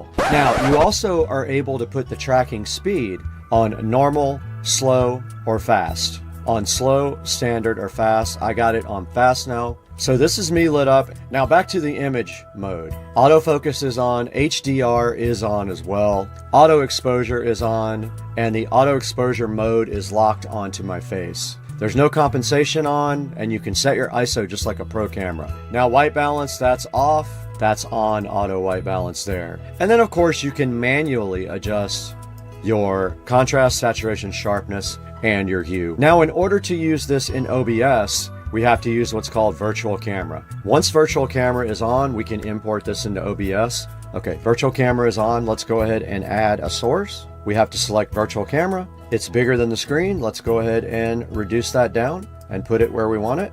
And there we are right there. Now, if you feel like you want to tweak the contrast, sharpness, or whatever, you can do that from the software here. A little bit of contrast. I gave it some more contrast. I like that better. I like a little bit more contrast in it. Let's see saturation. All right, I gave it a touch bit more saturation. The interesting thing will to see how this comes out in the actual end recording. That is the 3 inside of OBS Studio. Now on the third page here where it says more, you can set up your sleep settings. You can set up your gesture control. So there is a way to zoom in and out. You can lock your target by just holding your hand up and just like a hello to the actual device. You can zoom by doing this. See it zoom? You can hold up your hands like this and pull it out like this. That zooms you in. And you can push it back like that, it zooms it back out. That's helpful between shots if you want to adjust your shot. Now down below here is voice control, and you can set up your language to English or Chinese. And there is the voice control. All the commands are just right here in front of you. Now also below that is something interesting that we're actually going to be checking out. So I've not used this yet. I'm going to go ahead and power this up. I did feel it kind of haptic feedback and come on. It's flashing green right now. You can see right here on the side. Okay, now all we have to do is add TX1. Press and hold the button for 6 seconds while Box SE is powered off. Worked. We are paired. Now the question is, can we use this mic? It looks like you can also click the mic button to human track yourself, which is awesome. And you can also do noise reduction mode. And then down here, there's some more miscellaneous settings. All right, this is a test of the Logitech Brio. I always had issues with this camera. The video would be oversaturated. It would be low quality. I don't know what's going on with that. I tried updating the firmware, nothing worked. So this is our video test with the Logitech Brio. We'll compare that to the Tiny 3 next. This is what it looks like full screen. I purposefully have the monitor off back there so you guys can see exactly what this looks like. This is also with my tweaks to video. Now I have increased the contrast a little bit extra saturation, and this is what it looks like now. Okay, I wanted to real quickly show you guys desk mode. Now this is a setting right here where you click desk mode, and check it out, look what it does. So it shows you the top of the desk. It also changes your perspective, and this is very practical. It lets the camera just tilt down for overhead shots, which is great for product demos. And it also can detect board or paper and correct the perspective so it keeps everything readable. Let's try that with something. I did see it make a perspective correction here on my, yep, it is working. It's doing perspective correction right here on this flyer for DaVinci Resolve. That is desk mode. All right, the last thing we're going to talk about here is the Vox SE mic. It is right here and how you pair it. Now, if you go up here to the OBSBot app and you click more, here's your audio input here. It says external mic here, but you can see there's nothing paired here. I'm going to add TX1 and then I'm going to go ahead and hold the mic button for 6 seconds. Let's see. There it goes. It is paired already. Normally you would hold it down for 6 seconds, but there is the Vox SE mic paired right here. You got your mic level right here. And I have already updated the firmware on this, so it is all up to date and ready to go. So that is the Vox SE right here in my hand. Let's listen to the audio. Now we're on the Vox SE mic, guys. Just wanted to give a little bit of a mic check here. How does this sound? Is this sounding good? Just let me know one way or the other down in the comment section. Make sure you check out the Vox SE. Look how easy it paired to the OBSBot up there and works perfectly. Now back to the video. So that's going to do it for the actual setup and demonstration how to use your Tiny 3. And when this does actually come out, I will have more details about how you can buy it in the description. But for now, this is all we can do today. The OBS bot Tiny 3 is not even online anywhere yet. It's so new. We have the first copy of it. I hope you guys enjoyed this. If you have any questions about the Tiny 3, please throw them down in the description. I'll do my best to answer them, but that's all we have for today. Later, guys. All right, that's all there is to assembly. Let's see if we can get it out of this packaging by myself with a hurt leg.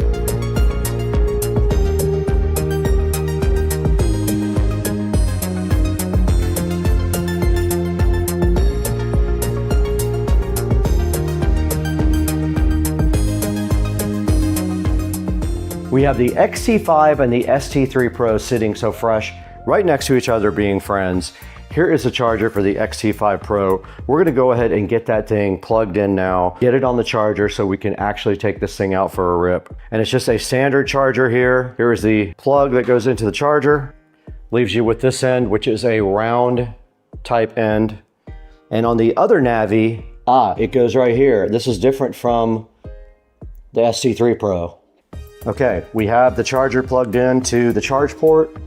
Let me go ahead and apply power to it and see what happens. We're gonna go ahead and power on the scooter and see what the percentage of charge is. I don't know how to do that yet. Power button's right here. It says M power. It's at 52% and charging, and it's beeping like it wants us to add it to Bluetooth. I'm gonna open the phone now and get this Navi app going. I have the Navi app open on the phone, and I'm gonna go ahead and add a new scooter. It wants me to log in. Okay, we're logged in.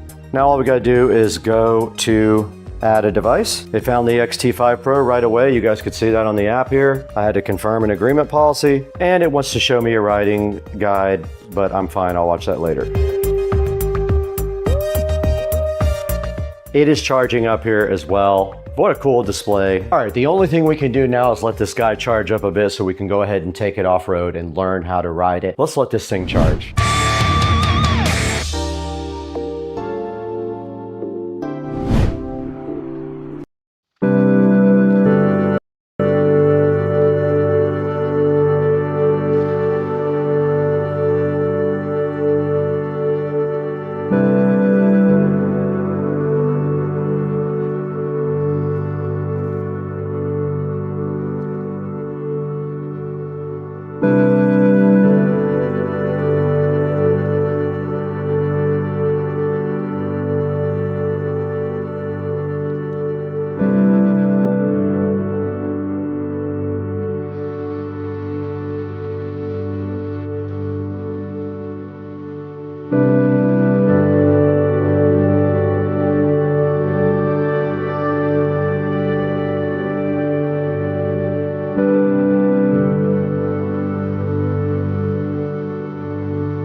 fight is on. Oh yeah. Oh yeah, that ain't gonna work.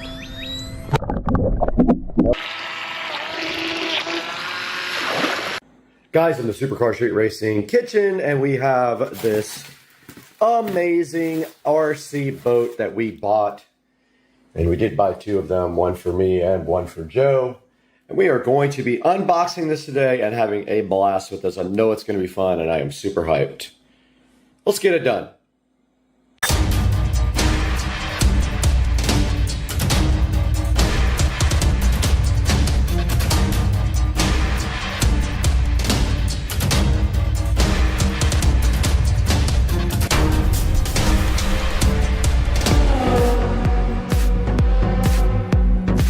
We got the JoySpot HJ808, I believe is what the number is, and I love that it says JoySpot. Just the best name ever. I love the Amazon names, but here on Supercar Street Racing today, we're gonna have to get this JoySpot open.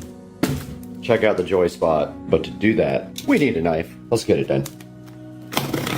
We have unboxed the JoySpot here in the Supercar Street Racing kitchen, and we open it up, and this thing is fly and cool.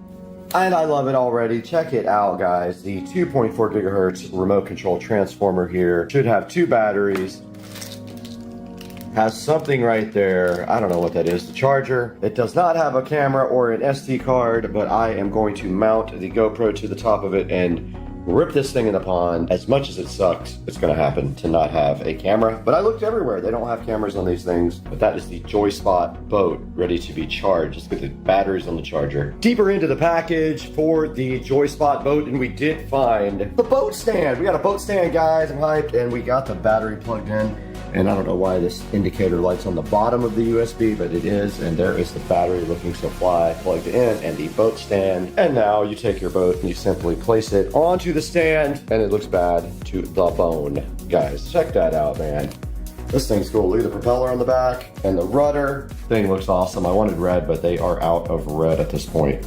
Now this boat also came with an instruction manual right here. It came with something to remove the propeller and a replaceable propeller. And then here is the remote control, and I'm assuming it just uses regular batteries, and it does use AA's, it looks like. So we will get some batteries and go ahead and get this guy loaded up right now.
All right, let's go see if this thing works with a GoPro attached to it or if it's gonna flip over and not come back.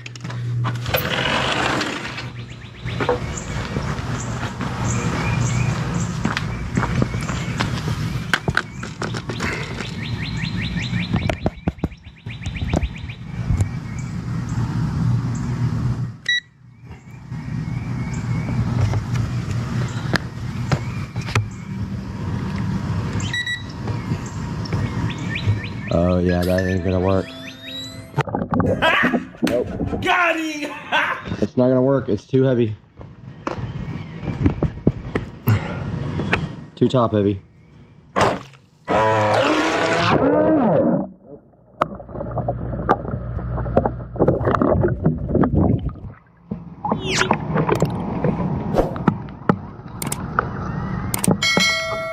thought that would be the case. It does not work. It just flips over. I'm so mad. I wanted to do GoPro video.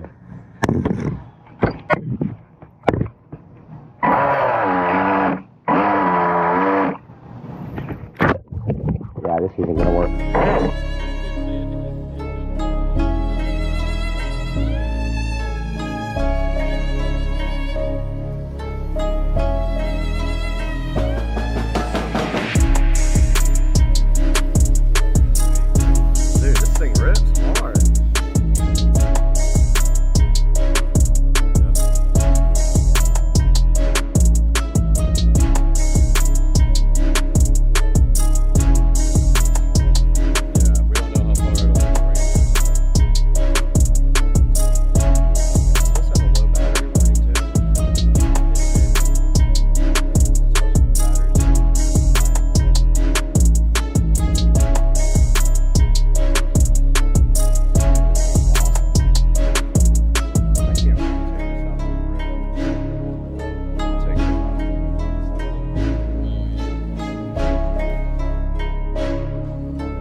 Welcome back to Supercar Street Racing. I'm Brad, and it's been a while since we went live from the Supercar Street Racing studio at the end of a video. We are back after testing the Joyspot remote control boat, and it is so cool. I have to say, this is one of my most favorite things that I've ever purchased on Amazon. I'm super glad I bought it. I have nothing but good things to say about it. Just to give you a brief overview, you can see it right here on the screen. It does have a 4.4 star review, and there are a lot of these boats on Amazon for you to choose from. So let me blow this thing up so you can take a good look at it. But right here you can see the RF remote control. It does use 2.4 gigahertz for its transmit signal, and it says it can go up to 600 feet. And right here in front of me you see the Joyspot boat. It does come with 2 battery packs, and they are 7.4 volt battery packs, and they are lithium ion. And you can see also in the picture here the USB charger that does come with it. My only complaint is the USB LED light for the charger is on the bottom, which makes no sense. You can't even see it. And you do see right here and right now it does come with a case as well, which is very cool. You can take your boat out to the water in a case, and it does come with a boat stand for your boat. Now this boat actually will right itself if you flip over in the water, and honestly I never flipped it over, but we did get it. We may have flipped it over and right back over without knowing it. If you do flip the boat over, all you have to do is push forward and backwards a few times on the stick, and supposedly it will just right itself. Now it also does have trim controls on the remote here for you, and it does take about 2 hours to charge the battery on the boat. Now this boat will actually do 20 miles per hour. It is very fast. Here are the few pictures of the boat here from customers, looking pretty cool. I do love the red one, but unfortunately it is out of stock and not available for a while. I did buy 2 of these boats so that we can go race them, me and Joe. And taking a look at the reviews, it has mostly 5-star reviews. Says speedy, says kids and husband love it, long range, very fast. Blew the motor though quality's about 3 in this one for the quality, but I disagree. I think this thing is very high quality. And let's see what some of the 1-star reviews say. One didn't work and one stopped working after the first run. Now back on the main page here of the Joyspot RC boat. If you look down at the bottom, you can see there are a variety of different types of boats for you to choose from, and they are likely all kind of the same thing. But the Joyspot boat is very cheap at only $65 right now. Now, I highly recommend the Joyspot boat. I hope you go pick one up soon. And when you're shopping, please shop through my links. You don't have to buy my specific product that is in this video. You can buy anything you want through any of my product links. And it does help the channel out greatly as it gives me a few dollars. Also, please like and subscribe. And we will see you guys on the next one. And we will put some more video up when we actually do some boat races with me and Joe Dukes of Duval. Now we got to get out of here. I got to go get my captain's license. See you later.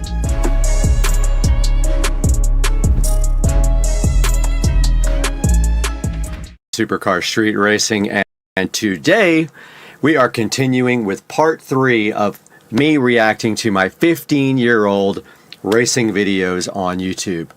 Most of these videos were recorded back in 2005 through 2008, maybe a little bit later than 2005. But we're going to continue that today on Supercar Street Racing.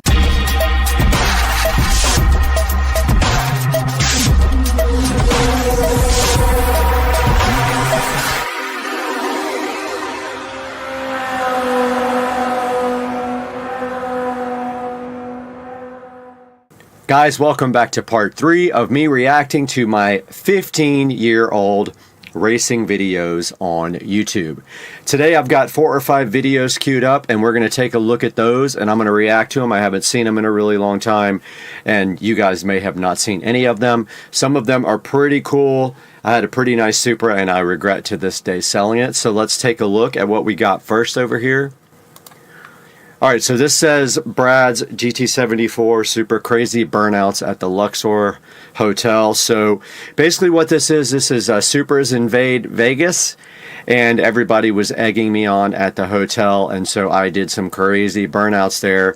And I do remember in this video, I believe the police come by at some point. So what we're going to do is listen to this, and I realized there was an echo when I had my mic on yesterday, so I'm going to go ahead and turn the mic off when we do this. Or actually, let me just do this. Let me mute desktop audio and turn up this video audio, and we'll see if we just listen to it there, how that is. So you guys can still hear me. Alright, let's give this a shot.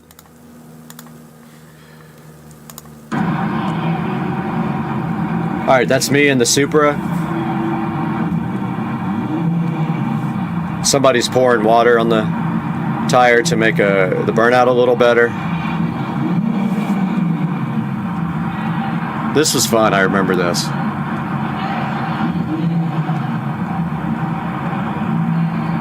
It's literally the Luxor parking lot where most of us stayed for the event.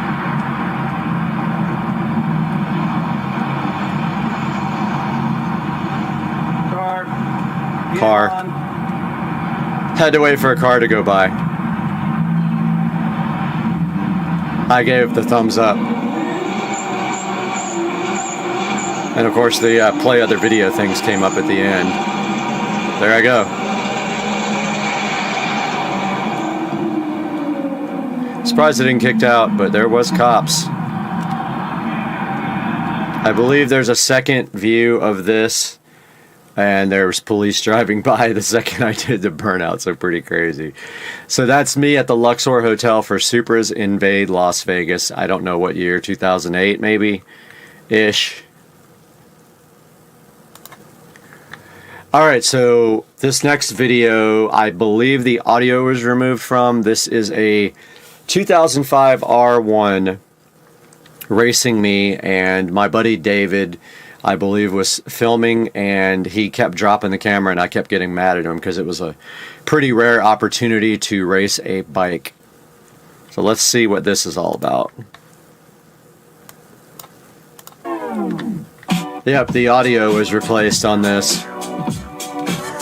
This guy had 165 rear wheel horsepower. There's the actual bike. We stopped and talked to the guy. He was really cool. Really, really beautiful bike. Now the bike's so old.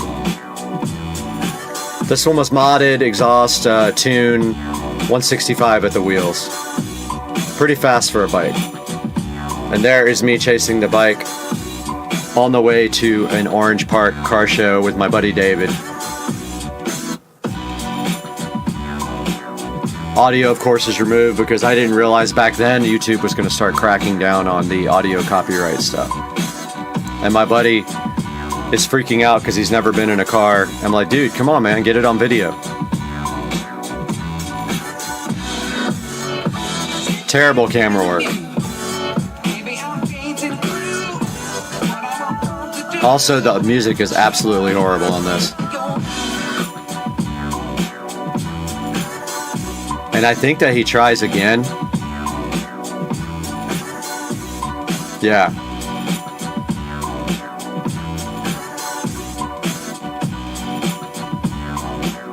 I don't know why my buddy kept dropping the camera, but he absolutely ruined this video. He said he got it. He absolutely did not get it all. Then he hits it right here on the straightaway, and I try to stick with him. Very quick bike.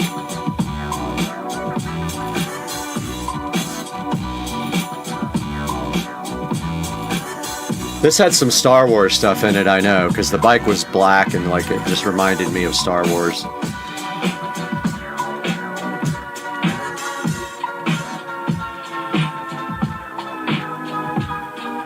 That area right there is actually known for police.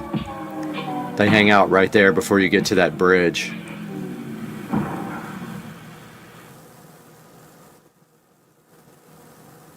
So I guess, I don't remember this part, but apparently his tire was shot. Yeah, he was riding on cords doing 170 miles an hour. Back then we thought we had to put that it wasn't us in the videos. We were so worried about getting busted by the cops. Worst cameraman in history, my buddy David, who's an airline pilot. And back then I was sponsored by MVP Motorsports with my Supra. It would get really good discounts on everything. Alright, so that's me racing an R1 in my Supra. Now this actually is pretty cool. So guys, this is me in when we were filming Kings of the Street. So Kings of the Street is a guy who traveled around on a motorcycle, and he would only film or record cars that had more than like 700 wheel horsepower. He invited me out there.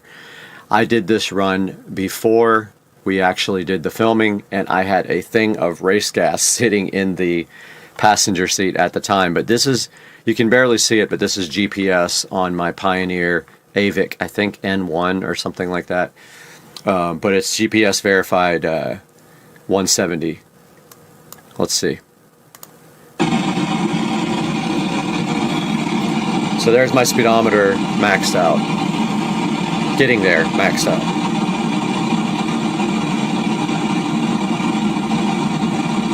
So funny because you can't even hear the motor. There's the race fuel.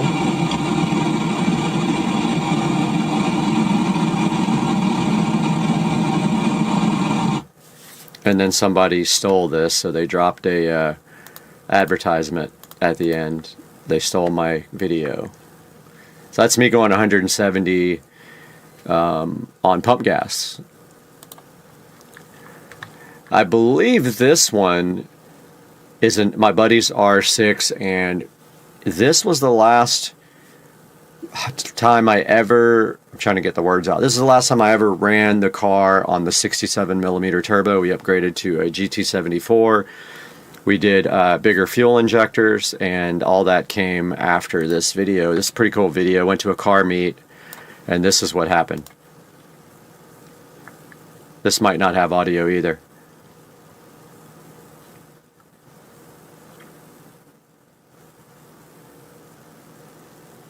Yeah, all these videos had copyrighted music on them. It's a bummer that I don't have the originals, but this is before you could even save these guys.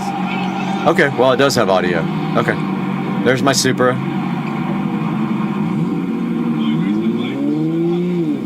Looking so good. There's my buddy's R6.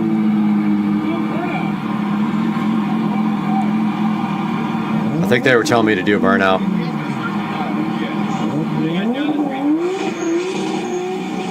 Maybe warming up the tires.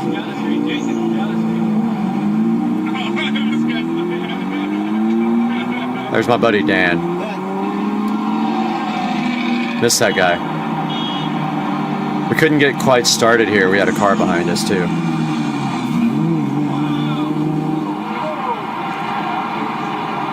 Spelled mission wrong, look at that.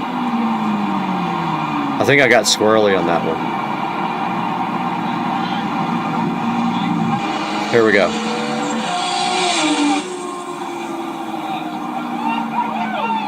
Pretty good run. It was a short, like maybe less than an 1/8 mile. Not too big of a run. By the time we would actually get started, we would be at the end of the road or cars were coming. Here we go.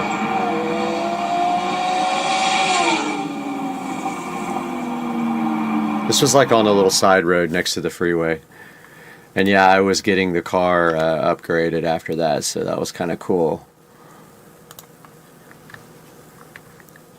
Alright, here is, it says single turbo Supra does 50 to 170 in seconds, Ricky Bobby style, which I guess there's some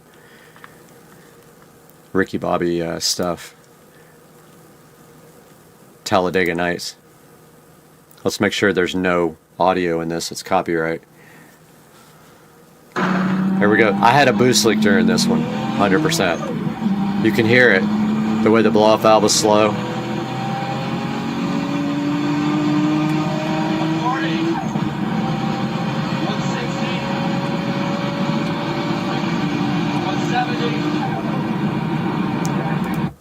So that's kind of, let's watch that one again. So this starts at 40 all the way to 170. This is race gas, 33 pounds of boost.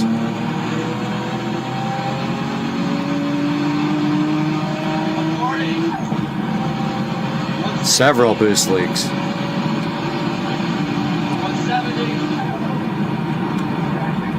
Car was insanely fast. Now this one we're moving on to. This was that same Turbo 350Z that I raced in the other video with my buddy. This is his video, and they talked a lot of smack after the video, like they won. Literally, they said they won the racing, but they got, I mean, their car was not, it was probably 350 to the tires, and I was making double that. But here is this video.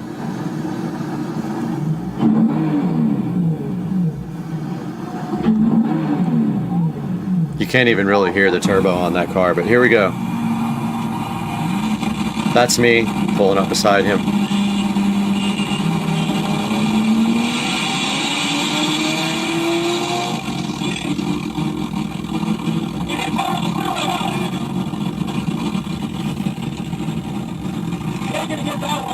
Another, he goes, you ain't gonna get that one. He dropped the camera as well. This is my buddy racing him. Stock fuel, single turbo.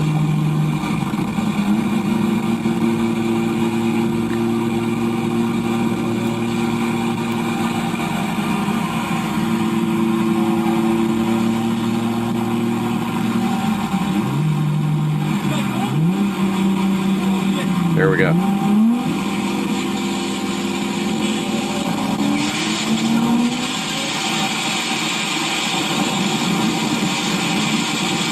And he gets walked. So that just goes to show you. Here's my buddy racing him again.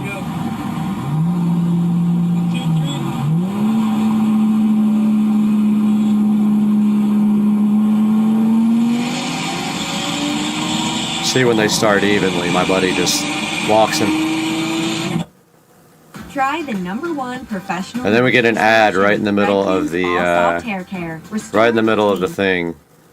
For up to 72 hours. Formulated So let's with argan oil let this ad run out. acid, powered by science, prescribed by pros. Oh, that was it. Okay. So that was the end of the video. It cut off right there. I believe he cut like a lot of the video out.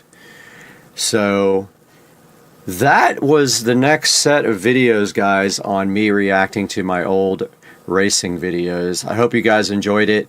Stay tuned for the next part of this series where we'll go over this again, do some more cool videos on supercar street racing.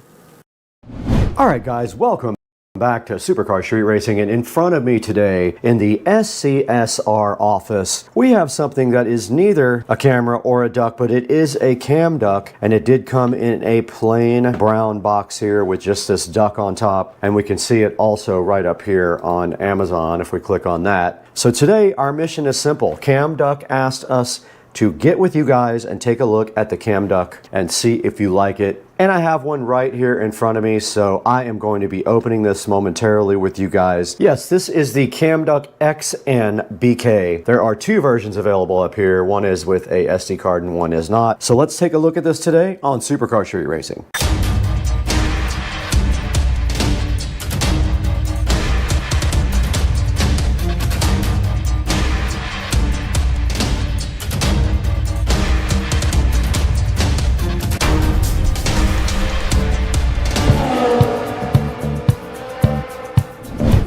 Guys, welcome back to the channel, and today we have a proud sponsor. Cam Duck has sponsored this video, and they have sent us a Cam Duck XN BK to check out today on the channel. And what exactly is a cam duck? Well, this is a hidden camera charger. It has motion detection and it is wireless, and we have one right here today to check out and unbox on the channel. Now, taking a look at the plain box, as I said before, there is not really a whole lot on the box at all except for the front. There is that cute little Cam Duck logo looking so cute and fresh and fly. And up here on the screen you can see that they are $89 at this time, and it says it's discreet. You can barely tell that this thing has a camera on it. Apparently it has night vision, 4K video quality, Wi-Fi and Bluetooth, device sharing, and instant alerts for motion detection. And going through the pictures up here on the screen, which we will also do later in the production studio, we can see here continuous innovation, things like that, completely hidden, ultra wide angle, etc, etc, etc, remote viewing. You can connect directly to the camera without Wi-Fi using Bluetooth if you have to, and there is an app to go with this camera. So let's take a look at what's inside the box now.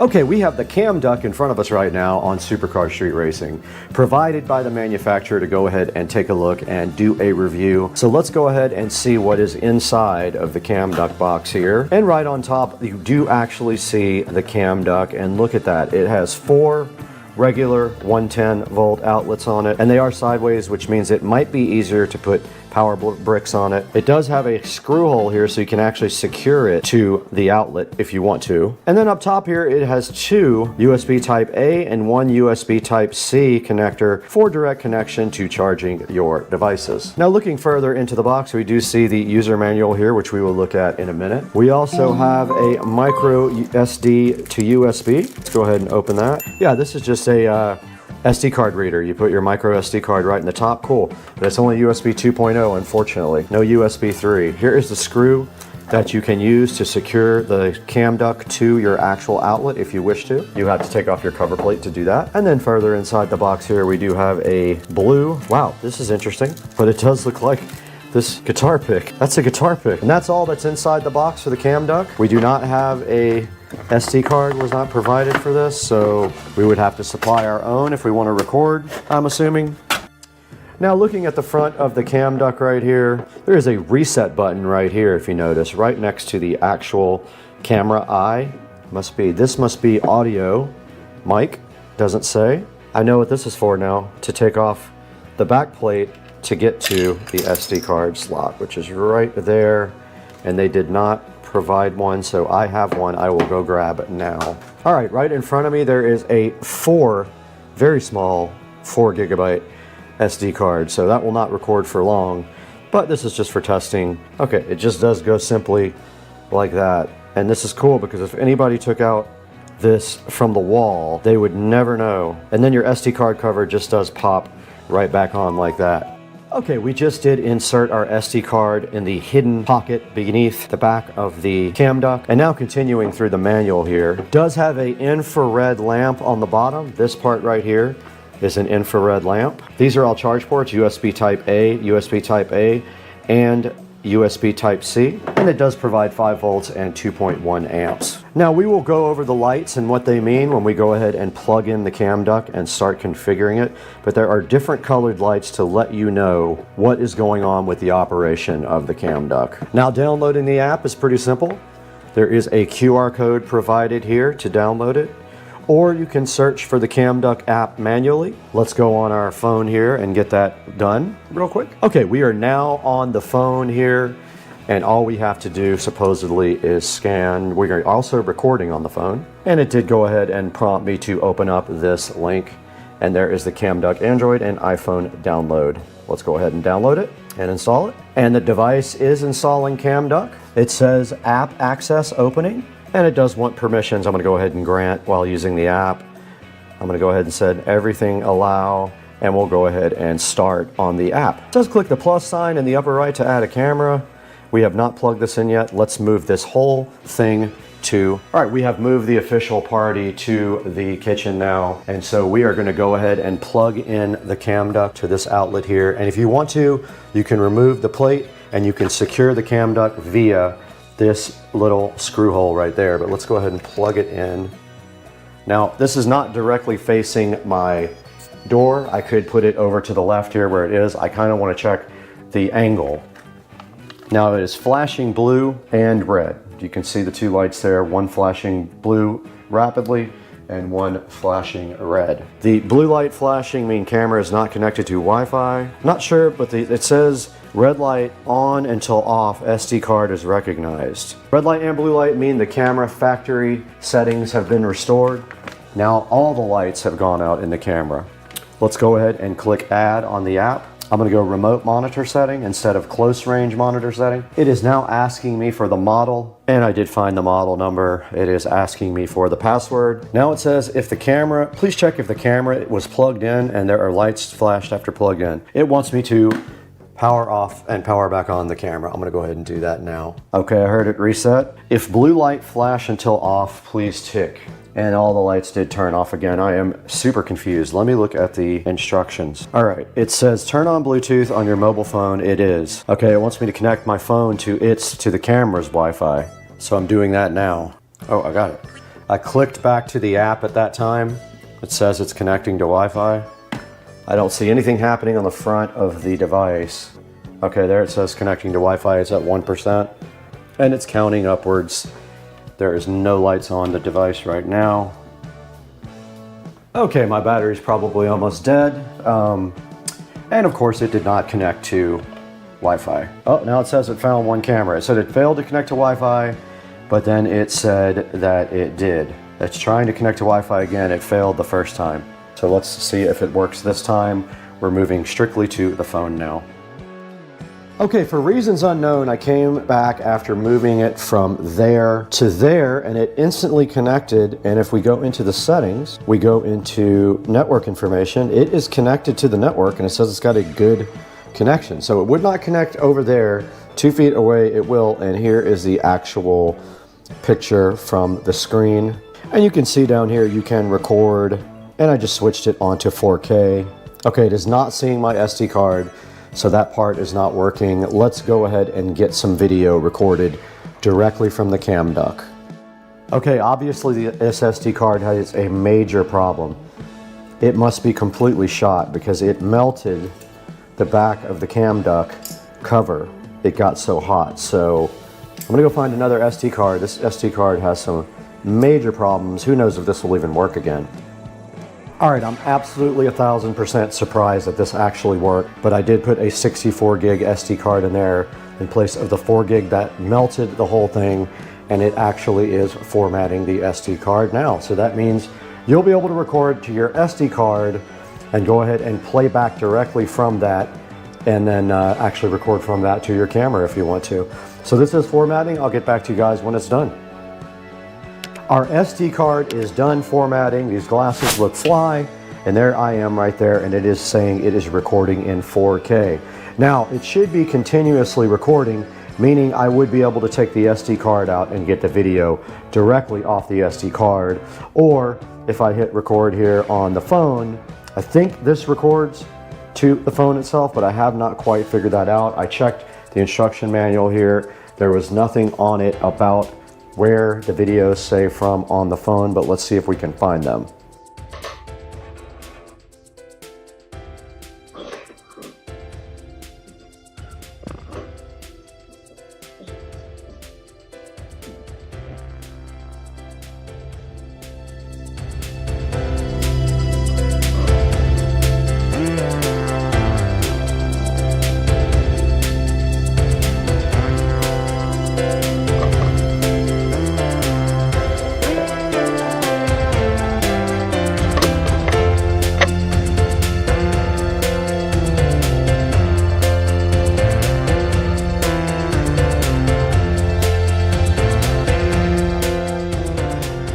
Alright guys, it is the next day and we did have to restart the cam duct this morning to get it back onto Wi-Fi. It lost its Wi-Fi connection last night, but it came right back on when I started it, and I am going to let the manufacturer know that I had a little bit of issues with that. Yes, we did get video off of the SD card. You guys saw that, and I am showing you a recording now in the corner of the actual screen grab of the live view of the cam duct. The cam duct is sitting right here in front of me, plugged into the wall, and as you can see right here, it has a great view of the door here in the kitchen and the windows. So this is a good security device to have at your external perimeter like I do here. I am working on getting a new garage door. I already ordered it.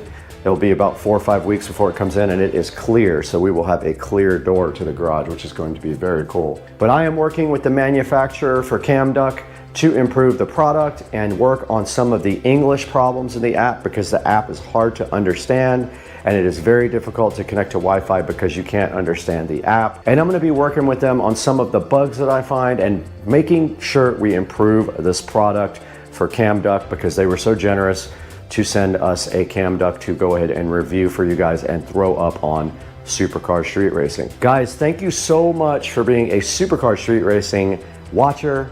Thanks for liking and subscribing to the videos, and please remember to go ahead and buy all your Amazon products through the links in the description. It helps us out so much and we really do appreciate it. And we will see you next time on Supercar Street Racing. We have another review coming up of another type of camera, and that'll be up this coming week. So stay tuned for that, and we'll see you guys next time. We got a massive amount of rain last night in Jacksonville. This is the highest I think I've ever seen the pond, except when there was a hurricane. But look how high the water is by the dock here. It's almost all the way up to the thing. And I'm sure it's... If you keep going down, there's Netflix shows, sports again. And then after you get through that, you get to Canada. And there's all these Canada shows as well. And then past that, Ireland and the UK. And then Arab. All these. And then all these other countries. Colombia, Bolivia, Panama, Peru. And when you drill into those, you would see the channels for that region. So I just wanted to show you guys this because I don't think it was completely clear on the video what exactly this box could do. And I was trying to figure out more. There's Mexico, Costa Rica, all these channels available on the Sling box. Go ahead and get yours in the description. We'll check you guys out later. All right, sold my phone, and now he's got the Tesla Model S Plaid. Oh, let's go! That literally hurt my neck. I bet. Hey, what's up? Oh. She didn't even jump for my video. You did? I asked if you wanted me to go back to public, but you didn't answer. Oh, I'm sorry, I'm busy. Golly, what are you doing? I switched to walkie-talkie mode, and now I can't stop narrating my life like, entering the fridge, snack secured, over. What's up everyone? Welcome back to Supercar Street Racing. Today we've got something completely different. This is not your average smartphone. Now you guys know we've worked with Alcatel plenty of times in the past. They reached out again to see if we wanted to take a look at the WP61 Plus. So today we're going to be checking that out on the channel. Now this thing is built for seriously extreme environments and serious users. We're talking a massive battery, a built-in walkie-talkie, rugged durability, and features you normally don't see in a smartphone. And of course, we're putting it through real-world tests. We're going to do water, drops, battery torture, and performance benchmarks. So let's get into it. Joe, roll the open.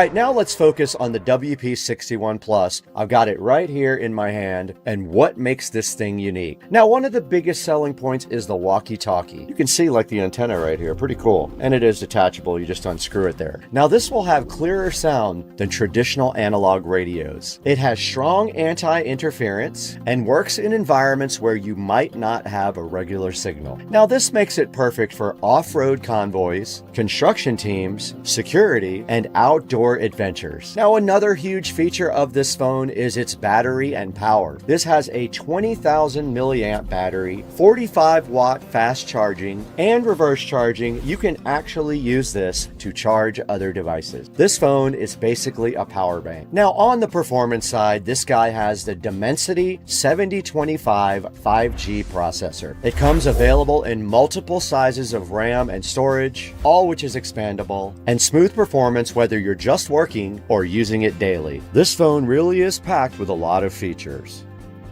Now let's talk about the display and the build. This guy has a 6.8-inch FHD Plus display, a 120Hz refresh rate, a thick rugged body, you can see it right there, and it does conform to MIL STD 810H certified durability. This is built for serious punishment. Now let's talk about some of the extra features. One really cool thing is, now what if creating a virtual influencer didn't require 5 different tools, a design team, and weeks of trial and error? Well, today I'm breaking down Higgsfield AI Influencer Studio. It's a platform that lets you create, customize, and animate AI influencers from start to finish in one unified workflow. No jumping between apps, no broken pipelines, just idea, character, motion, video. And this isn't just another avatar generator. This is built for UGC style content, social native creators, brands, or anyone trying to scale influencer style videos fast. Now, I'm going to be walking you through what's new, why this all matters, and exactly how the workflow works from character creation to final video output. So let's begin. Now we're going to talk about what makes Higgsfield different. So most influencer AI tools fall into one of two camps. Either they're really good at static images or they're good at animation, but almost never both, at least not without switching tools and breaking consistency. Now Higgsfield fixes that with one unified character builder. You create the character, customize it, animate it, and generate video inside a single environment. That means the identity stays consistent every single time. And this is where it gets interesting. You get access to over 100 creative parameters. You can change skin tone, body type, facial structure, proportions, physical variations. There's no predefined normal here. You're not locked into a narrow template. Now that makes it especially powerful for inclusive representation, stylized influencers, experimental or unconventional characters, and brand-specific personas. You're not going to be adapting your idea to the tool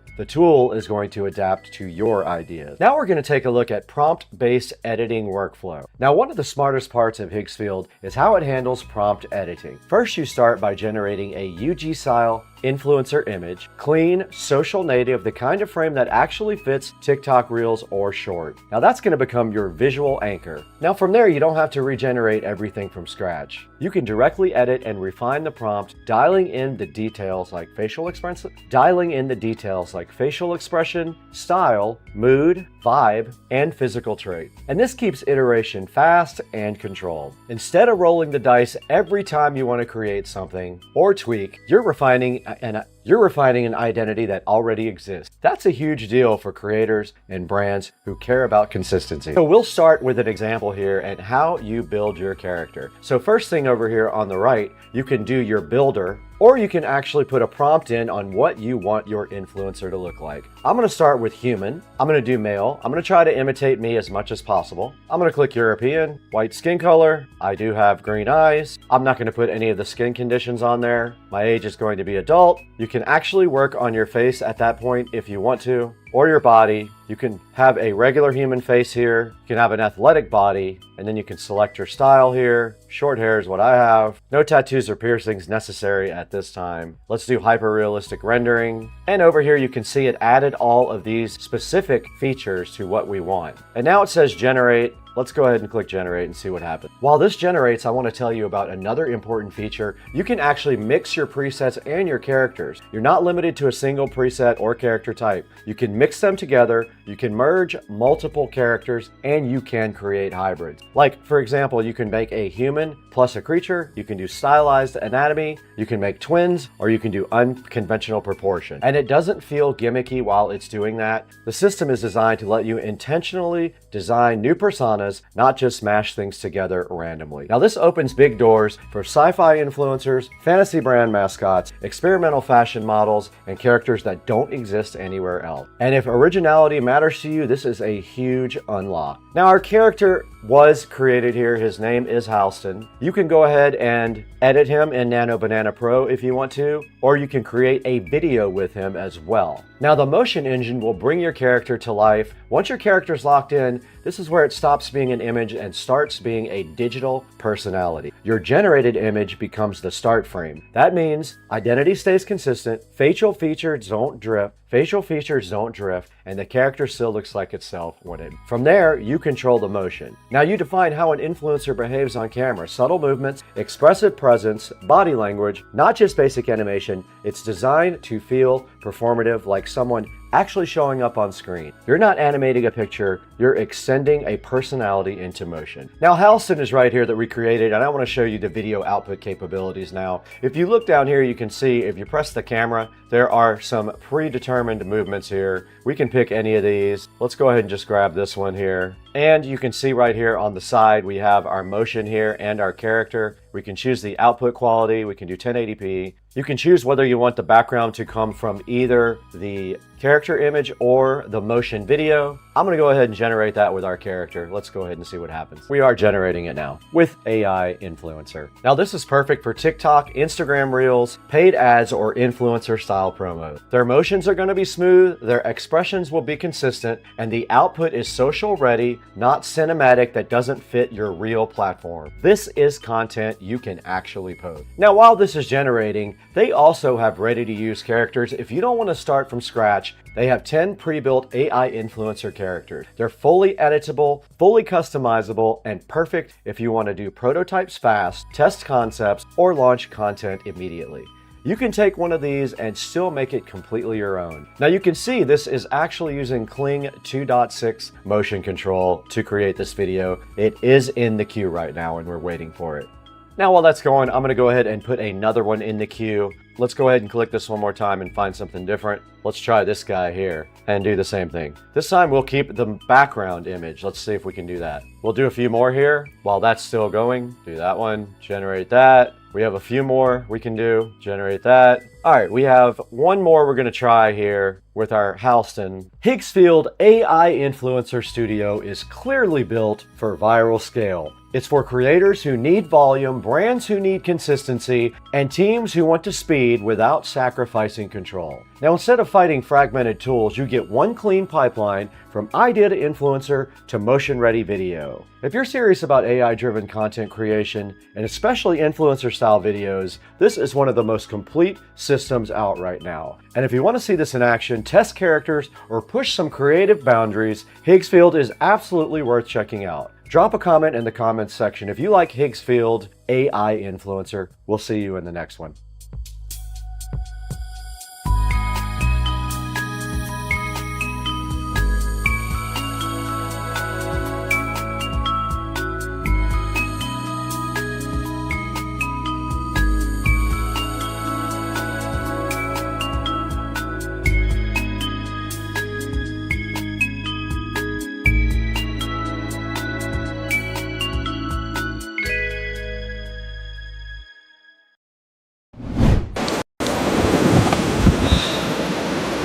Great.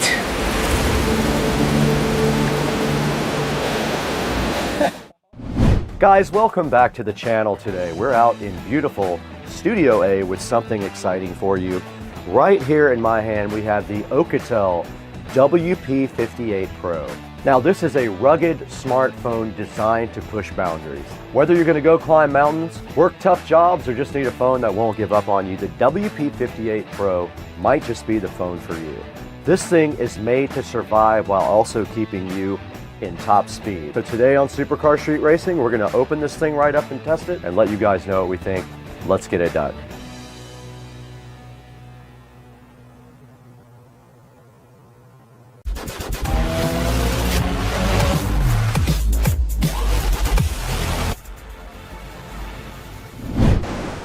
Great. All this gear, and I still can't call for a ride.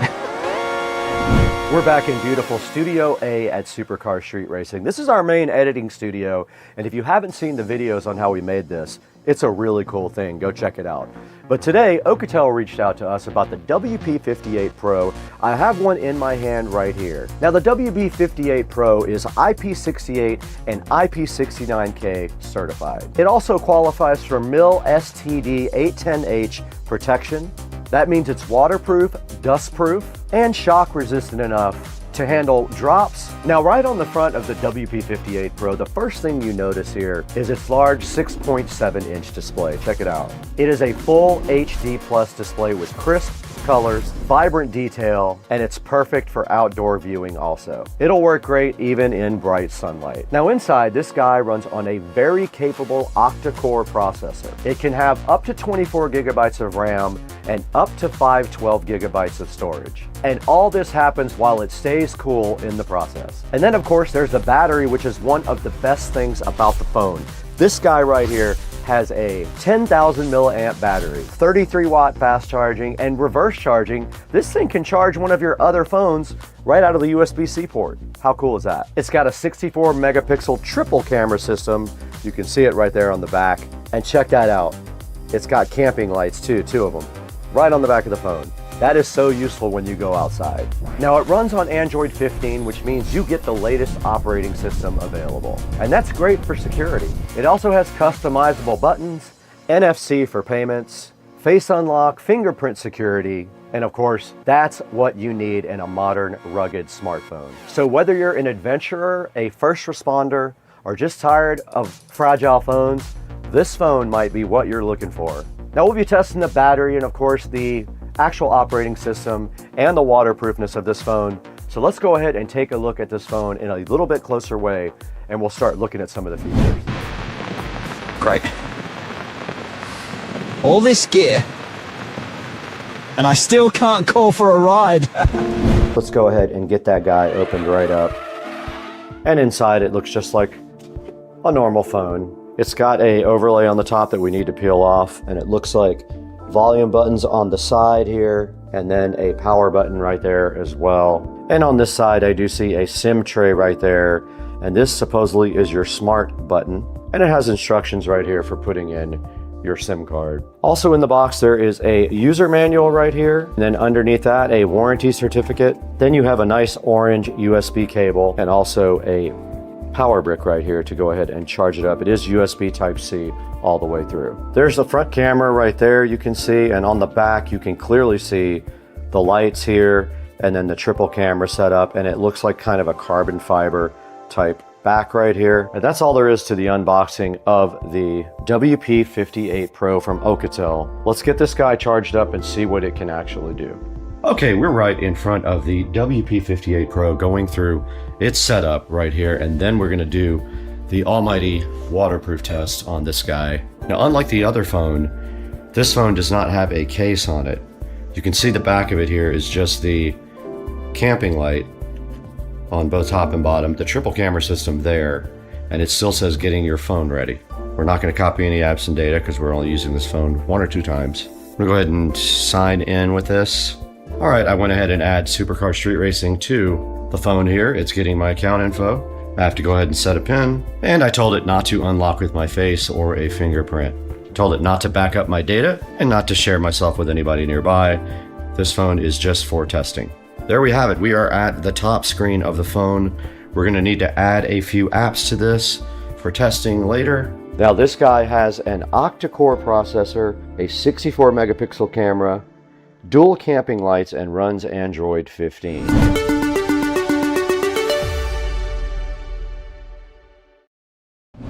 We want to be on video though, so let's go to video, go to settings. It's on 1080p, I put it on 4K. Now let's go ahead and start recording. All right, let's see if this guy is actually waterproof. Let's go for it. It's underwater. You guys should be able to see me on the camera now. That's underneath the water.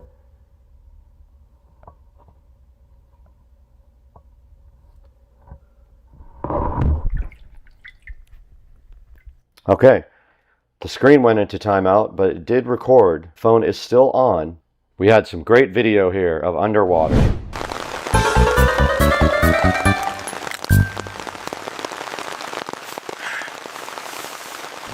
We're going to run some of the tests that we talked about.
Okay, we're in the kitchen and we are going to subject this awesome phone, the WP58 Pro, to the drop test.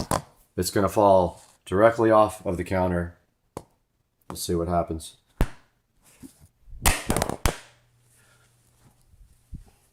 Did not break anything. One more drop test. We always do two.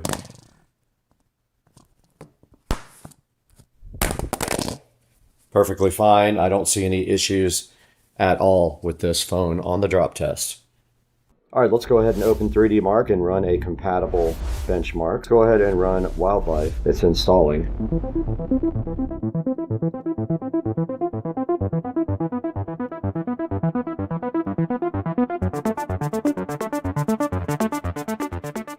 All right, here's our score from 3D Mark Wildlife. 1085 with a 6.50 frame rate. You can compare that to other devices online if you want to. That's all for your information to take on from the review.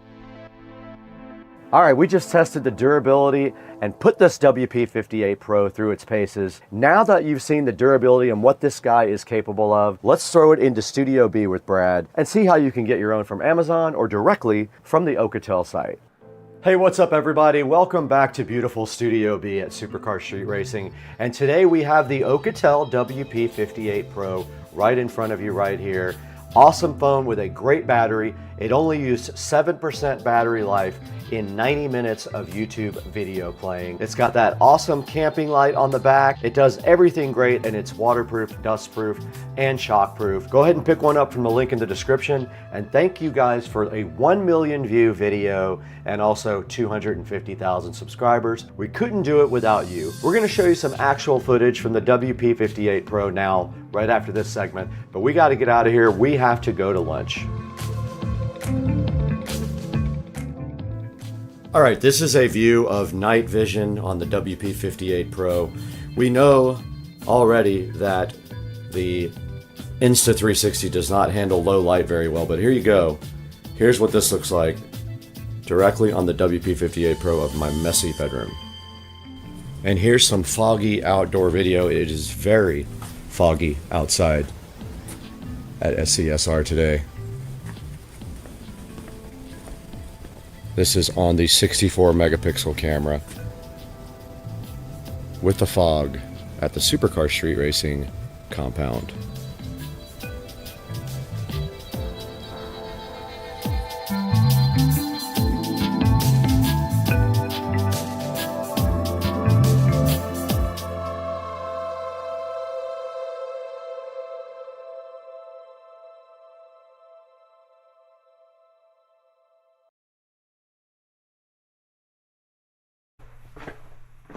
Okay, we are in a completely dark, almost dark room, and I want to show you guys the camping light on this guy.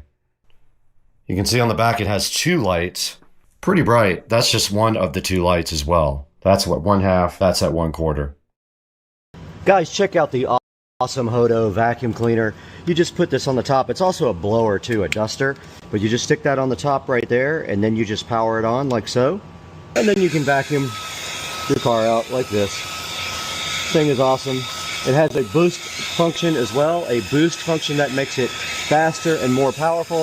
As you can see right here, this thing does a great job, and out of the other end you do have a blower, and you put a different attachment on and it becomes a blower. Look how good it vacuums up this floor and how small and lightweight it is. This thing is cool. There'll be a link down in the description for this. Go ahead and pick one up. You put the blower attachments on the other side when you do that, and it just does dust. You can dust all your vents and everything like that in your car. And then if you hold it down like this again, here's the boost function.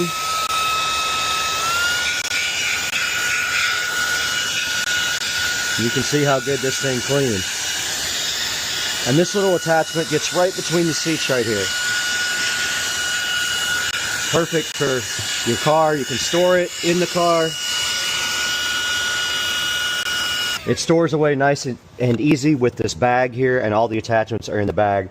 Check out the Hodo vacuum and duster for me.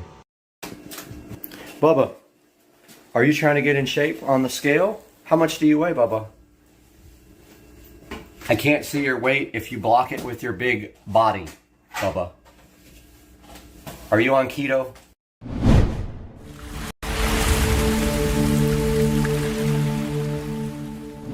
Hey guys, welcome back to the channel. It's early. I probably have tired eyes, but today we are out in the supercar street racing workout room slash sunroom. It is very early. You can see it is only 6:20 in the morning, but I wanted to show you guys my new toy. So I did get this, and today we're going to be talking about it on the channel. Let's take a look at this Peloton today on Supercar Street Racing. Just got this thing.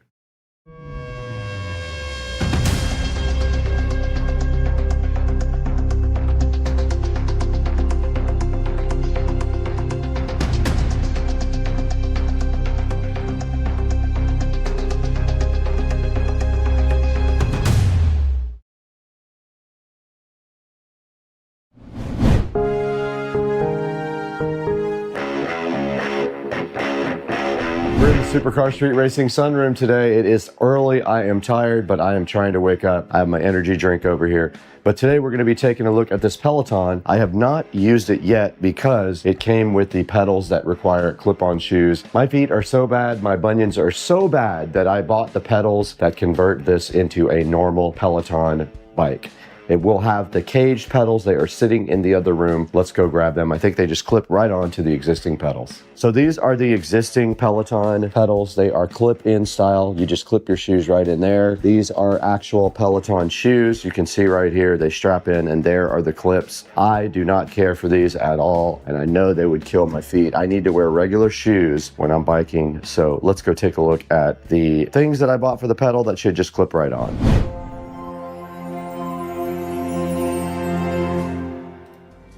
All right, this is me getting the straps ready on the new kind of foot cage pedals. Once again, DaVinci Resolve ruined my audio. I'm never using that again. But here we are getting these pedals ready to go on the bike.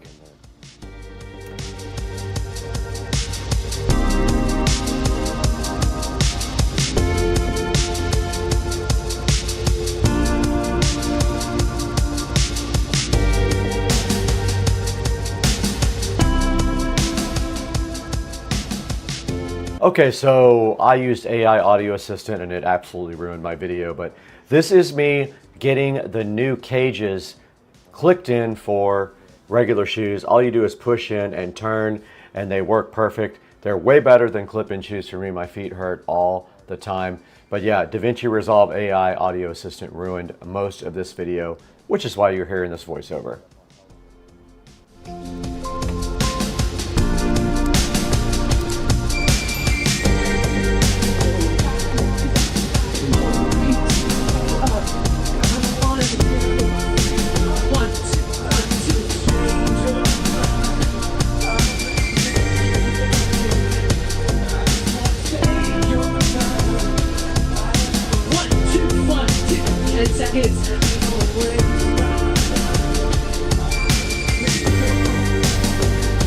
This one is 3, 2, saddles, 5 off for over, just like.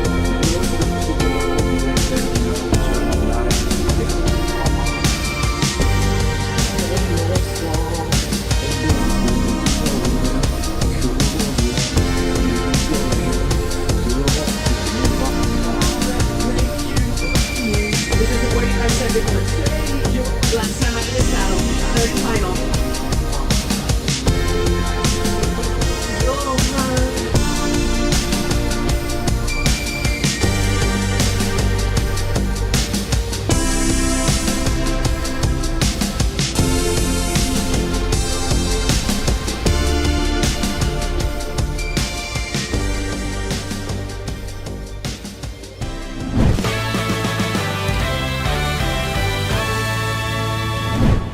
All right, guys, I'm still trying to figure out a way to get my fitness watch to work with this, but so far, no luck. So I'm going to continue working out now. Street racing and also being a Supercar Street Racing on the Peloton. Supporting the channel by buying all of your products through the affiliate links down in the description.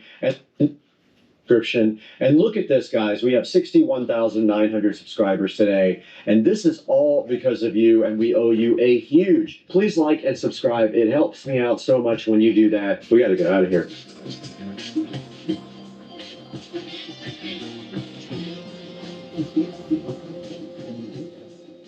All All right, we're back out at the Peloton again, and the next step to actually enjoying this bike is definitely getting rid of this crappy seat. I can't understand how anybody can ride this seat. It is the most uncomfortable thing, and if you ride a professional bike, you know what I'm talking about. This is awful. So I ordered a Truly Fit oversized seat with memory foam. I've got it right here.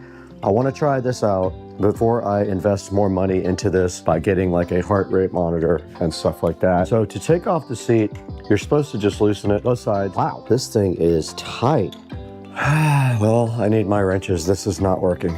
All right, we're back this morning and it's 7 o'clock in the morning and we're ready to ride. And I just wanted to show you guys the difference between the Peloton seat and the oversized wide memory foam seat. Huge difference in width in the front and the back. Way more comfortable. It's still gonna hurt me, but I am going to get used to it. So I'm gonna do whatever ride I can find and probably watch YouTube on the big TV while I do that. Now getting into these is a little tricky because they spin downwards, so you just flip them over. Now we can't obviously play this stuff for you because it is copyrighted music, so I'm gonna find something to watch, maybe a scenic ride.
So this is the embarrassing part where I brief you guys on the fact that I did not record audio here, but hey guys, yeah, this is me. After working out on the Peloton, I did subscribe to Peloton.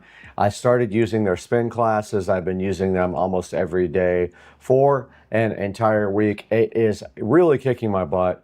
I love them. I highly encourage you to subscribe to Peloton and get a Peloton bike if you want some really challenging spin classes. But right now, let's throw it to Studio B, where Brad is standing by with real audio, not this dumb voiceover. Let's throw it over there right now.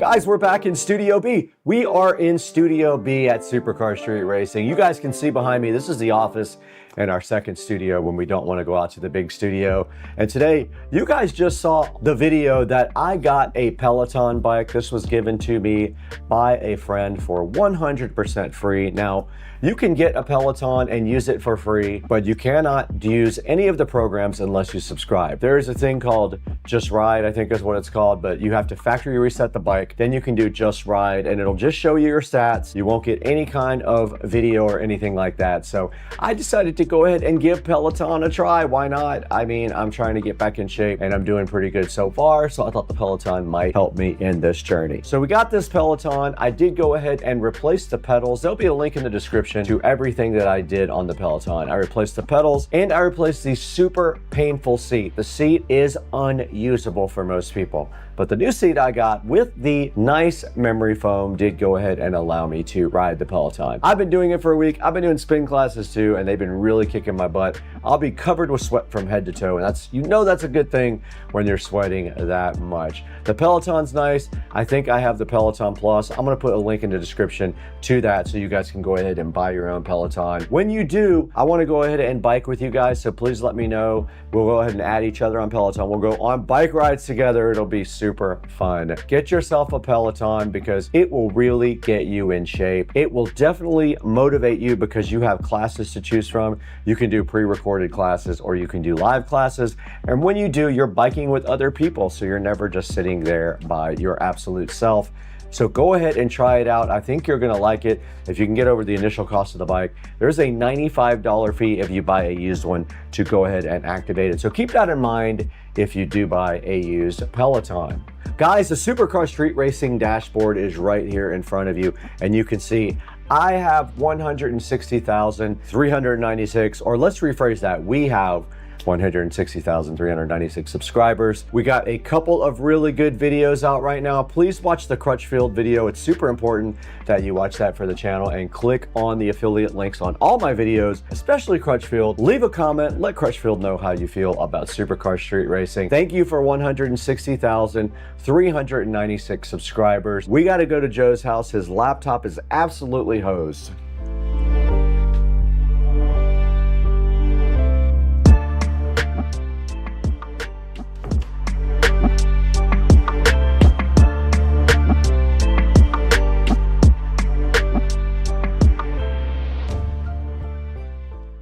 All right, guys, I wanted to give you a quick look at the Peloton app. It's pretty cool. This is where you can track all of your workouts and everything, and you can see right there that I have a 2-week streak going up at the top. I've been active for 5 days. I've done 5 workouts, total of 2 hours and 30 minutes. I've burned almost 800 calories on the Peloton. This is a look at some of the classes that you can play. You can actually play them on the phone, I think, as well. There you go. So you can start that on the phone as well if you want to. You don't have to just do it on the actual Peloton. And then there's some other gym workouts here. You can do that also on the Peloton itself. They give you a bunch of different options. They have weight workouts, they have bike workouts. It's really cool. It kind of gets you motivated, and you can see right here the different types of workouts you can do. You can do stretching, cycling, yoga, outdoor running, etc., etc. And the Peloton app will walk you through all those things and also track everything about your activities, including your heart rate if you do have a heart rate monitor. I ordered a Galaxy Watch Ultra. It will be here probably Tuesday, and that will start tracking my heart rate as well. So I hope you guys enjoyed the video about Peloton. Go ahead and grab one from a link in the description if you want to get one. And thanks for watching Supercar Street Racing.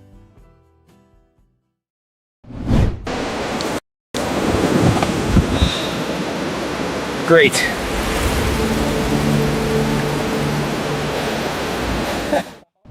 Guys, welcome back to the channel today. We're out in beautiful Studio A with something exciting for you. Right here in my hand, we have the Alcatel WP58 Pro. Now, this is a rugged smartphone designed to push boundaries. Whether you're gonna go climb mountains, work tough jobs, or just need a phone that won't give up on you, the WP58 Pro might just be the phone for you. This thing is made to survive while also keeping you in top speed. So today on Supercar Street Racing, we're gonna open this thing right up and test it and let you guys know what we think. Let's get it done.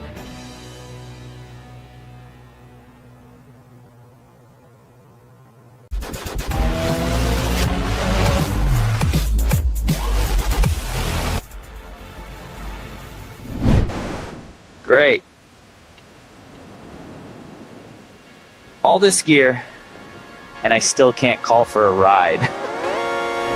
We're back in beautiful Studio A at Supercar Street Racing. This is our main editing studio, and if you haven't seen the videos on how we made this, it's a really cool thing. Go check it out. But today, Alcatel reached out to us about the WP58 Pro. I have one in my hand right here. Now, the WP58 Pro is IP68 and IP69K certified. It also qualifies for MIL STD 810H protection. That means it's waterproof, dustproof, and shock resistant enough to handle drops. Now, right on the front of the WP58 Pro, the first thing you notice here is its large 6.7-inch display. Check it out. It is a full HD Plus display with crisp colors, vibrant detail, and it's perfect for outdoor viewing also. It'll work great even in bright sunlight. Now inside, this guy runs on a very capable octa-core processor, and all this happens while it stays cool in the process. And then of course there's the battery, which is one of the best things about the phone. This guy right here has a 10,000 milliamp battery, 33 watt fast charging, and reverse charging. This thing can charge one of your other phones right out of the USB-C port. How cool is that? It's got a 64 megapixel triple camera system. You can see it right there on the back. And check that out. It's got camping lights too, 2 of them, right on the back of the phone. That is so useful when you go outside. Now it runs on Android 15, which means you get the latest operating system available. And that's great for security. It also has customizable buttons, NFC for payments, face unlock, fingerprint security, and of course, that's what you need in a modern, rugged smartphone. So whether you're an adventurer, a first responder, or just tired of fragile phones, this phone might be what you're looking for. Now we'll be testing the battery and of course the actual spot where you typically enjoy listening to music. Okay, let's go to the couch for this. And we can go to the YouTube audio library.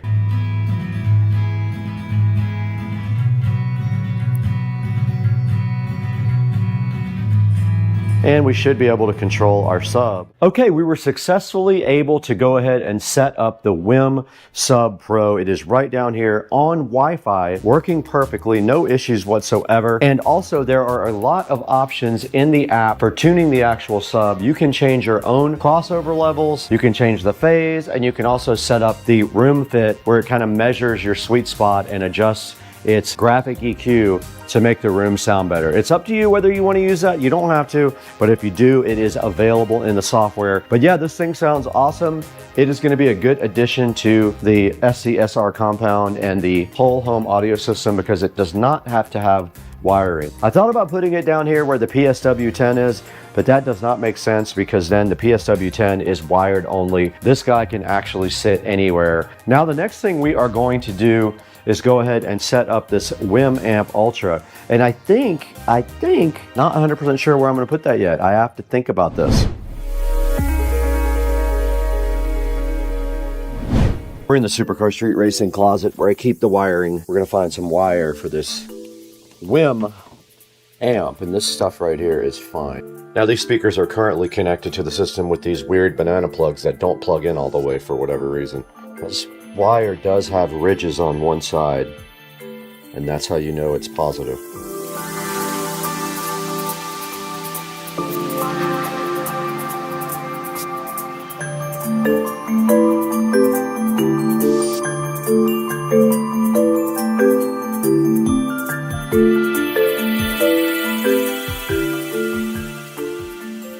But check these banana plugs out that they give you. Basically, you just put the wire in here, through there, and tighten it up. And then you tighten this wire, and that's it. Now, this amplifier only has stereo outputs. It is not a surround amplifier. It does have subwoofer out, though. This is done. This is how you wire up the speakers for the WIM amp. Now, take note on the back of the WIM Ultra, all of your inputs and outputs. You have a Toslink in. We got a USB, a LAN, and an input, a regular stereo RCA input, and then our subwoofer output, which is very cool. And it is coming up. Okay, we're recording on both devices now, and all we have to do is go to the WIM app. So we went into WIM Home. It found it already. That is so cool. It found the WIM Amp Ultra F38A already. And it is going to set up, and it might update the firmware. It is connecting to my Wi-Fi system now. And it automatically updated the time and the date on the front display, which is awesome. It is updating the firmware. We just came outside and these cute little duckies are swimming in the pool. Following Mom, they're all just attached to her. It's so cute. We're trying to figure out what to do with them, but honestly, we can't put them. All right, this is day 9 of no pool pump turned on. You can see it's starting to look crazy now. Look how green it is. And then it's gonna get worse, but oh my god, that scared.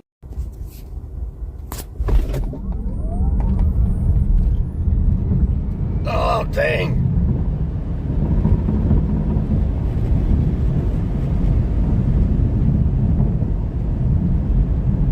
And it looks like there's some thread lock that's put on there. That's the blue stuff that once you tighten it down, you should stay in there pretty nice.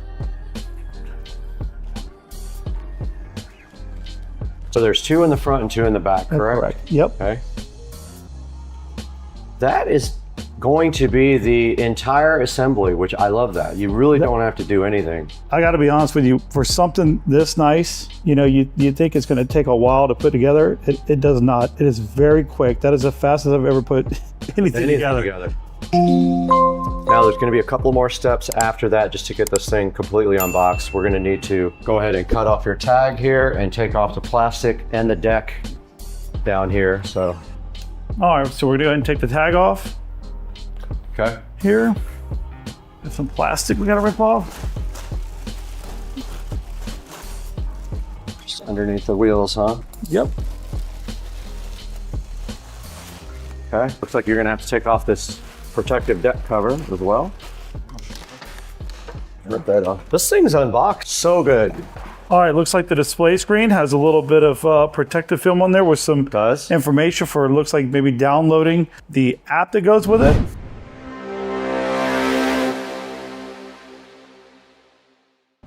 All right, so I just downloaded the app, setting up my username and password, which was very easy to do. Now I'm gonna go ahead and take off this screen protector here, where I was able to find the QR code to download the app, which is very easy to do. Right. All right, now with that being said, I believe we have to power it on, and then we just need to link the devices. All right, power's on. Power came on. All right. Looks like your battery's at 50%. Yep. All right, so you're gonna go ahead and add a device now, huh? Correct. I'm gonna link the device. Okay, found it already. Look at that. That was fast. Link the device. Cool. Sound like we're connected. Writing. So there's a writing guide that goes along with it.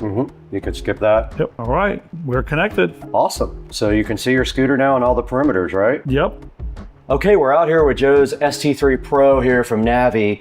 And we did power it on and pair it to the app. What's our next steps here? Yeah, so it's charging right now, which is pretty easy. I think we're gonna let it get to a pretty good charge before we take it on its first official ride. Okay, yeah, and then here's the actual charger. So it's a power brick and it comes with a separate power cable. And basically here, when the bike is charging, it will be red or green when it's fully charged. It'll turn fully green. Now there's some other things you can set in the app, like that has to do with the lighting and the acceleration and the rate of acceleration right off the rip. So all that stuff can be set up in the app, so I'll show you guys that separately. But we're already good to go on this thing. It was literally a 10-minute setup, and now it's just got to charge for a little while. It took more time to get it out of the box than it did to assemble it. That's how fast it was. Absolutely. Now let's go get the other one and put it right next to this one while they charge. Sounds good. Okay.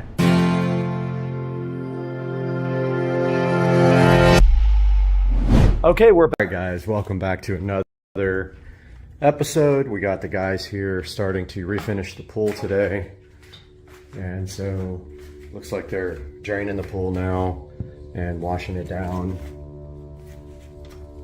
Let's take a look. All right, if I put you on video, man? You mind if I put you on video for my channel? My YouTube channel? This guy's out here doing his work, man. He's got it. Gonna refinish this pool, my frog pond.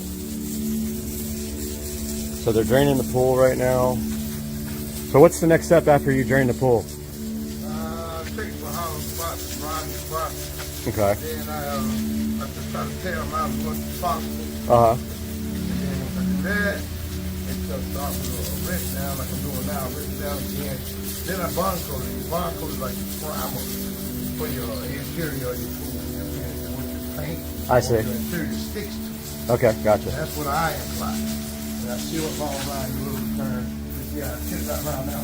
Right. Around the rest of them. I reseal around, even around the light, and we can let it rock and roll and everything. So that light's actually coming out. You can. Yes, sir. I'm gonna take it out. Oh, okay. All right. And then I'm gonna tip around it and reseal it. I'll just leave it hanging there until once you get it replaced. Yeah, I'm replacing it. We give the next person a replacement. Then I guess they'll be here to see your finish. Hopefully. Do you actually do the Pebble Tech yourself? No, you guys no, do that? I'm just a prep man. I tile them. I do everything but that. Ah, gotcha. But you're not doing the step tile, right? No, sir. Okay. Step tile usually goes on when the inspector comes. The inspector guy usually puts on the step tile. But they like for it to be on top of the bar. Oh, right. Okay. Man, yesterday we had a big old hawk sitting right here on the step watching the frogs. That's good luck, man. I know. What the Indians say, That's what I heard, man. How you get all that out? Just with the pump? All that dirt and stuff? All that dirt, we're going to shovel all that crap. Right. We're going to shovel all this crap out. But that stuff will just go. We'll get it out with bucket. Gotcha. Shovel all that, get all nice clean. It's nice having the pond to dump the water in.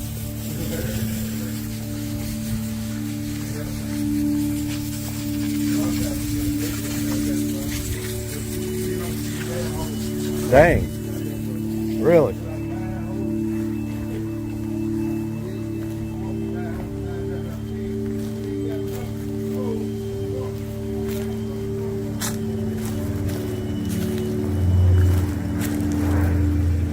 Minnows are going crazy around the... Look at the minnows. That's insane. Minnows are like hoarding around it.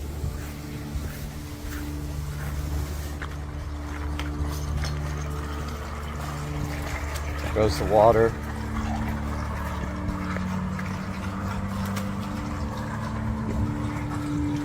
And of course they're going to shovel up all the debris that's left here. All this water is just groundwater.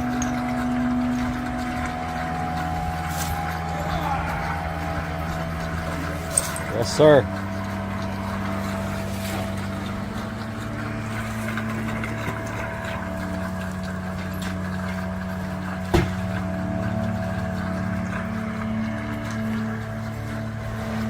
There's all the rest of the water.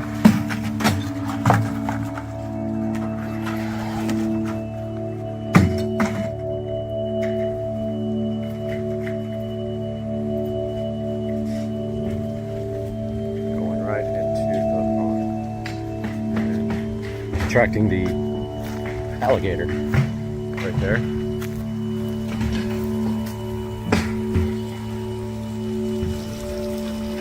Sitting right there too.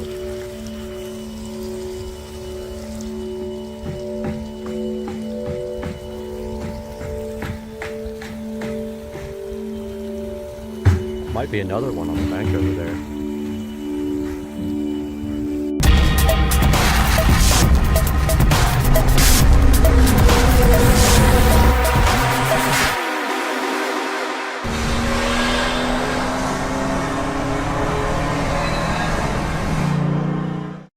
Those are smaller Smith & Wessons. The key is just you don't need to throw it that hard, really. Notice you can hit the back too because I got back points. There you go, man. You're a natural. First shot. Oh, that was bad. You went way down on that one. Well, you got First 2 out of 3. Yep. Epic. That's what's left.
Out over there.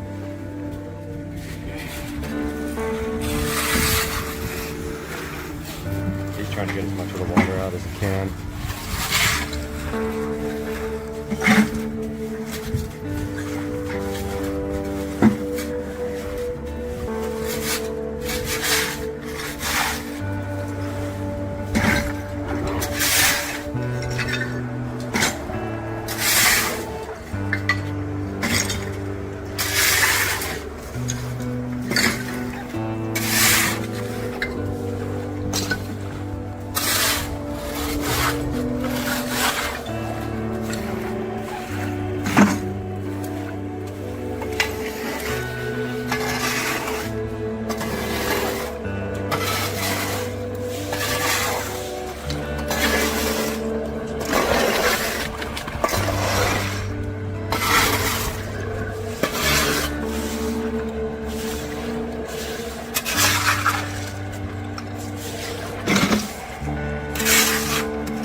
guys here shortly. He's cutting around the ports and the lights to reseal.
What's that?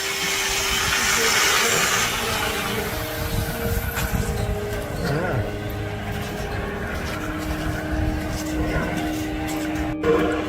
There's the drain. It's got water in it already. Seeping up through it, and the pump's just going crazy. Making the greatest noise ever. But yeah, he ground out around the light and then all the ports, so we can reseal those before they start doing whatever they do next. And we got a bunch of dumb frogs in here too. There's one. I guess they're left over from before.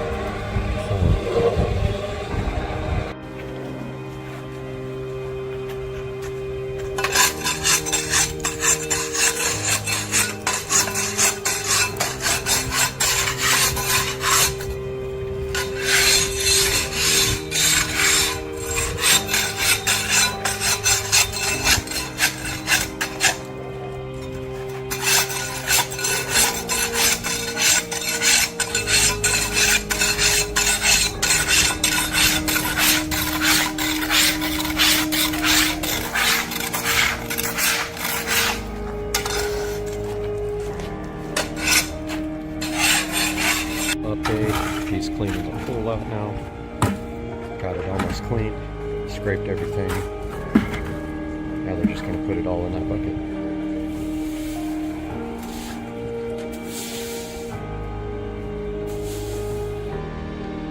And try to keep it clean.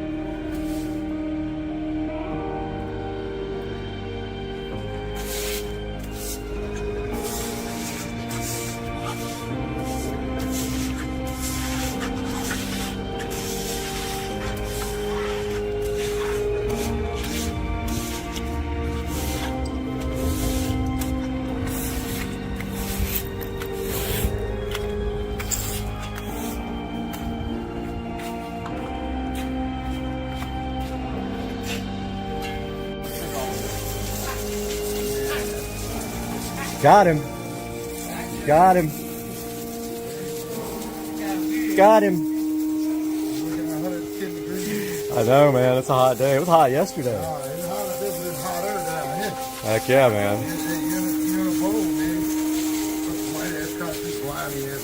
This is the only time you've been in a pool and been hot. Right? Yeah. Hey, you actually use that as a joke. Yeah. Yeah, when can you be in a pool that's actually hot? When it's empty. Right.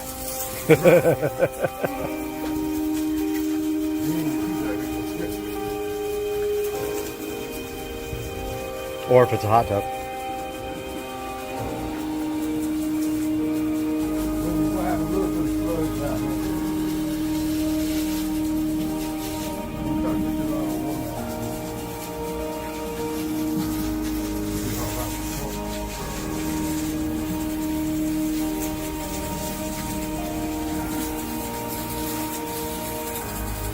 I think this is the original finish on the pool. I don't think it's ever been redone.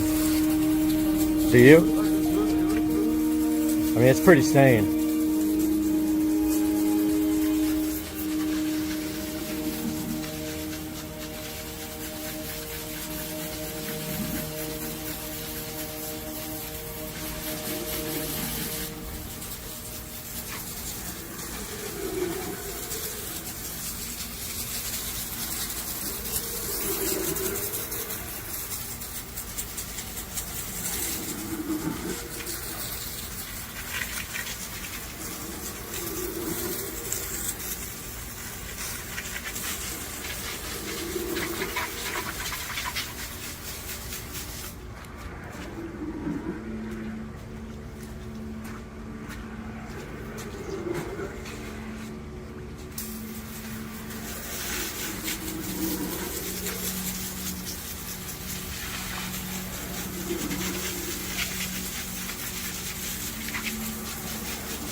I see something happening out here.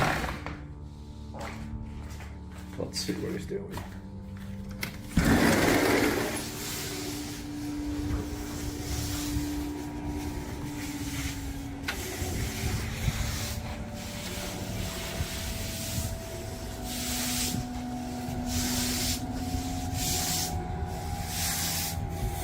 pretty cool. Looks like that's the, I think that's the permacoat.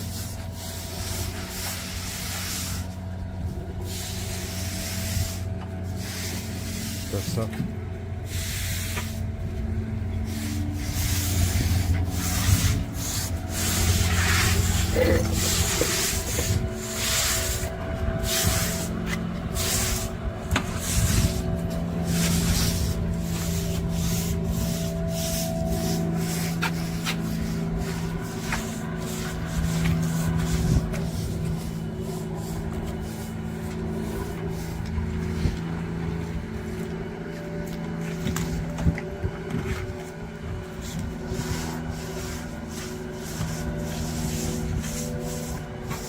Looks like they cover the whole pool with it.